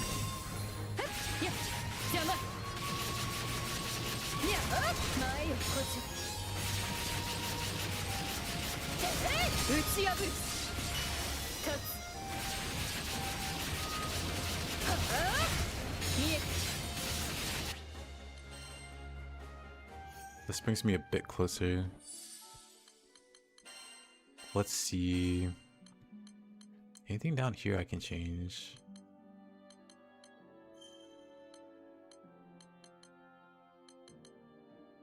I've just been avoiding damage a little too hard.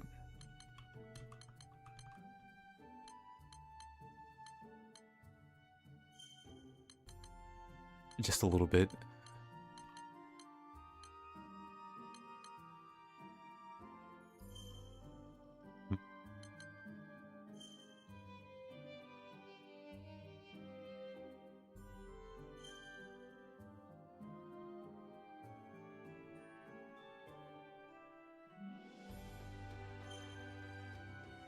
Azure Splendor.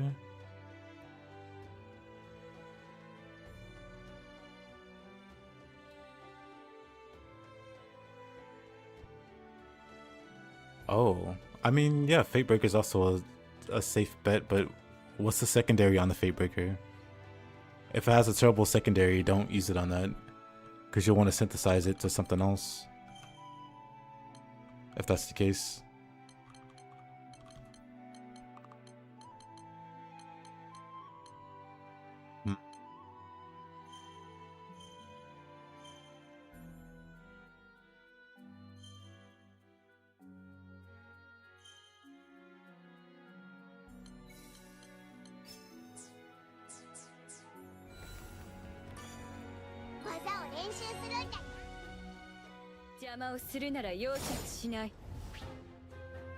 I mean, he's already at Chaos difficulty. He started playing 2 days ago and he's already at Chaos difficulty. So there's so much... there's so much to... kind of... tune him in on. I don't quite know where to start.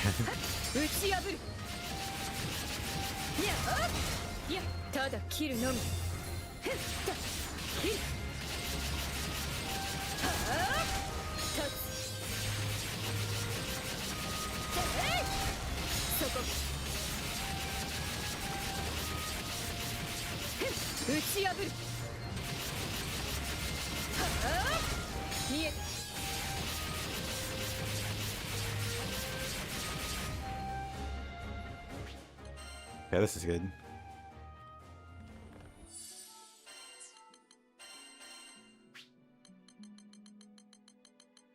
Yeah, I think in that case I can...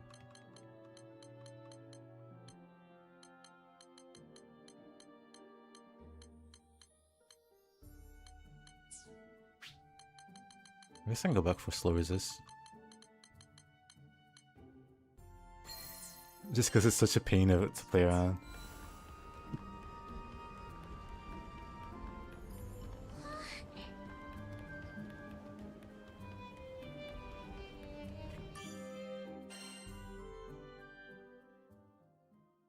But yeah, maybe I should keep my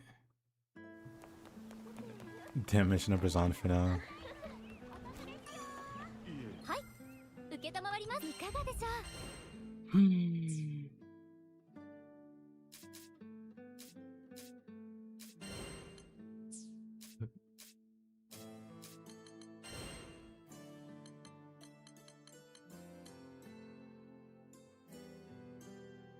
Does it matter which one comes first? Yes, that's why I was saying if the stun power is first, then you have a good sigil. If it's like damage cap first, then it's not so good a sigil. And there's a very specific reason for that. Where you're at right now. Remember when I mentioned damage caps? One of the final like late game traits gives you a higher damage cap for having a basic stat sigil equipped. Stun counts as a basic stats type. So you want whatever sigil has, that has the stun effect. You want stun to be the primary effect. So to qualify for this, I think there are 2 nodes for this.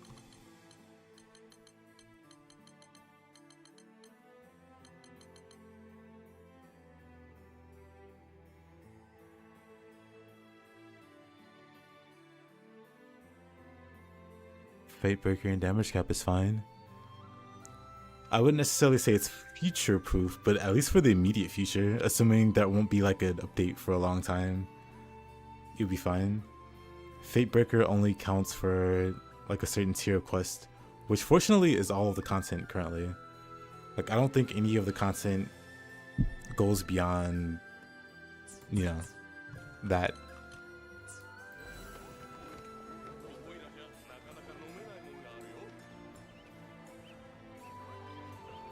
Yeah, it's happy. You get the Terminus Weapon before you kill super in-game bosses with it. The thing is, you can't fully upgrade it until you beat every boss in the game. Well, not every boss, but the final bosses. There's a final set of 5 bosses at the very, very end of the game. You have to beat all 5 of those bosses before you can fully upgrade the Terminus. Which is kind of funny. Because then what do you use the Terminus Weapon on? You've already beaten all of the bosses. It's weird. But that's what it is.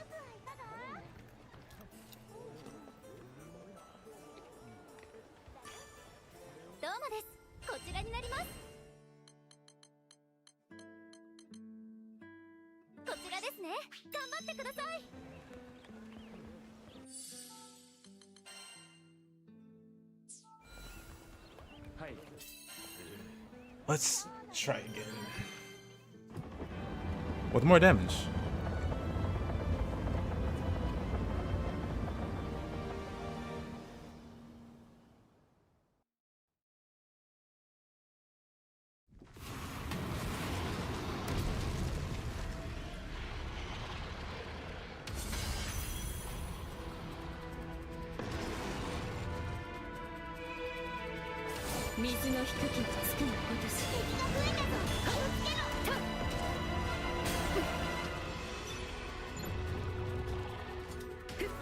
Yep, that wording is very specific.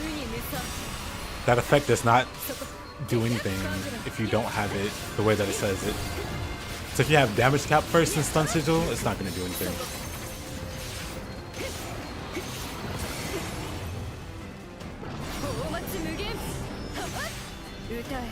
Oop, I should have saved that, whatever.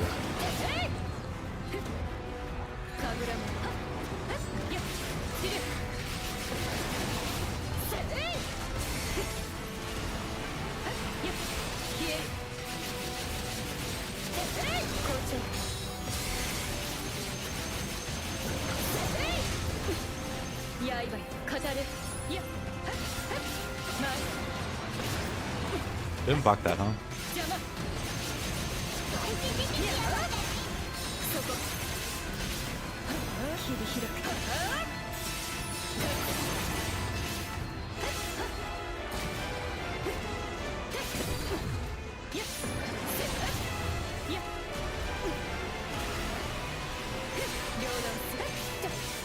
Yep, it's pretty cheeky.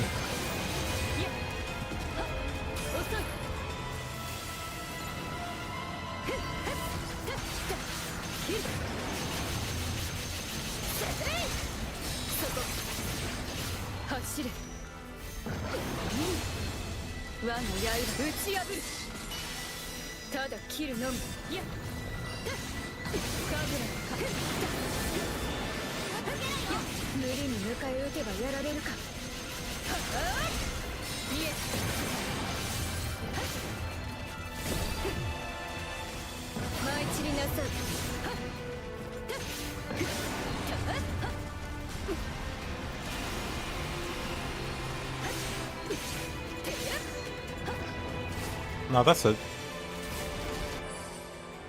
Health, attack power, crit rate, and stun power. The thing is, all of those are awful, except stun power and health. There are other ways to cap out your stun power, but like, that's like the only one that really benefits. from not, you know, going alternate rounds. So just having 3 stun powers and then 2 something else. Like I said, it's very easy to max out your crit, so you don't need crit rate, but you could go for that. Attack power is very, very minimal. Like less than 1% difference.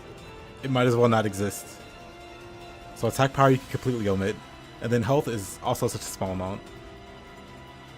Like I have 200,000 health right now. 200,000. A few points of health will maybe give you a couple hundred, maybe 1,000. Very, very trivial amount. So most people go for stun power. And then like health maybe, because attack power literally does nothing and the crit is already capped from other things. You could go for crit since you're like a new player and you don't already have like a crit setup. Maybe you can make crit work? Maybe? But most people that are like at this point already have like their crit somewhere else. But since you don't, maybe crit and stun power would be the way to go. For the 5 sigils, if you want to do those 5.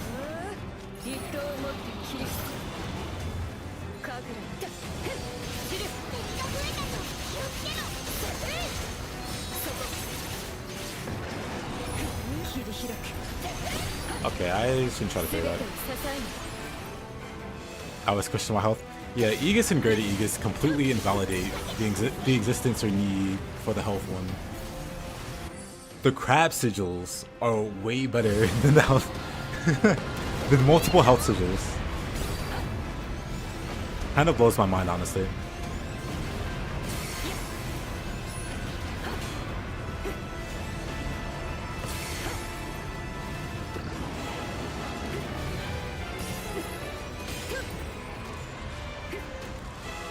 And this dragon just constantly stealing my SBA.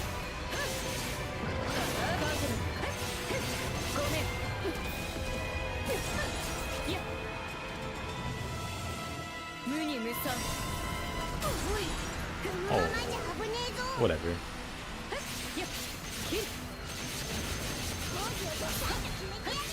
Let's close the show out.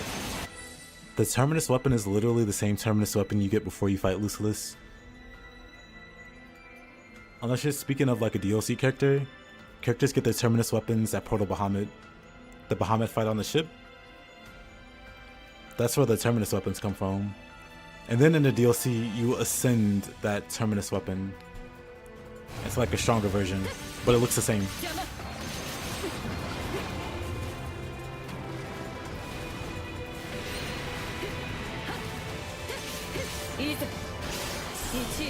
Hey, Catherine.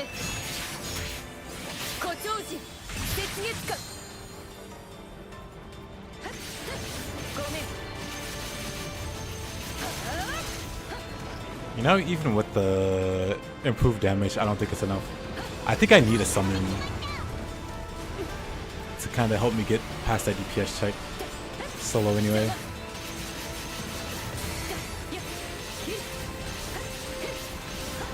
I like to heal. Thanks.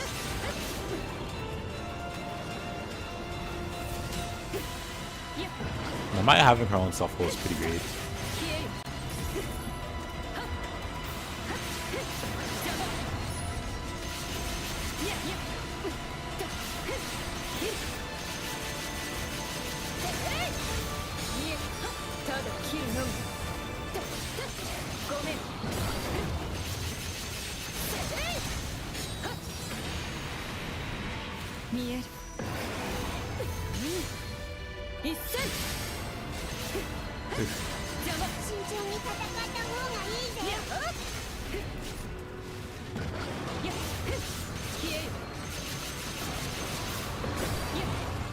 I shouldn't be blocking. I shouldn't be dodging. I should be blocking.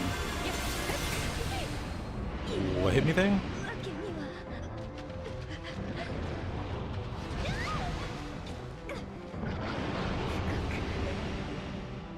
I think people only care about damage to the detriment of the health. But really, damage doesn't matter to the extent people have been worshipping.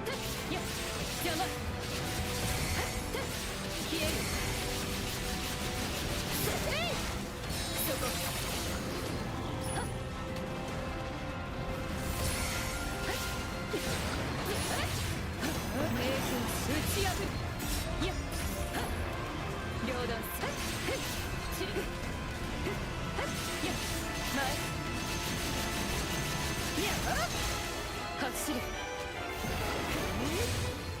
我が刃邪魔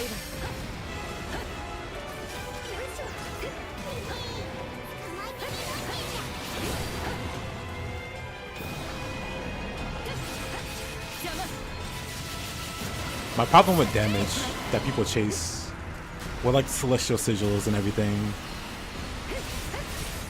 Someone did the math, or someone counted all of the possible buffs, and it's like damage cap is like 2000% at this point, 2200, and like with every optimal, like with every possible one, it's like 2400 or whatever. So getting like an extra 70% damage, or extra 70% like damage cap, is like less than 1%. Would you really trade like a 1%? well, not 1%, but would you really trade that for like 100,000 more health? I don't know.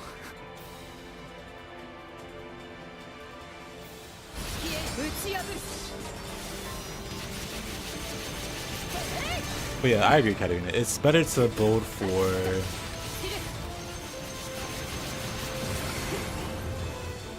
also, I've been meaning to ask, should I be calling you Katarina? Should I be calling you something else? Because I know you have a different name on Discord. I just go by the name that I first saw. But even YouTube's changed that. The 1% bonus from Conflux.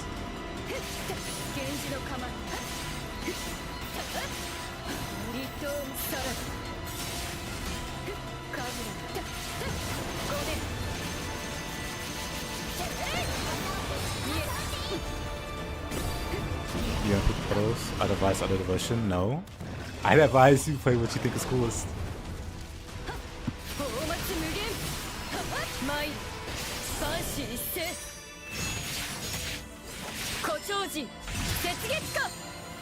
Alrighty.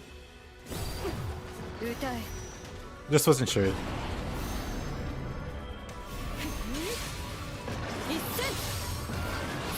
Because it's like I said, multiple names there. Didn't want to be annoying or anything.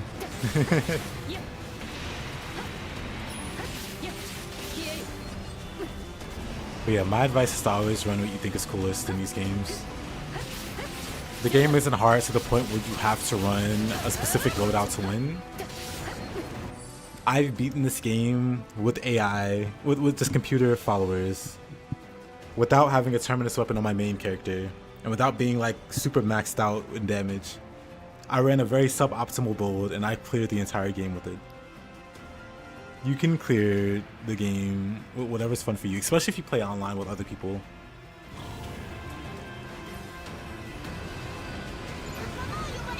But from what I've done solo, like with bots of course, it was not optimal in the slightest, and it was fine. I beat the strictest like damage checks, playing very suboptimally. You mentioned you have friends that play the game. That is already infinitely better than bots and randoms. Because you can at least communicate with those guys. So run whatever you think is coolest. Because nothing that she has is actively a detriment to her. Like arguably her warpath before the DLC was a detriment to her. Arguably.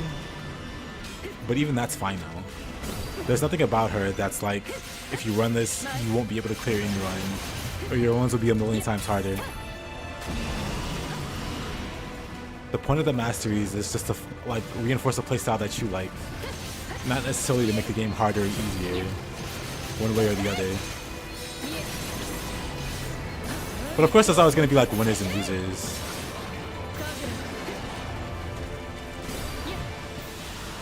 Like Fidio's orbs, for instance, are a clear winner.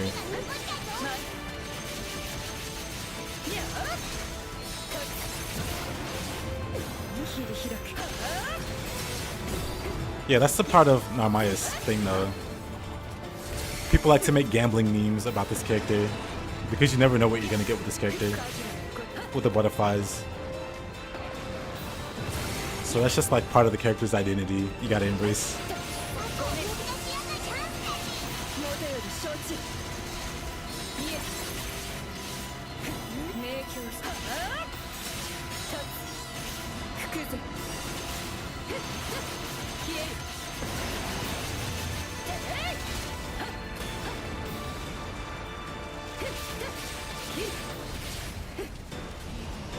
遅い散る見える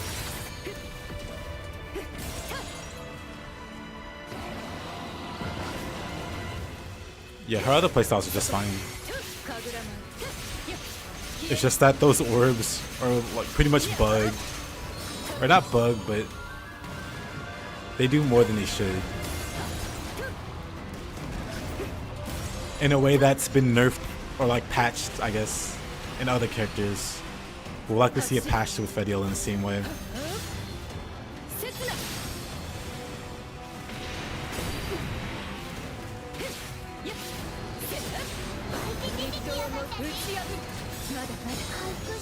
The counterattack move's cool, plus it has a debuff. Or it removes a buff, basically. So that's cool.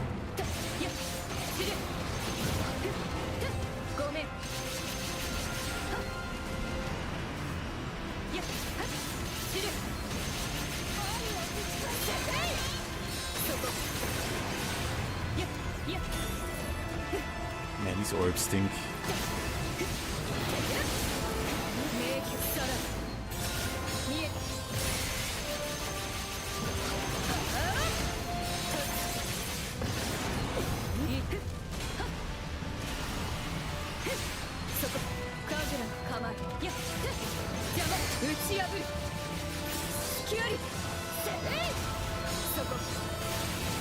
I think the miasma is cool. Besides the character, or besides, you know, if you're fighting a boss that moves around a lot, then like good luck keeping them in the little pool.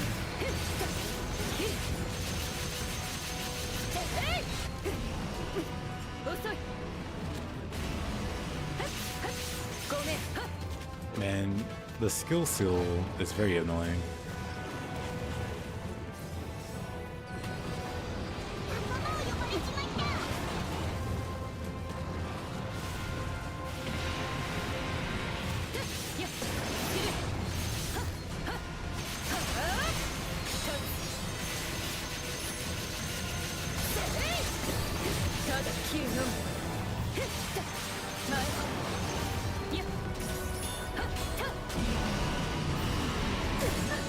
Oh, really?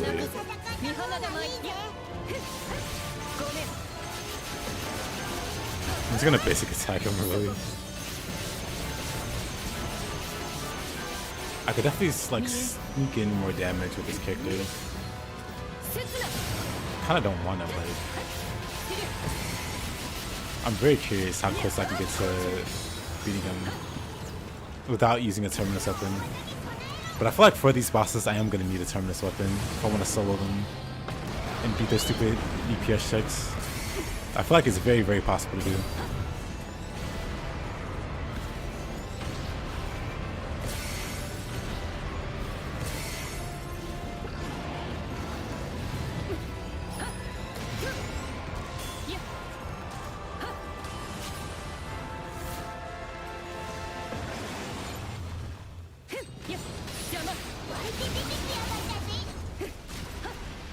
I don't think he's been to that boss fight yet. But that is something to think about in the future.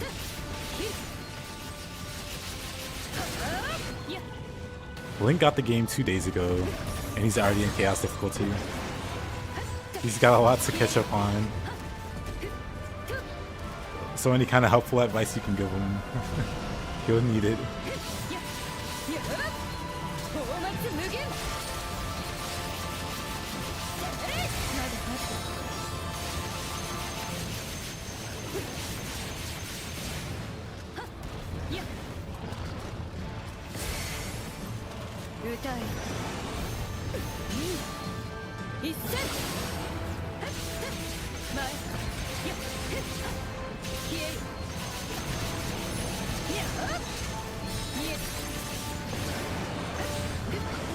with over 62k power.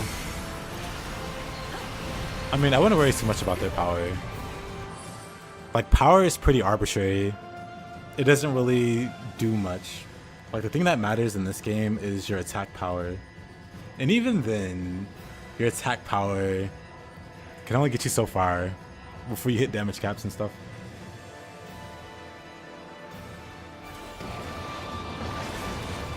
But as long as you're hitting your damage caps, you're fine. Because the rest of it just boils down to like skill. And like nodes on your mastery. So like your mastery is gonna up your power a lot. And there's nothing you can do gear wise to fix that or to bridge that gap. You just have to get more mastery points.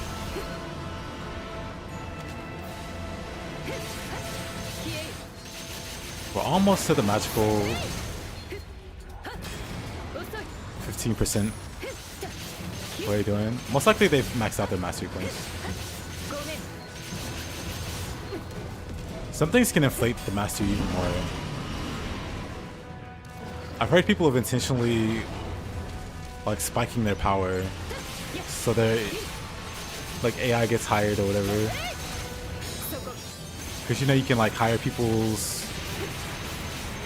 characters as bots.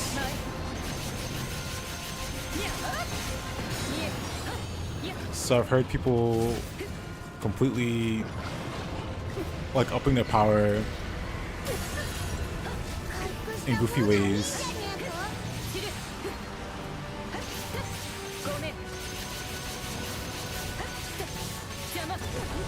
Oh, alright, that's cool.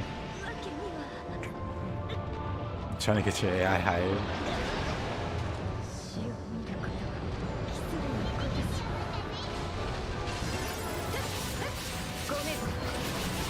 We're almost there. What an awful place to be for that. I'm trying to get him exactly the 15%.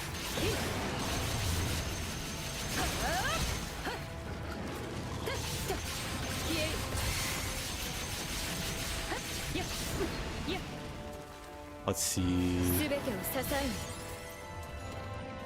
This is a good place, I guess.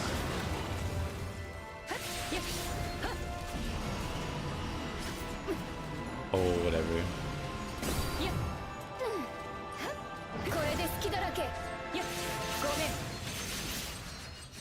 Oh, of course, you just do that. Mega Dork. He flies away the moment I put slow on him.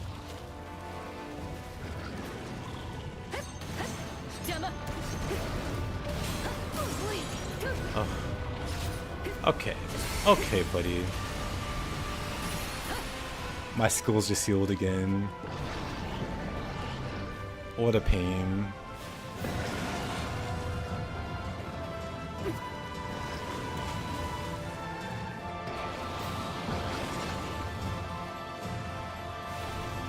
Yeah, that's also another unfortunate thing. It shouldn't be too bad, I don't think, to raise the power, maybe.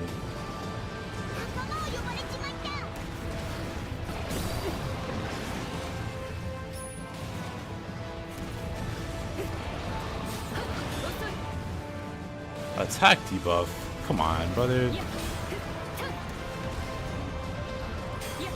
Boy, why is he being so annoying? I guess he's in overdrive.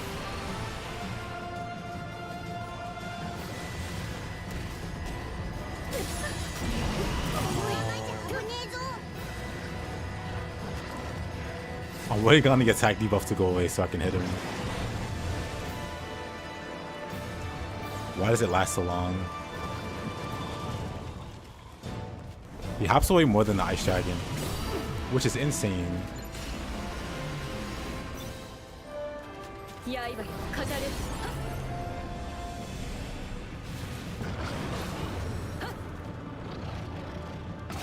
Why is this debuff so long lasting?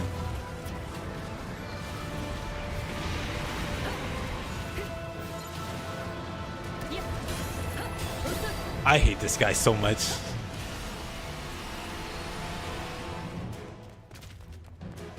Like the moment it wears off, he shoots another one. Oh man. Let me just get away from him.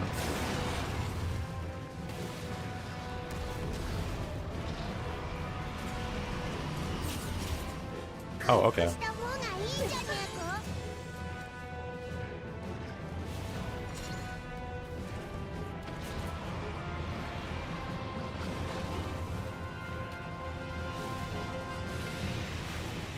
I just want to see how close I can get.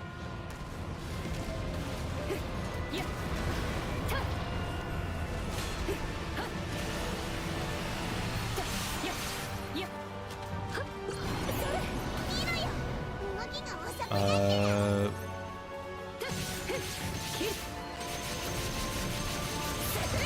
無に無損前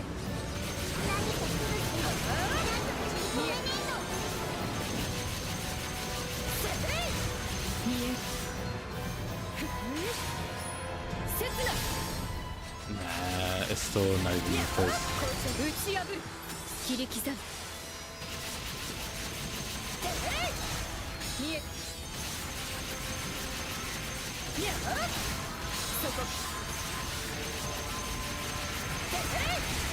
見え舞万死一戦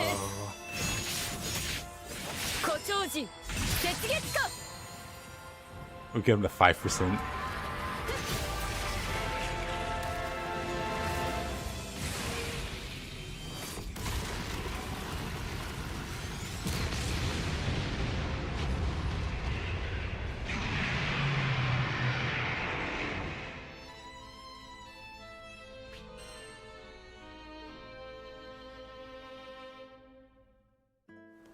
That's fine, I guess. Yeah, this makes me very sure if I... Maybe I'll try for the next, like, solo. Remove my ban on Terminus Weapons. And then just go for the min-max. Because I feel like I can do it.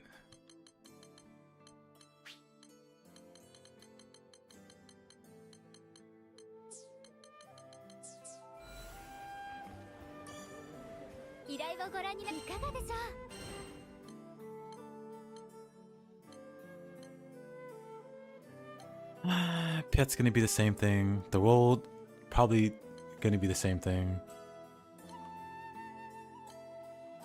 Or maybe not. Maybe the roll's doable.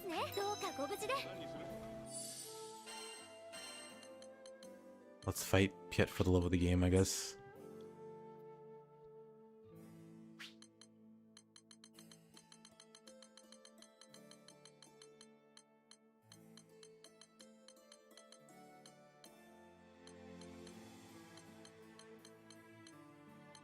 Let's see. Pokemon Glaciate.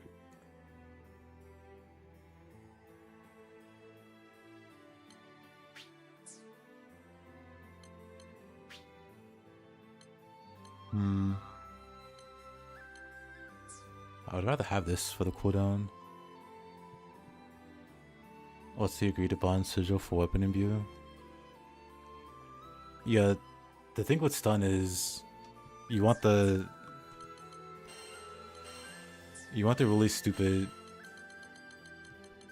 if you're going for like damage cap, you want this, which forces you to have basic stat type sigils. And there's 2 of these for every character.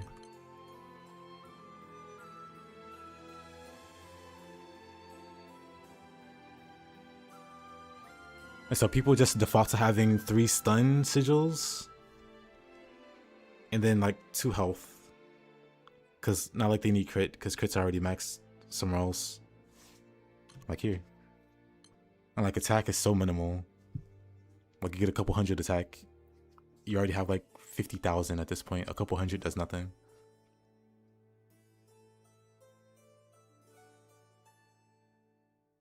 You notice too? Oh, yeah, there's a DPS check that's meant for a party. I can't clear it solo.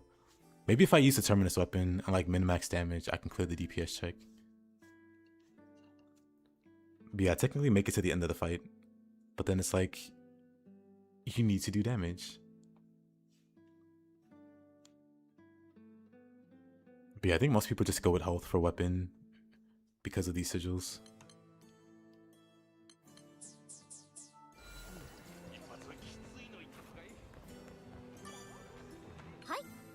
承ります。はい。 Then caps at 45. You'd run 2 sigils and an HP one. Oh no, you would run 3 sigils, 3 stun sigils, because it caps at 45.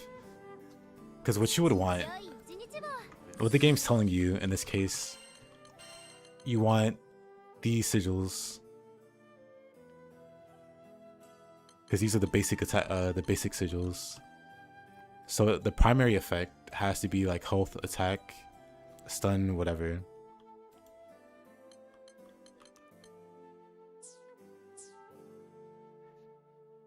And so you would have 3 different like stun sigils with like damage cap or sub damage or whatever for the secondary. And then you would have 2 others. But those 3 stuns would get you at the cap. And capping your stun is like mandatory. Or like, you know, getting stun as high as possible is mandatory for the bosses.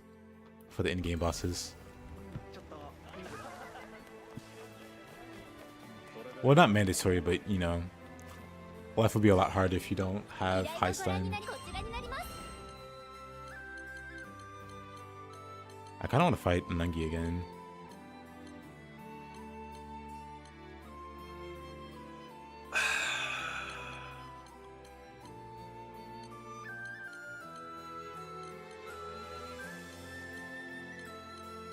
Let's fight him again.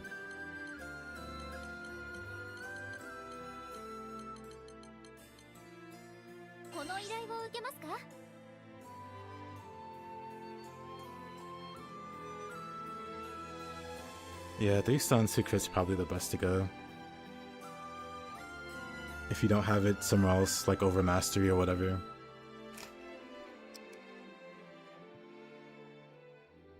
Because like I said, health doesn't do much. Attack does nothing.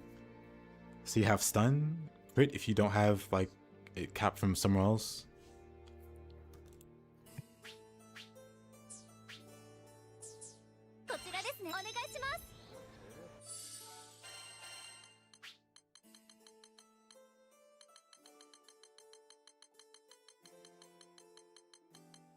Need more sigil stats?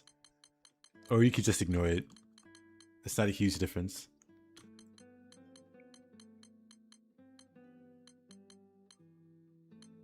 Like, don't get me wrong, it is a difference. But it's not like a make or break difference.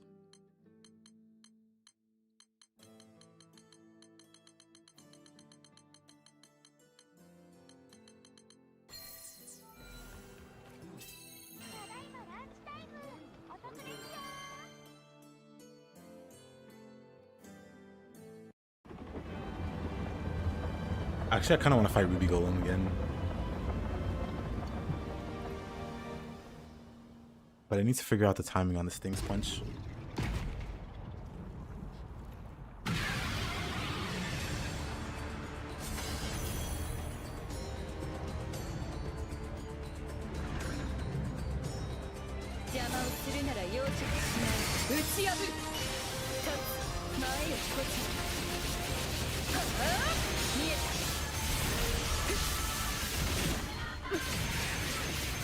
For whatever reason, I just can't get it down.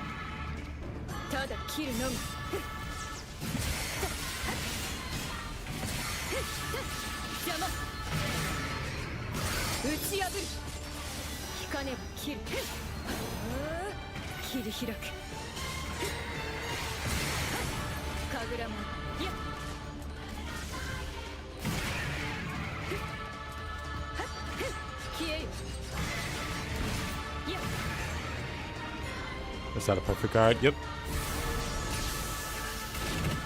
That punch though hurts my soul.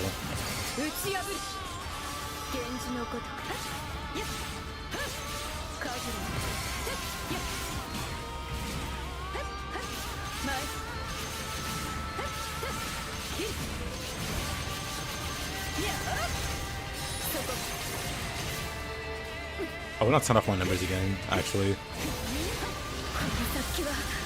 They're just so distracting.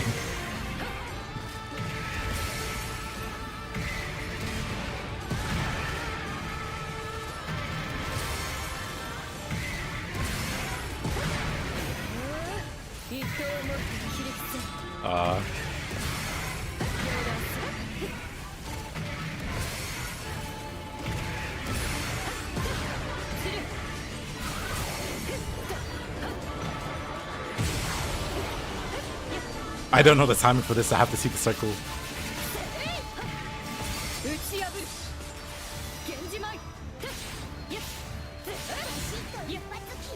The nice skills create.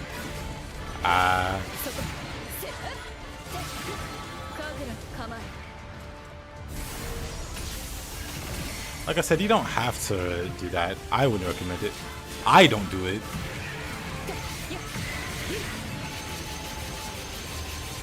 Even when I did the Defy Infinity with the AI, I had like 3 out of 5 because I didn't want to make that many sacrifices for like the build that I like running. So I had 3 out of 5 instead of 5 out of 5 for max damage cap, and you know what? Still cleared it.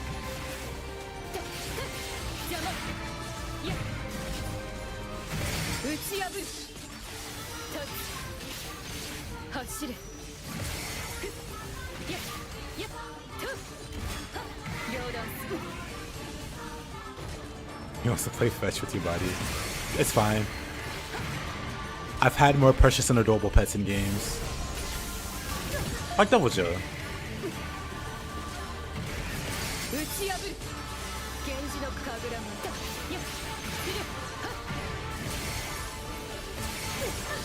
Dang.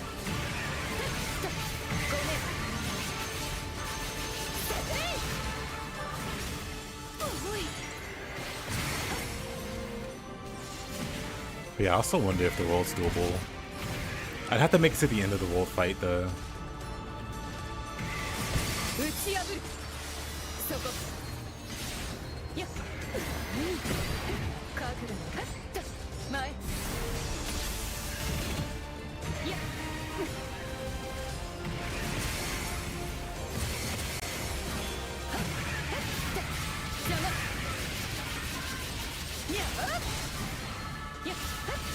Favorite pickle indeed. So adorable. So precious.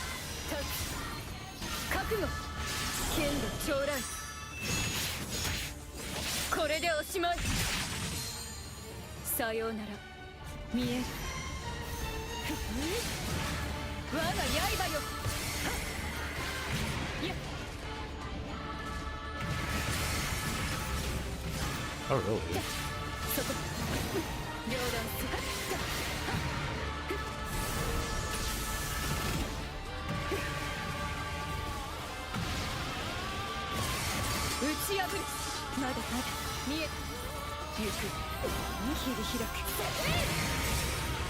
Looks like we want to go stream.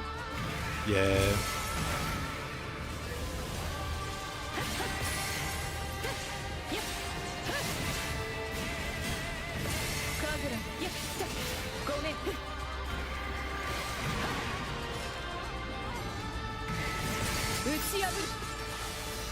That was really specific. I agree. Why am I constantly in the wrong stance? I still don't get the timing. It must be too early.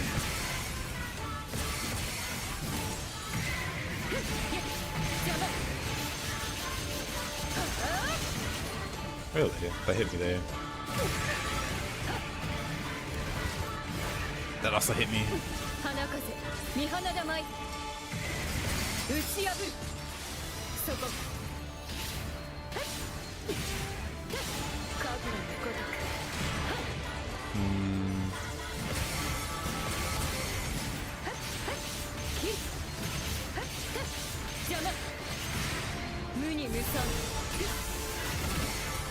It is too early. Okay. I held that one to the last possible moment. And I got it. So I guess I'm like psyching myself out and I need to give him a little time to swing.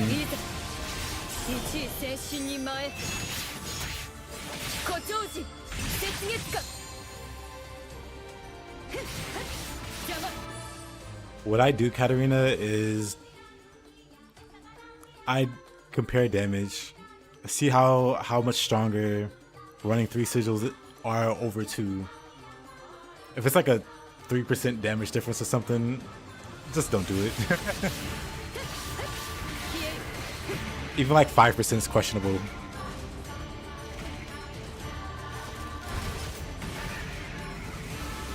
But yeah, I just compare. 打ち破る両断すりゃ邪魔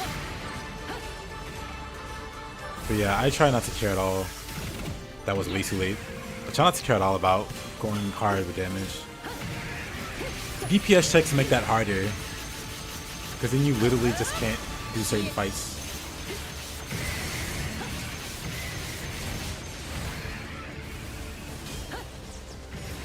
打ち破る引かねば神楽にする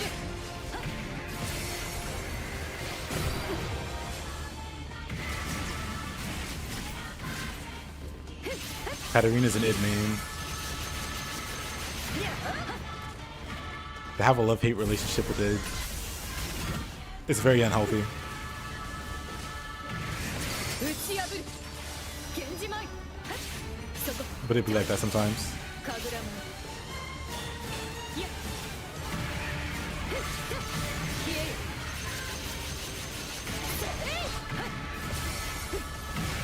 遅い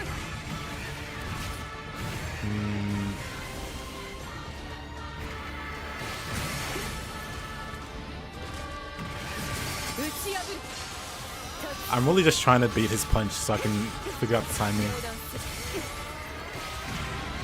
So I'm not trying super hard to kill him. Got it. It's definitely because I'm pushing it too early.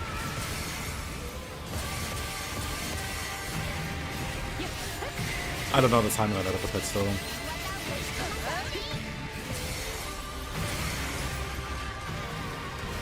打ち破る今こそ好機 Let's go.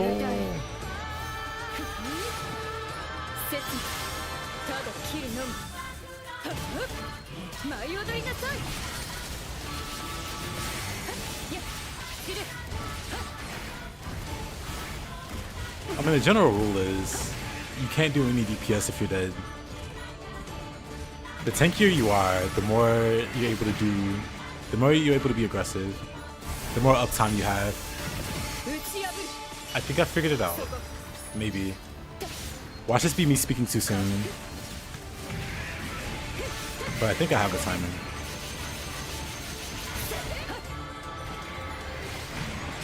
I need him to do it a few more times.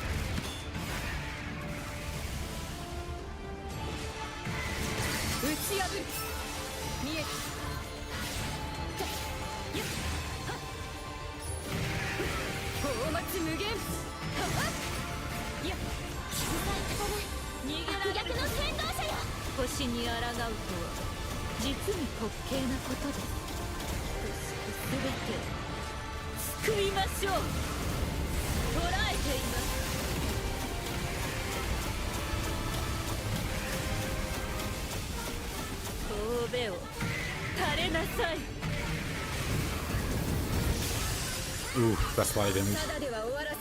Almost 100 million. Oh, let's do this. 一戦参る万死一斉古長人雪月花 Natural defenses is super underrated. Somebody was praising it the other day.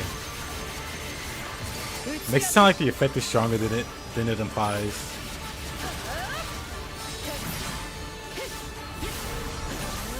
糸を持って切り捨て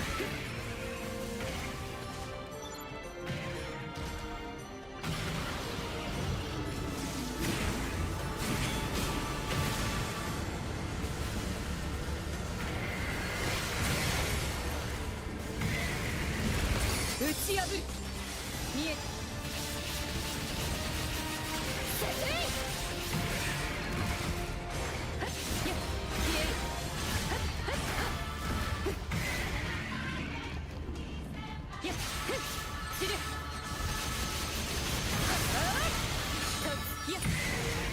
Playable Lucy.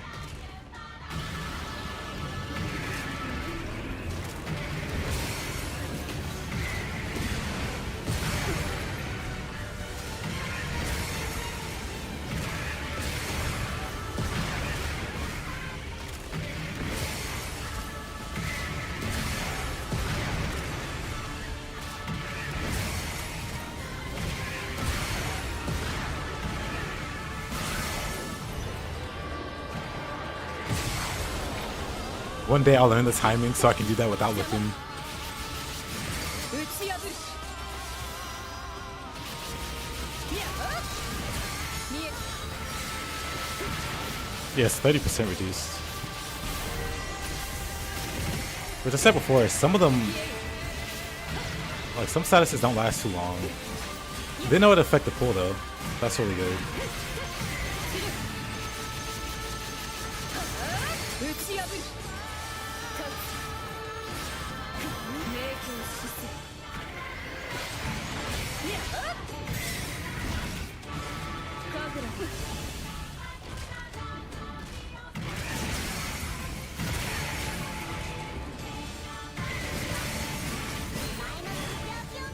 いざ一位先進に前誇張時雪月間はっや前はった打ち破る Yeah, I figured out the timing. Oh, when I said いや mission successful. いやはっ散るいや Once again, I started missing every single parry. 見え Oh, 服ず alright, let's fight him with it. We can stop being passive. 前いやはっ邪魔いや打ち破る前へこちはあ見えいや Got him. Yeah.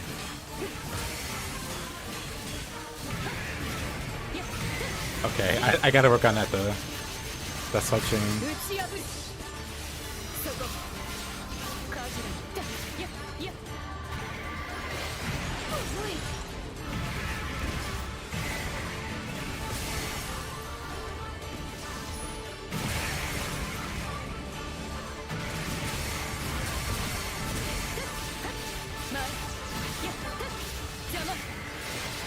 I think I might play Io tomorrow, just so I can see what it's like to charge up spells, and not get them interrupted by attacks. 打ち破る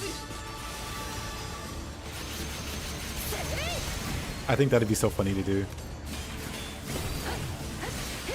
前 Assuming her spells don't get interrupted. It's weird, like, Beatrix, she has like one attack where she charges, and she can block and it doesn't interrupt the charge. But then Narmaya, 打ち破る I can perfect block and it cancels the charge. But Beatrix, if you do this in perfect block, the charge keeps going. I really hate that inconsistency there.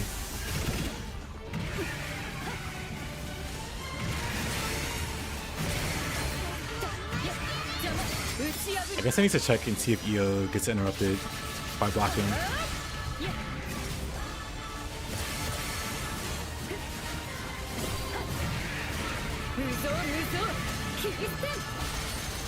Wait, download it? He won't be downloaded so I can block this entire like swipe chain combo.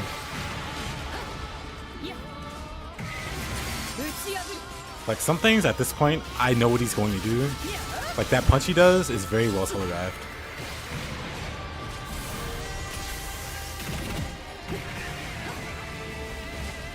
Punch or swipe, whatever. But swipe he does is very well telegraphed.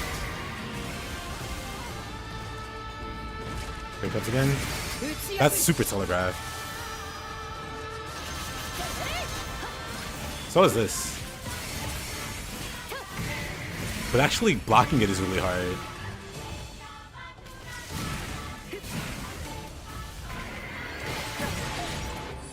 Yeah, I think I want to find a character that's really good, like Beatrix, with the perfect blocks. Because Narmaya is great. I like her. She's cool. But like I said, there's that thing where her skills will just drop even if you perfect block. Meanwhile, Beatrix doesn't have that issue. And then for like attack chains, Beatrix, she keeps her combo going. Like if you perfect block. Wait, no. I think Narmaya is fine in that regard. I think what it is that Beatrix is a lot slower with her swings. I don't know. It's hard to describe. But for Narmaya, I constantly reset her attack chains when I want to get to the finisher. Because I'm trying to block mid-swing. And it's not a problem I run into with Beatrix. At the very least, she flowed a lot more smoothly. Too early.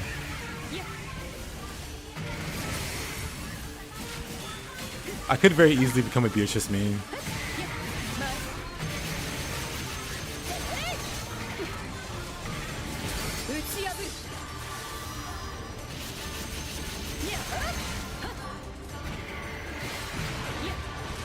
Like, I don't know how many characters I'm gonna like do a solo run with, but like ultimately the goal is to get like super good at stuff like this. And a good way to go about it is playing as different characters, so I get better at blocking under like various situations or like various different contexts.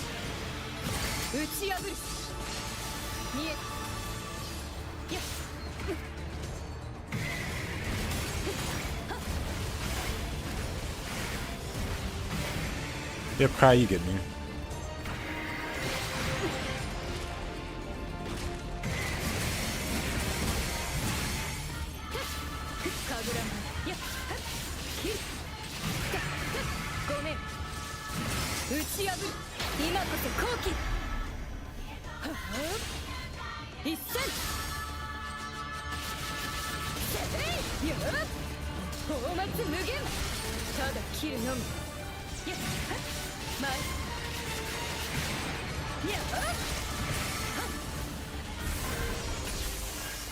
Too early. I like psych myself out now.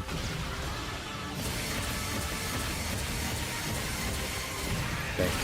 That was too early also.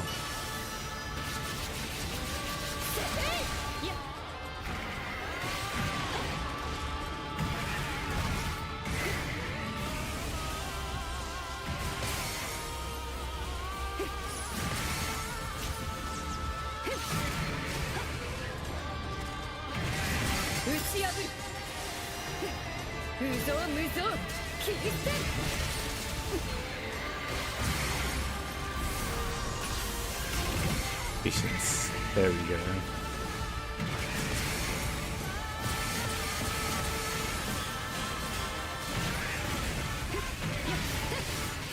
That was cool. Attack.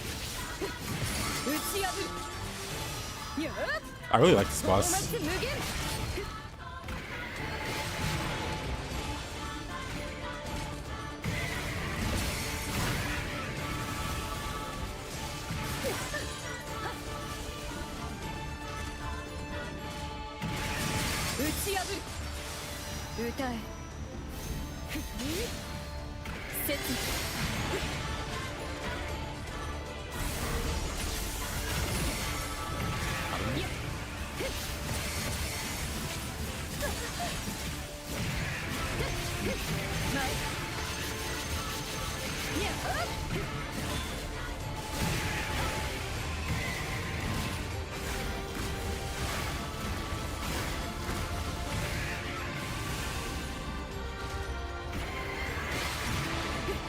I should probably do it.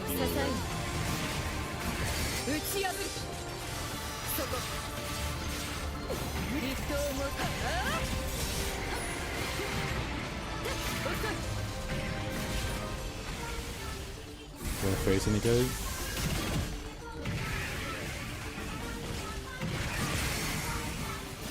She's got some interesting masteries or whatever.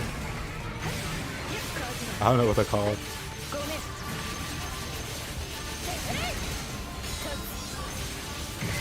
ち破る見え両断するやっ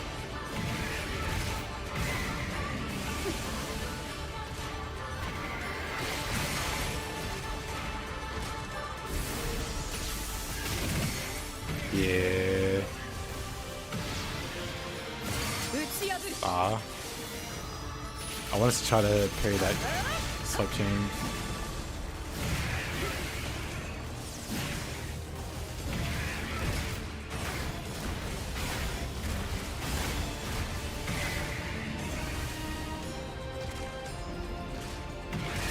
打ち破る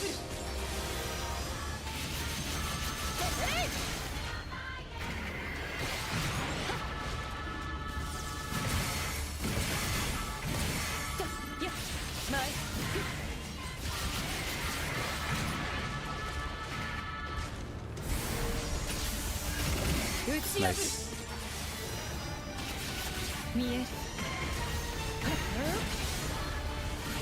Ah, yes. Let's go stocking. But I haven't heard the English dub pending stocking.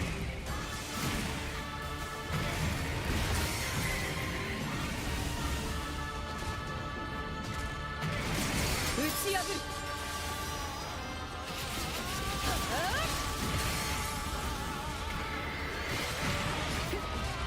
Come on, where's the combo? ごめん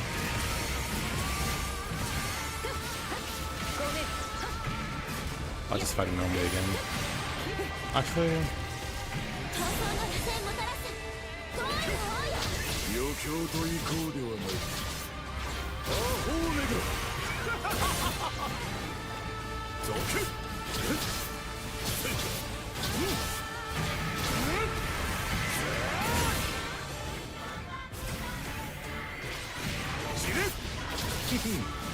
I thought the summon was over. どうし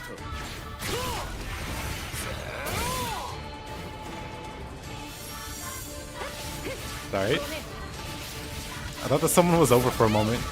I could have did more damage. 無に無惨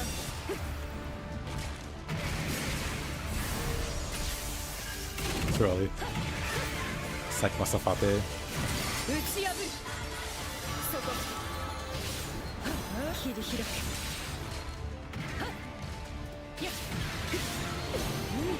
名剣やっ山々に疲れて動きが鈍くなっちまうみてえだ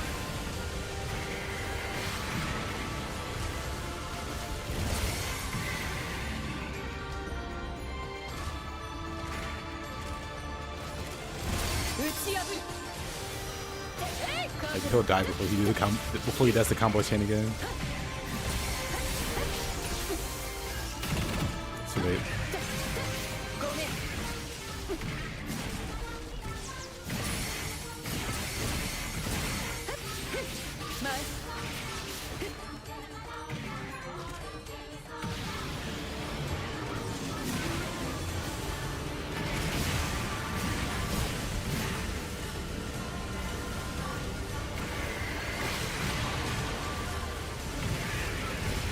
打ち破る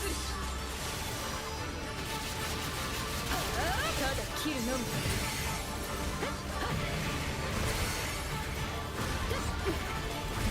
やっ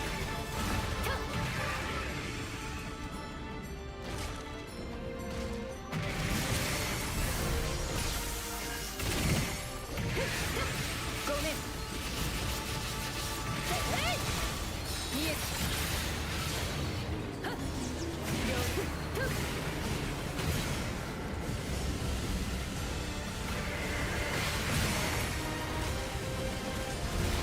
打ち破る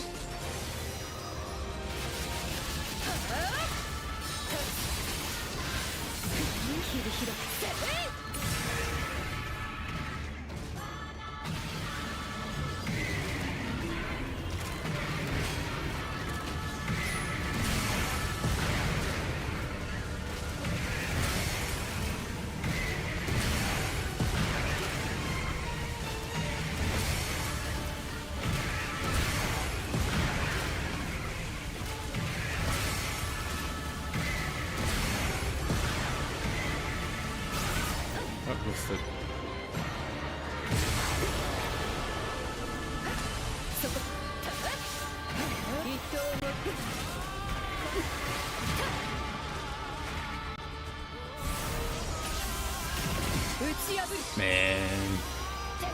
feels good. 神楽のごとく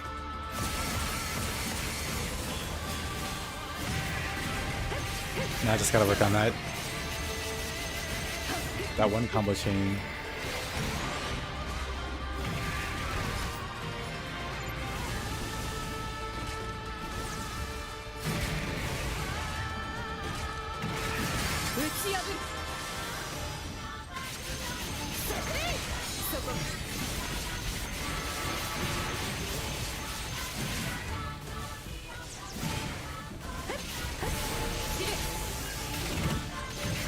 Okay, I thought that was gonna miss me. I thought it was going over my head.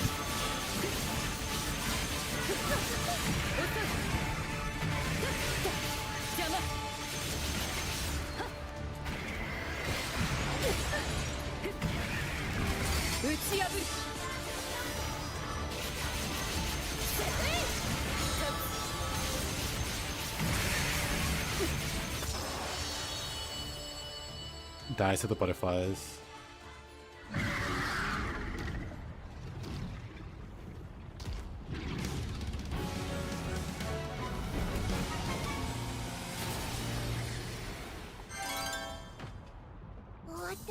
Who's Velvet?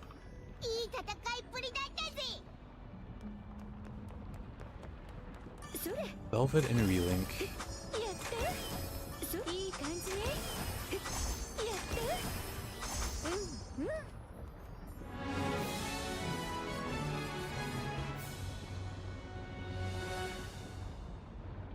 Big hulking behemoth dies to a butterfly. It'd be like that sometimes.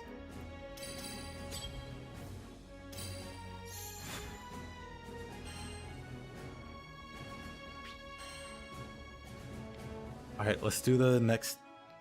I guess this is like technically the last technically doable one. Technically.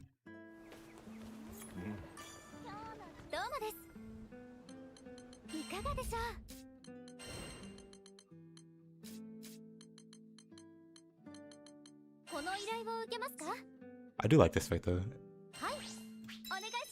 I wonder how I need to do two very specific things.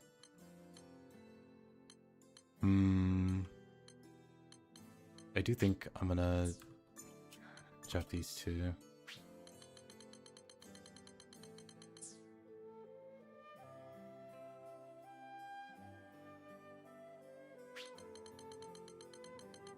I kind of don't want to lose my guard payback, but I also absolutely can't do this without... Oh, you know... I think I'm just gonna... like, cut those entirely.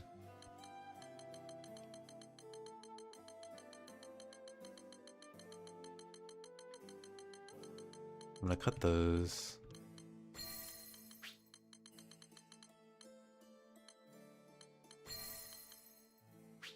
Let's see.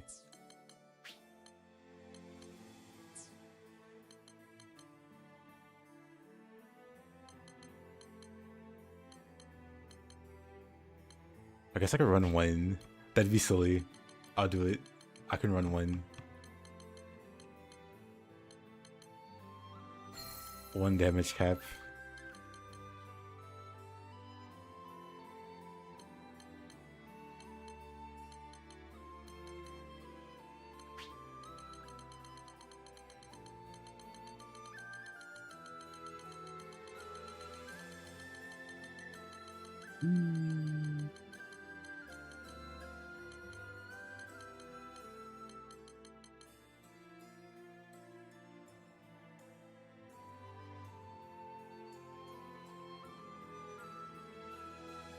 Terminus Weapons have a much higher damage cap. It's like 300% higher damage cap compared to the other weapons.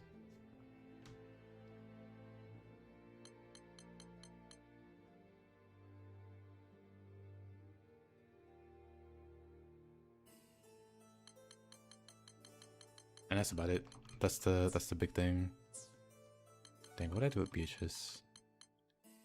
Alright, Beatrix only had one character sigil.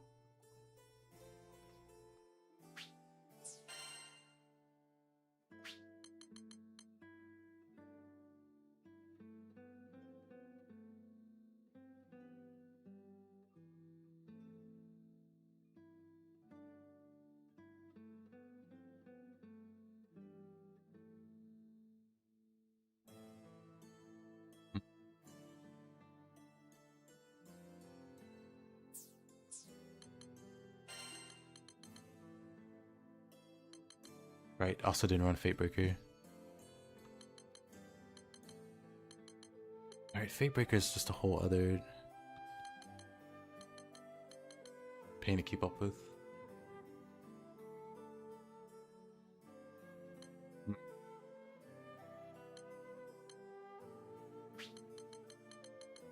Well, no matter what, I'm gonna need poison and burn resist. This might be like really hard without some better defense. Let's see. We need burn resist. We need poison resist.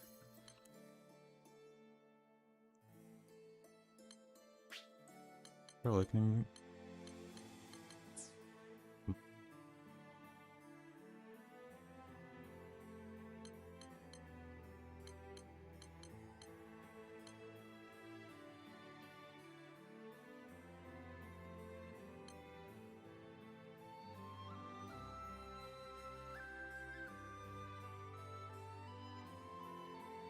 Should I give AI Zeta the critter defender or stunner weapon?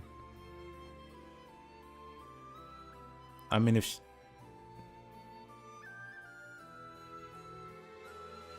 Zeta has a unique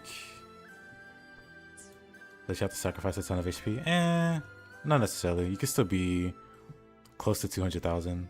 I think it's like 175 or something that you can have, which can be enough. AI Zeta the crit or defender or stunner?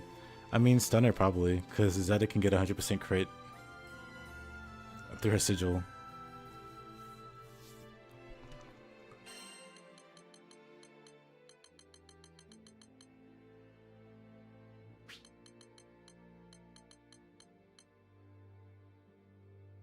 Yeah, she can get.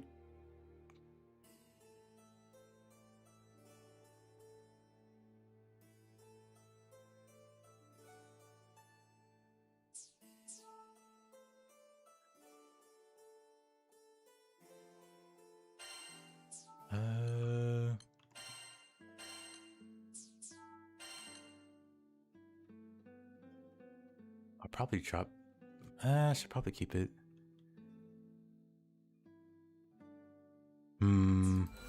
This is a hard one. Let's just see how this goes. I'm not confident this is going to be enough.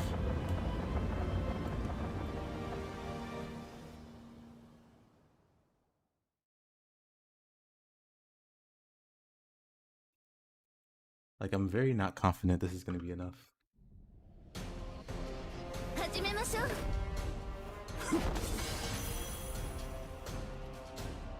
But we can see.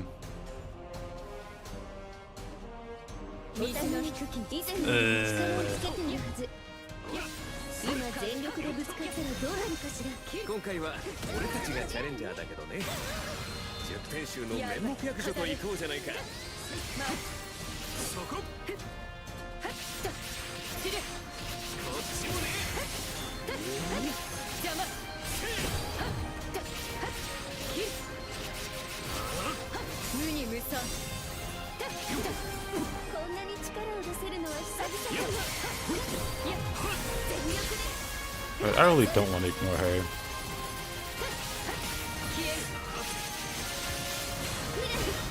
My skills got sealed.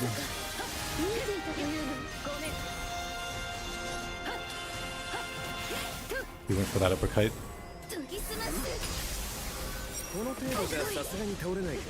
Bad.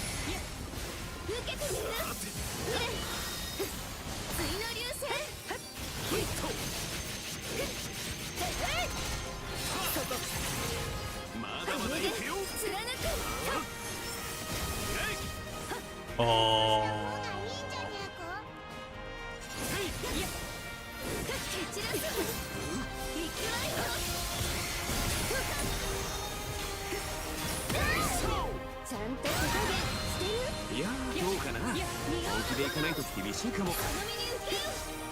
They just have a nice small talk.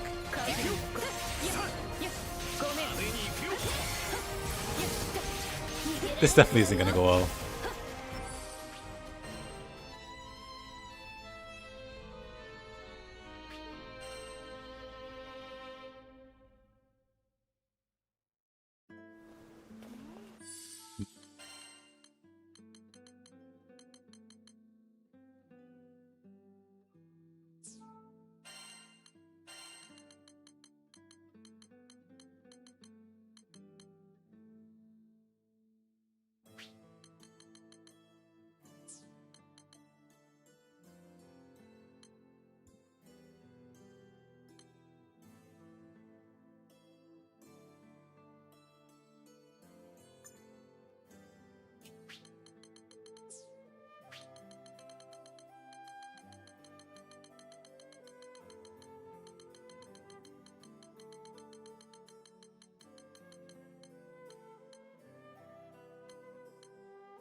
Crab investment returns might be the play.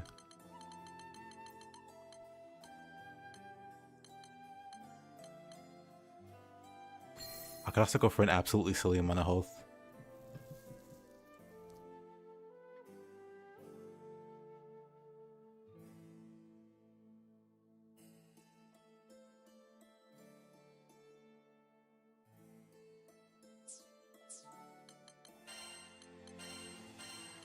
But if we're doing that, these are completely useless. We can get even sillier health.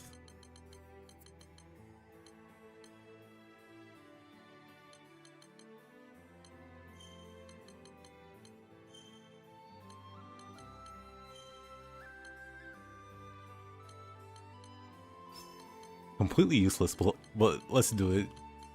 Why not? Actually, let's do that.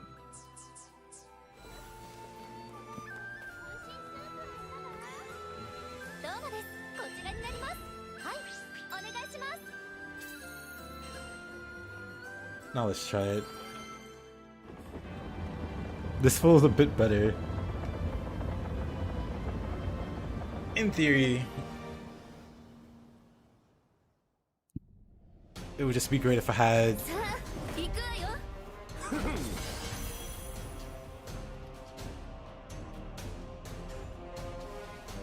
like some healing over time.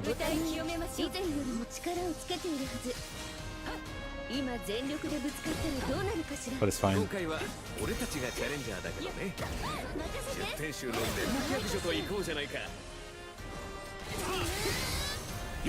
It's fine. If I block, it should be fine.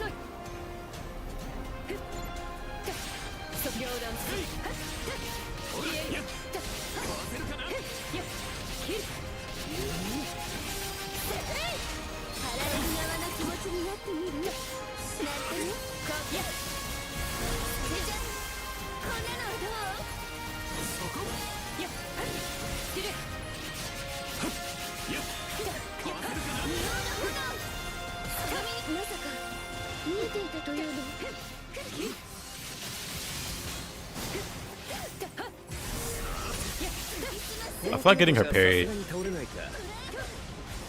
but I don't know what I trade out for it. Probably Setsuna.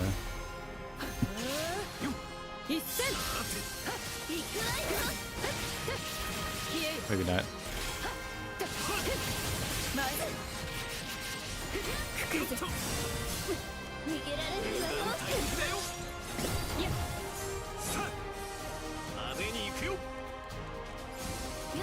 Yeah, I'm less confident in this system, or like this run, because I don't have the sustain that I did with Beatrix.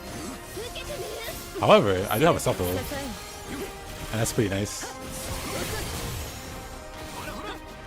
This is really going to depend on how well I can perfect block.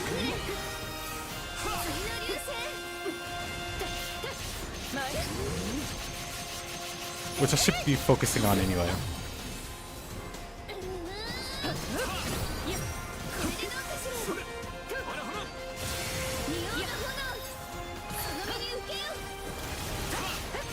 But again, this is the easy part. If I can't make it through this part, there's no hope for the actual fight.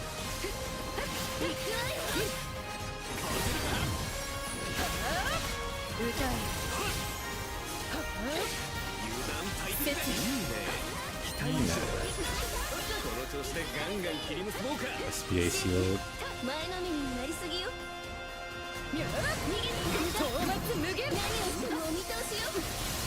She also doesn't have the stun that Beatrix had.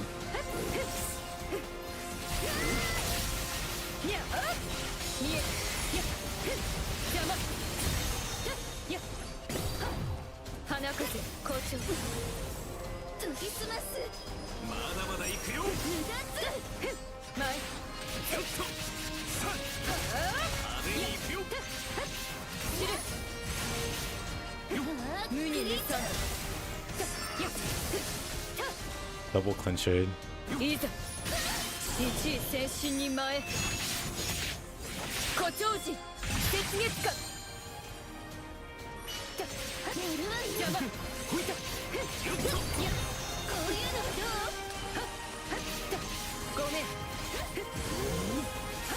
This is already looking bad though.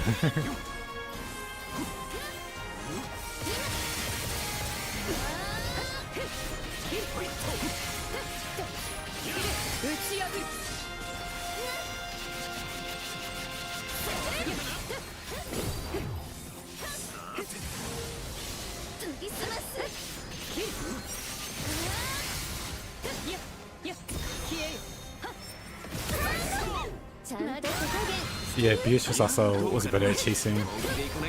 I don't have any gap closers currently.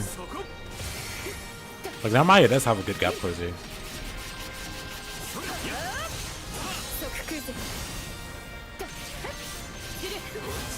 こんなに力を出せるのは久々かも会心の一撃行くわよリクラビティ見え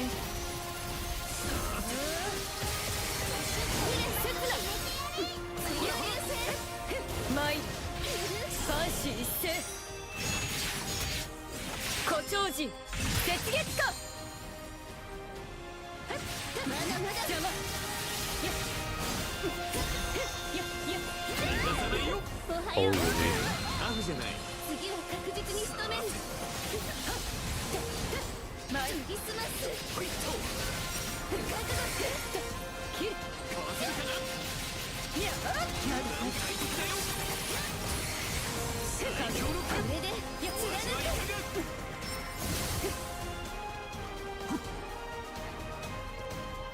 無造無造キリステンちゃんと手加減して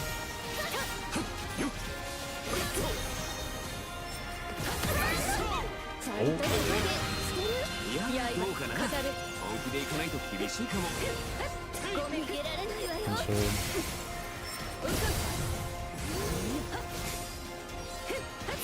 邪魔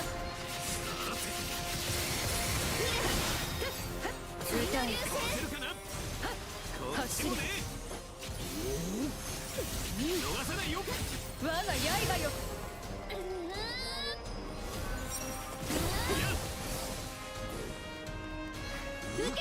Yeah, she's gonna be a pain to catch. 次の流星邪魔まだ行くよいざ一位精神に前誇張時雪月か参りなさいおしまいねカグラどこにいようともごめんイルク She's completely immune to damage there. 私の番ね頑張って響き渡れつるのね空の果てよりラインを導くそのしるべとなれ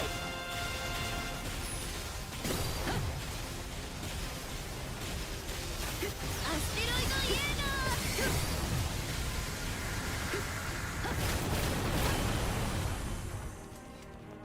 ー研ぎ澄ます Yeah, Narmaya definitely has にゃあ good damage output. 無限つるのね響き心には止まる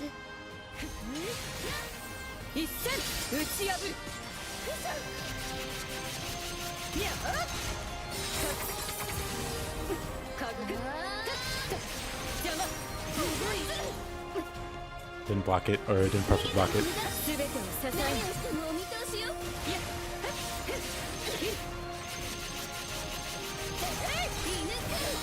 これで今日それだと消えちまうのか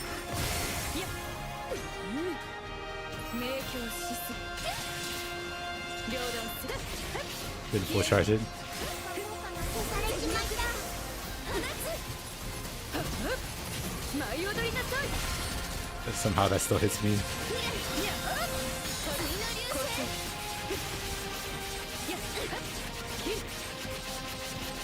光の柱に当たると強化効果が消えちまうのか逃げられないわよ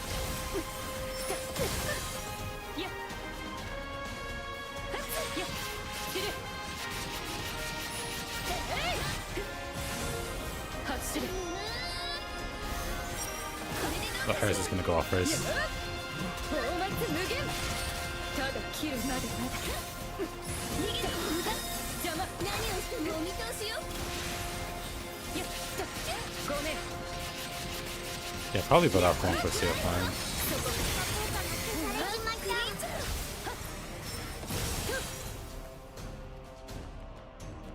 見える。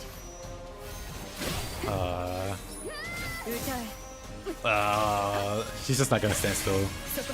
網の柱に当たると強化効果が消えちまう。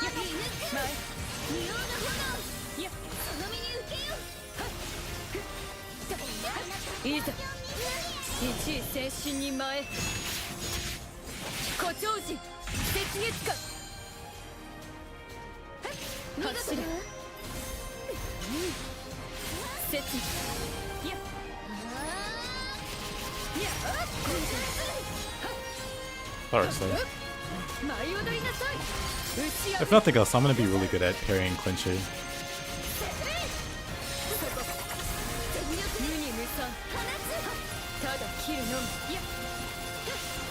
両断す。いや。邪魔。逃げても無駄。何をしてもお見通しよ。消える。なるわね。いや。立つ。そこ構え。や。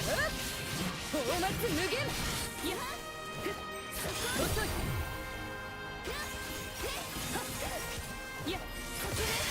That invincibility threw me off. 歌え。 I have no butterflies, and I must scream. 貼られる側の気持ちになってみる。なんとね。効果が消されちまった。邪魔。これでどうかしら。刃に語る。何をしてもお見通しよ。ごめん。いや。受けてみる。網の柱にこれで空が消えちまうの。おい。切る。見え。行くわよ。一刀も。いや。 I parried that. Should have took a picture of it, actually. そこ。何をしてもお見通しよ。 I know photo mode. くくぞ。カズラ。消える。 Do I have to get it to 60%? いいね。効果が消されちまったよ。邪魔。ごめん。 Kinda surprised. 研ぎ澄ま走れ。一戦。 Nice. 仁王の炎。その身に受けよ。舞い踊りなさい。舞い。万死一斉。誇張時。雪月花。や。見事だわ。消える。仁王のただ炎。切る誇張。その身に受けよ。ごめん。いや。網の柱にこれで強化効無果が造無造。切り捨て。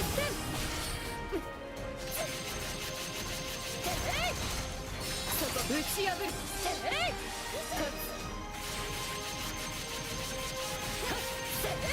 いや。見え。切な。 Completely outplayed, 切る。 outmaneuvered, outsmarted. 私が狩る側よ。や。消える。や。や。切る。や。た。ごめん。舞い踊りなさい。あなたたちの力こんなものじゃないでしょ。前。水の流星。花風好調。ごめん。そこ。受けてみる。効果が消されちまった。クリーチャー。両手姿は。手筋のじゃいかないわね。歌え。我が刃。見事だわ。まだまだ。There we go. さて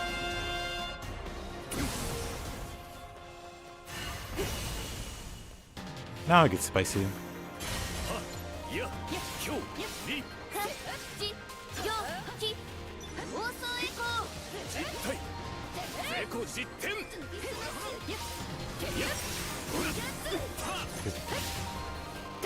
げて無駄何をして Yeah.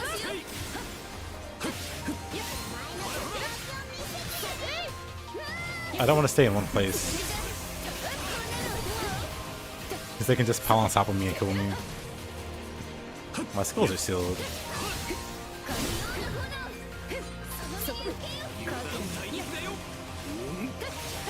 誰か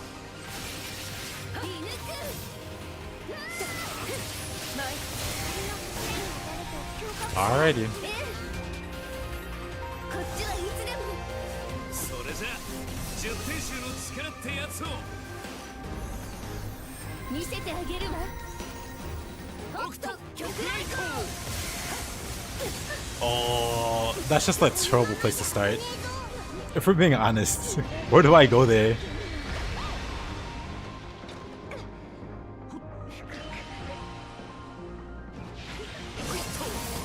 Alrighty. Anyway.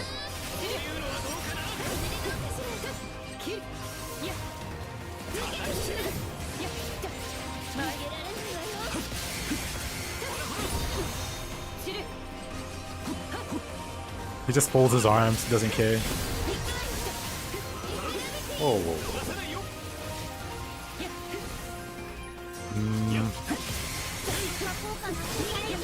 Narmaya just doesn't have the chase potential. We're gonna have to have eyes in the back of our head here.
I'll play it.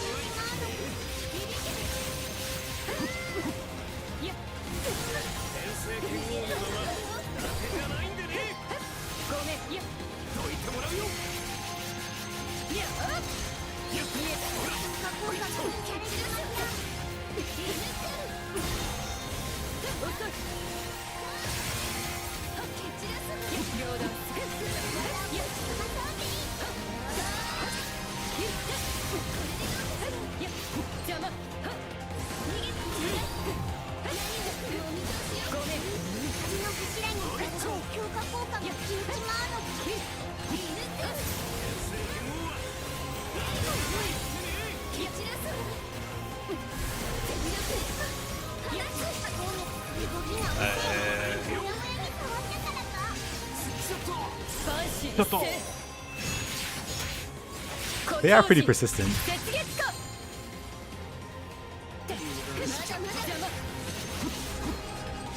That's what makes them lovable, or something.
Oh, really? They need to take that one holder. Real heroes don't give up.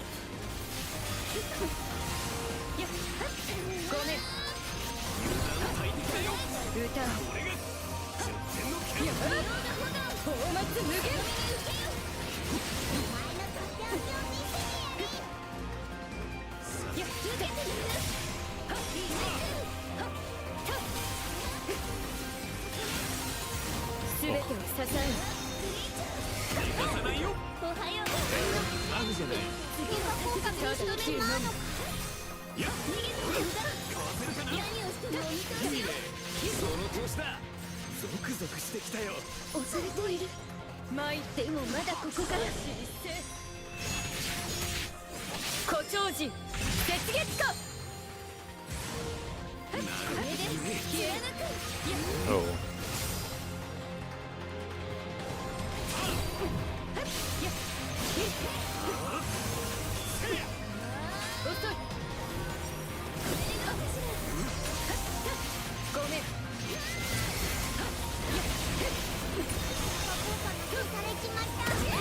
Oh.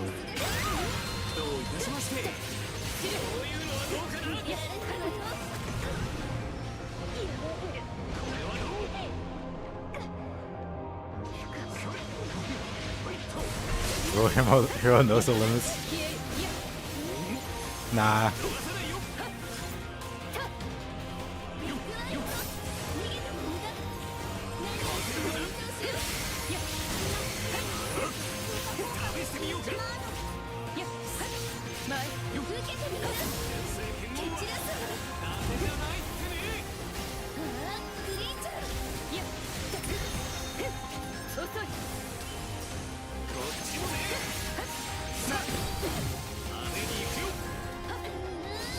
On the bright side, I do think it's entirely possible to survive with just precise resilience.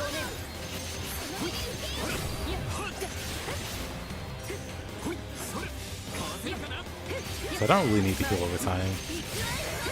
It is just a very nice safety net. But if my blocks are on point, which they should be,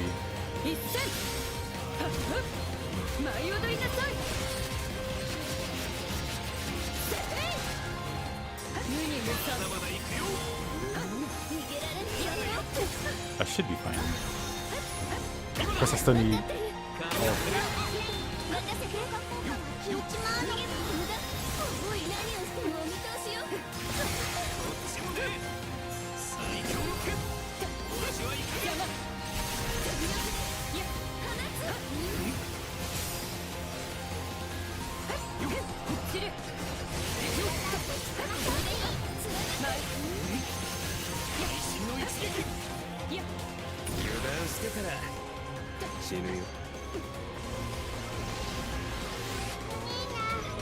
Just folds his arms.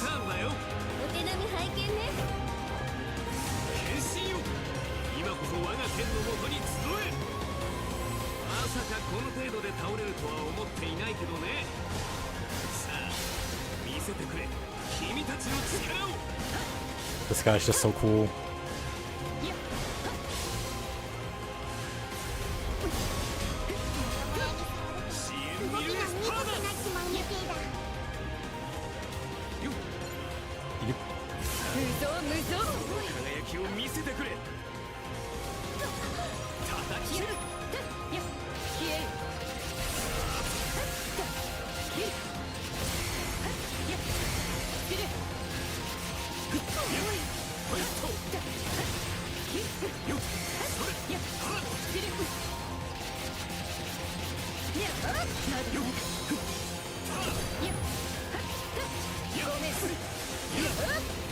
放末無限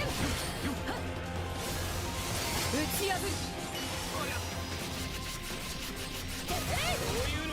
ただ切るのみ走る我が刃よ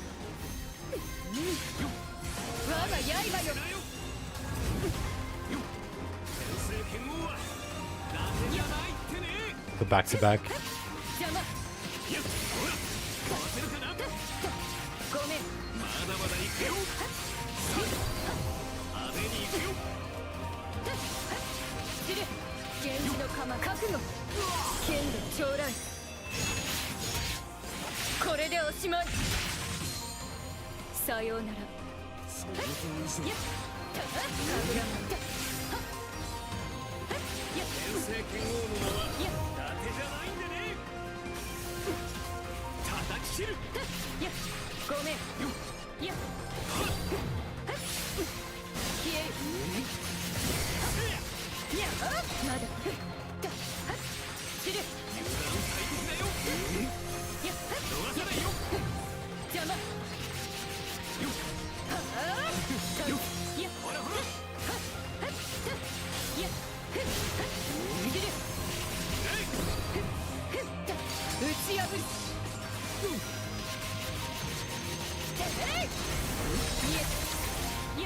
Hey, JoJo. Big boss fights. I agree. Maybe in a future DLC they'll add more Eternals. We can see a squad versus squad fight. That'd be intense. I fear you wouldn't be able to see anything without the particle effects going on.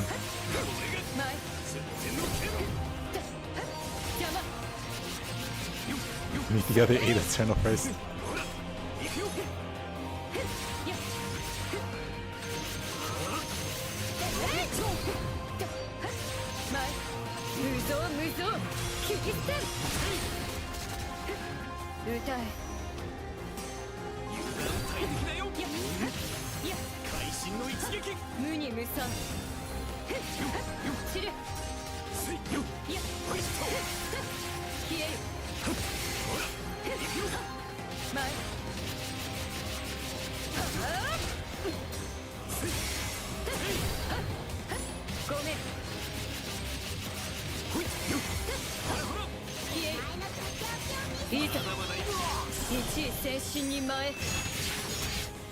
Hey, Corey. Full front four. It'll be a cool fight. Solid epilepsy.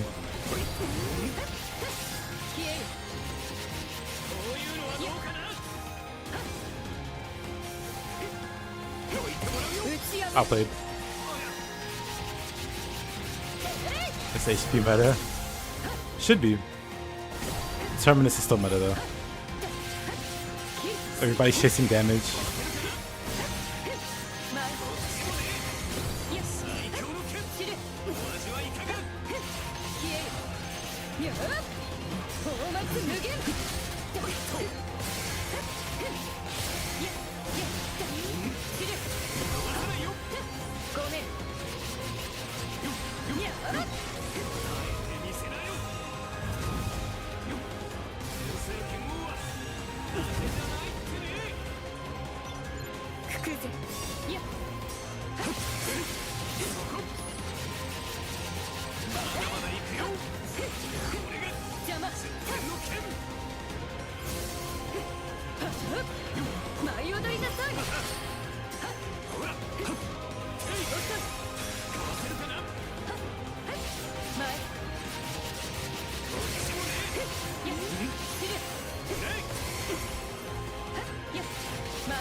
Oh, I agree.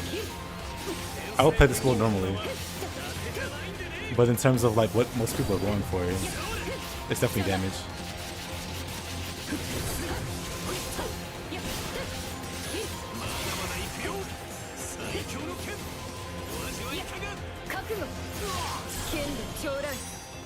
So I wonder how you reach 600k.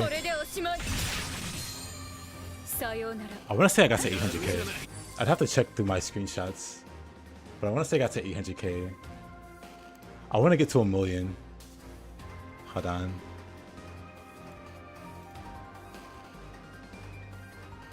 Let's see.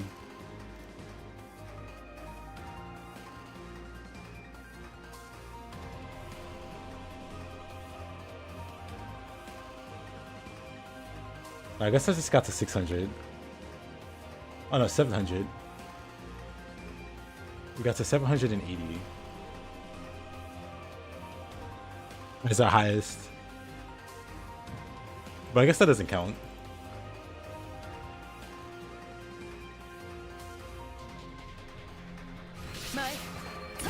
John Relink. Wait, how to be sick? I'll get there one day. Imagine the healing over time.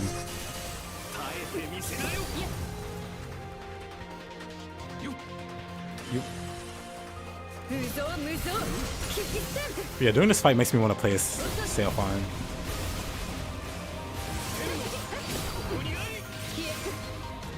He's just so cool looking. Okay, that shouldn't hit me.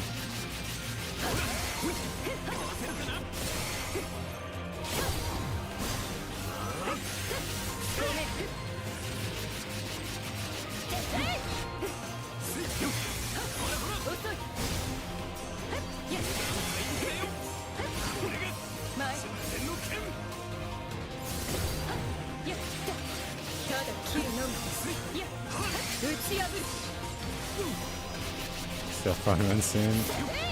Eventually. I've been working on Mag and Galanza.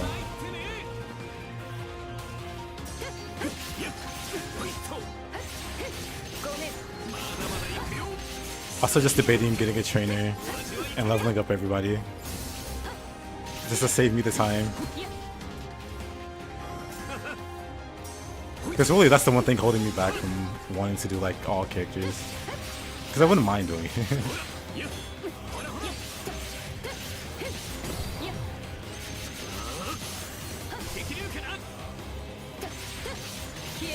feel like I'd have to fine tune the rules.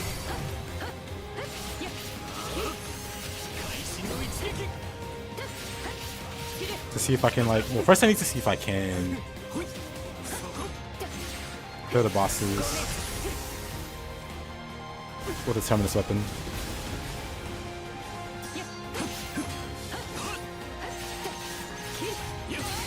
I want to say I can, and if I can,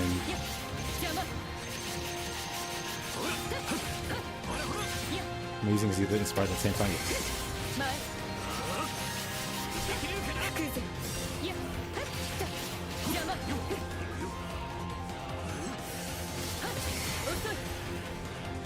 That was cool for a moment.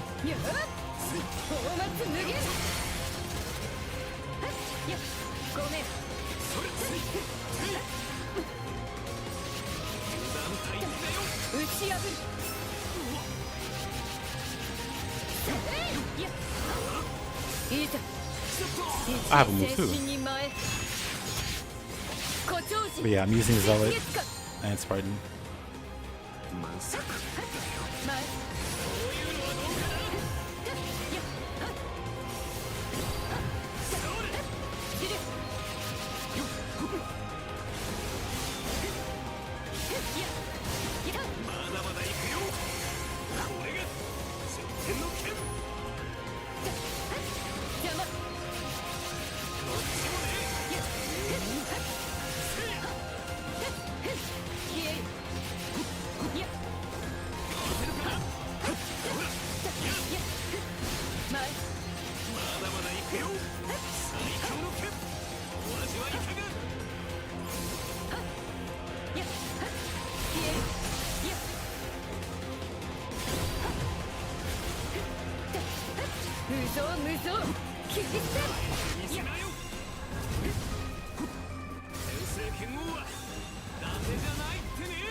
You can just run out of that. You don't have to dodge it.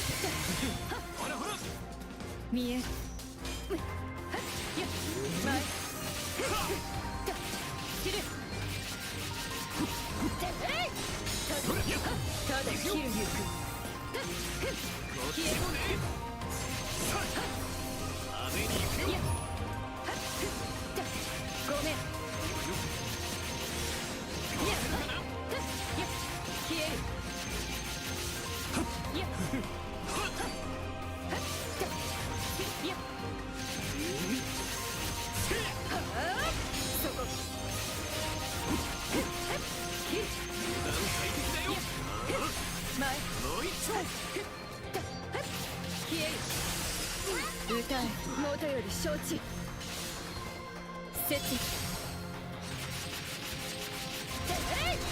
やっ放末無限本気にさせたね。フォローするわ。やっとやっごめんやっやっやっやっやっやっ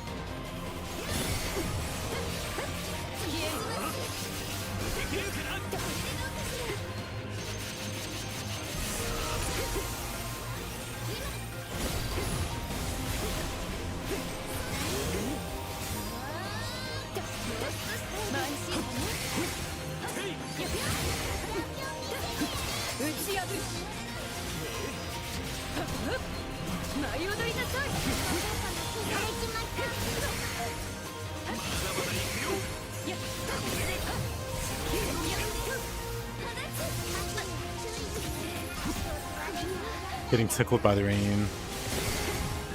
The arrow rain.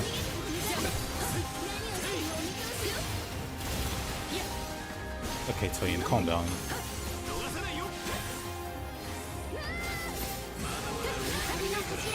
いいぞ一位先進に前誇張時雪月花福ぜ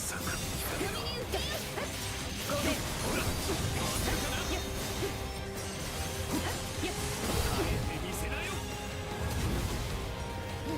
クリーンチャーおいや遅い油断大敵だよ。さあ派手に行くよ。魔効果が消されちまった。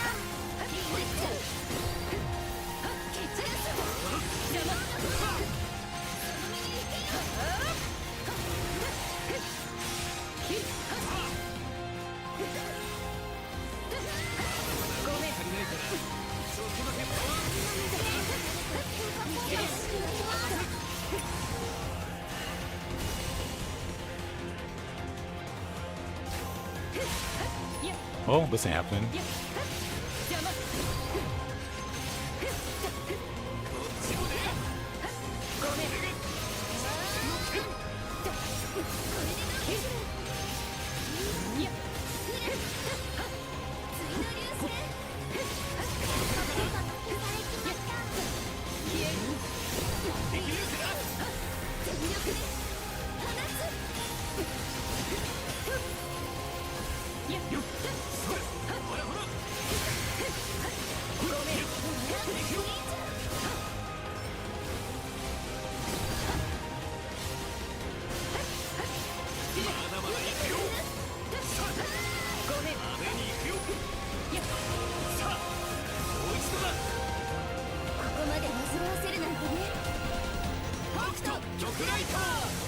Oh.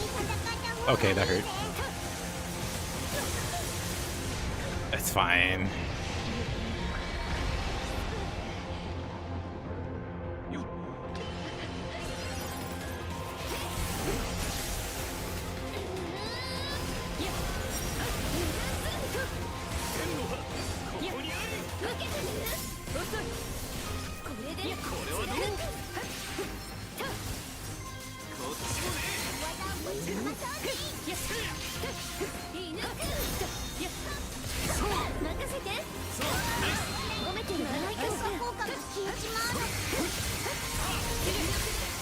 Ooh, nice.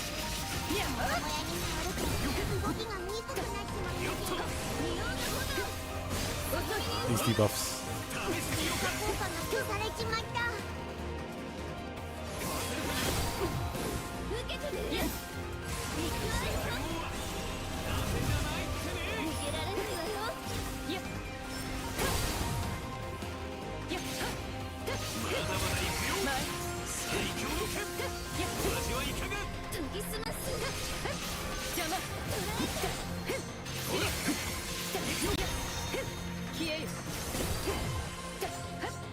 一位精神に前誇張時雪月間無造無造切り捨て光の柱にこれで前はどうかな。おいどいてもらうよ。ごめん効果が消されちまった抜けてみる消えるいやこんなのどう邪魔打ち破る今こそ好機見える我が刃よ無に無惨舞い踊りなさい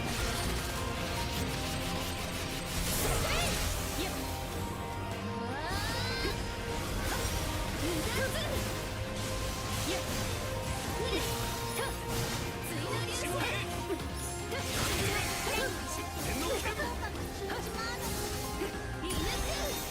いやいや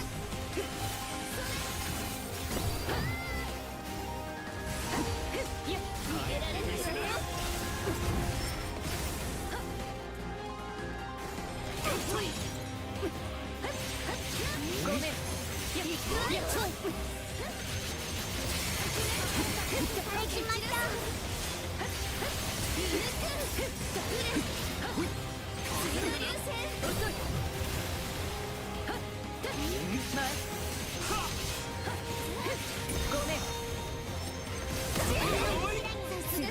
Yeah, yeah. 剣で将来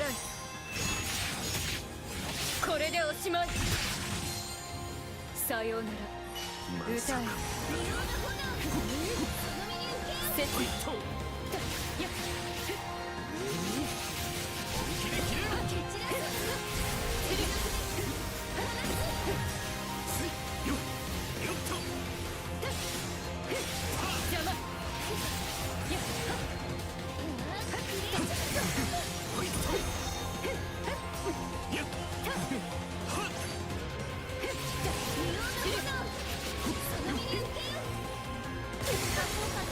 邪魔や邪魔ごめん消えるいや打ち破る走れ光の柱に強化効果が出てしまうのいやごめん強化効果が消される前いや任せて褒めてみる強化効果が広島の邪魔いやこれで貫く消えるごめんい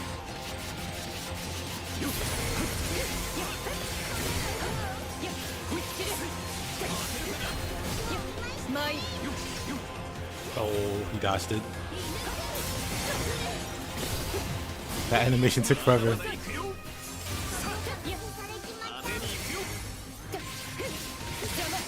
Nice.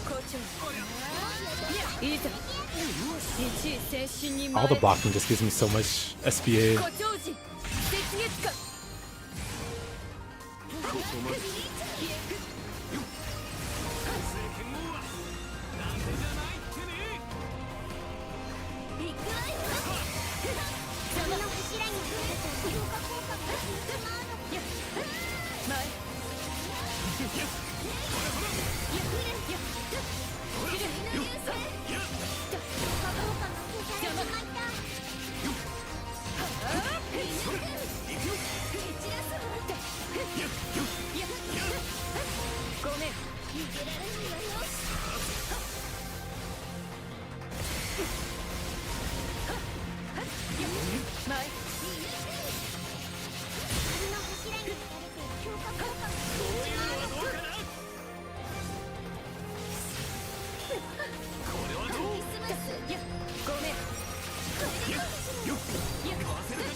いざ Oh, whatever.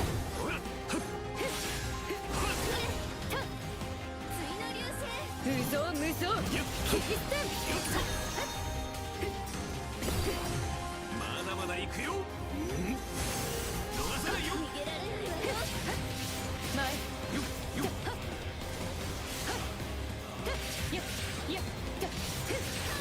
打ち破り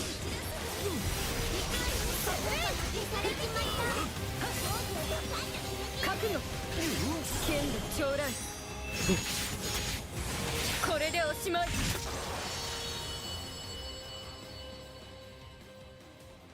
Yeah, thinking about it. 参った。 Even though Terminus is stronger, it does lock you at a much lower health. 面目躍如ならずかそれでも10点集 So I'm pretty sure あなたたちでよかった it'd make it an even bigger challenge. 知恵てか。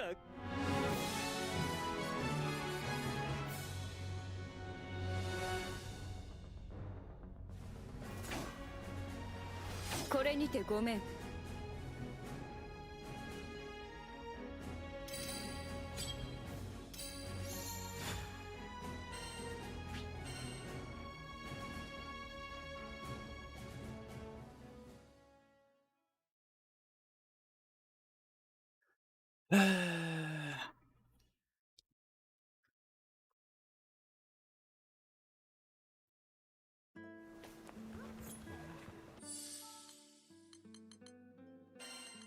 Do I even have, at least for Zeta, who does have a Terminus weapon? Oh no, I just have the.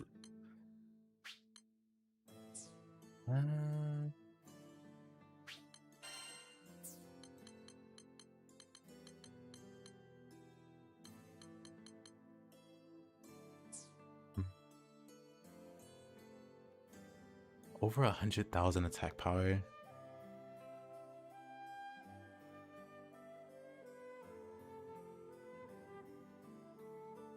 It's just so silly. はい。昼食は小野宮さん、冷やかし大歓迎。どうもですこちらになります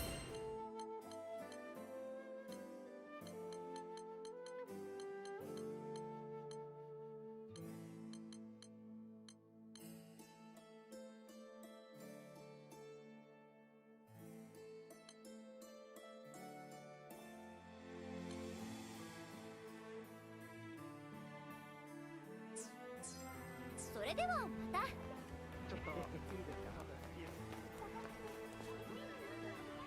Hmm.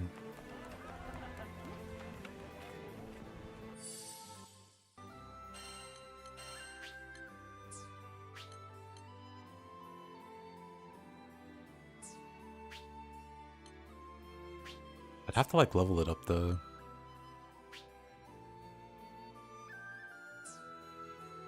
Well, not level it up. It's only one away. I'm just very curious if I can kill that dragon.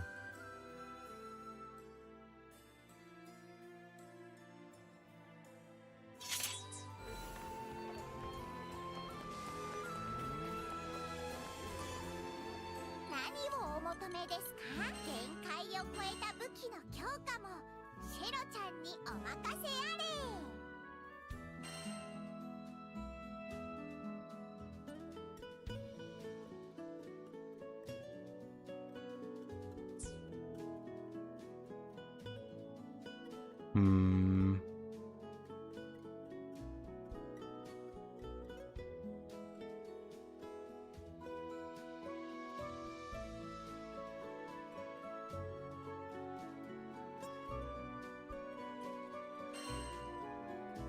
You know, it's true. Let's do it for science.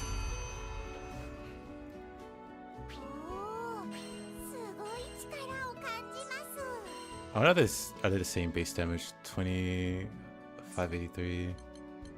Zeta's is 2583. Yep. またのお越しをお待ち I updated Zeta's, or I upgraded Zeta's Terminus first.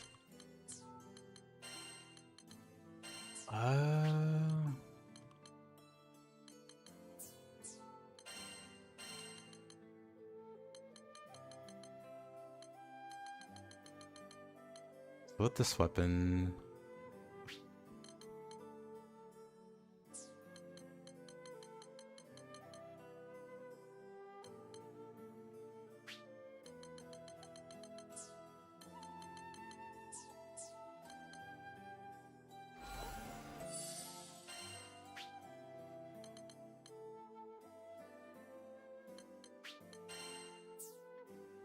go back to that.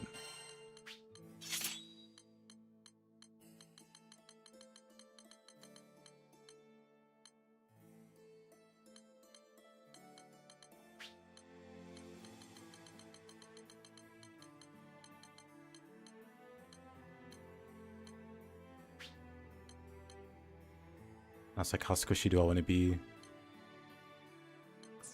Close an overdrive. What was the other one? Was it Terra? Terra's the one that lowers your health.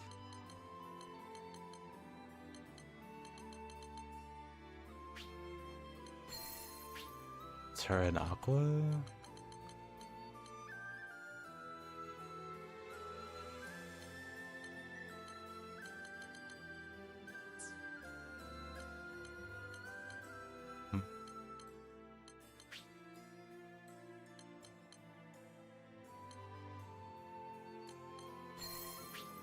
Terra and Luminum.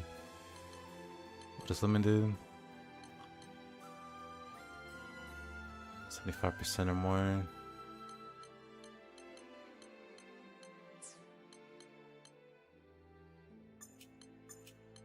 Drop these.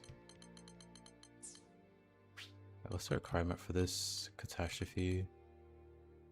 200k or less.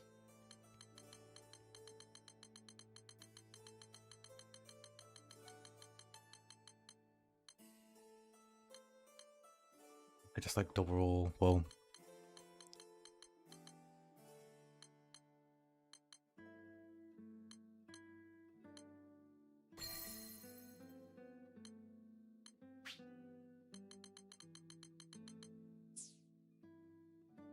quite a big jump there.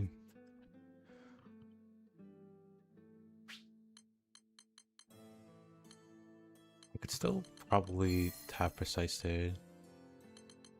What does this do? Regeneration. Ain't bad. Do I have a... Am I going to do the Infinity boss again?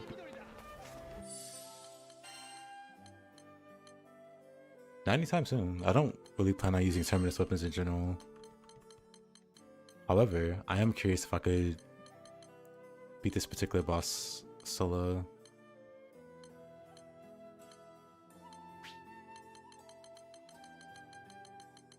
What was the other stone nerves I had? Oh, wait a minute. It was stone nerves and what?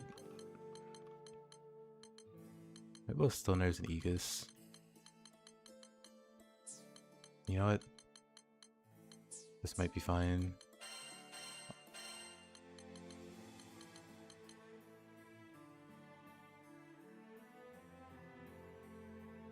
Well, let's see.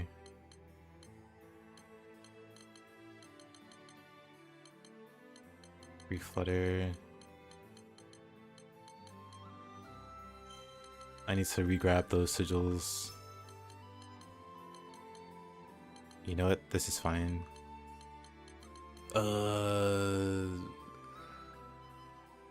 Slow duration would suck.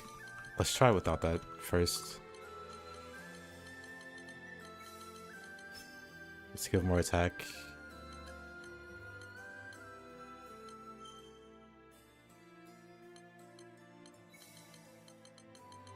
We can lower our defense a wee bit.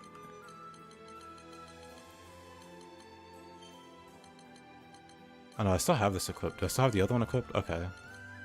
I mean, in that case, we don't have to do that. We can keep that as is. I wanna...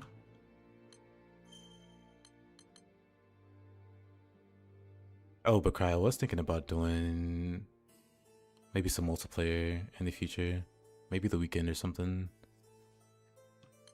And fight to defy infinity bosses. Might be interesting. Not sure though.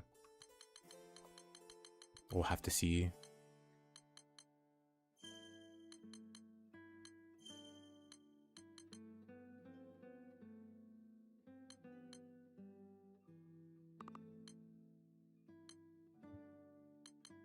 I would love to have these two. There's just no space. I'd have to get rid of points from here.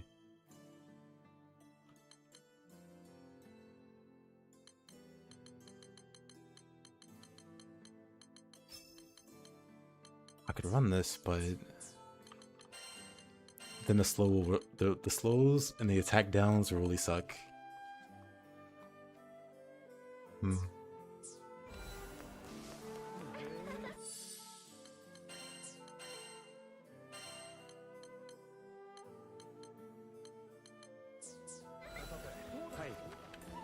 Let's see how close we get with just like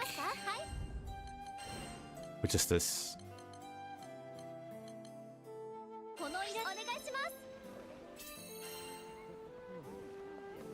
Because if it's possible,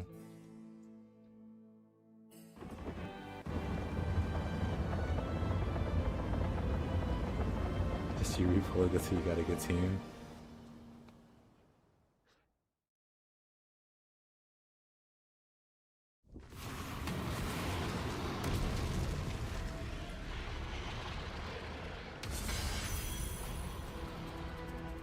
I think it's the same for bots. I think you just need a good team. Let's see how this goes. And how annoying will the slows get? You know what? That's fine.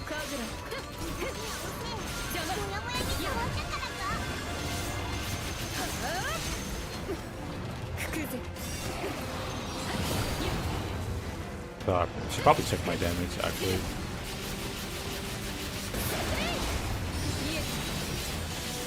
To make sure I have enough damage to begin with.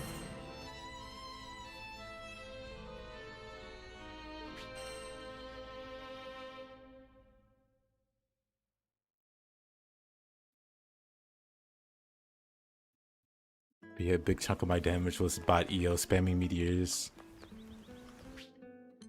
Let's see.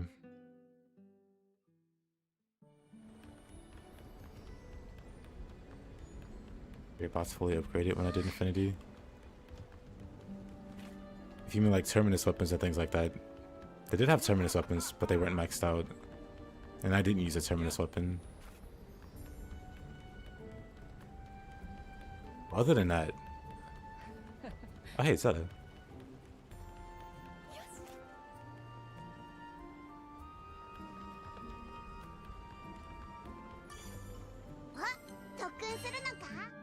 Let's see the percentage.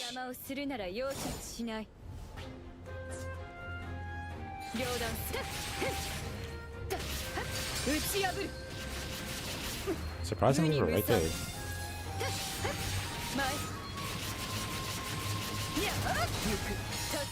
We're exactly where we need to be.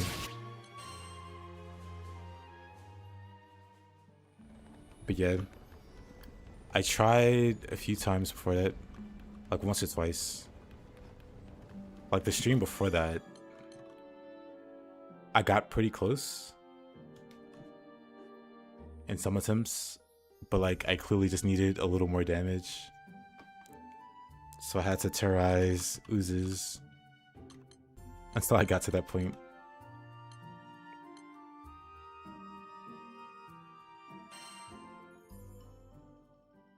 But okay, our damage is actually capped properly.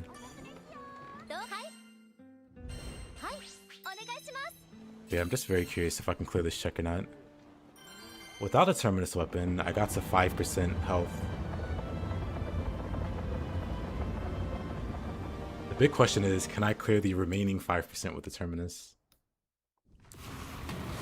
Is the difference not that big? I guess we'll find out.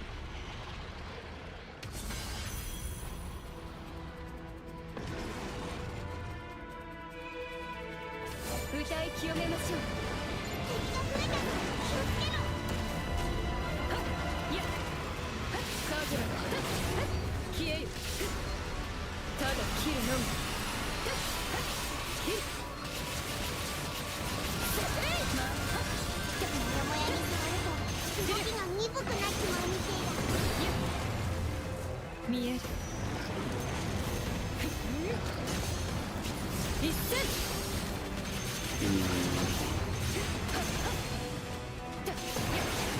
Honestly, the slow kind of sucks.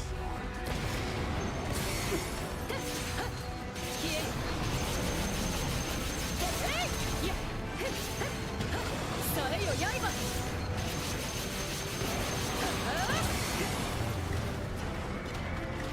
I know it would. 舞い踊りなさい。いや I'll just have to live with it. 見えまだまだ消える。 Yeah, the numbers are definitely bigger.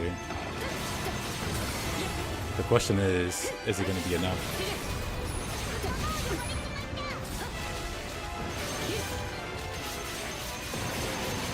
モヤ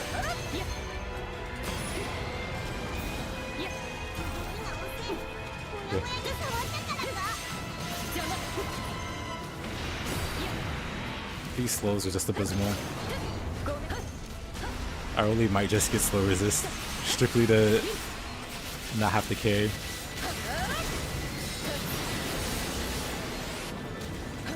切り開く。両断す。くくぜ。 Alright. 切る。そこ。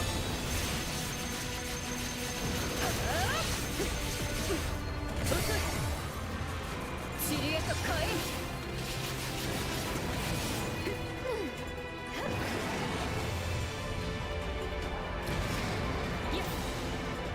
走る。 Whatever. 気をつけろ。 All the slows.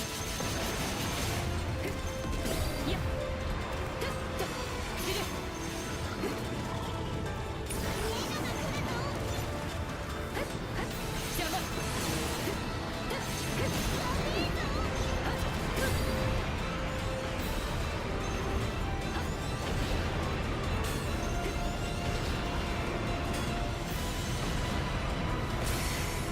I really hate this pull. 遅い。 It's so lame. いや切る。いや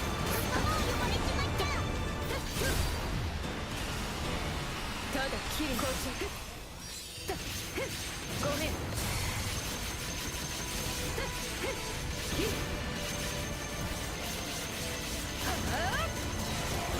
見え。いやいや前。いやごめん。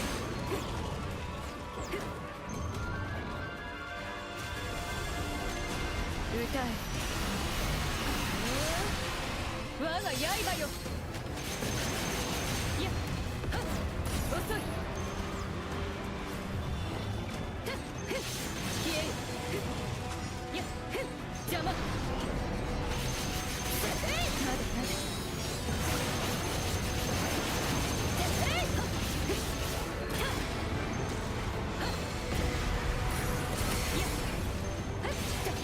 ごめん。 Yeah, you get slow 次 too. の手を。 If I gotta suffer, you gotta suffer. 邪魔。 But yeah, this slow is making this fight a bit slower than it needs to be. 舞い。 Oh, I still... 誇張人。雪月 Okay, didn't hit the dragon. Hit everything but the dragon. Yeet.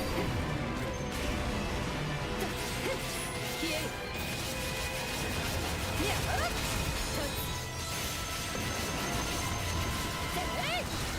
見えくくぜ。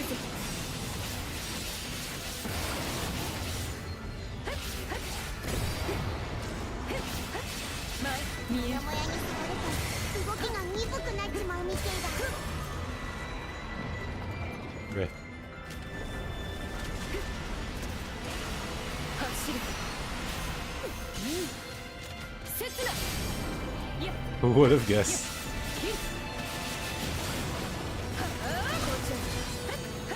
消え邪魔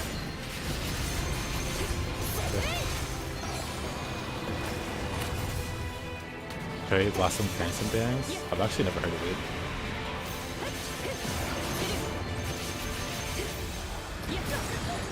足を取られんのは厄介だなこ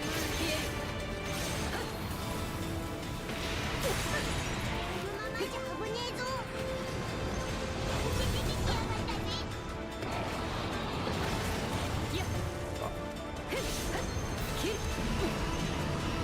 But yeah, no, this is pretty miserable. Having to deal with the constant slows. ごめんいや無に無産歌え Of course, he runs away there. Please, why would you do that? 前いや This guy stinks, really. 見えるモヤモヤに触ると動きが鈍くなっちまうみてえだ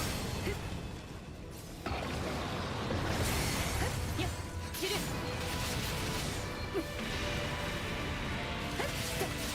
えるいやまだまだ火事だいや遅い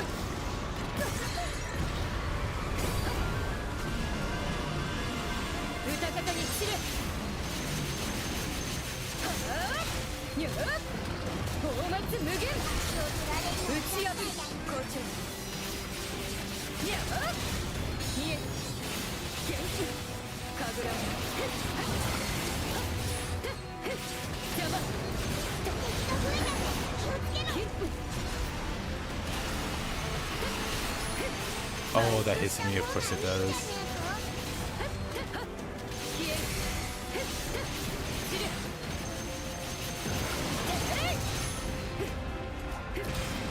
Oh, nowhere to go there. 動きが鈍くなっちまうみてえだ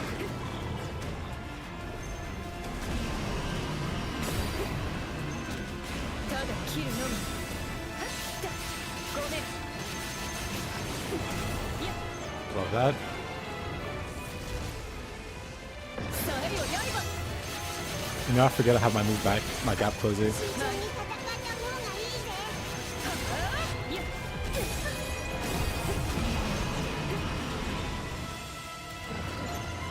や邪魔 Okay, let me use this. 消える That's it. そこ重い There's a lot of really interesting action games coming out this year. 邪魔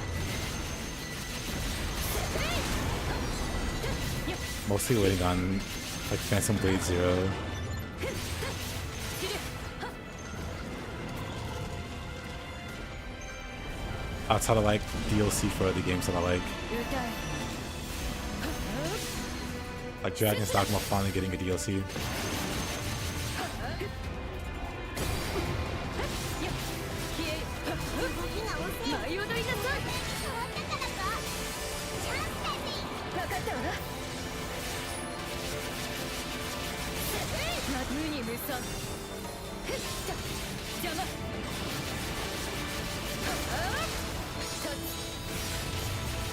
That charge move does so many hits. ごめん舞い三子一斉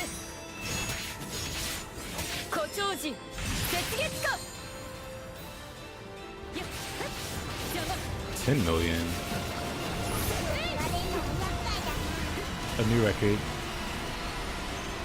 I guess that also raises the cap on SBAs too, huh?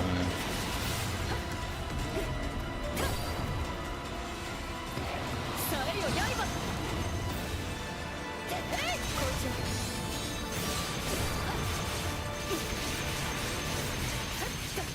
消えるいや見える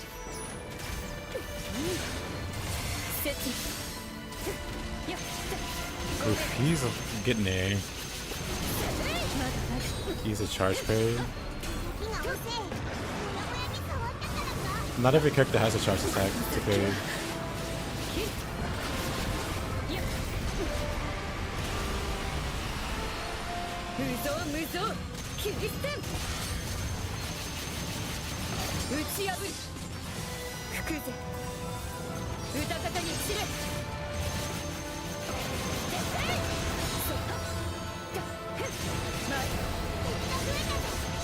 Oh, buddy.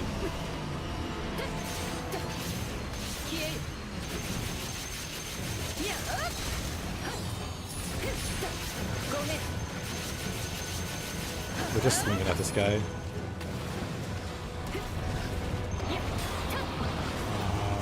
Of course.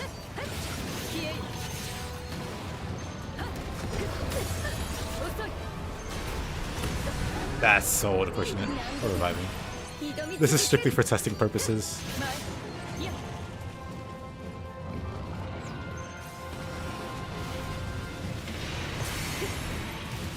And a roll run. I'd have slow resist. And I have to suffer through this.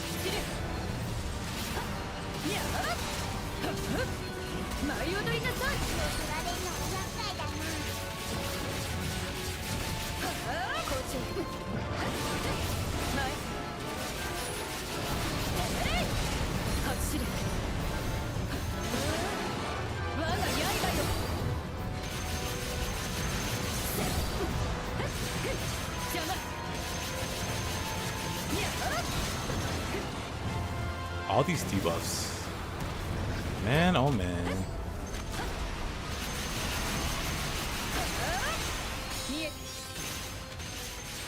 Wait, why do I have so much health?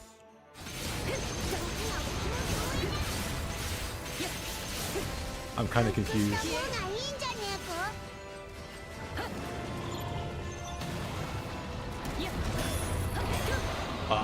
Well, I just noticed I have over 200k health. Where did that health come from? I should have been over. I should have been under 200.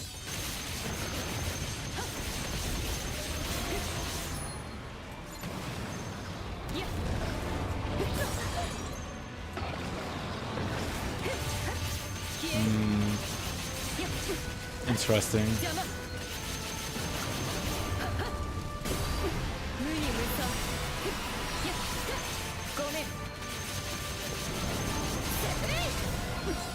I wonder what changed.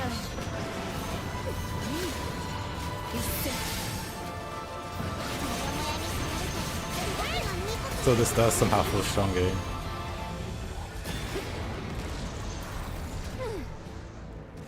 So we'll see what difference this makes.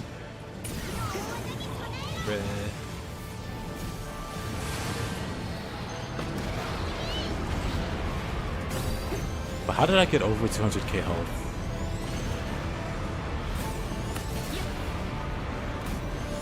What? I hate that effect.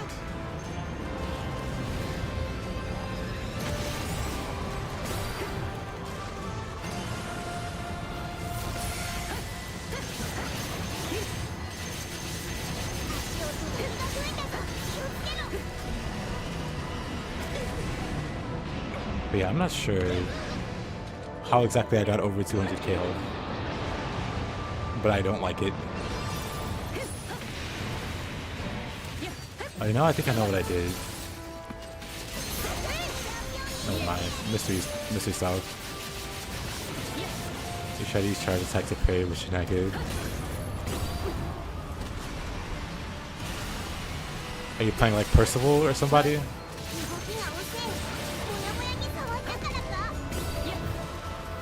I think I know, but I'm not sure. I'll definitely make a slight adjustment.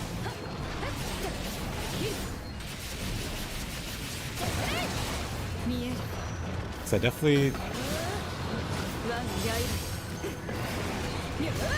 am lacking damage.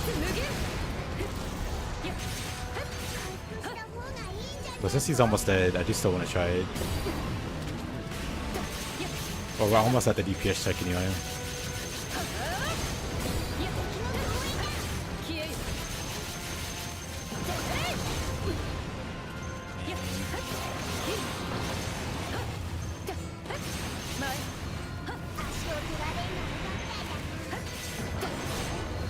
I could probably take off precise. How did all of that hit me? Whatever.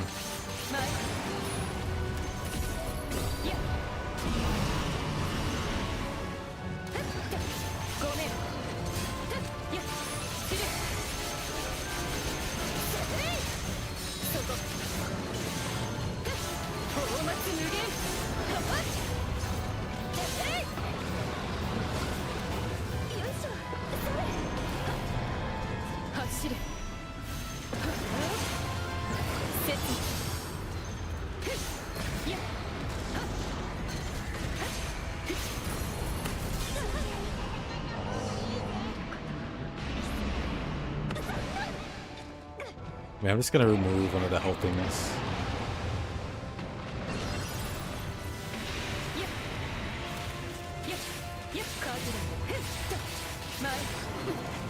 Bruh. No, please stop with this slow.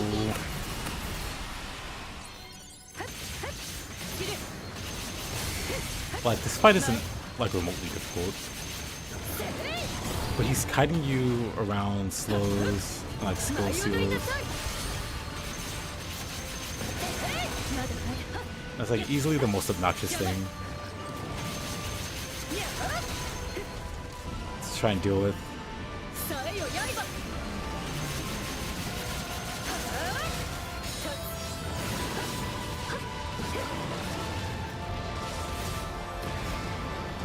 Yeah, I'm not getting max damage. Oh, whatever.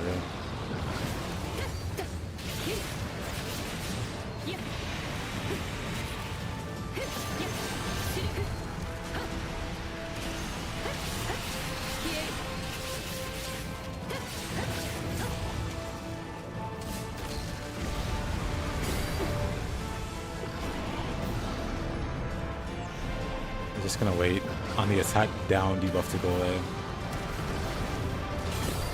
Or we just get it again and we have to sit it out. Why does the attack down debuff last like 30 seconds?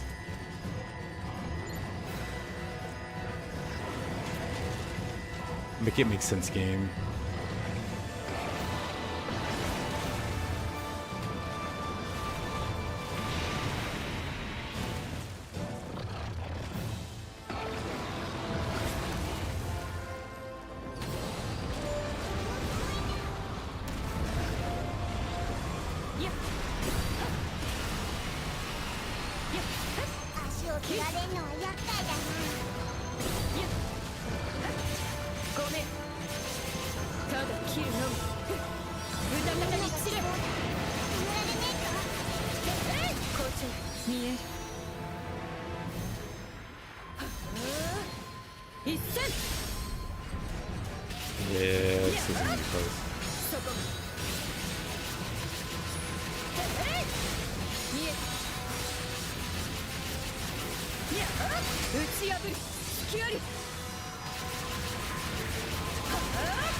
But yeah, I'm not getting the max damage from the weapon. I need to be under 200k health.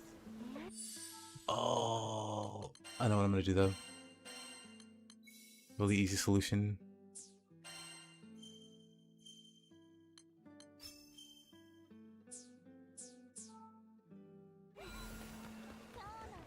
Man.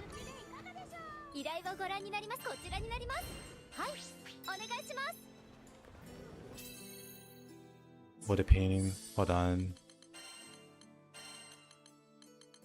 I'm also gonna get slow resist. Cause oh man.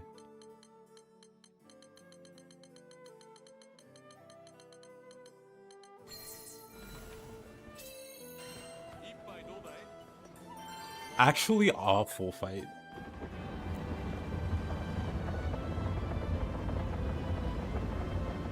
But I really want to see if it's possible. I got to 6% this time. I got to 5% the other time.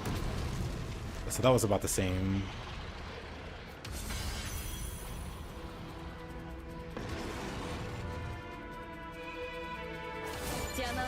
Like, interestingly,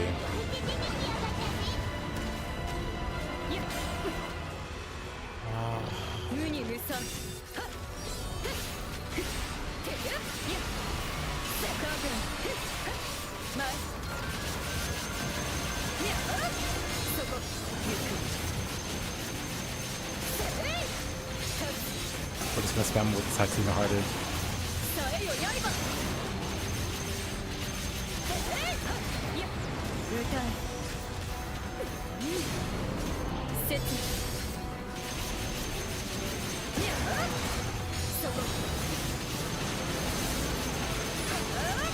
Crazy how the no being slowed feels so much faster. Even with the attack buff. Even with the attack debuff, I mean.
Of course he jumps away there.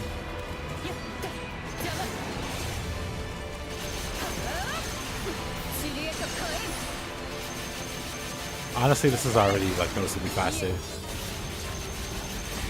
So I'll be honest, this is already noticeably faster. But it could just be because I'm not being slowed.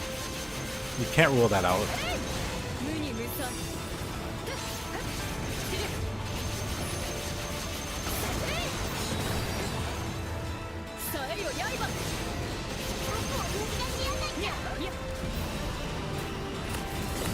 Oh, whatever.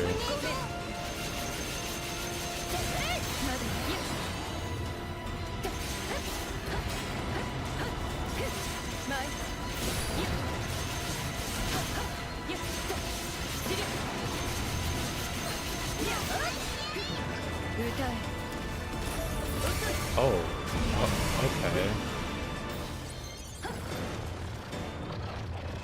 So annoying.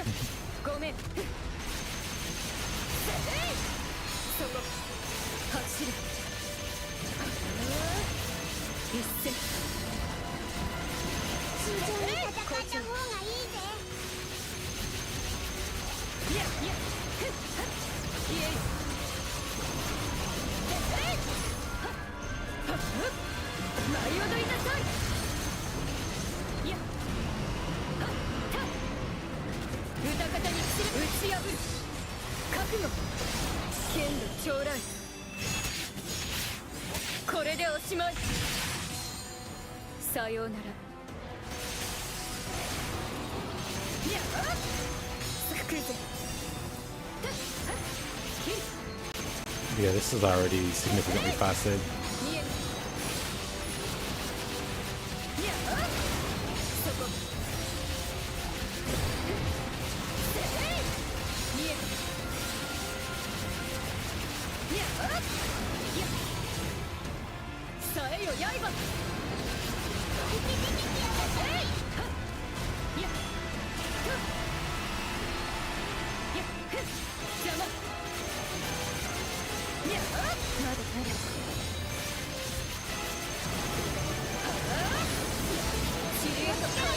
無理に迎え撃てばやられるか。そこ。いや、いや、切る。邪魔。いや、消える。 We're just gonna keep smacking his sides, I guess. Oh, that was fun. さえよ刃。見える。 Is he gonna fire it again? 我が刃。 Surprisingly, he didn't. いや、こっち。 It's 私の okay. 刃。揺るがない。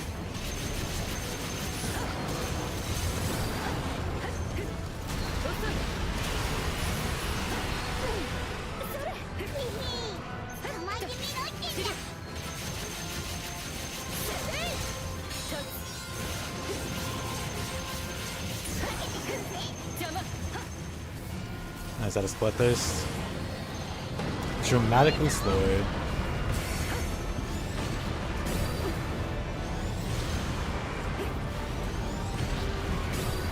Or dramatically faster.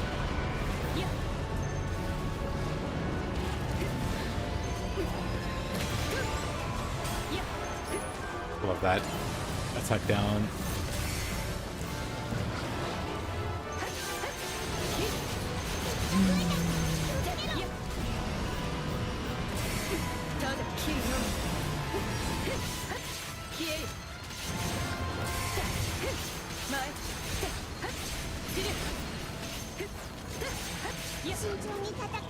Just getting pulsed with stuff. Oh wow. Alright. That's cool. Speaking of being pulsed with stuff. Ah, that's annoying.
Now we just need the dragon to behave for the last 5% before the DPS check. You know what? Pet would have probably been an easier test case.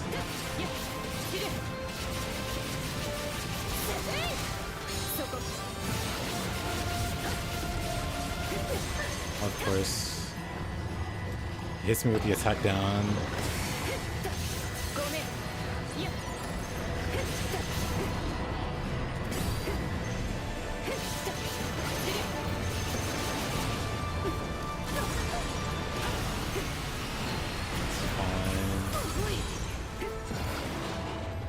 Maybe I'll let him kill me.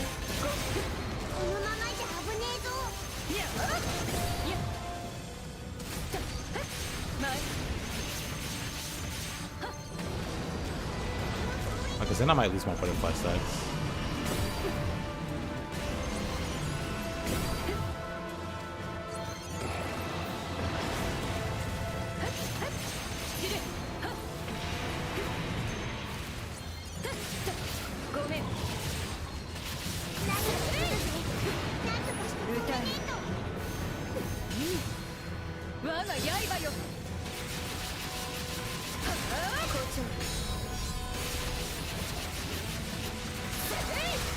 かに散れ。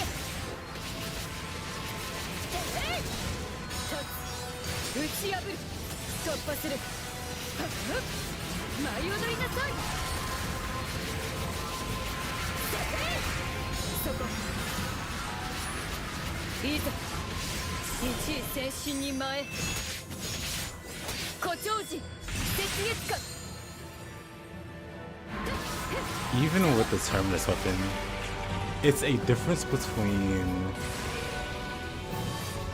It's like a 3 percentage point difference.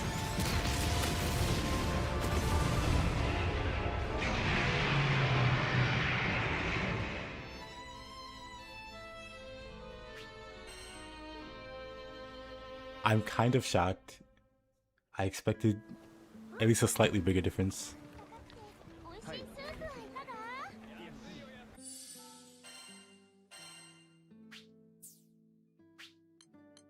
I expected like a slightly bigger difference.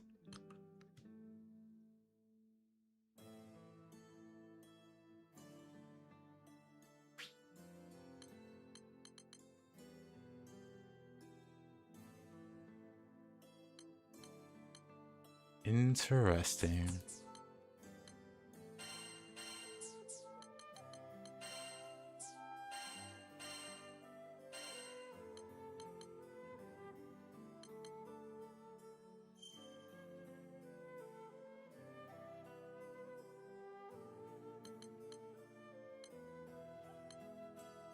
That's kind of insane.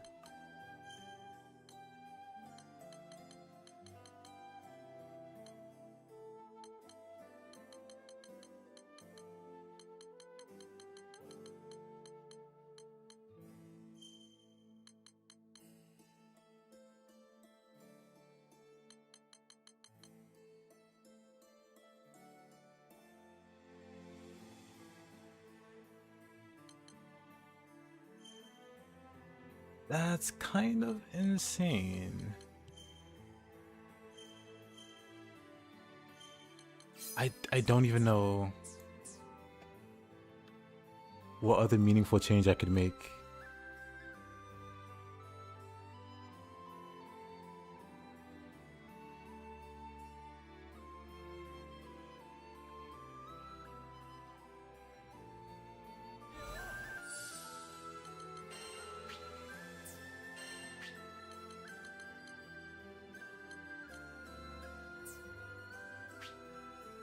Dang.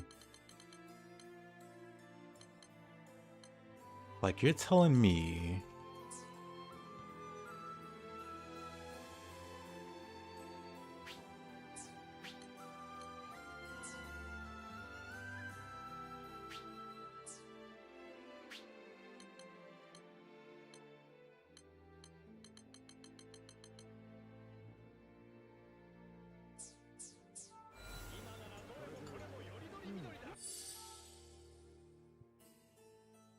well, I don't know what to do with this information.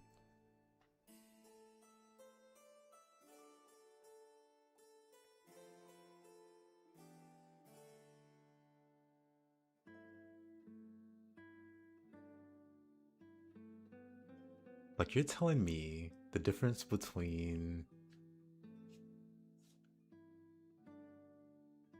like a Terminus weapon and any other weapon is like 3%.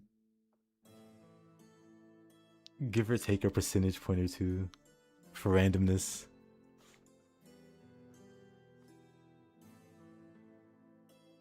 Did I?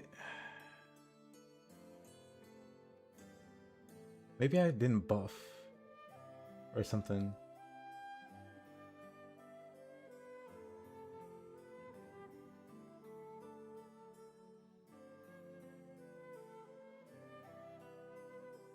Thought I had it? Yeah, I thought...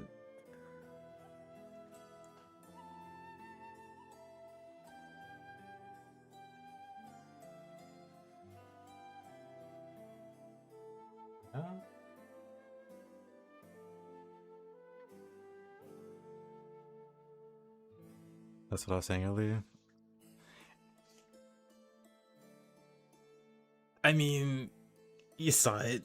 I saw it. Everybody saw it. I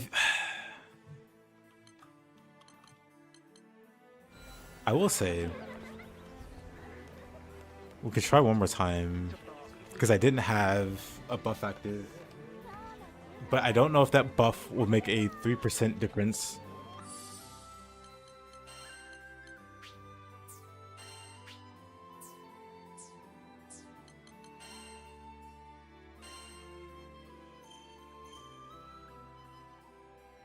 It could.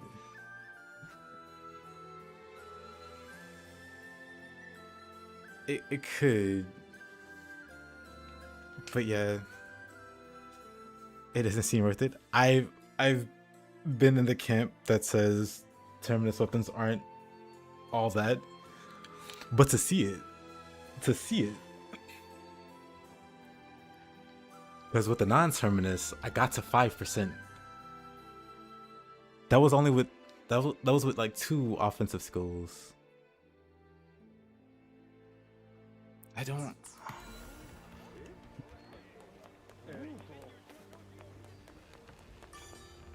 注文は大抵の絵もどんな武器が必要なんだ。武器を鍛えるのか。どの武器を鍛えたいんだ。カゴを増やせば元のスキルは失われる。Do we so happen to have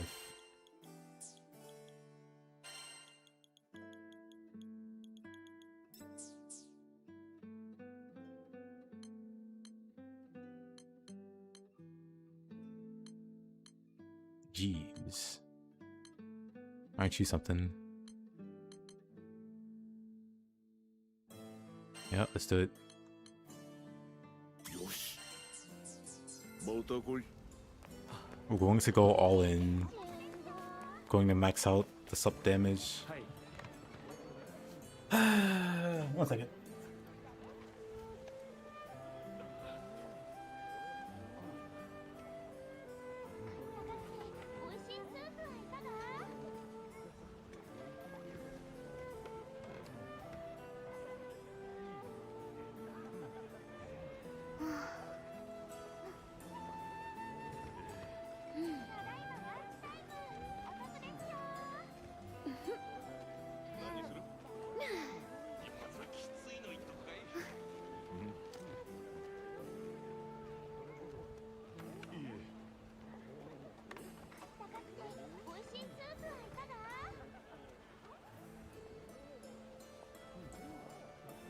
Not a big believer in Terminus Weapons.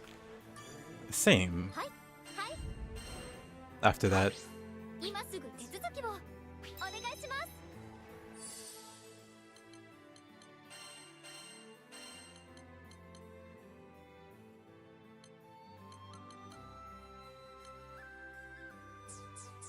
I'm pretty sure my damage is capped. I don't need to add any extra attack.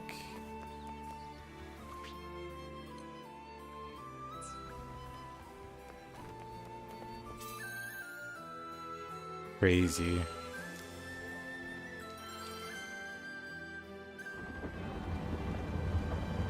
Let's go one more time.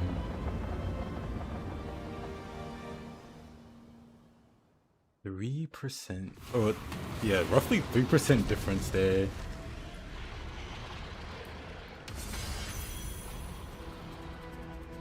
Let's give it one more go.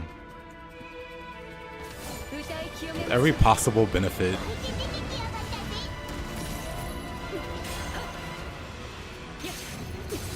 Love the immediate.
Very pretty.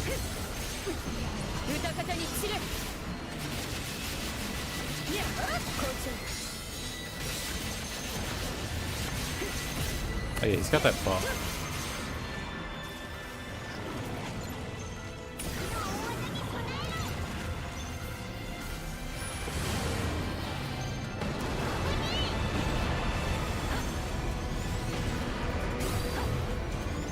Hey, Osaka. We're giving it one more go. Unless you saw something shocking just now. We're giving it one more go.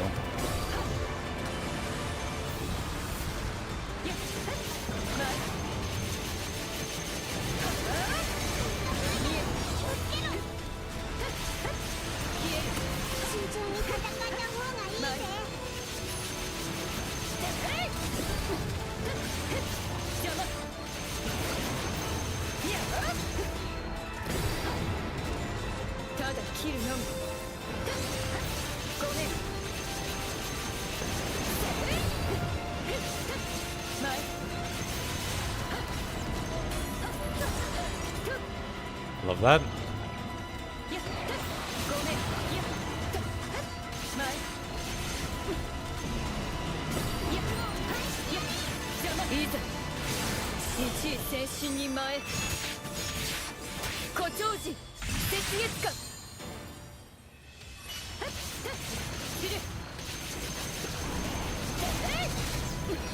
I'm invested now in seeing this through.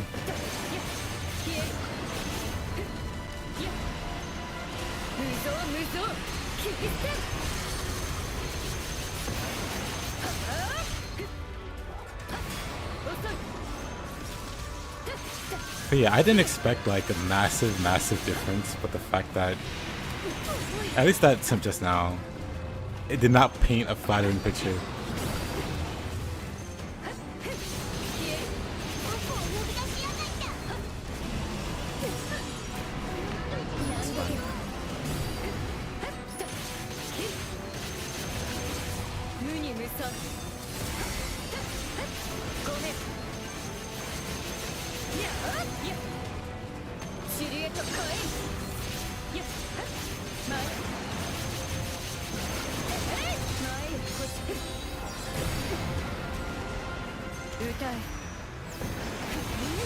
Oh, of course, you fly right there.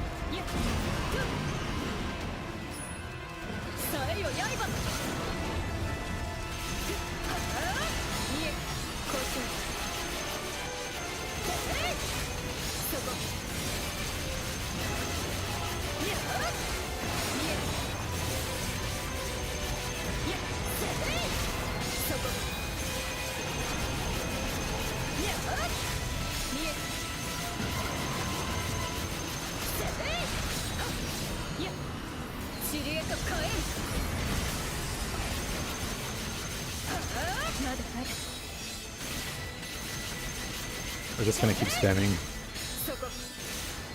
This is like our best DPS at the moment. We don't need to do anything else.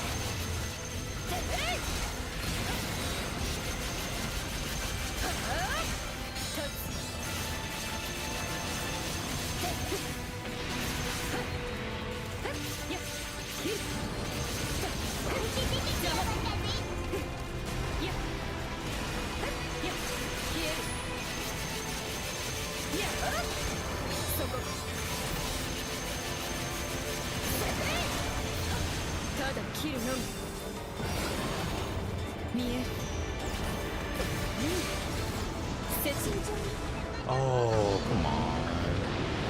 I got a little greedy there, admittedly. The speedrun would be nice, yeah. I'd clear it within 12 minutes for sure.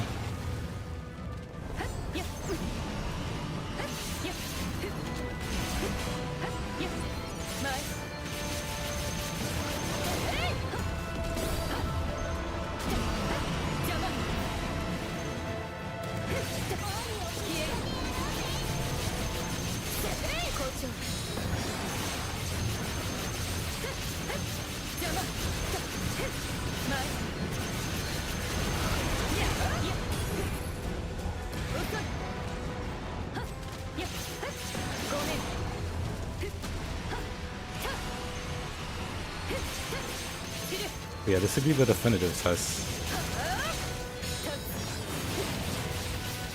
Because I noticed I didn't apply one buff. I don't know if the buff will make 3 percentage points worth of difference.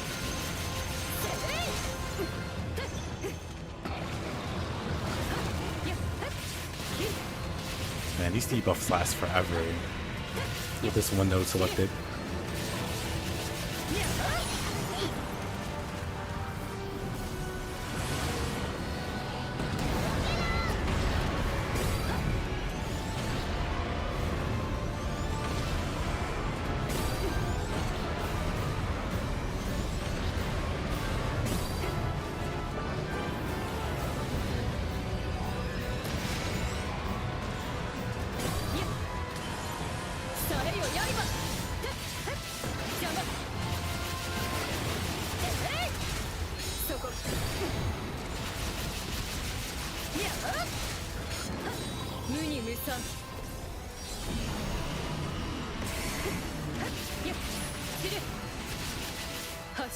I should charge before he fly away. Before he flies away, I was gonna say. And then he flies away.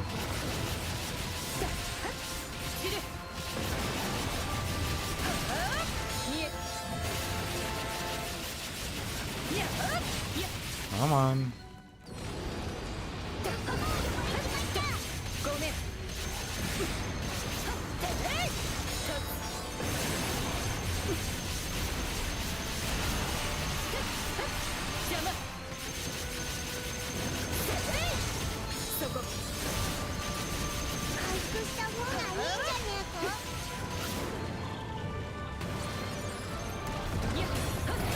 SBA sealed. Cool. He always has to make it a little spicy towards the end. Just behave and die.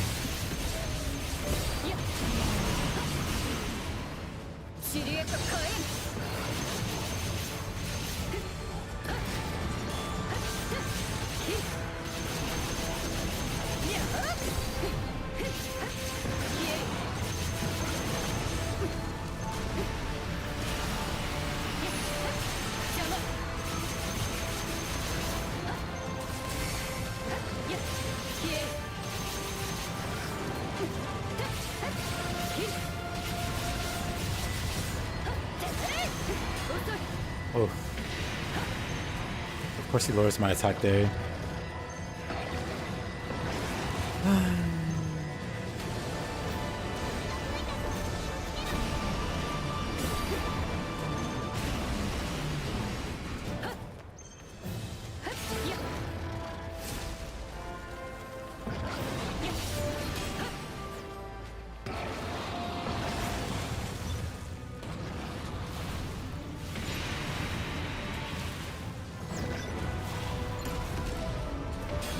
No, come on. I hate that pull.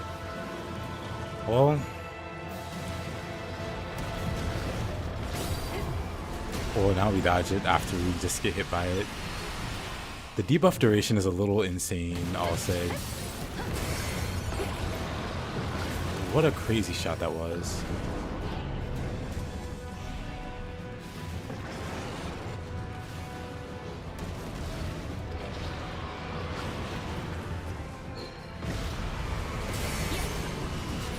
Skill sealed? What?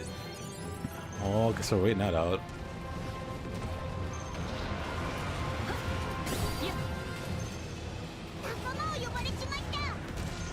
He's just being absolutely obnoxious now.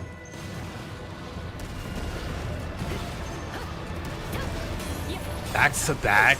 Oh my god. You know what? That's fine. I keep my butterflies. I wasn't sure if I kept my butterflies or not.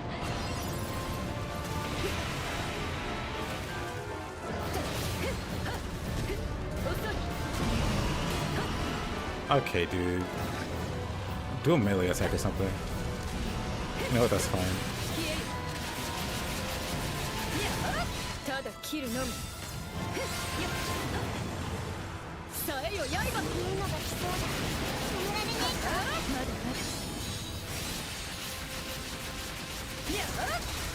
そこ歌え。はあ、一戦。てへい。やあ、放末無限。やあ、打ち破る。はあ、てへい。やあ、いえ、参る。三死一斉。 Maybe? 誇張時雪月か。 Whoa, we got him.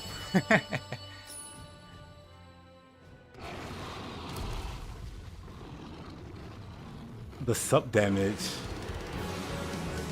I think, made the difference. I imbued sub damage on the weapon, and I'm pretty sure that was the difference maker. Just barely did it.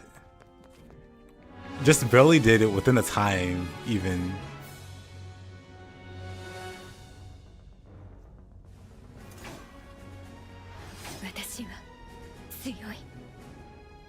Buzzer beater? Yeah.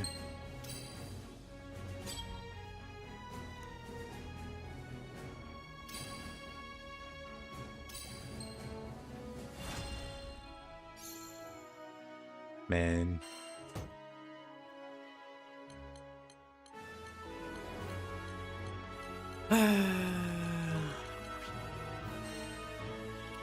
So it is possible. At least with Narmaya, it's possible.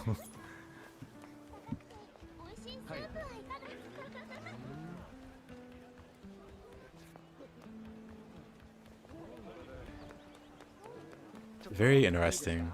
Very, very interesting.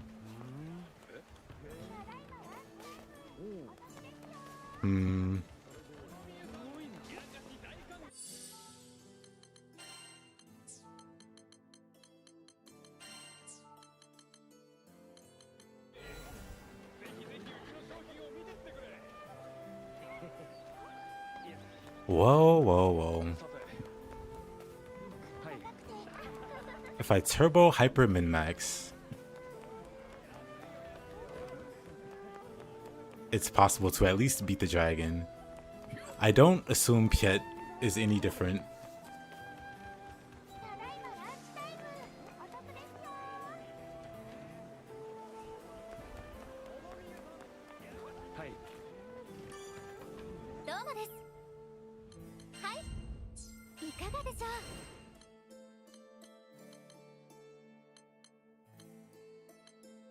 Like, Proto Bahamut's probably not possible.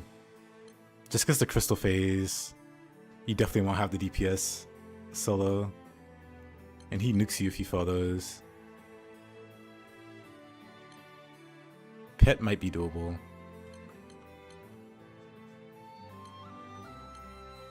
Because I owe Terminus an apology.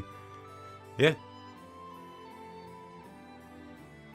If you push it a bit more,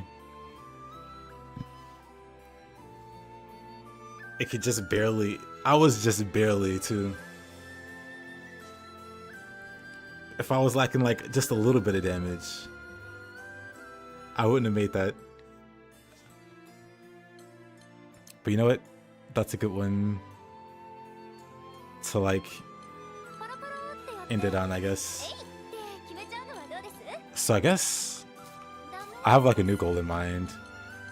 I guess we can do these with Terminus. It'll make it harder and easier at the same time. Having capped health at 200k. It definitely make this fight a nightmare.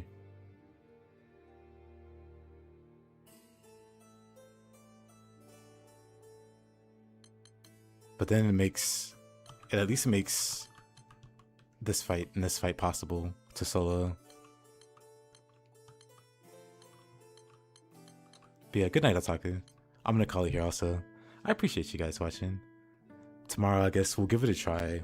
With whatever character we run next, we'll try to... Because I'd given up on thinking these are possible. But if it is possible, well, it clearly is possible, we'll aim for that. But yeah. that'll be all from me. I appreciate you guys watching. I hope you guys have a good rest of your day, or night, or morning. I'll see you next time. Yep, Cry, appreciate you hanging out.